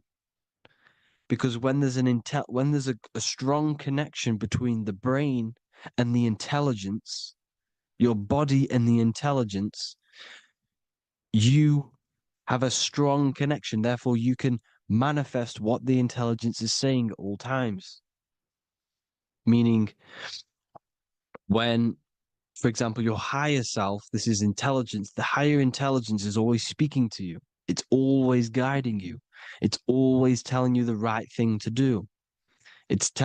You can feel it when you're doing something wrong. You can feel that you're doing something wrong because this higher self, this intelligence knows what it needs to do here. And when there's no connection between the body and this our intelligence, our true self, when we strip away, when you close your eyes for long periods of time, you will figure out you are this invisible, infinite, creative being. There's no words that I can't describe what it is, but it's the voice inside of your head that you can feel when you close your eyes. You are this being inside of the heaven, because this is heaven, this intelligence. And when there's a strong connection between the body, you can manifest everything it's saying. When everything is balanced, when you're no longer thinking with the lower centers, when they're all balanced, you're not thinking in particular with every center, you balance them all, you can manifest everything it says. Your body will act out what the intelligence is always saying. This is God in the brain, the intelligence, trying to touch Adam, representing the lower self. This is why they're not touching. Notice how Adam is resting, but the intelligence is always reaching out, stretching, symbolizing metaphorically saying it's guiding. I'm always reaching out. The intelligence, your intelligence is always guiding you. It's always reaching out to you. But Adam is ignorant of it. The lower self is ignorant of it. And that's why he's so relaxed and God is so stretching out. Because at our highest self, that when you think of when you want to better your life, that highest true version of yourself is God. When you're manifesting this, your highest self, this is God. Your truest form, your most perfect form, that is God. Your highest version of yourself, that is God. Emotions are not what you've been taught. Emotions are not something that should be reactive, okay? You should not let the emotion be you, except that you should experience them instead of letting them become you. You need to understand there's a separation in our consciousness. You have the soul, which is the person who is observing your thoughts. When you think a thought, who's the one observing that thought? The soul, you, the I am, the I, the inner self, the one and only. And inside of every single body, inside of me, inside of you watching this video, there is this same intelligence that is inside of me, inside of you. And it's the exact same intelligence, experiencing a different body. And this is what we mean by the universe is mental. We are all sharing the same ball of consciousness in a different body. The animals, the fish, the cells, all expressing this one consciousness. Me and you are the same. This is why the golden rule is treat others like others should be treated, because I am you and you are me in a different body. Now, going back, you need to identify that there's different levels of consciousness: soul, mind, emotion, and body. Okay? Your emotions are on a separate layer than the body, the mind, and the soul. So when you identify there's a difference between all of these, you do not let them become you. You do not let your mind rule you, because your mind can be corrupted. Your soul is the one that is pure good, pure love, but your mind can be corrupted. Okay? Your emotions can be corrupted. The body can be corrupted, but the soul can never be corrupted, only layered on top. You can only throw piles of programs within the subconscious, layering the soul down, but deep, deep down inside of every single one of you, there is a loving being. Because love comes from the heart. Love is the universal emotion, expression. Now, your thoughts can become bondage, your emotions can become bondage. Now, what do I mean by bondage? By conquering the lower self, we need to conquer our own mind, because the mind is what's manifesting the lower self. When you're thinking with the lower half of the body, when you're becoming your emotions, you need to experience the emotion, not become the emotion. Do not let the emotion become you. Do not let your thoughts become you, because your thoughts are tools that you can manifest. Your thoughts are the idea. Your emotion is the energy that you can use to manifest that thought. Your emotion is energy in motion, emotion. You use emotion to manifest, to feel as if you already have the thought. Therefore, you become that vibration. Therefore, your emotions are actually a creational force that is given to you to manifest things, because you're a human, a manifester. You're here to manifest things. You're a creator. You are a god. Your inner self, your intelligence, your I am, the one and only inside of you, the inner self, the quiet one, the one that's deep, deep down, the invisible intelligence, is it's creating things all the time. All the time. Speak no evil, see no evil, hear no evil. This is the astronauts, they're Freemasons, but they understand this, because thinking, seeing, and hearing can corrupt your mind. And when you have a corrupted mind, you'll have a corrupted subconscious. The subconscious will manifest into the body, because 90% of your behavior comes from the subconscious mind. So you got to speak, see, and hear no evil. But sin, what is a sin? To overcome our lower self, to overcome our lower self, the 7 deadly sins are not something that goes against an external God. A sin is something that goes against your inner guide, your inner conscience, the inner self that is always speaking to you. It's always telling you the right thing to do. A sin is something that goes against this inner guide.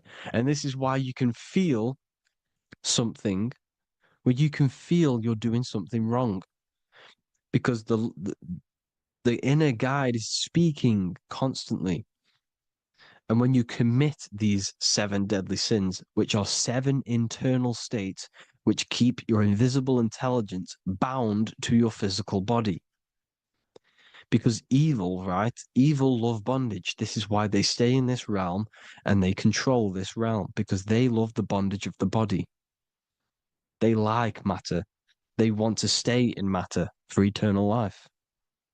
They don't want to ascend back into the heavenly realms where you do not have a physical body. You can explore the universe within the astral planes. They stay bounded to the body, bounded to the 3D construct of the physical world.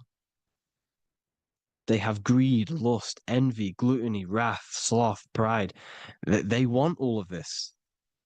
And if you want that, that's okay. But deep, deep down, you don't want that, because your soul is always telling you the right thing to do. Your soul knows what to do to get out of here. It needs to detach from the external world.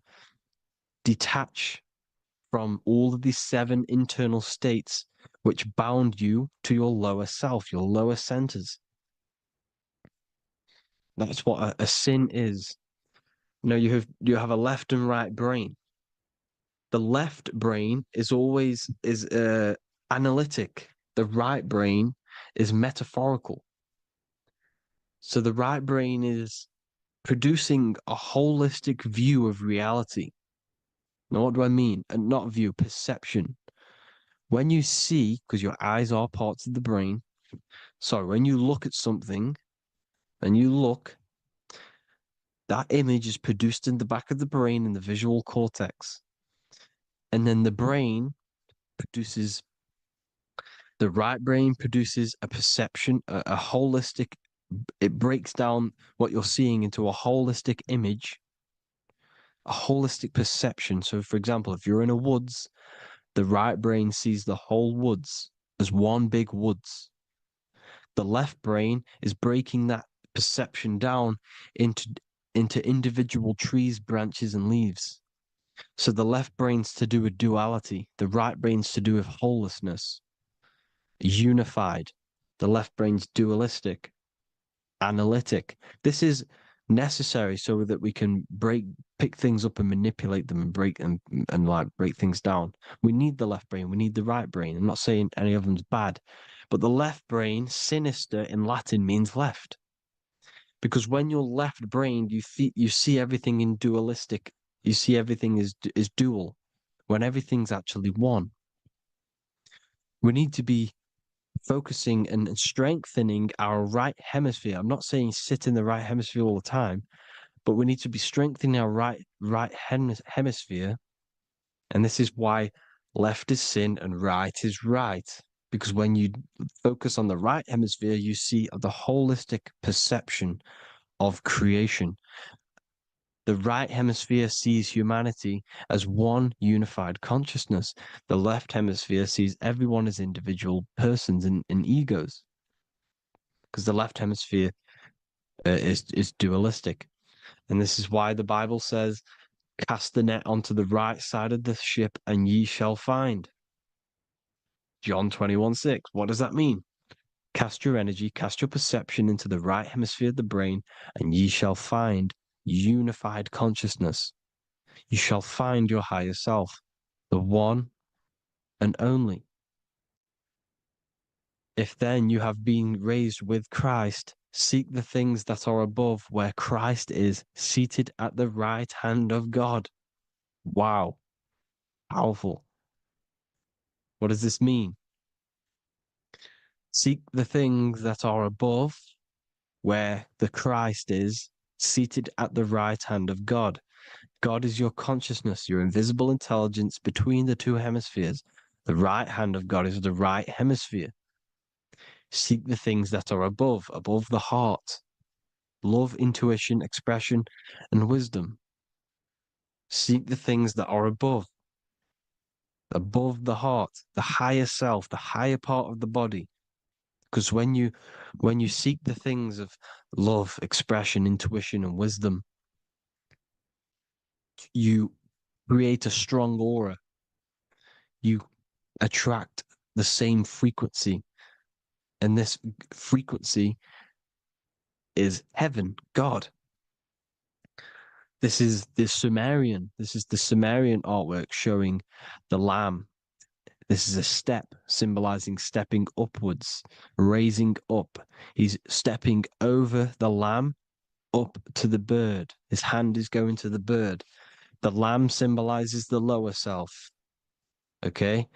The bird with the wings is in the sky. It represents the higher self. This is why angels always have wings, because it represents the higher self in the sky.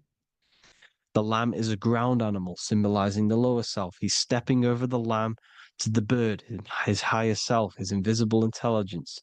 Horus and Set, Jesus and Satan. Look, Horus has an evil brother, Set, just like Jesus and Satan. Horus is a bird, higher self.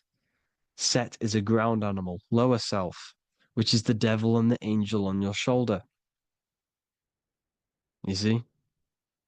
the right and the left hemisphere, the two wings. So the devil and angels always speaking to you. The higher and the lower self. It's the battle between the higher and the lower self, between the invisible intelligence and the physical body, because the body's the one that wants the sugar, it wants the pleasure, it wants the sex, it wants the porn, it wants all of the materialistic things, it wants the seven deadly things. Okay, it wants this. There's a battle between the higher and the lower self, your intelligence and the body. This is why you need to become balanced, so that there's a deep connection between the body and the invisible intelligence, that I am. You need to master your mind with discipline, and you gain a connection between the brain, the body and the intelligence. Resurrection, transmuting sexual energy. Okay, this is important. Res is resh, which is Hebrew. The early Hebrew resh symbol is the head. This is the head. Resh, erection. Erection is a sexual stimulation. Resurrection is rise-erection. You got to raise your sexual energy up the base from the spine to the head. This is the Christ, the Christos. Because there's a psychophysical germ, psychophysical oil produced in the brain every month. Go and watch my other video on raising the chrism. Okay? And every month there's this fluid produced in the brain, which takes 2 trips, because one's produced by the pituitary, one's produced by the pineal, magnetic female, magnetic and electric charge. And it takes 2 trips down the spine to the solar plexus, the bread of life in the Bible, or Bethlehem in the Bible, because the River Jordan's your spine. Goes down to Bethlehem. It gets born in Bethlehem, just like Jesus. Because when this oil travels to the solar plexus, it creates the seed, the seed of life, and it feeds the body, all the central nervous system, all the cells. It regulates the blood, does all sorts of good things for the body, this oil. Now, when you save your sexual energy and you raise your resurrection, you awake the Christ, you raise it from the solar plexus or the sacrum bone up to the brain, you activate 100% of the brain, and this is the true resurrection of Christ. Instead of wasting the energy and giving away your sexual fluids, because behind the fluids is the energy. So when you release that fluid, the energy is out there. You've released the energy. Your sexual energy is the most potent emotional force a human could possibly feel. Same with any animal or anything. The sexual urge, the sexual emotion is the most powerful, potent emotion that you can feel. It takes over the whole body. When you feel sexually aroused, it takes over everything because it's so potent. And when you fight the serpent, when you fight the sexual energy, which is shown here in the Egyptians, the cat cutting off the head of the serpent, or Hercules fighting the serpent, or in the Greek mythology fighting the 7-headed dragon, the 7 chakras. The serpent is your sexual energy because it symbolizes your kundalini. When you fight it and you transmute this energy, instead of releasing it, instead of acting sexually on it, you can transmute the energy, transfer it from the solar plexus up to the brain. You can also do this with other tasks. Instead of releasing it, instead of raising it from the solar plexus to the brain, you can use it for other things. So, for example, you want to think critically. You can use it for critical thinking. You can use it for going to do exercise. You can transmute sexual energy into anything. But you can do this, you can raise the sexual energy, and you can use this energy to push the cerebrospinal fluid from from the solar plexus up through the spine, up the 33 vertebrae to the brain, and it'll activate 100% of the brain. And this is the resurrection of Christ. Jesus was never dead. Jesus was never rose from the dead. It symbolizes the Christ, Jesus Christ. Christ is Christos, which means oil in Greek. The resurrection of the Christ, the Christos, the oil. And when it activates 100% of the brain when it's raised, and it can regulate all the systems, it can regulate all the blood, it can regenerate the body. And this is the true antichrist. They don't want us doing this process. The antichrist is not against Jesus, it's against the fluid in our body that makes us live hundreds and hundreds of years and makes us live as gods. This is the true resurrection. And when you fight the serpent, you fight your sexual urges, your sexual emotion, the most strong emotion that you could ever feel. You can do this process. And this is the true secret of transmuting sexual energy. Because when you transmute the sexual energy, you can become a god. And this is why Hercules is fighting the serpent. Notice how the serpent is low. He's reaching down to it. It represents the lower self. Because the lower self wants the lust. It desires sex. The body desires sex. There's a fight between the higher and the lower self. But when there's balance, there's even. Heaven is even. When there's evenness between these, this is the kingdom of heaven. This is when heaven is on earth. So at our highest levels of ourselves, the highest level of our intelligence, this is God. God is something that we manifest. We need to achieve Christ consciousness by battling the body. There is no battle outside of the physical body. It's an internal battle. Jesus and Satan have been externalized. Nothing exists outside of you, because I explained in the beginning how you are the consciousness experiencing the central nervous system. Therefore, there is nothing outside of you. It's all internal. Jesus and Satan have been externalized. Why? Because it's business. The church is a business. It's all a business. They've created these figures to be historical when they're not historical. The Bible's not historical. It's all externalized. It's called exoteric, when the truth is esoteric, internal teachings. So anyways, people, balance the chakras, balance the two hemispheres of the brain, balance the conscious and the subconscious. Balance is perfect, the yin and yang. You are spiritual and physical. You live in day and night. You need to be balanced. Oneness. Seek oneness. And this is the true kingdom of heaven. And when we all realize that we are all the same intelligence, the same consciousness expressed in different bodies, when we all realize this, we all realize we're all one. Doesn't matter what race you are. It doesn't matter what race you are, where you're from, your nationality, because none of you are actually from here. None of you are from the physical world. You're manipulating the physical world through the physical body. You are the I am. We all have a soul. Every single one of you has a soul. We all have souls. The reason why they say some people don't have souls is because they're trying to suppress your mind. They don't want you to know that you have a mind. That sounds crazy, I know. But a lot of people haven't realized that they have an infinite intelligence called a mind. And behind that mind, if you can observe your thoughts, the person who is observing the thoughts, you have a soul. Everyone has a soul.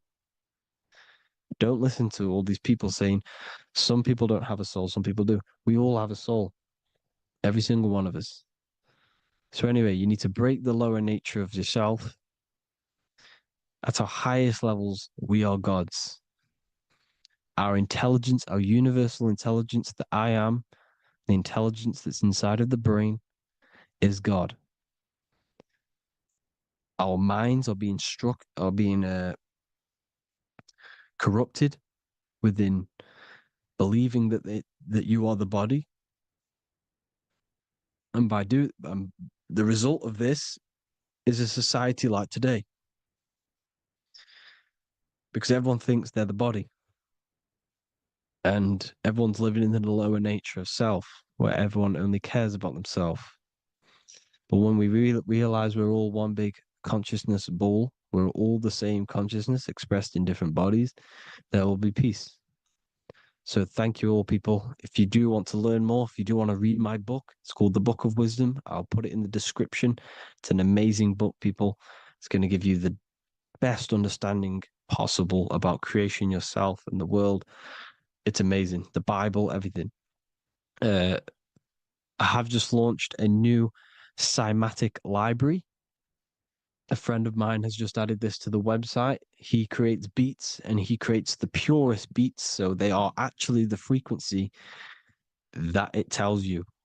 Most of the stuff on YouTube and Spotify and Apple Music it says it's a certain frequency, but we know these major platforms are all playing with the frequencies of the apps. So if you want a real binaural beats, solfeggio scale frequencies to meditate on or listen to throughout the day, join the Occult Library. You can get a 2-day free trial. I'll put the link in the description. Thank you all, people. Hope you all enjoyed this video. God bless you all.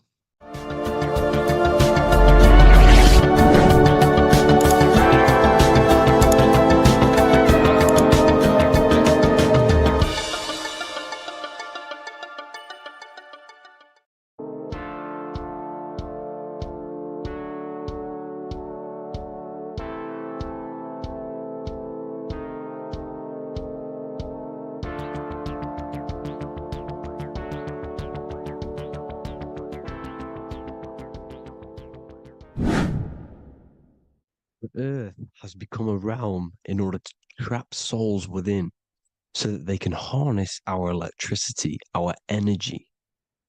Even the Bible is talking about how this realm is controlled by the wicked one in John 5:19. We know that we are the children of God and that the whole world is under the control of the evil one. Ephesians 6:12. For our struggle is not against flesh and blood, but against the rulers, against the authorities, against the powers of this dark world, and against the spiritual forces of evil in the heavenly realms. So the Bible is telling us that this is not the only world. There are other worlds, there are other realms that we can go to, considered as heaven. Heaven being a higher realm where there is no evil, no darkness. This is a midpoint realm where there is good and evil. Now, we're going to explain how the soul trap is how it's working, and how your soul is being harnessed for its energy, and how you are tricked to come back to this realm after death. What you need to understand is that you are the invisible intelligence behind the physical body. You are the mind and soul. The soul is the true you, the good you. It is pure love, pure bliss, eternal, never dies. The mind can be corrupted, though. The mind is the intelligence of the soul. It is invisible. It has no true form. The intelligence inhabits the brain. The brain is the computer to control the electrical machine called the nervous system, which is choice, program, and action. You are the invisible intelligence behind the body, and this will prove it even more.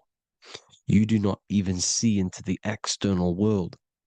You are seeing an image produced by the brain, because the light is being sucked through the retinas of the eyes.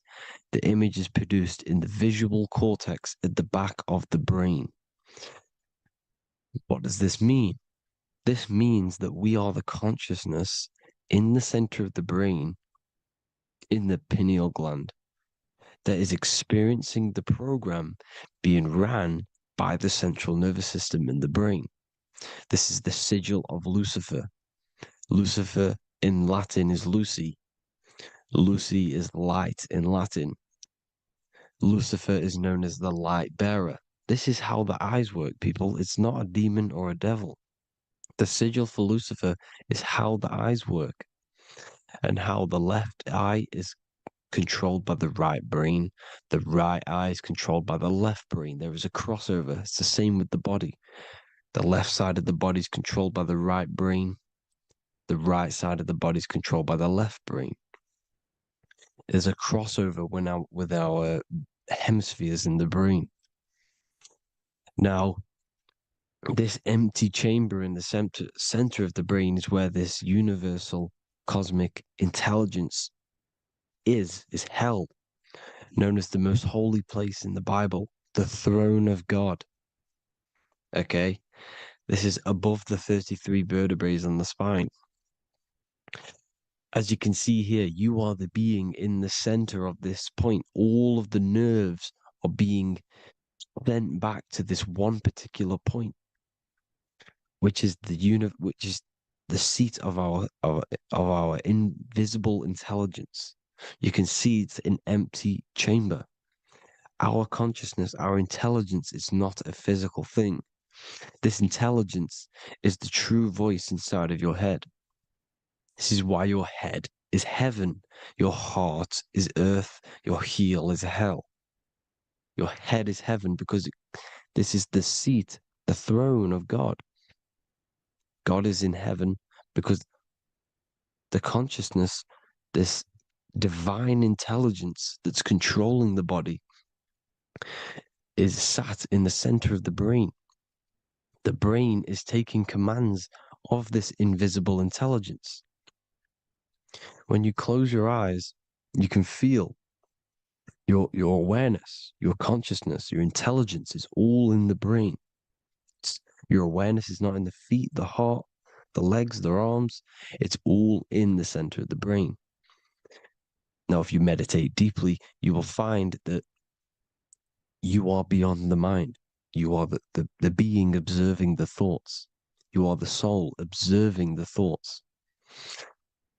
Now, with this being said, you are the consciousness experiencing the program being ran by the central nervous system in the brain, because you're not seeing into the external world. It's an image, it's a simulated image produced by the brain and the central nervous system. You do not experience the external world. You do not feel the external world. You feel electrical impulses on your nervous system. Your nervous system is decoding what you are feeling. So the only thing that you truly feel is the electrical impulses on your nervous system. This is why the nervous system is the tree of knowledge of good and evil, because it gives your invisible intelligence, your mind, the knowledge of good and evil. It can detect good things, it can detect bad things. If it's hot, if it's warm, if I need to go, the nervous system is doing this. It is the tree of knowledge of good and evil. Okay? Now this universal intelligence is symbolized as the single eye. Okay? Matthew 18:9. It is better for you to enter life with one eye than to have two eyes and to be thrown into the fire of hell. What does this mean? It's symbolic, it's metaphorical, people. It is metaphoric. Your universal intelligence is the single eye, the one eye. It's the balance between the two poles, between the left and the right, the good and the evil. It knows the right thing to do all the time. This is our inner guide. The inner self is the inner guide. And when you are operating your life off duality, using your two eyes, you'll be thrown into the fire of hell, lower states of consciousness. Because you're split. You need to live in oneness, even, balance. Matthew 6:22, the light of the body is the eye. The light of the whole body is the eye. You are a light being. Human. Hue means an attribute of a color. Man is the word manifested. We are light manifested into physical form. depending on your vibration, is depending on what color that you are vibrating on, which is a hue, a human. If therefore thine eye be single, thy whole body should be full of light. Again, it's talking about the single eye, oneness, completeness. When you balance the hemispheres of the brain, we'll go over that later. But anyways, the body is the earth. This is what we need to understand, people. The body is running the simulation, the program that our consciousness is experiencing. So when we leave the body during death and astral projection, we leave the earth. This is how it works. The body is the vehicle for the earth, for this realm. Everything exists within our mind. You have the soul, mind, and body. The soul is the observer, the watcher, the true being. This is why she has many different heads, because the soul inhabits different bodies. This is the serpent, which means knowledge, which is the mind, wisdom. And this is the body, soul, mind, and body, Brahma, Vishnu, Shiva. The mind is the bridge between the soul and the body. So what do I mean? When you astral project, you are using your mind to project your awareness, your observing consciousness outside of the physical body. The mind is the projector, projecting consciousness. By using your mind, you can project your consciousness outside of the body, which is known as the astral realms, which is known as walking on water. Jesus was never walking on physical water, people. It's metaphorical. Leaving the physical body. The water is the ether, which is the veil between the physical and the astral realm. It's a fluid substance. It's on either side. It's physical and astral. The ether is the fifth element that they hide from us. Why? Because they're trapping you in the physical. They are hiding all of these realms. Etheric, astral, and mental. People think their mind is their brain. It's two separate dimensions. These are completely different dimensions. The mind is way more intelligent. The mind is formless. There is no form to the mind. You can think anything you want. You can manifest anything you want within your mind. It is not a physical object. The physical realm is being controlled by the mind. Everything's being controlled by the mind. Everything exists within the mind. This is why the Egyptian says the universe is mental. So when we project our consciousness outside of the physical, we go to the astral. The ether is the water that Jesus is walking on.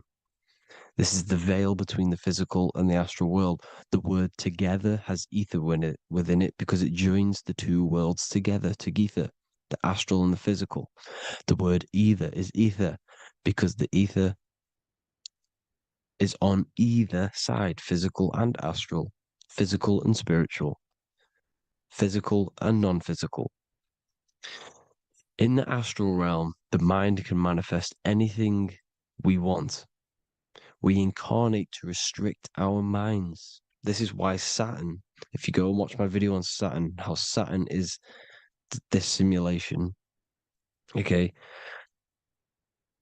our minds can manifest anything we want in the astral plane in the click of a finger. However, when we incarnate in matter, we now have to labor for our manifestations. This is why Saturn's known as the great teacher in astrology, because he teaches you a lesson. When your mind incarnates into matter, it's teaching your mind a lesson, the knowledge of good and evil.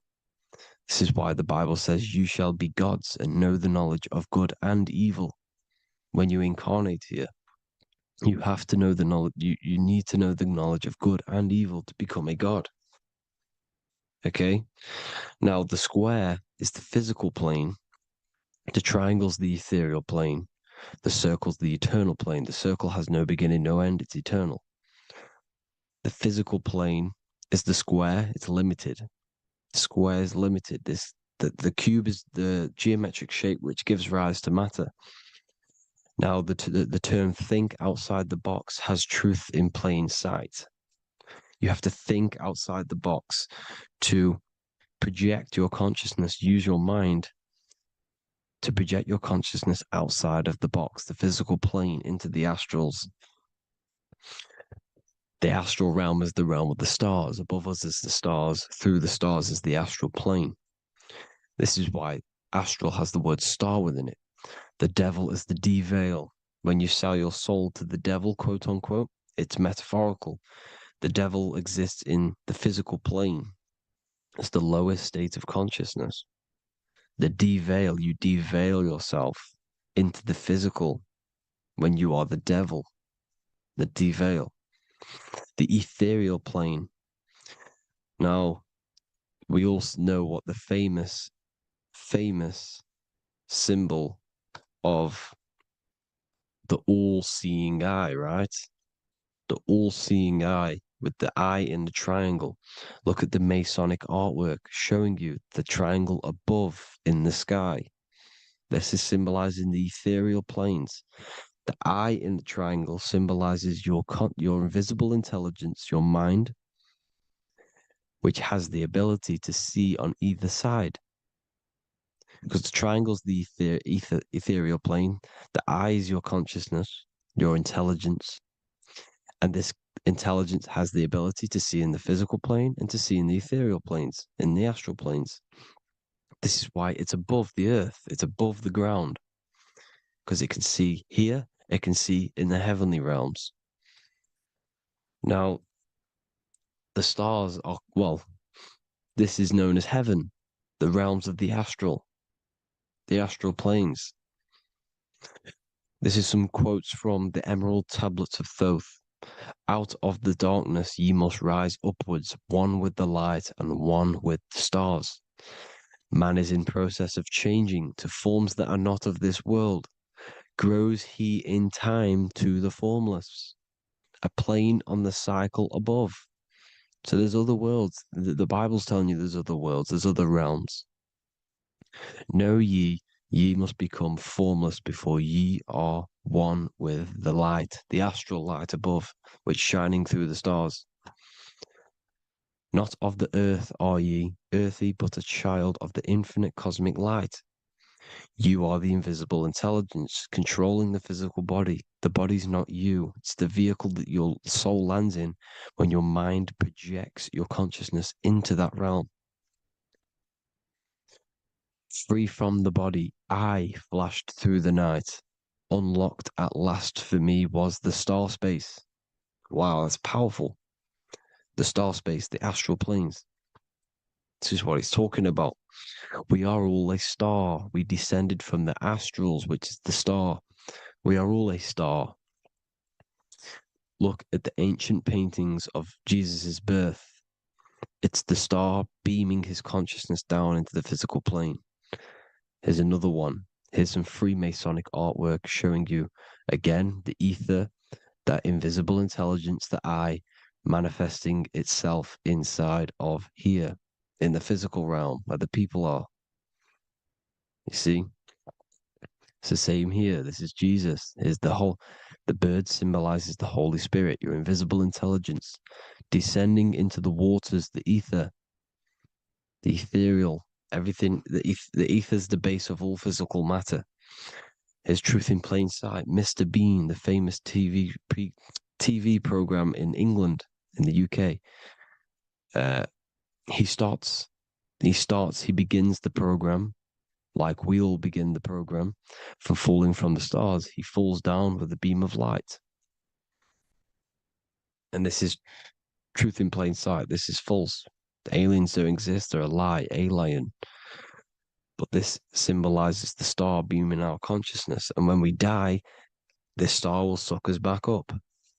Just like this UFO is doing. It's truth in plain sight. So, this is some more Freemasonic artwork. Going from duality to singularity. Sun, moon, masculine, feminine. Right hemisphere, feminine, left hemisphere, masculine, the consciousness in the center, the balance point. Here's another more Freemasonic artwork. The two pillars, left and right hemispheres, and the invisible intelligence between the left and right hemispheres, the light of the body. This is why light's coming off it. Because it's light, it's pure light. The blazing star. The stairs go from the checkered board, the duality, up to oneness, in between the sun and the moon, the masculine and the feminine. This is symbolizing going into oneness. What did the Emerald Tablet say?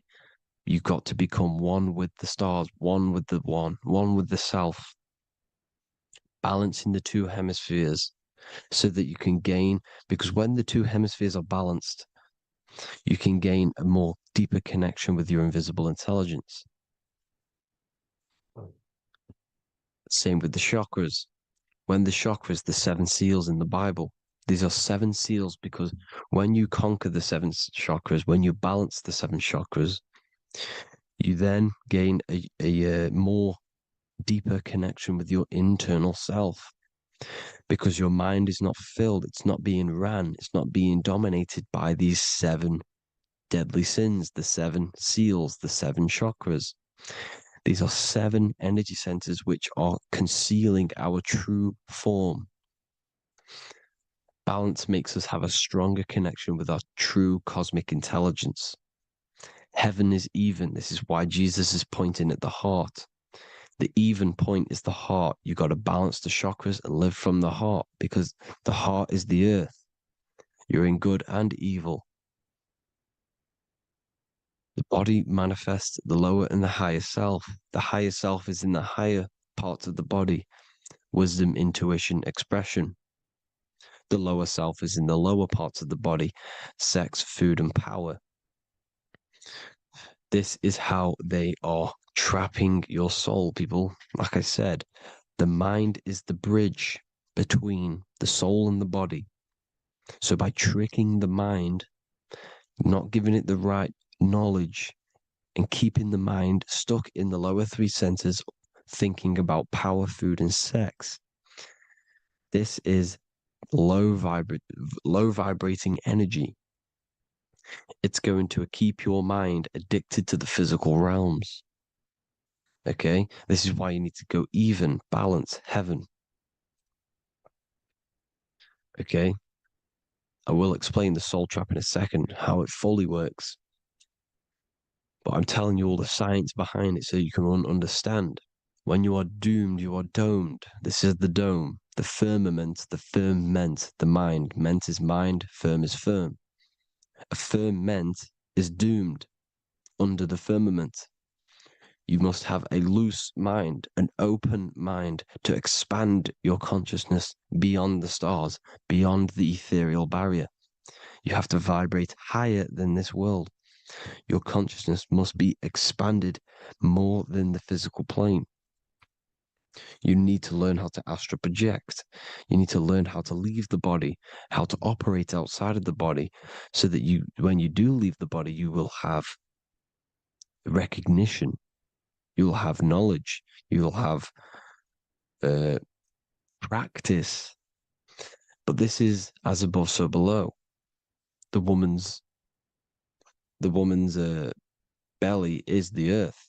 It's as above, so below. It's a microcosm of the macrocosm. We are the children in the womb. We are the people in the earth being ready to be born into the heavenly realms. As above, so below. It's a microcosm, macrocosm. Everything is in everything on a bigger and a smaller and a larger scale. Now, when the baby figures out that there is a world beyond its mother, what happens? The baby starts to move around and tries to get out of the mother. Because once it starts to hear the external world, starts to hear people, it's going to wonder, what's outside of why am I in here? What's outside? So the baby will force its way out of the mother. It's the same with our minds, as above, so below. When our minds are When our minds figure out that there are other realms beyond this world, we will seek a way out. This is the womb, the Mother Earth, Mother Nature. It's the mother. We're in the womb. We can be born out of this world, which is being born again in the Bible. When you are doomed, you are domed under the dome, under the firmament, the firm mind. The firm mind will keep you under the firmament. Due to the law of polarity, there has to be other realms. There has to be. Because the law of polarity works in this world, and it will work on every scale possible. It's universal laws. These are universal laws. The law of polarity means that there are other realms polarizing this realm. There is a hell, there is a heaven. There is a midpoint, which is Midgard, which is the one we are in now. Earth, heart. Earth is the heart. Heart is the center, good and bad. The balance between good and bad. Your reality is your level of realization. Your mind realizes other worlds, you will seek a way to them worlds. It's that simple. The soul trap is to keep you stuck in this physical body, which is the earth. This body is the earth. It's running the program, like I said at the beginning. It's running the simulation that your consciousness is experiencing. You are an electromagnetic being, and you're hidden in a cage, your rib cage, and you're stuck in cells, a prison cells. Look, you're in cells. We produce electromagnetic energy. Your soul produces this energy. And by trapping your consciousness inside of this physical realm, they harness this energy within the astral realms. They're using you to manifest demons, because your mind creates demons through emotions and mental thought energy, which is a whole nother video. I can make a video on that. You're manifesting everything for them because they're trying to create a hive mind. This is why they want everyone to believe in one belief system, one government, one belief system, one religion, because they're creating a hive mind.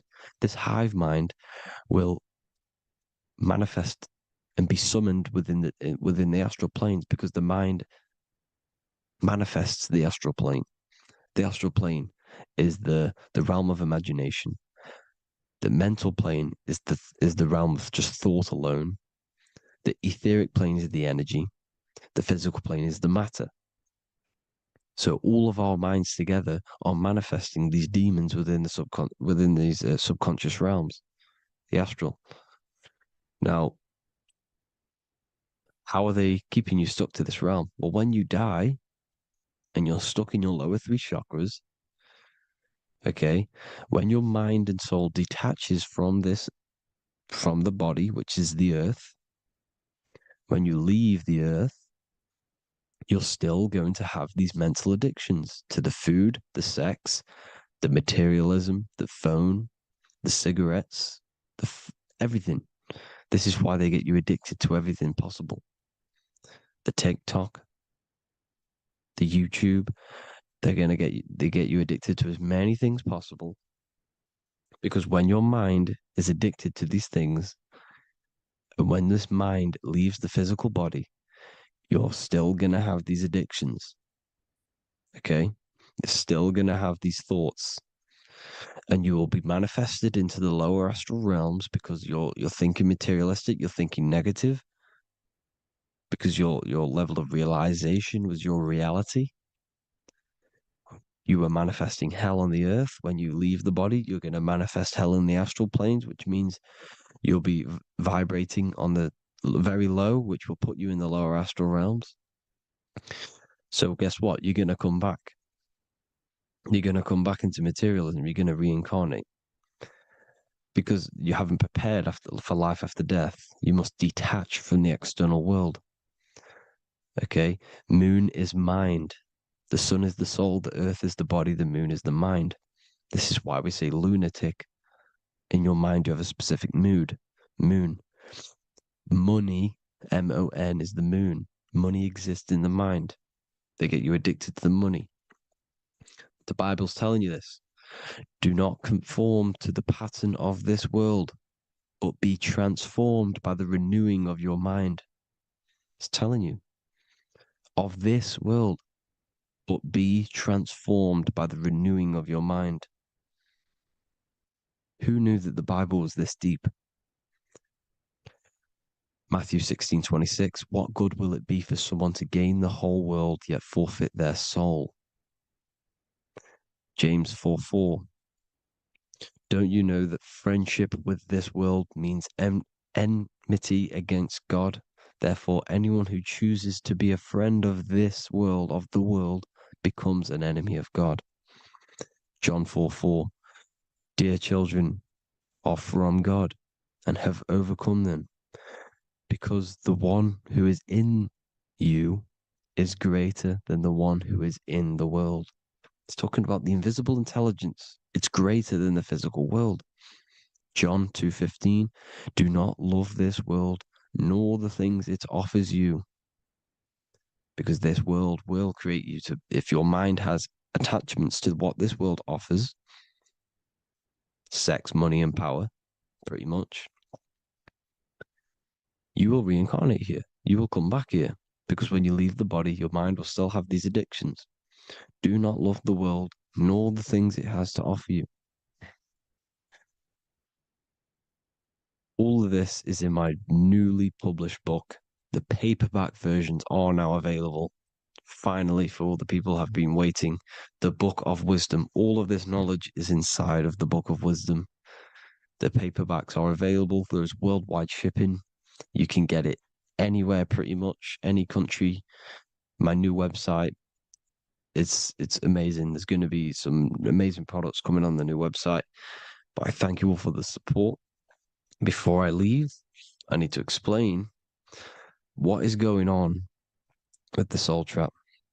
Like I said at the beginning, the mind's the bridge between the soul and the body. The body's the realm. By tricking your mind with false knowledge, they are keeping your soul stuck to this realm. They get you addicted to all the physical things, and that is it. As soon as you're addicted and you die, you're going to come back. So by tricking your mind, which is the bridge between the realms, they keep your mind stuck within this body. They keep you in physicality. They deveil you, the devil, the deveil. Thank you all for the support, people. If you do want to join the Academy, all the links will be posted below this video for the book, The Academy. Thank you all for the support and have an amazing day.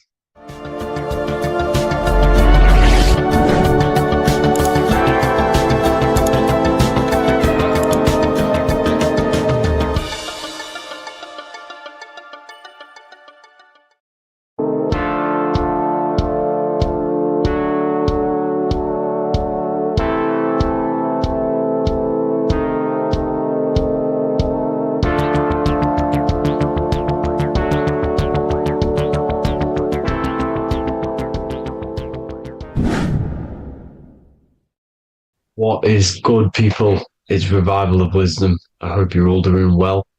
Now, this video is how to raise your holy oil or your kundalini. Let's get straight into this. So this is a monthly cycle. Every month, when the moon is in your zodiac sign, this oil is released. Now, the moon is in control of monthly cycles. For women, it's the menstrual cycle, and as well, this holy oil cycle. The moon changes sign every 2.5 days and passes through the zodiac signs in 27 days. So the moon tells the day, the sun tells the time, the stars tell the month. This reality is a massive clock, if you like to say. It's a cycle. Okay. The moon controls the night, emotions, water, fluids, and the mind. Okay. So this oil is produced in the claustrum. It's produced in the claustrum, which is here, right? This is where you get Santa Claus from. Now, the claustrum is at the center of the brain, and it is next to the pineal gland and the pituitary gland. Once it starts in the claustrum, this is the holy present. This is the present that Santa gives to us, Santa Claus. And it goes to the pituitary gland and the pineal gland. And what's connected to the pituitary gland and the pineal gland is the Ida and the Pingala. The Pingala is the pineal gland's nerve, which is the honey, which is the positive charge, electric. And the pituitary is the Ida nerve, which is the magnetic charge. This is the milk, the land flowing with milk and honey. This is the brain, the heaven, heaven, okay? And it travels down the spine using these two nerves, these electromagnetic charge.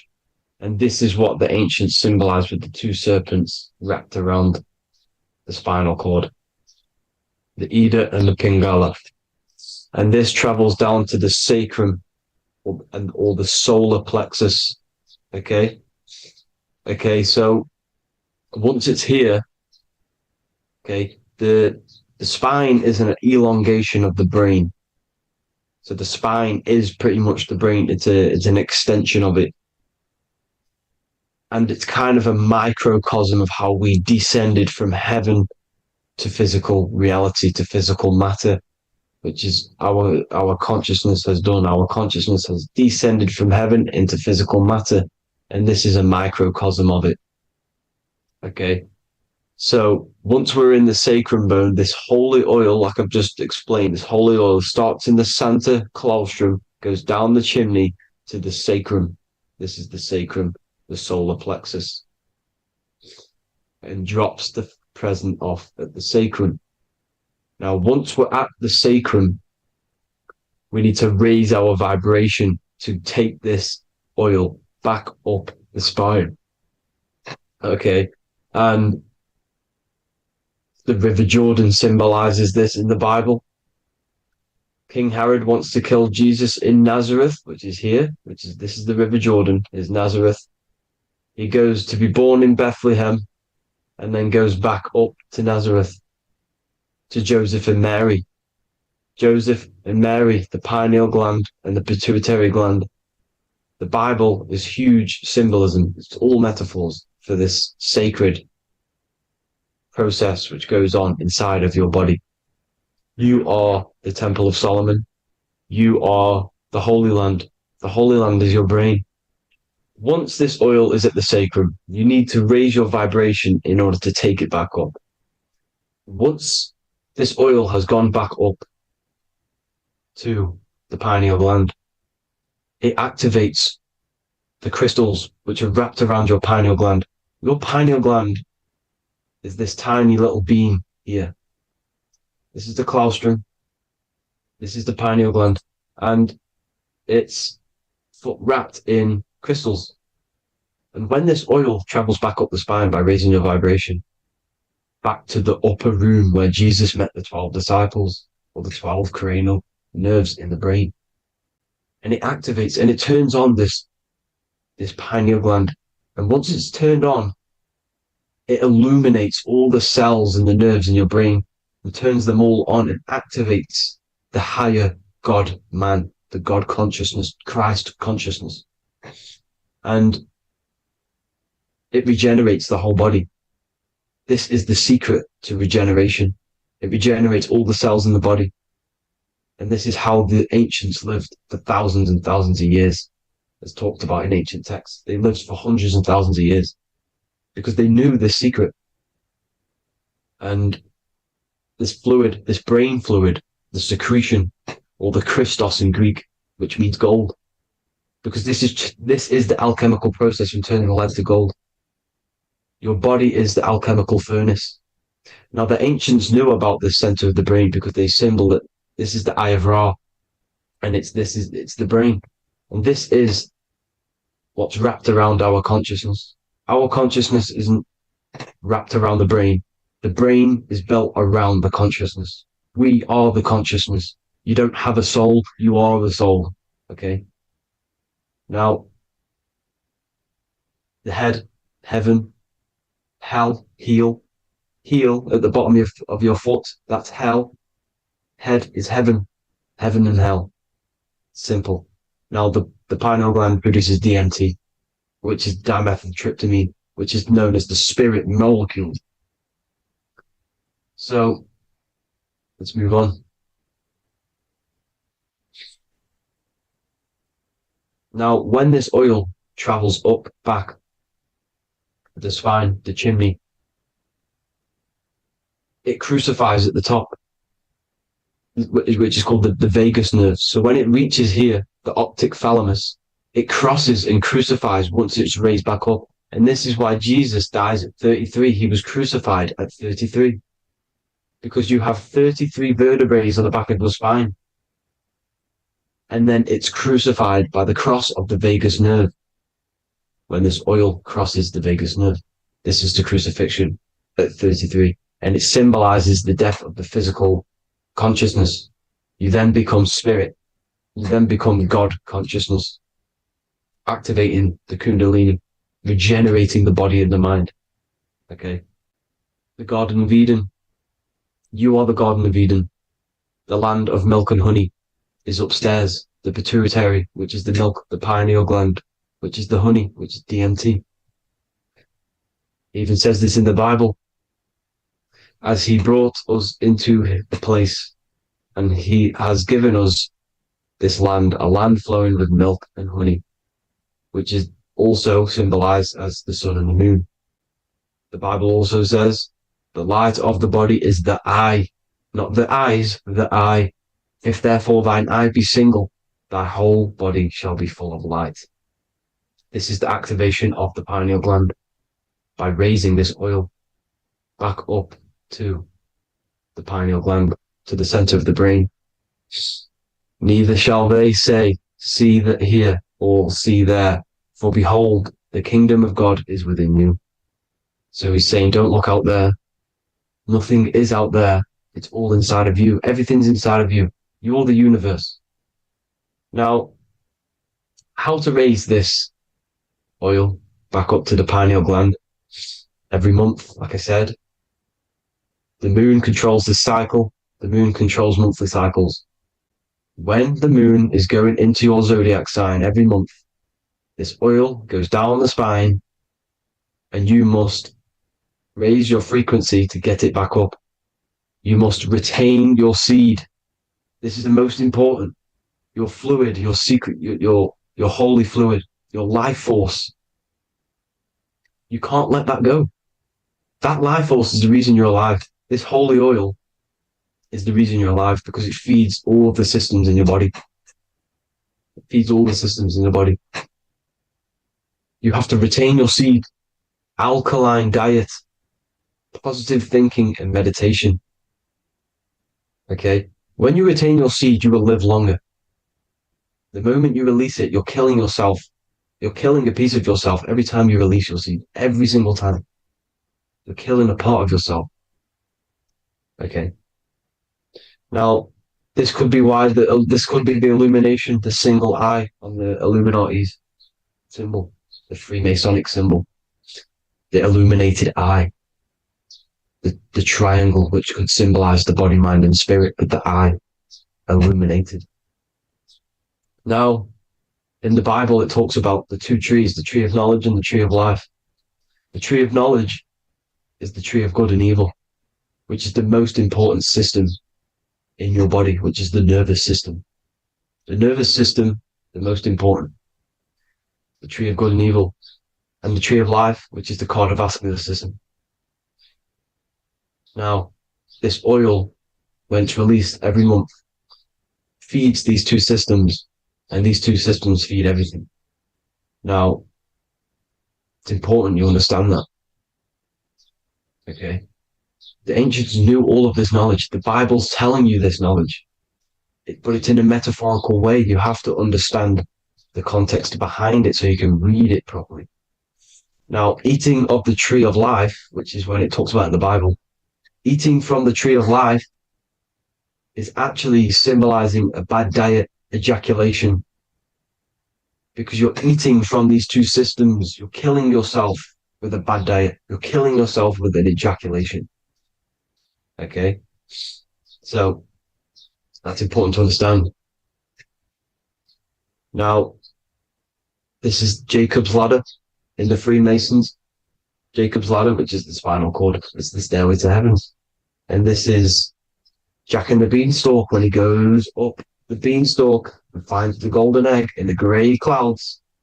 The grey clouds symbolize the grey matter in your brain.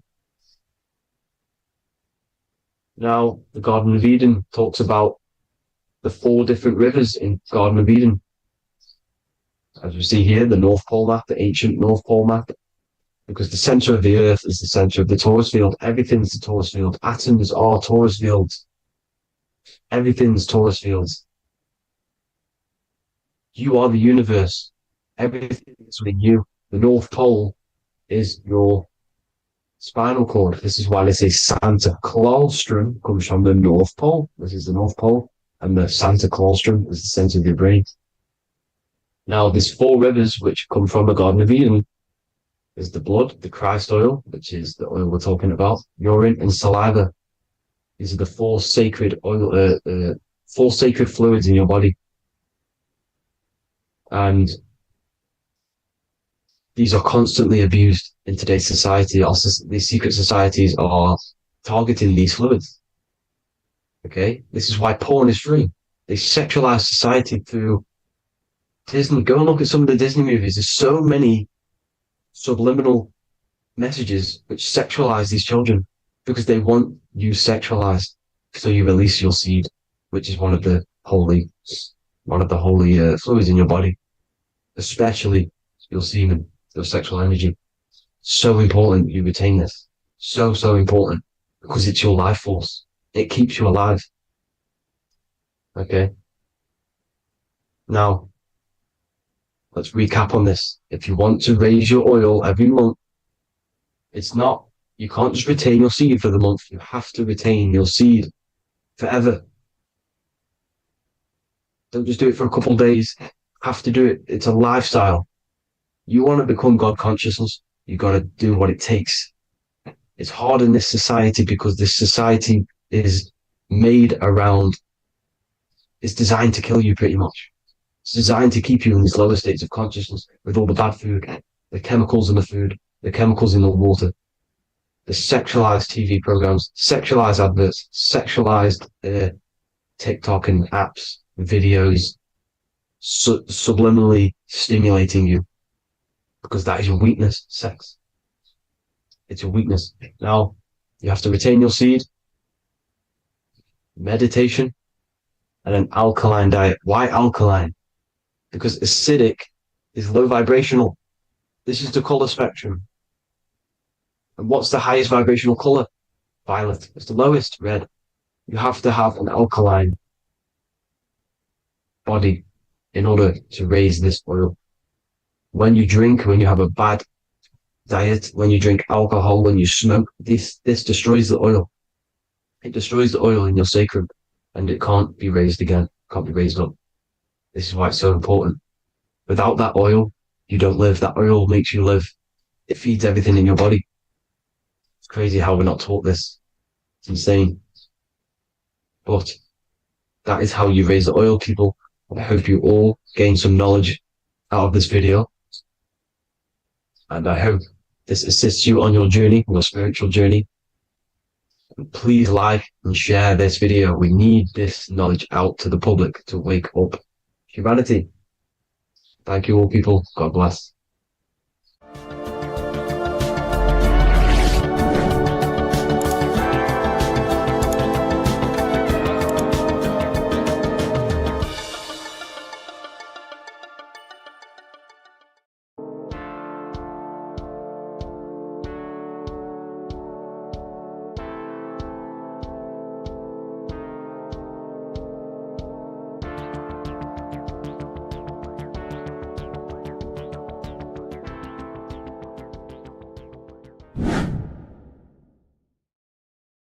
doing, people? Survival wisdom. Today we're going to be breaking down the Bible and its real, true metaphysical meaning. All of these slides within this video is taken from my book, The Book of Wisdom. So you can get all of these slides. So the Temple of Solomon, you are body, mind, and soul, which is the Holy Trinity. The moon, sun, and earth. The sun is your soul because the sun is its infinite source of energy. It is its own source of energy. And that is what your soul is. It's its own source of energy. The moon is mind. This is why you call people a lunatic. You're a lunatic. Luna means the moon. And inside of your mind, you have a specific mood. Mood is moon. And mind in German is Mond. And the word Mond means moon. And earth is your physical body because your body contains of the four elements, the four physical elements. Well, the Temple of Solomon is the temple of the soul and the mon, the soul and the mon, the soul and the mind. And it's the temple of the Holy Spirit in the Bible. Everything leads back to one singular point in the center of the brain. The brain is not the mind. It's mind over matter. Okay? The brain is the physical manifestation of the mind. The brain is the electrical computer which decodes the light waves given to it by the mind. This is why everything in the body leads back to one singular point. And we'll go over this in a minute. But this is controlling the physical body. This is the within. If you rearrange within, it spells high twin because within you is your twin, your true self. And it's just an entity in the center of the mind. And if you shut your eyes, you can feel it. Your awareness is in the center of the brain. So there's just an empty chamber in the center of the two cherubs, the two brains. They are two separate brains. They're two hemispheres. And the empty chamber, when scientists chop it up and see it's just an empty chamber, well, because you can't see in that plane of reality. You cannot see the mind. You cannot see thoughts. It is invisible to the human eyes, to the visible light spectrum, to the two eyes. The reason why we call it the third eye in the center of the brain, it's not the third eye, it's your true self. It's the mind and soul. It's an eye because it does see. It's the all-seeing eye that you always see here. There's some Masonic artwork showing the two pillars, the two cherubs, the two hemispheres of the brain, and the inner eye. This is the eye that sees all things. What do I mean by seeing all things? Not physically. It sees the mind. It's what, because your soul is watching the mind. You can observe the mind. You are not the mind. And if you meditate deeply enough, you can go beyond the mind. It's the all-seeing eye. It sees the mind. It sees what emotions you're feeling. It sees what you're thinking.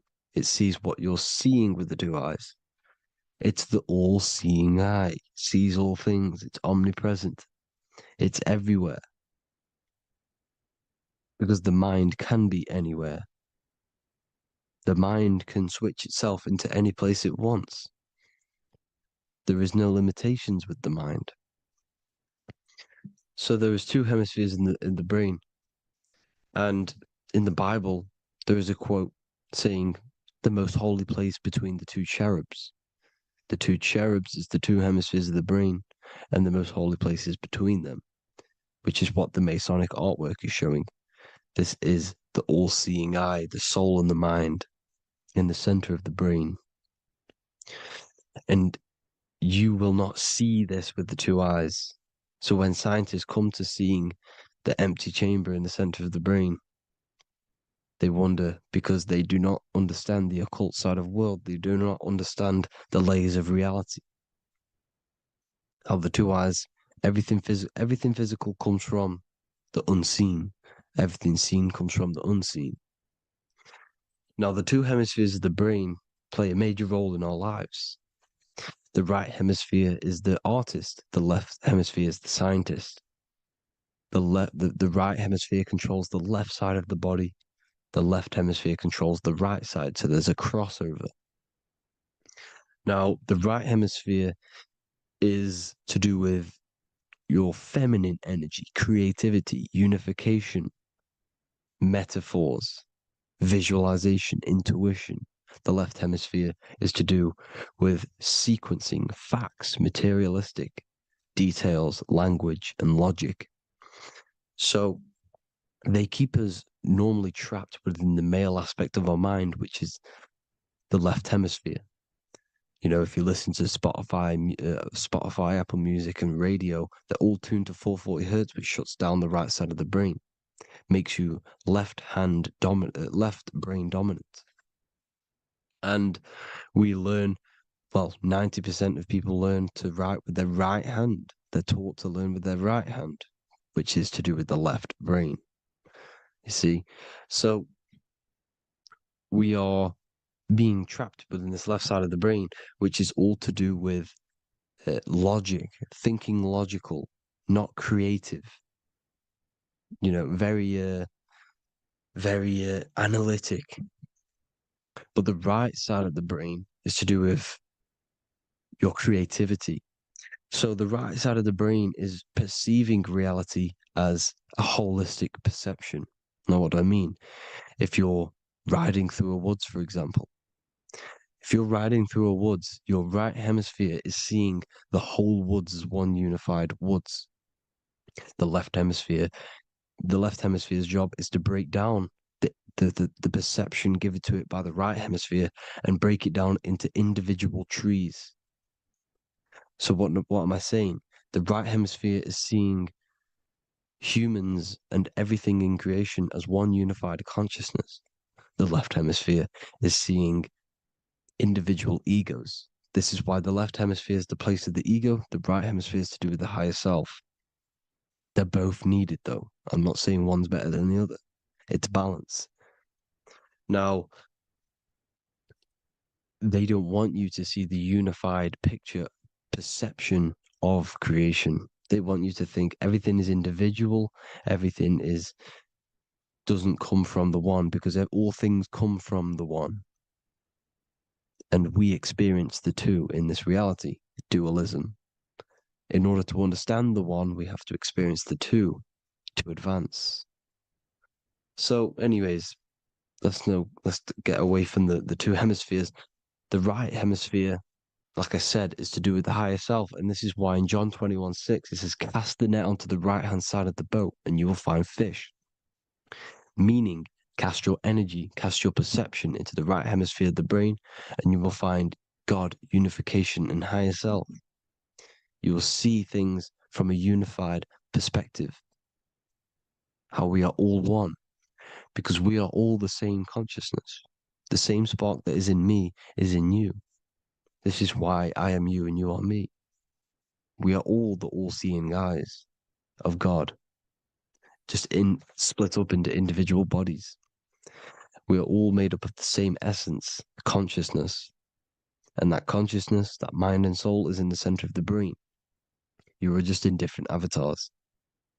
And until we see this, we'll forever be divided and conquered. Until we figure this out as a collective consciousness, we will forever be divided and conquered and ruled over. This is why the Bible says, ye are gods. You are the sons of the Most High, because we are. We are the Word made flesh. We are God made flesh. Mark 16:19. So then after the Lord had spoken unto them, he was received up into heaven, head is heaven, H-E-A, and sat on the right hand of God. God is the consciousness in the center of the brain. Heaven is the head, and the right hand of God is the right hemisphere of the brain, meaning he sees things in unification, creativity, intuition, the higher mind, the higher brain. When Moses crosses the Red Sea is the corpus callosum, moving from the left to the right hemisphere of the brain to see unified perception of reality. Head, H-E-A, heaven, same root word. This is why the ancients always depict God in the center of the brain. Here you see ancient Christian artwork showing God in the center of the brain, the light. Here you see it here. Here you see Ganesh, an Indian god, which is the brain. Here you see the Father, the Son, and the Holy Spirit in the dome, the brain. This is the brain, because you are God made flesh. That's what consciousness is. The upper room where Jesus meets the 12 disciples. It's the upper brain on the upper room. The upper room is the chamber, the empty chamber in the center of the brain. That's the room. And the 12 disciples are the 12 cranial nerves in the brain, which pretty much rule the body, all the cranial nerves. The tree of life, the cardiovascular system. This is why in Genesis it says the tree of life was in the midst of the garden. Midst meaning middle, because the middle of the body is the cardiovascular system, which is controlling all of the systems in the body. The tree of knowledge of good and evil is the nervous system.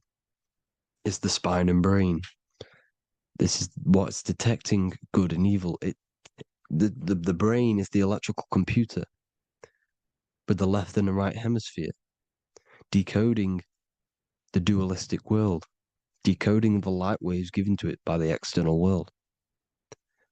It is an electromagnetic computer. It is artificial intelligence. It is very intelligent, the brain and the nervous system, the human body as a whole. But the tree of knowledge of good and evil is the nervous system, because it is the tree that detects good and evil, makes you learn good and evil in this dualistic reality. Here you see Adam and Eve around the tree of knowledge of good and evil. Adam and Eve, male and female energies, with the serpent in the tree, and the tree of knowledge of good and evil. Well, this is the spine, the brain, and the serpent is the kundalini up the spine. The serpent is the S. That's why S, serpent, S, the letter S is the serpent. Sex and serpents make an S noise. You know, the Bible cursed the serpent. So we don't figure out the true religion. The true religion is raising the kundalini and becoming God-man and reaching our higher states, our true God self. Because once the kundalini is saved and hits the pineal gland, it activates 100% of the brain, when we're only using around 20 to 10% as of right now, without the kundalini awakening. So when you use it, you're activating 100% of the brain. You're activating all the dormant brain cells. You're regenerating the body. And this is the serpent in the tree of knowledge of good and evil. This is the spine, brain. This is Adam, Eve, the male and female energies. The light of the body is the eye. Therefore, if thine eye be single, thy whole body should be full of light. Matthew 6:22. This is the single eye in the center of the brain. It is not the pineal gland. It is what's inside the pineal gland. You have to go beyond the physical world, and there are no words to describe things that are not physical, metaphysics. And the whole body should be full of light. Well, this light is the same pyramid that you see. You are the pyramid with the all-seeing eye on top. This is why the ancients built the pyramids with the stairs in the middle symbolizing the spine, because once you open all the chakras and balance them and raise the kundalini, you activate all of the brain, which gives enlightenment. The word enlight in ment. Ment means mind, light in the mind. Enlighten the mind. And this is enlightenment. We are the temple. And Jacob called the name of the place Peniel, for I have seen God face to face. Within spells high twin. Within you is the God self, which you need to manifest into the external world. And he's seen God in Peniel, the consciousness. He's seen his true self, consciousness in the pineal gland. Genesis 28:10, Jacob's ladder. Jacob, he took a rock there and laid his head on it to sleep. Jacob had a dream. He dreamed there was a ladder that was on the ground and reached up into heaven. Head is heaven. The rock he fell asleep on is the sacrum bone, because he's symbolizing the oil that comes down the spine, hits the sacrum bone and rests there, falls asleep, and it looks up and it sees the ladder to heaven. Because when you raise this oil, you become God man. You become God in heaven. You can leave the body at will. Do you not know that your body is the temple, that your body is the temple of the Holy Spirit? Corinthians 16:19-20. Or do you not know that your body is the temple of the Holy Spirit within you? Your body is the temple of the Holy Spirit, the soul and the mind within, the center of the brain, the temple of Solomon, temple of the soul and the mind. Romans 8:10. Christ is in you. It's not external. When you give where attention goes, energy flows. When you give your energy to external things, your attention, your worship to external things, you're giving energy, meaning it's draining you, and you're feeding something within the astral plane, a mental thought within the astral plane. So with you realizing that the Christ is in you, that you don't have to worship anything outside of you, this means that you're internalizing your energy. You're not giving your energy, because where attention goes, energy flows, which means you become more present. You become healthier, because you're not giving off all of your special electromagnetic energy that's charging you. This is why the religions ran by the Vatican is all external. They're exoteric. Exoteric means external teachings. The esoteric is the internal, the hidden teachings. In Psalms 82, I have said, ye are gods, and all of you are children of the Most High, because we are the Most High, split up into individual bodies. That's what consciousness is. Consciousness is the Most High, and we have to raise ourselves to the Most High.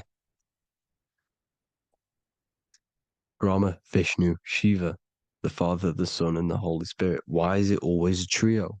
It's a trio because it symbolizes us, the soul, mind, and body. The mind is the bridge for the soul to be in the body. What is the soul? It's the life force. It's the watcher. It's the all-seeing eye.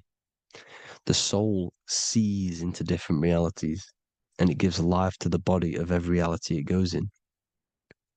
This is why you always see light around the all-seeing eye, because it is the energy, the life force, the light, life, L-I. Life is light. And it's the eye because it sees into the different realities. It sees into the dream world. When you're going to sleep at night and you dream, it's not a dream. It's another reality. You're a multi-dimensional creature. We live in a multiverse. There's infinite amount of yous. And there is a version of you which is the highest self in a reality somewhere. And this eye has the ability to switch realities, which is exactly what astral travel is. Astral travel is the ability to switch reality beyond the 3D construct of this world. The Father, the Son, and the Holy Spirit, Brahma, Vishnu, Shiva. Brahma, the soul, inhabits different bodies. This is why they have different heads. Vishnu, the mind, symbolizing gnosis, meaning knowledge. This is the serpent. The serpent symbolized knowledge. Shiva, the body. Father, the Son, and the Holy Spirit. The bird, the soul, because the bird symbolizes the soul. This is why you have here the Egyptians showing you the soul leaving the body. Here you see here with the twin head, the same head, and it's a bird. This is the soul self. This is the ego self. The Egyptians knew this. They knew all of this. Of course they did. Now, the whole story of Jesus is all metaphorical for the process which goes on within your body. Your neck and head is the holy grail which the sun and the moon creates. Sorry, the sun and the moon creates the fluid within the holy grail, the brain, the skull. And the moon creates the milk. Sorry, the moon makes the milk. The sun makes the honey, the land flowing with milk and honey in the Bible. The land flowing with milk and honey is the center of the brain in the Holy Grail. Here you see the Masonic artwork showing you the sun and the moon creating the fluid in the spine. Here's the serpent. Serpent symbolizing the two Kundalini channels, the Ida Pingala up the spine. Here's the furnace raising the Kundalini, raising the oil, heating it up, and rising it to the crown. You see?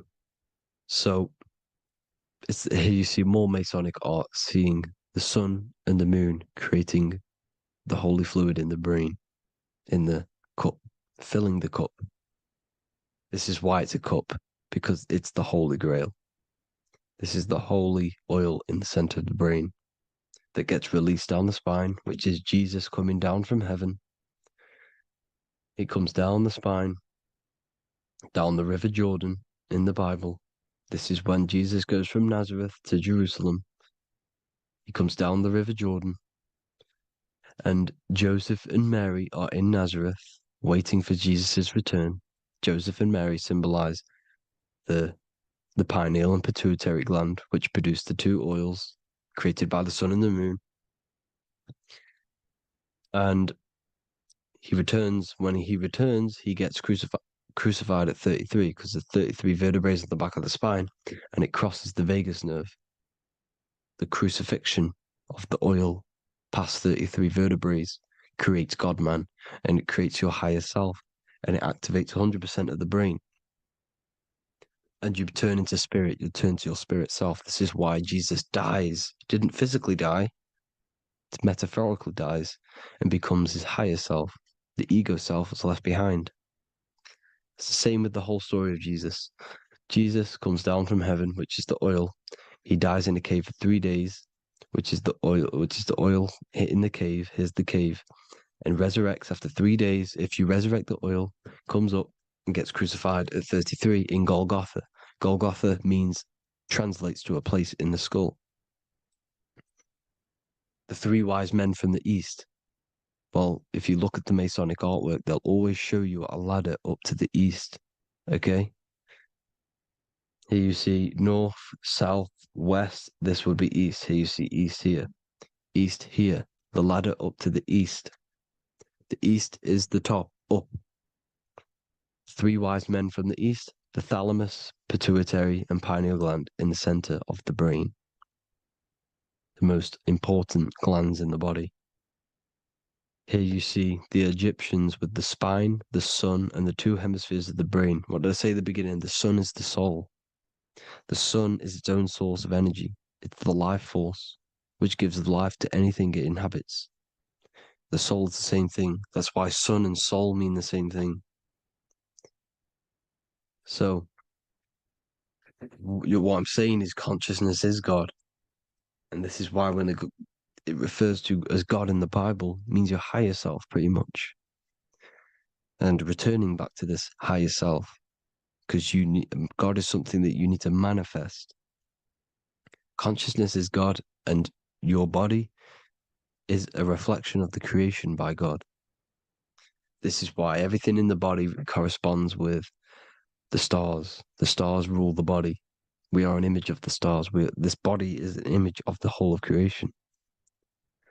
Aries rules the head.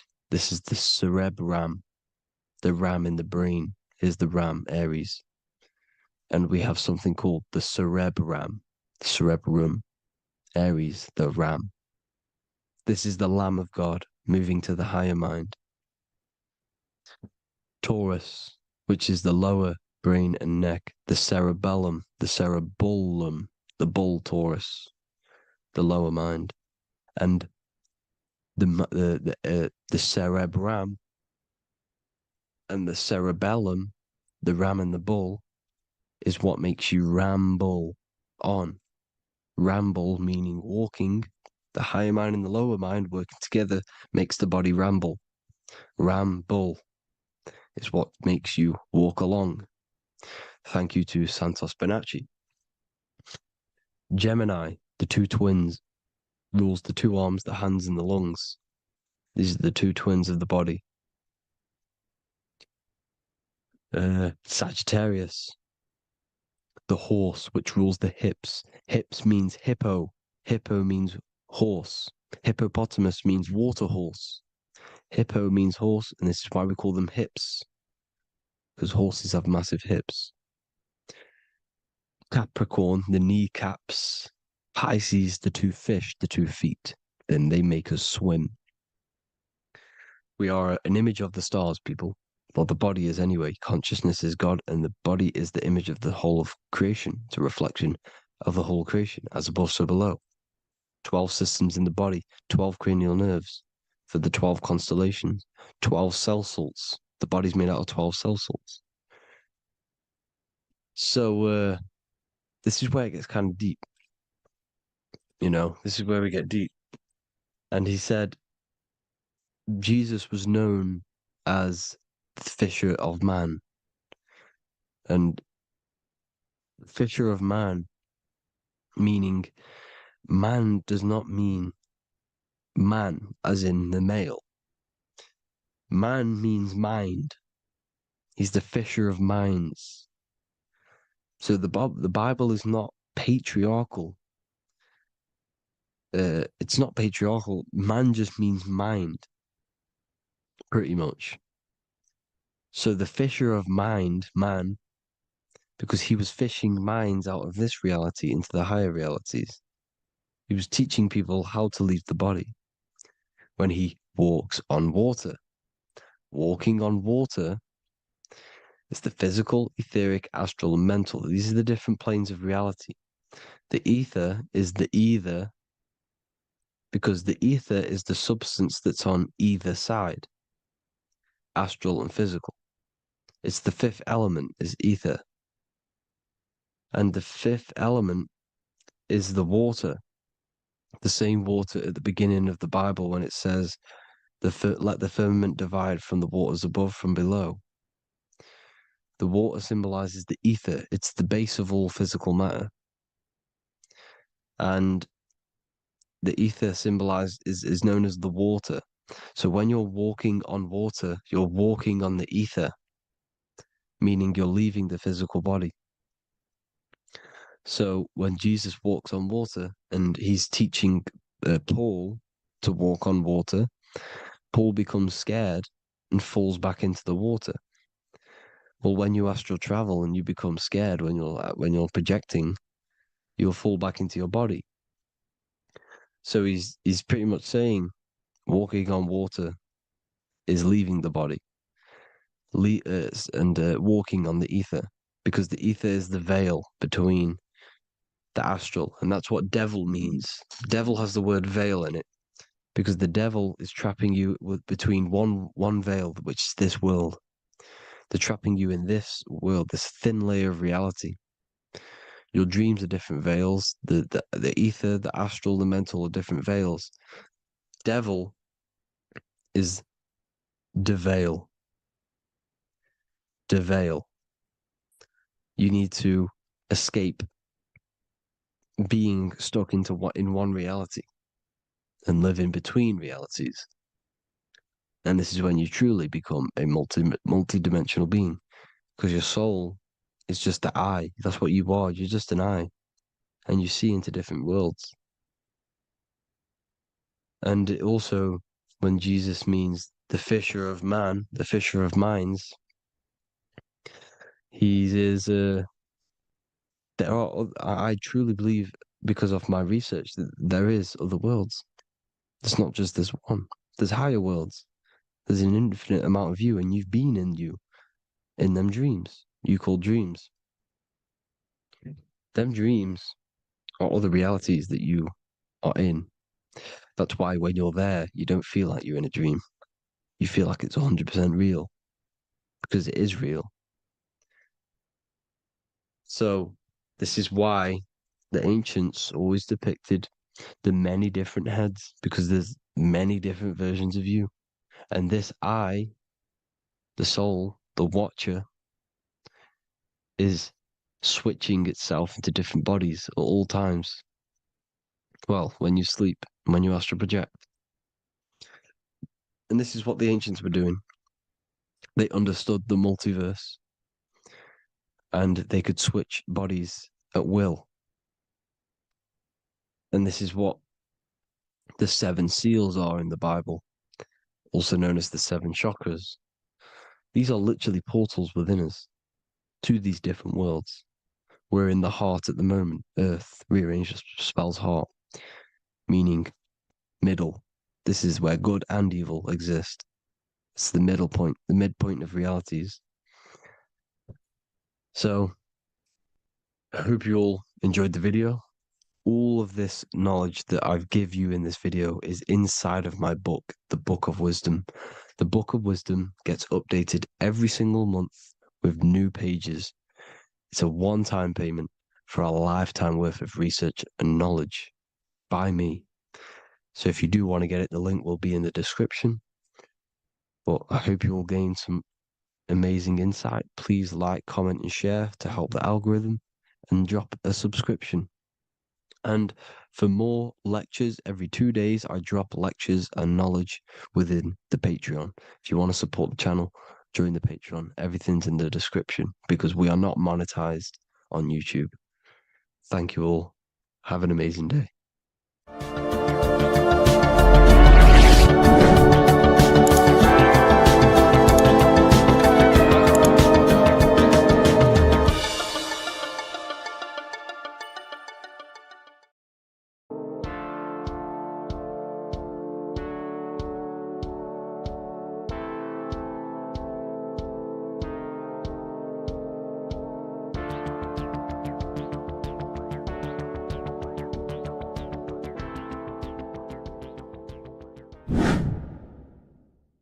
What is good, YouTube? Today we're going to be talking about the astral plane and how the cosmology fits into the astral plane, okay? So first, let's go over the astral plane and go over the different layers of reality so that you can understand reality more. You are a multi-dimensional being.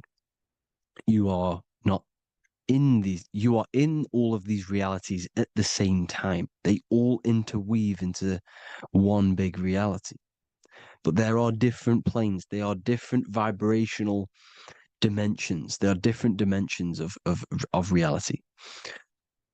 The mind is the root cause of reality. We're living in the mind of God. Everything is being thought into existence from the root cause, from the universal mind. This is why the ancient Egyptians said, all is mind. We're living in the mind of God. And we are a microcosm of this mind. This is why we all have the same mind. This mind is the world of thoughts. Now, this world of thoughts is just the thought alone. For example, it is the thought of a chair. But then when you start to imagine this chair and you start to mentally see the chair, you're now manifesting the thought, the singular thought, into some sort of form. So now you're imagining the chair. You're imagining the form of this chair, which is then manifesting into the astral plane. The astral plane is the world of thought forms manifesting. So when you are imagining something, you are seeing into the astral plane. Okay? Your third eye, it is an eye because it sees the astral plane. It is seeing the other side through imagination, through dreaming. Well, we'll go over dreaming later. So the thought of a chair is a singular thought. The imagination of the chair is the manifestation of the chair. And in the astral plane, it's basically the world of all the chairs that could ever exist. So you're thinking of the chair as a singular thought, which is the mental plane. The astral plane is the imagination of that chair, is the thought, the manifestation of it. Depending on the vibrational state of the thought will depend what level of the astral plane it will go to. For example, if you're thinking about a chair to torture someone on it, it's going to go on the lower astral plane. Or if you're thinking and imagining happy things, it's going to go to the higher astral plane. So wherever your mindset is, that we call it a mindset because your mind is setting frequencies to certain things. Thoughts are frequencies. And a mindset is setting your frequency, setting your mind to a certain frequency. So when you set your mind to a certain frequency and you imagine something in that frequency, you're going to match everything in the astral plane that are on that similar frequency, just like you would in the physical world. Because we're all in these worlds right now as we speak, but we can't see them with the two physical eyes. We can feel it though. When you're around someone and you've just met a new person, for example, you can feel their vibration, and if you're not on a similar vibrational match, you will not get along with that person, or you just won't not get along, but you won't connect with that person because you're on two opposing frequencies, not matching. And this is something that you can't see, you can only feel because it's the astral plane. It exists within the astral plane. Everything in the astral plane is made out of vibrations. So if you do astral project, and if you already know how to astral project, you will see beings and people and things that are on the same frequency as you. This is why before you astral project, you need to sort your vibration out before you astral project, because you are projecting your consciousness into this. It's the mind. The mind is the bridge. It can move between realities. You are a observer. You are a observing soul which observes different realities. And the mind is the bridge between all of these different realities. The mind can choose. If you want to project into the astral, you set your mind to it, you can. Okay? So let's not get off track. The lower astral plane is where demons are. The higher astral plane is where heavenly beings are. Heaven and hell are kind of a real thing. The etheric plane is a powerful substance, the ether, the fifth element that they don't tell us about. If you type in on Google the 5 elements, they will try to remove it with wood or metal because they don't want you knowing about the ether. Ether is the energy double behind all physical objects. So the ether is very important. It is the 5th element. It is part of the physical world, but it's also part of the astral world. It is on either side. You see how they're showing you the truth in the language? Ether and either are the same word. The ether has 1 foot in the astral and 1 foot in the physical world. It's a substance that connects the physical to the astral world. It is the either. It's on either side of reality. It's on the other side. Other, either, same word. Ether is connecting the physical to the astral plane. It's the world of frequency. Frequencies, EMFs, torus fields are in the etheric plane. It is the energy plane. It's where energy moves through the ether. Okay? So then you have the physical world, the world of effect. Everything you see in the physical world is the effect of the higher planes. Each plane is a product of the plane above. So, and it melts into each plane. The physical plane is the lowest plane, it's the most densest, and the highest is the most fluid. This is the most fluid, this is the most dense. This is where we get the saying, as above, so below from. As above, so below comes from the different planes of reality. And magicians understand this. This is why magicians always say as above, so below. Because they understand if you manipulate the higher planes of reality, you manipulate the lower planes. Because the astral plane is a direct copy of the physical world, but in the astral plane. It is mirrored. The physical world is mirrored in the astral plane. They are both the same world, but just different vibrational states of the world. Kind of. It's hard to put this in words, people. So just try and understand. The astral plane is the double. It is whatever happens in the astral plane happens in the physical plane. This is why magic works. This is why demons work. This is why spirit communication works. Because if you manipulate the higher planes, you manipulate the lower planes. As above in the astral, so below. Leonardo da Vinci showing you to look up, pointing up. You got to look up. He's telling you to change the mind, you change the physical world. You change your emotions, you're on the astral plane, you change the physical world. You change your reality by changing the higher planes. This is the Masonic 11, the two pillars. This is the 11 also symbolizing the two hemispheres of the brain here. But the 11 symbolizes the two mirrors.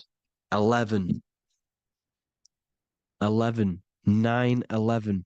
9, 11 adds to 11. 9 plus 1 plus 1 equals 11. The Twin Towers were in 11. Flight 11 was hijacked.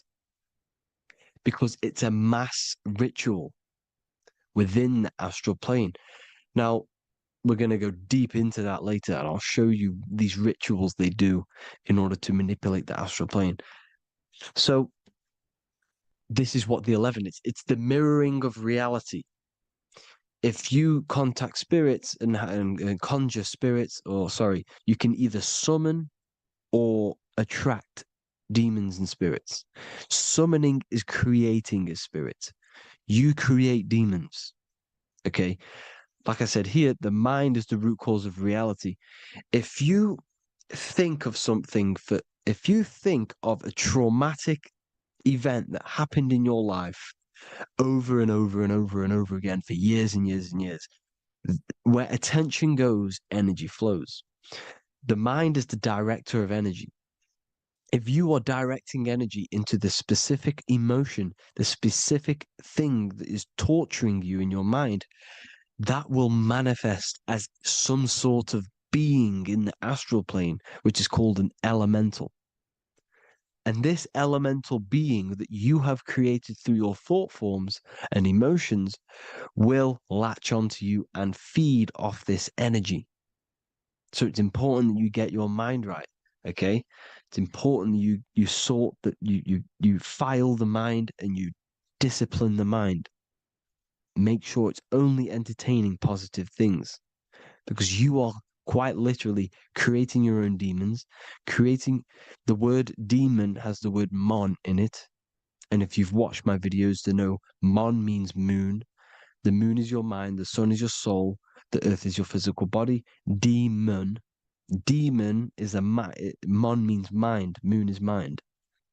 You create demons with your mind. Summoning. Now, this is where the rituals come in.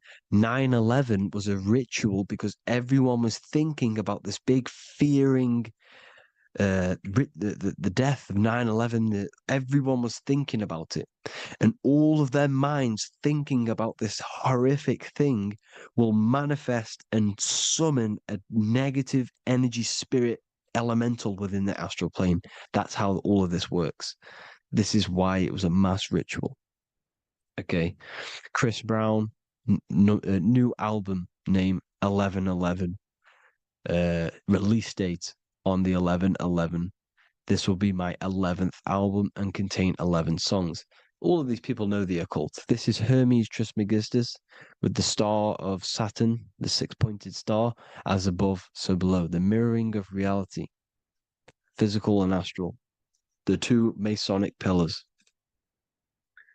So as above, so below. What's above us? The stars. The stars are connected to the astral plane. This is why we call them stargates. When we dream, we are experiencing these different realities. And what are stars? They tell in the Bible, it says Genesis 1:14. And God said, "Let there be lights in the firmament of the heaven to divide the day from the night, and let them be for signs."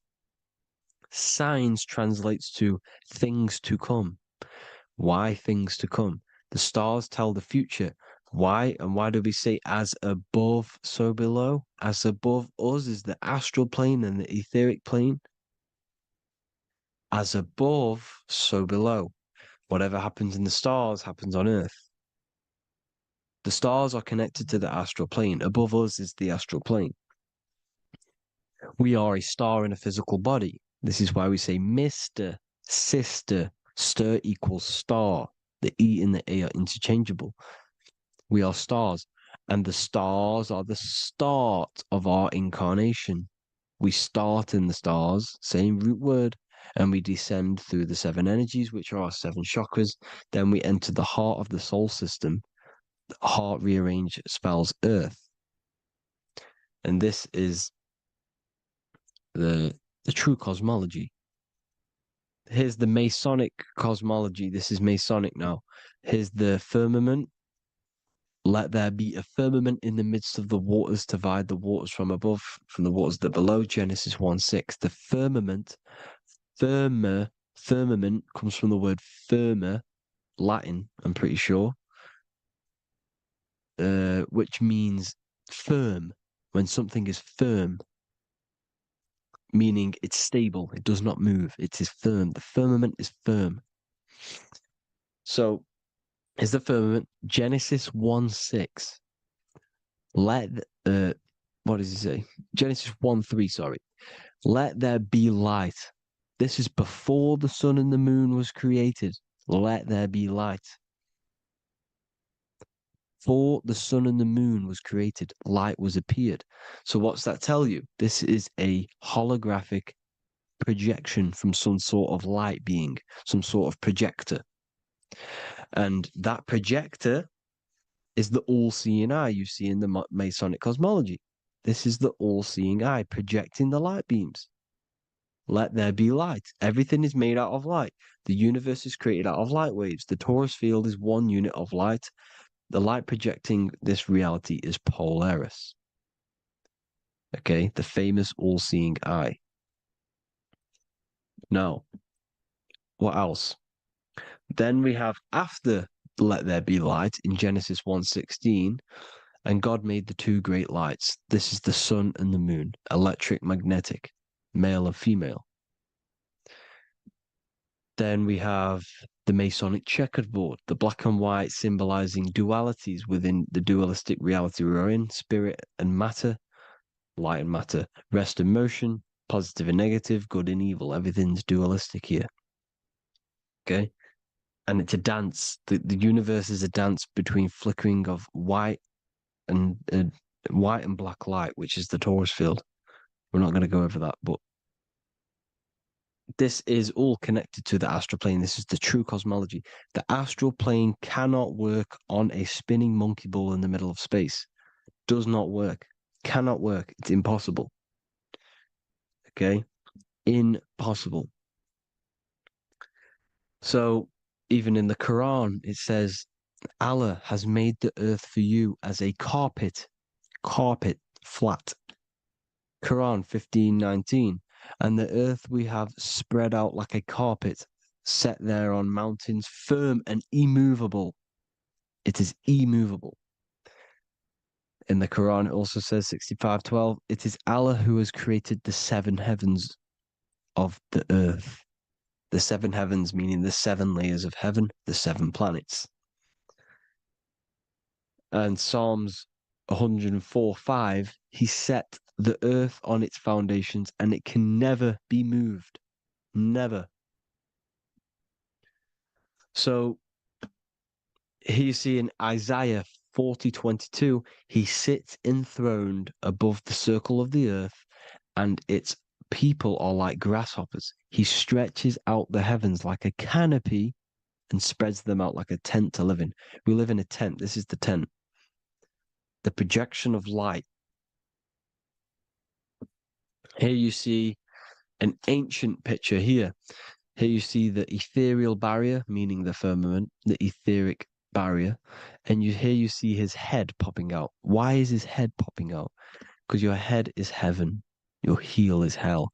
Your head has access to the astral plane. This is why your head is heaven. The pineal gland, when stimulated, has access to project itself, project consciousness into the astral plane. Here you see another ancient picture here with the Masonic Royal Arch, with the zodiac here, the zodiac on the top, arching, because there's a firmament above us. Here's God in the brain. Consciousness is God. Here you see the Masonic Royal Arch, symbolizing the firmament. George Washington above the Masonic Royal Arch. These are the stars. This is Polaris projecting reality. Here's ancient churches with the dome. Polaris projecting reality with Jesus. Disney World is under the dome. The seven layers of heaven, ancient paintings, all depict if you go and look at the ancient paintings, they'll all depict the firmament, the arch above us. This is where we get interesting. The Masonic Royal Arch has the 6-9, which is Cancer.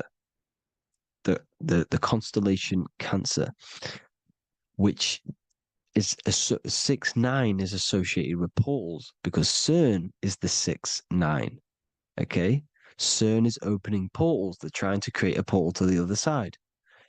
Cancer has the word CERN within it, so there is a link between Cancer and the opening, the firmament opening above us to ascension. Here you see the Masonic Arch with the Royal Arch and the light and the opening.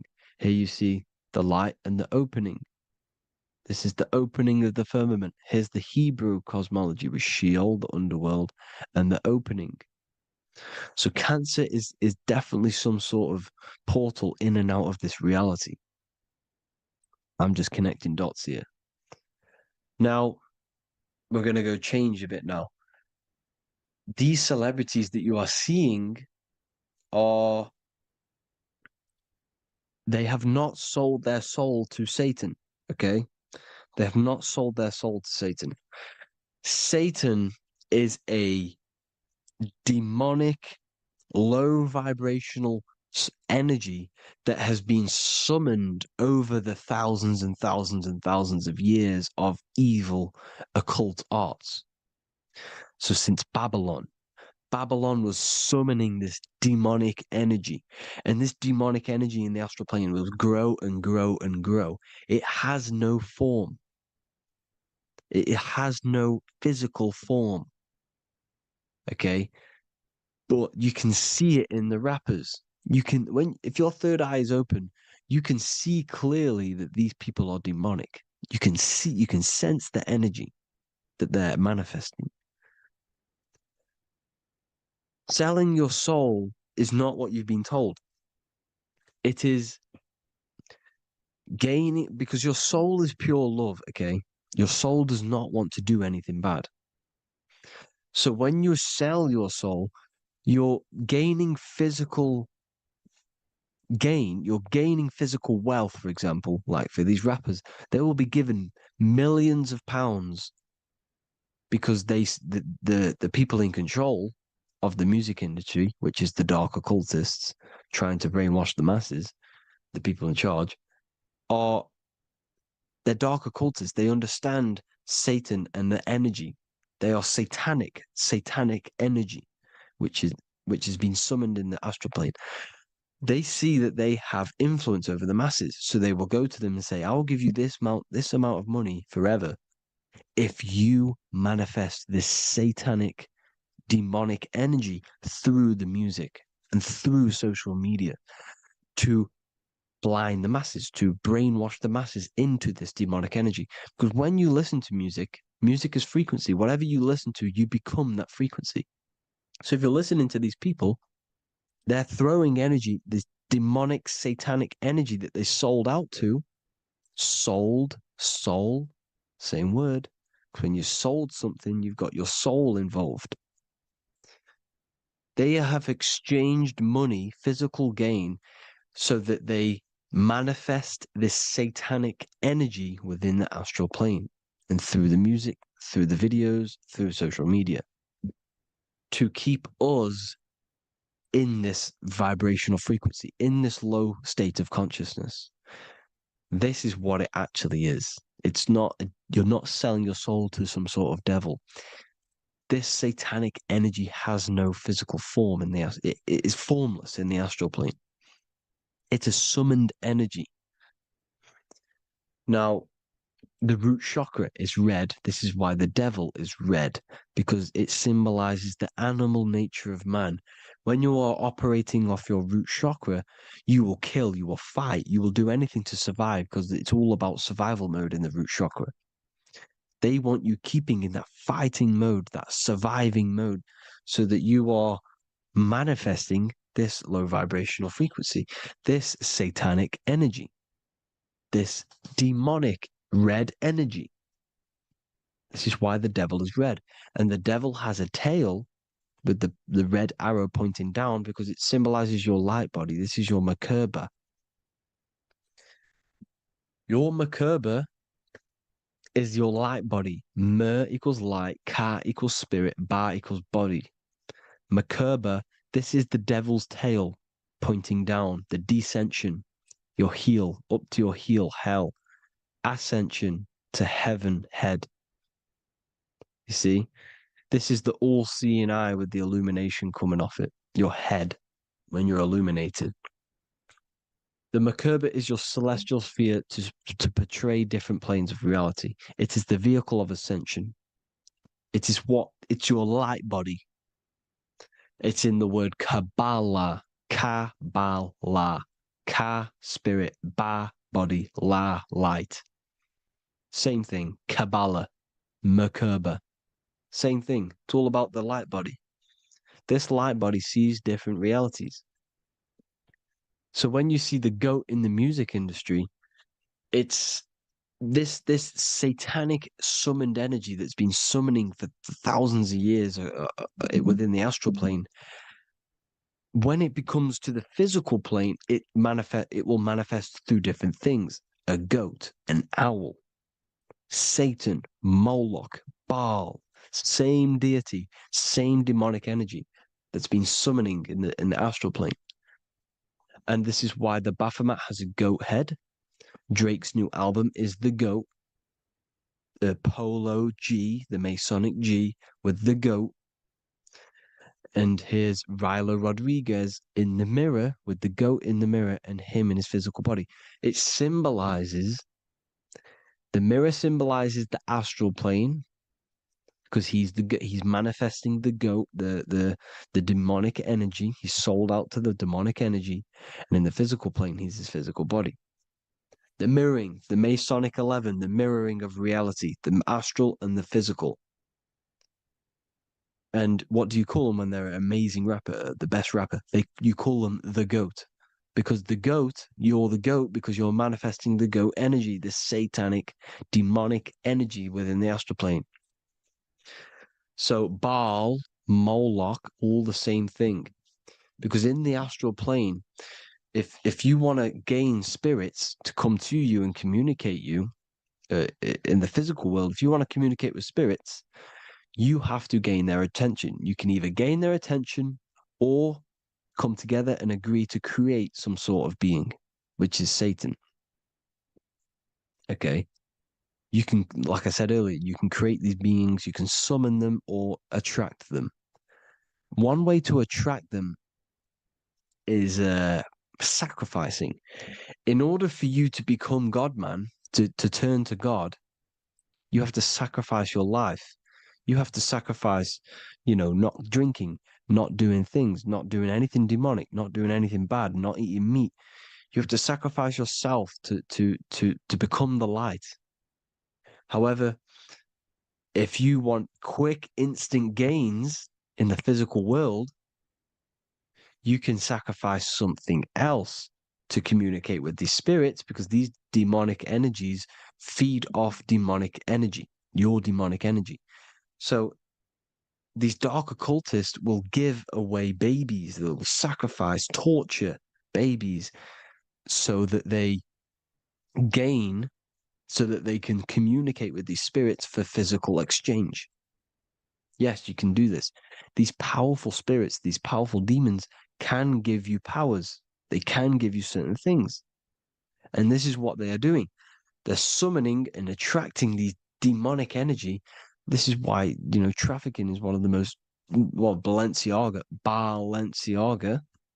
Baal is the demonic energy in the astral plane, which requires child sacrifice for his presence. Balenciaga, and they were trafficking children. They were trafficking, killing them, and offering them to the spirits. This is what they are doing. Balenciaga. It's in the name. Here you see, you can see here a stick man with two horns. The goat, obviously, it's all the same deity. Baal, the goat. Moloch, is Moloch the owl, the Egyptian owl, because it comes from the owl of Moloch, which is Baal, which is Satan, all the same demonic energy. And it's on the dollar bill, a tiny dollar bill, tiny, on the $1 bill. All the same thing. Bohemian Grove, they worship the big owl, Moloch. It's all the same thing. It's all one big demonic energy which has been summoning in the astral plane. And it's trying to take over Earth, the physical plane. That's what it's doing. So I hope you all gained a deeper understanding of the astral plane and what's actually going on in the world. Please leave a comment if you can to help the algorithm. Drop a like if you like this content. And hope you all learned something today. And God bless you all. Thank you all.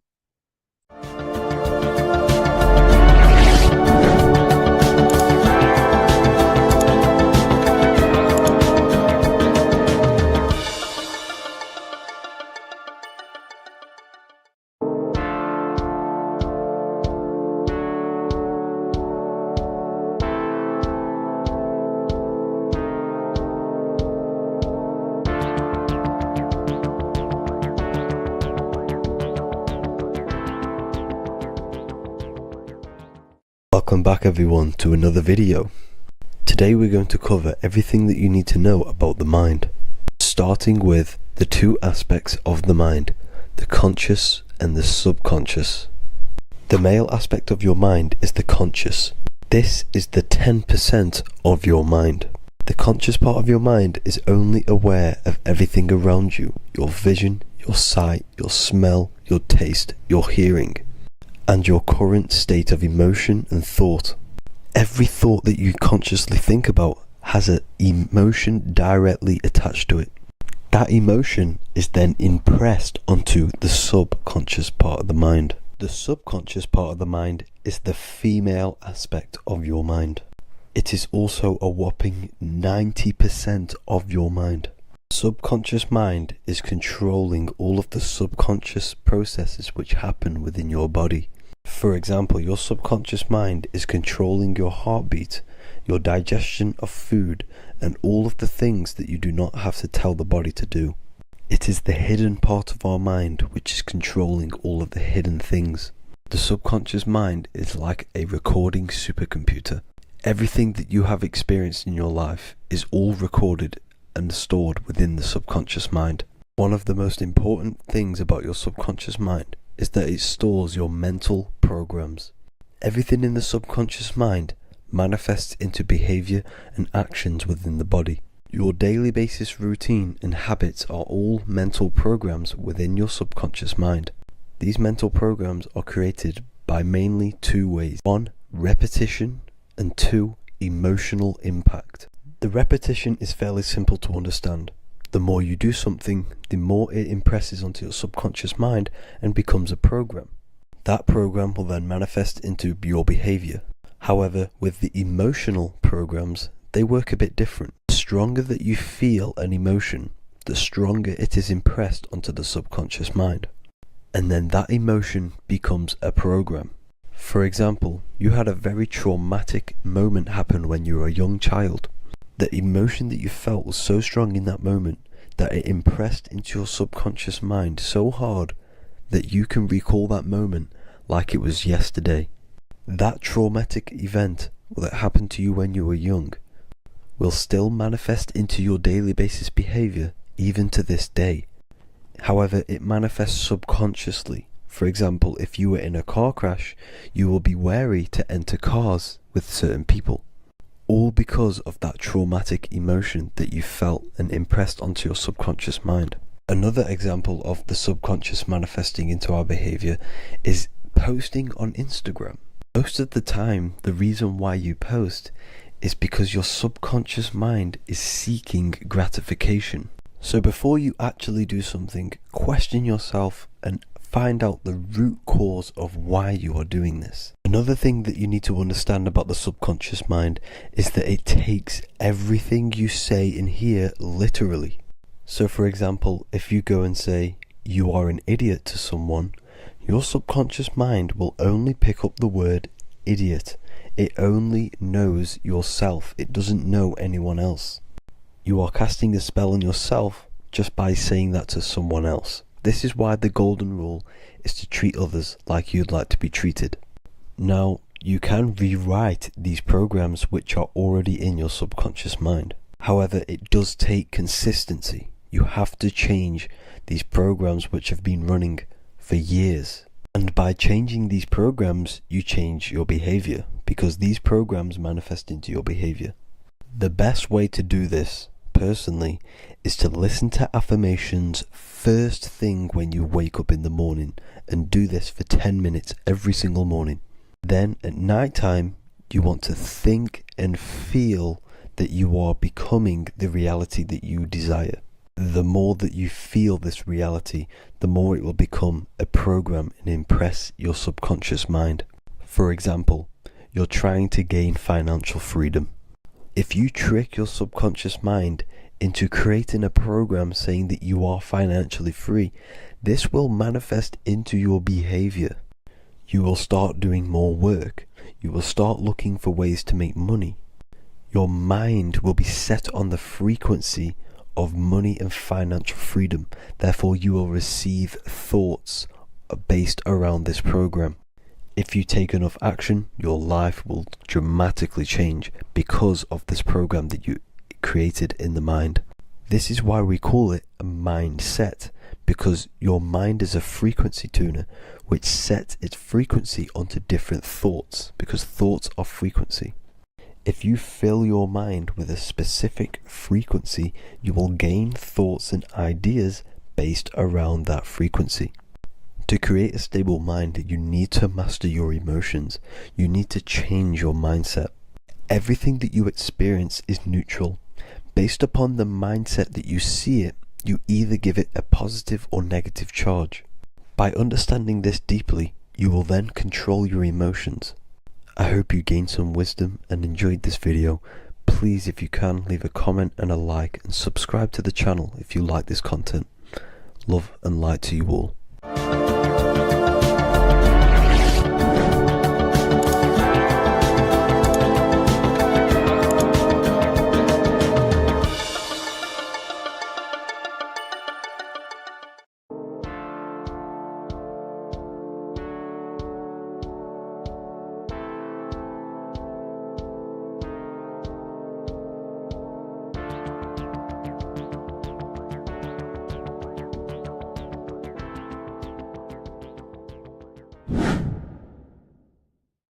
What is good, people? It's Revival of Wisdom. Today we're going to be talking about Saturn. I've done this video in the past. However, this video is going to contain a lot more in-depth explanation of Saturn. So the 33rd degree Mason, Manly P. Hall, said, Saturn is the key to crystallization, physical matter. Light is matter, matter is light. They are interchangeable. Low vibrating light turns into matter, high vibrating matter turns into light. And Saturn is the god of this world, this physical world. He crystallizes light into matter. This is symbolized as the Masonic checkerboard, matter and spirit, matter and light, light and matter. He's also the god of time, destruction, justice. He creates and destroys, because all things in time die. He creates and destroys you. So, because we live in this physical world, which is the electric world, this is why we say electricity, because it comes from the root word of El, Saturn. They used to call Saturn El, E-L. This is why we used to say Elohim is God. The real God of this world is Saturn, but it's being hid. This is being hid. Jesus is Saturn. All of this is Saturn. It's all Saturn worship. It's the real God of this world, So, physical matter is a result of two opposing forces equalized on the plane of inertia, because everything is created out of electromagnetic toroidal fields. And these two poles equalize on the plane of inertia, which gives you planet Earth, plane of inertia. The plane of inertia is what Saturn is. It's the ring around the center of the plane of inertia. Thank you to Walter Russell saying, physical matter is a result of two opposing forces on the plane of inertia. This is what Walter Russell says, so please check out his work. He's got many books, many books on light and electromagnetism and stuff like that. So I advise you to check him out. So the torus field gives you the binary code 0 and 1, the female vagina and the male phallus. This is the code for this world. Saturn crystallizes physical matter. Now Saturn is the most outermost layer of the 7 layers of heaven, where it says in the Quran, it says, Allah, it is He who created the 7 layers of heaven. Saturn is the outermost layer. He's the top. He's the most high. So when we say the most high, we're referring to Saturn. He's the most high before the firmament, before the stars. So Saturn is the god of this world. He's the Lord of the Rings. He wears the crown. The crown is the rings. Crown, Chronos. So the planets are luminaries. They are lights. They are beings. They are energy, conscious energy. And we're in the heart of the solar system. Saturn is the outermost layer. He is the one of this world. He's the god of this world. Now, on the North Pole of Saturn, you have the hexagon. Add up all the sides. It creates the 6-pointed star. Or it can be created as a cube. The cube is very important. The 6-pointed star is very important. 6 points, 6 triangles, 6 side, 6, 6, 6. Black cube adds up to 6 in gematria. Now, what did I say in the beginning? Saturn crystallizes the physical world. He creates physical things out of light. You are a light being. This is why we say human. Hue means the light spectrum. Hue, man, we are light manifested into physical forms. Human. And we are incarnated through Saturn. Satan, same thing. The number of the beast is 666, and the 666 comes from the 6.6 triangle, 6 sides of Saturn, 666. We are all known as carbon-based life forms. Carbon, the atomic structure of carbon, is 666, 6 protons, 6 electrons, 6 neutrons. We are materialized into our physical bodies through Saturn, through the number of the beast.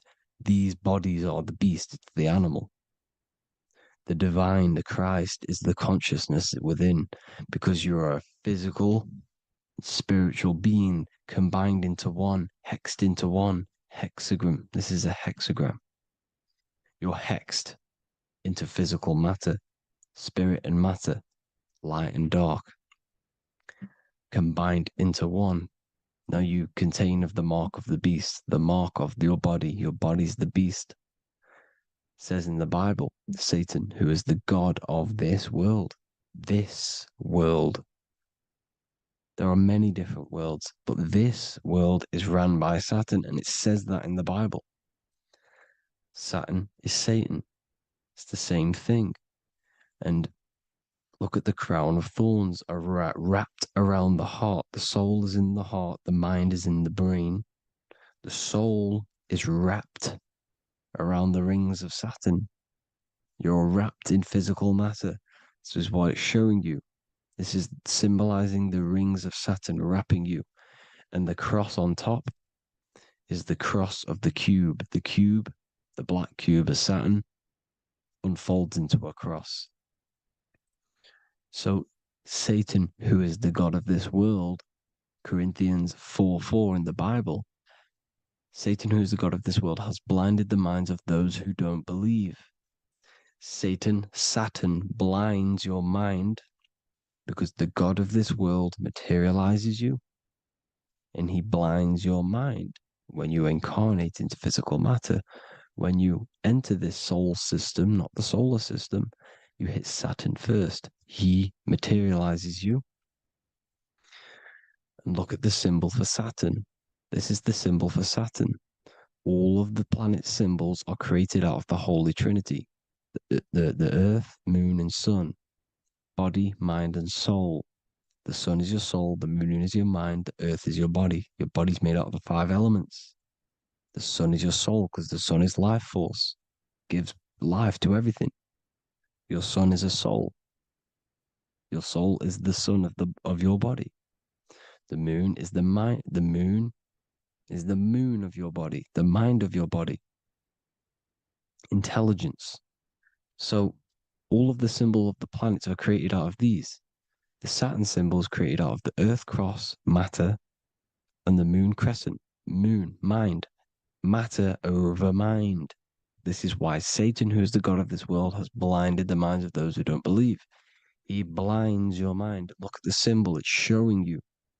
The Saturn symbol is matter over mind when it should be mind over matter. So we descend into a soul system, into our 666 Saturn carbon suit bodies, and we are matter over mind. Then we have to move up the spine to go back up to spirit, to mind over matter, where you manipulate your own reality. Now look at this. It creates the number 5. 5 is the number of change. You're moving from this side of the number sequence over to the right side. You're moving from the spiritual into the physical world. You're incarnating into the 5 elements, the 5 senses. So the cube, the black cube of Saturn, is another major symbol.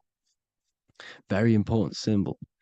Here you see the cube, and the color black is associated with Saturn because Saturn's associated with death. He creates and destroys, light and dark.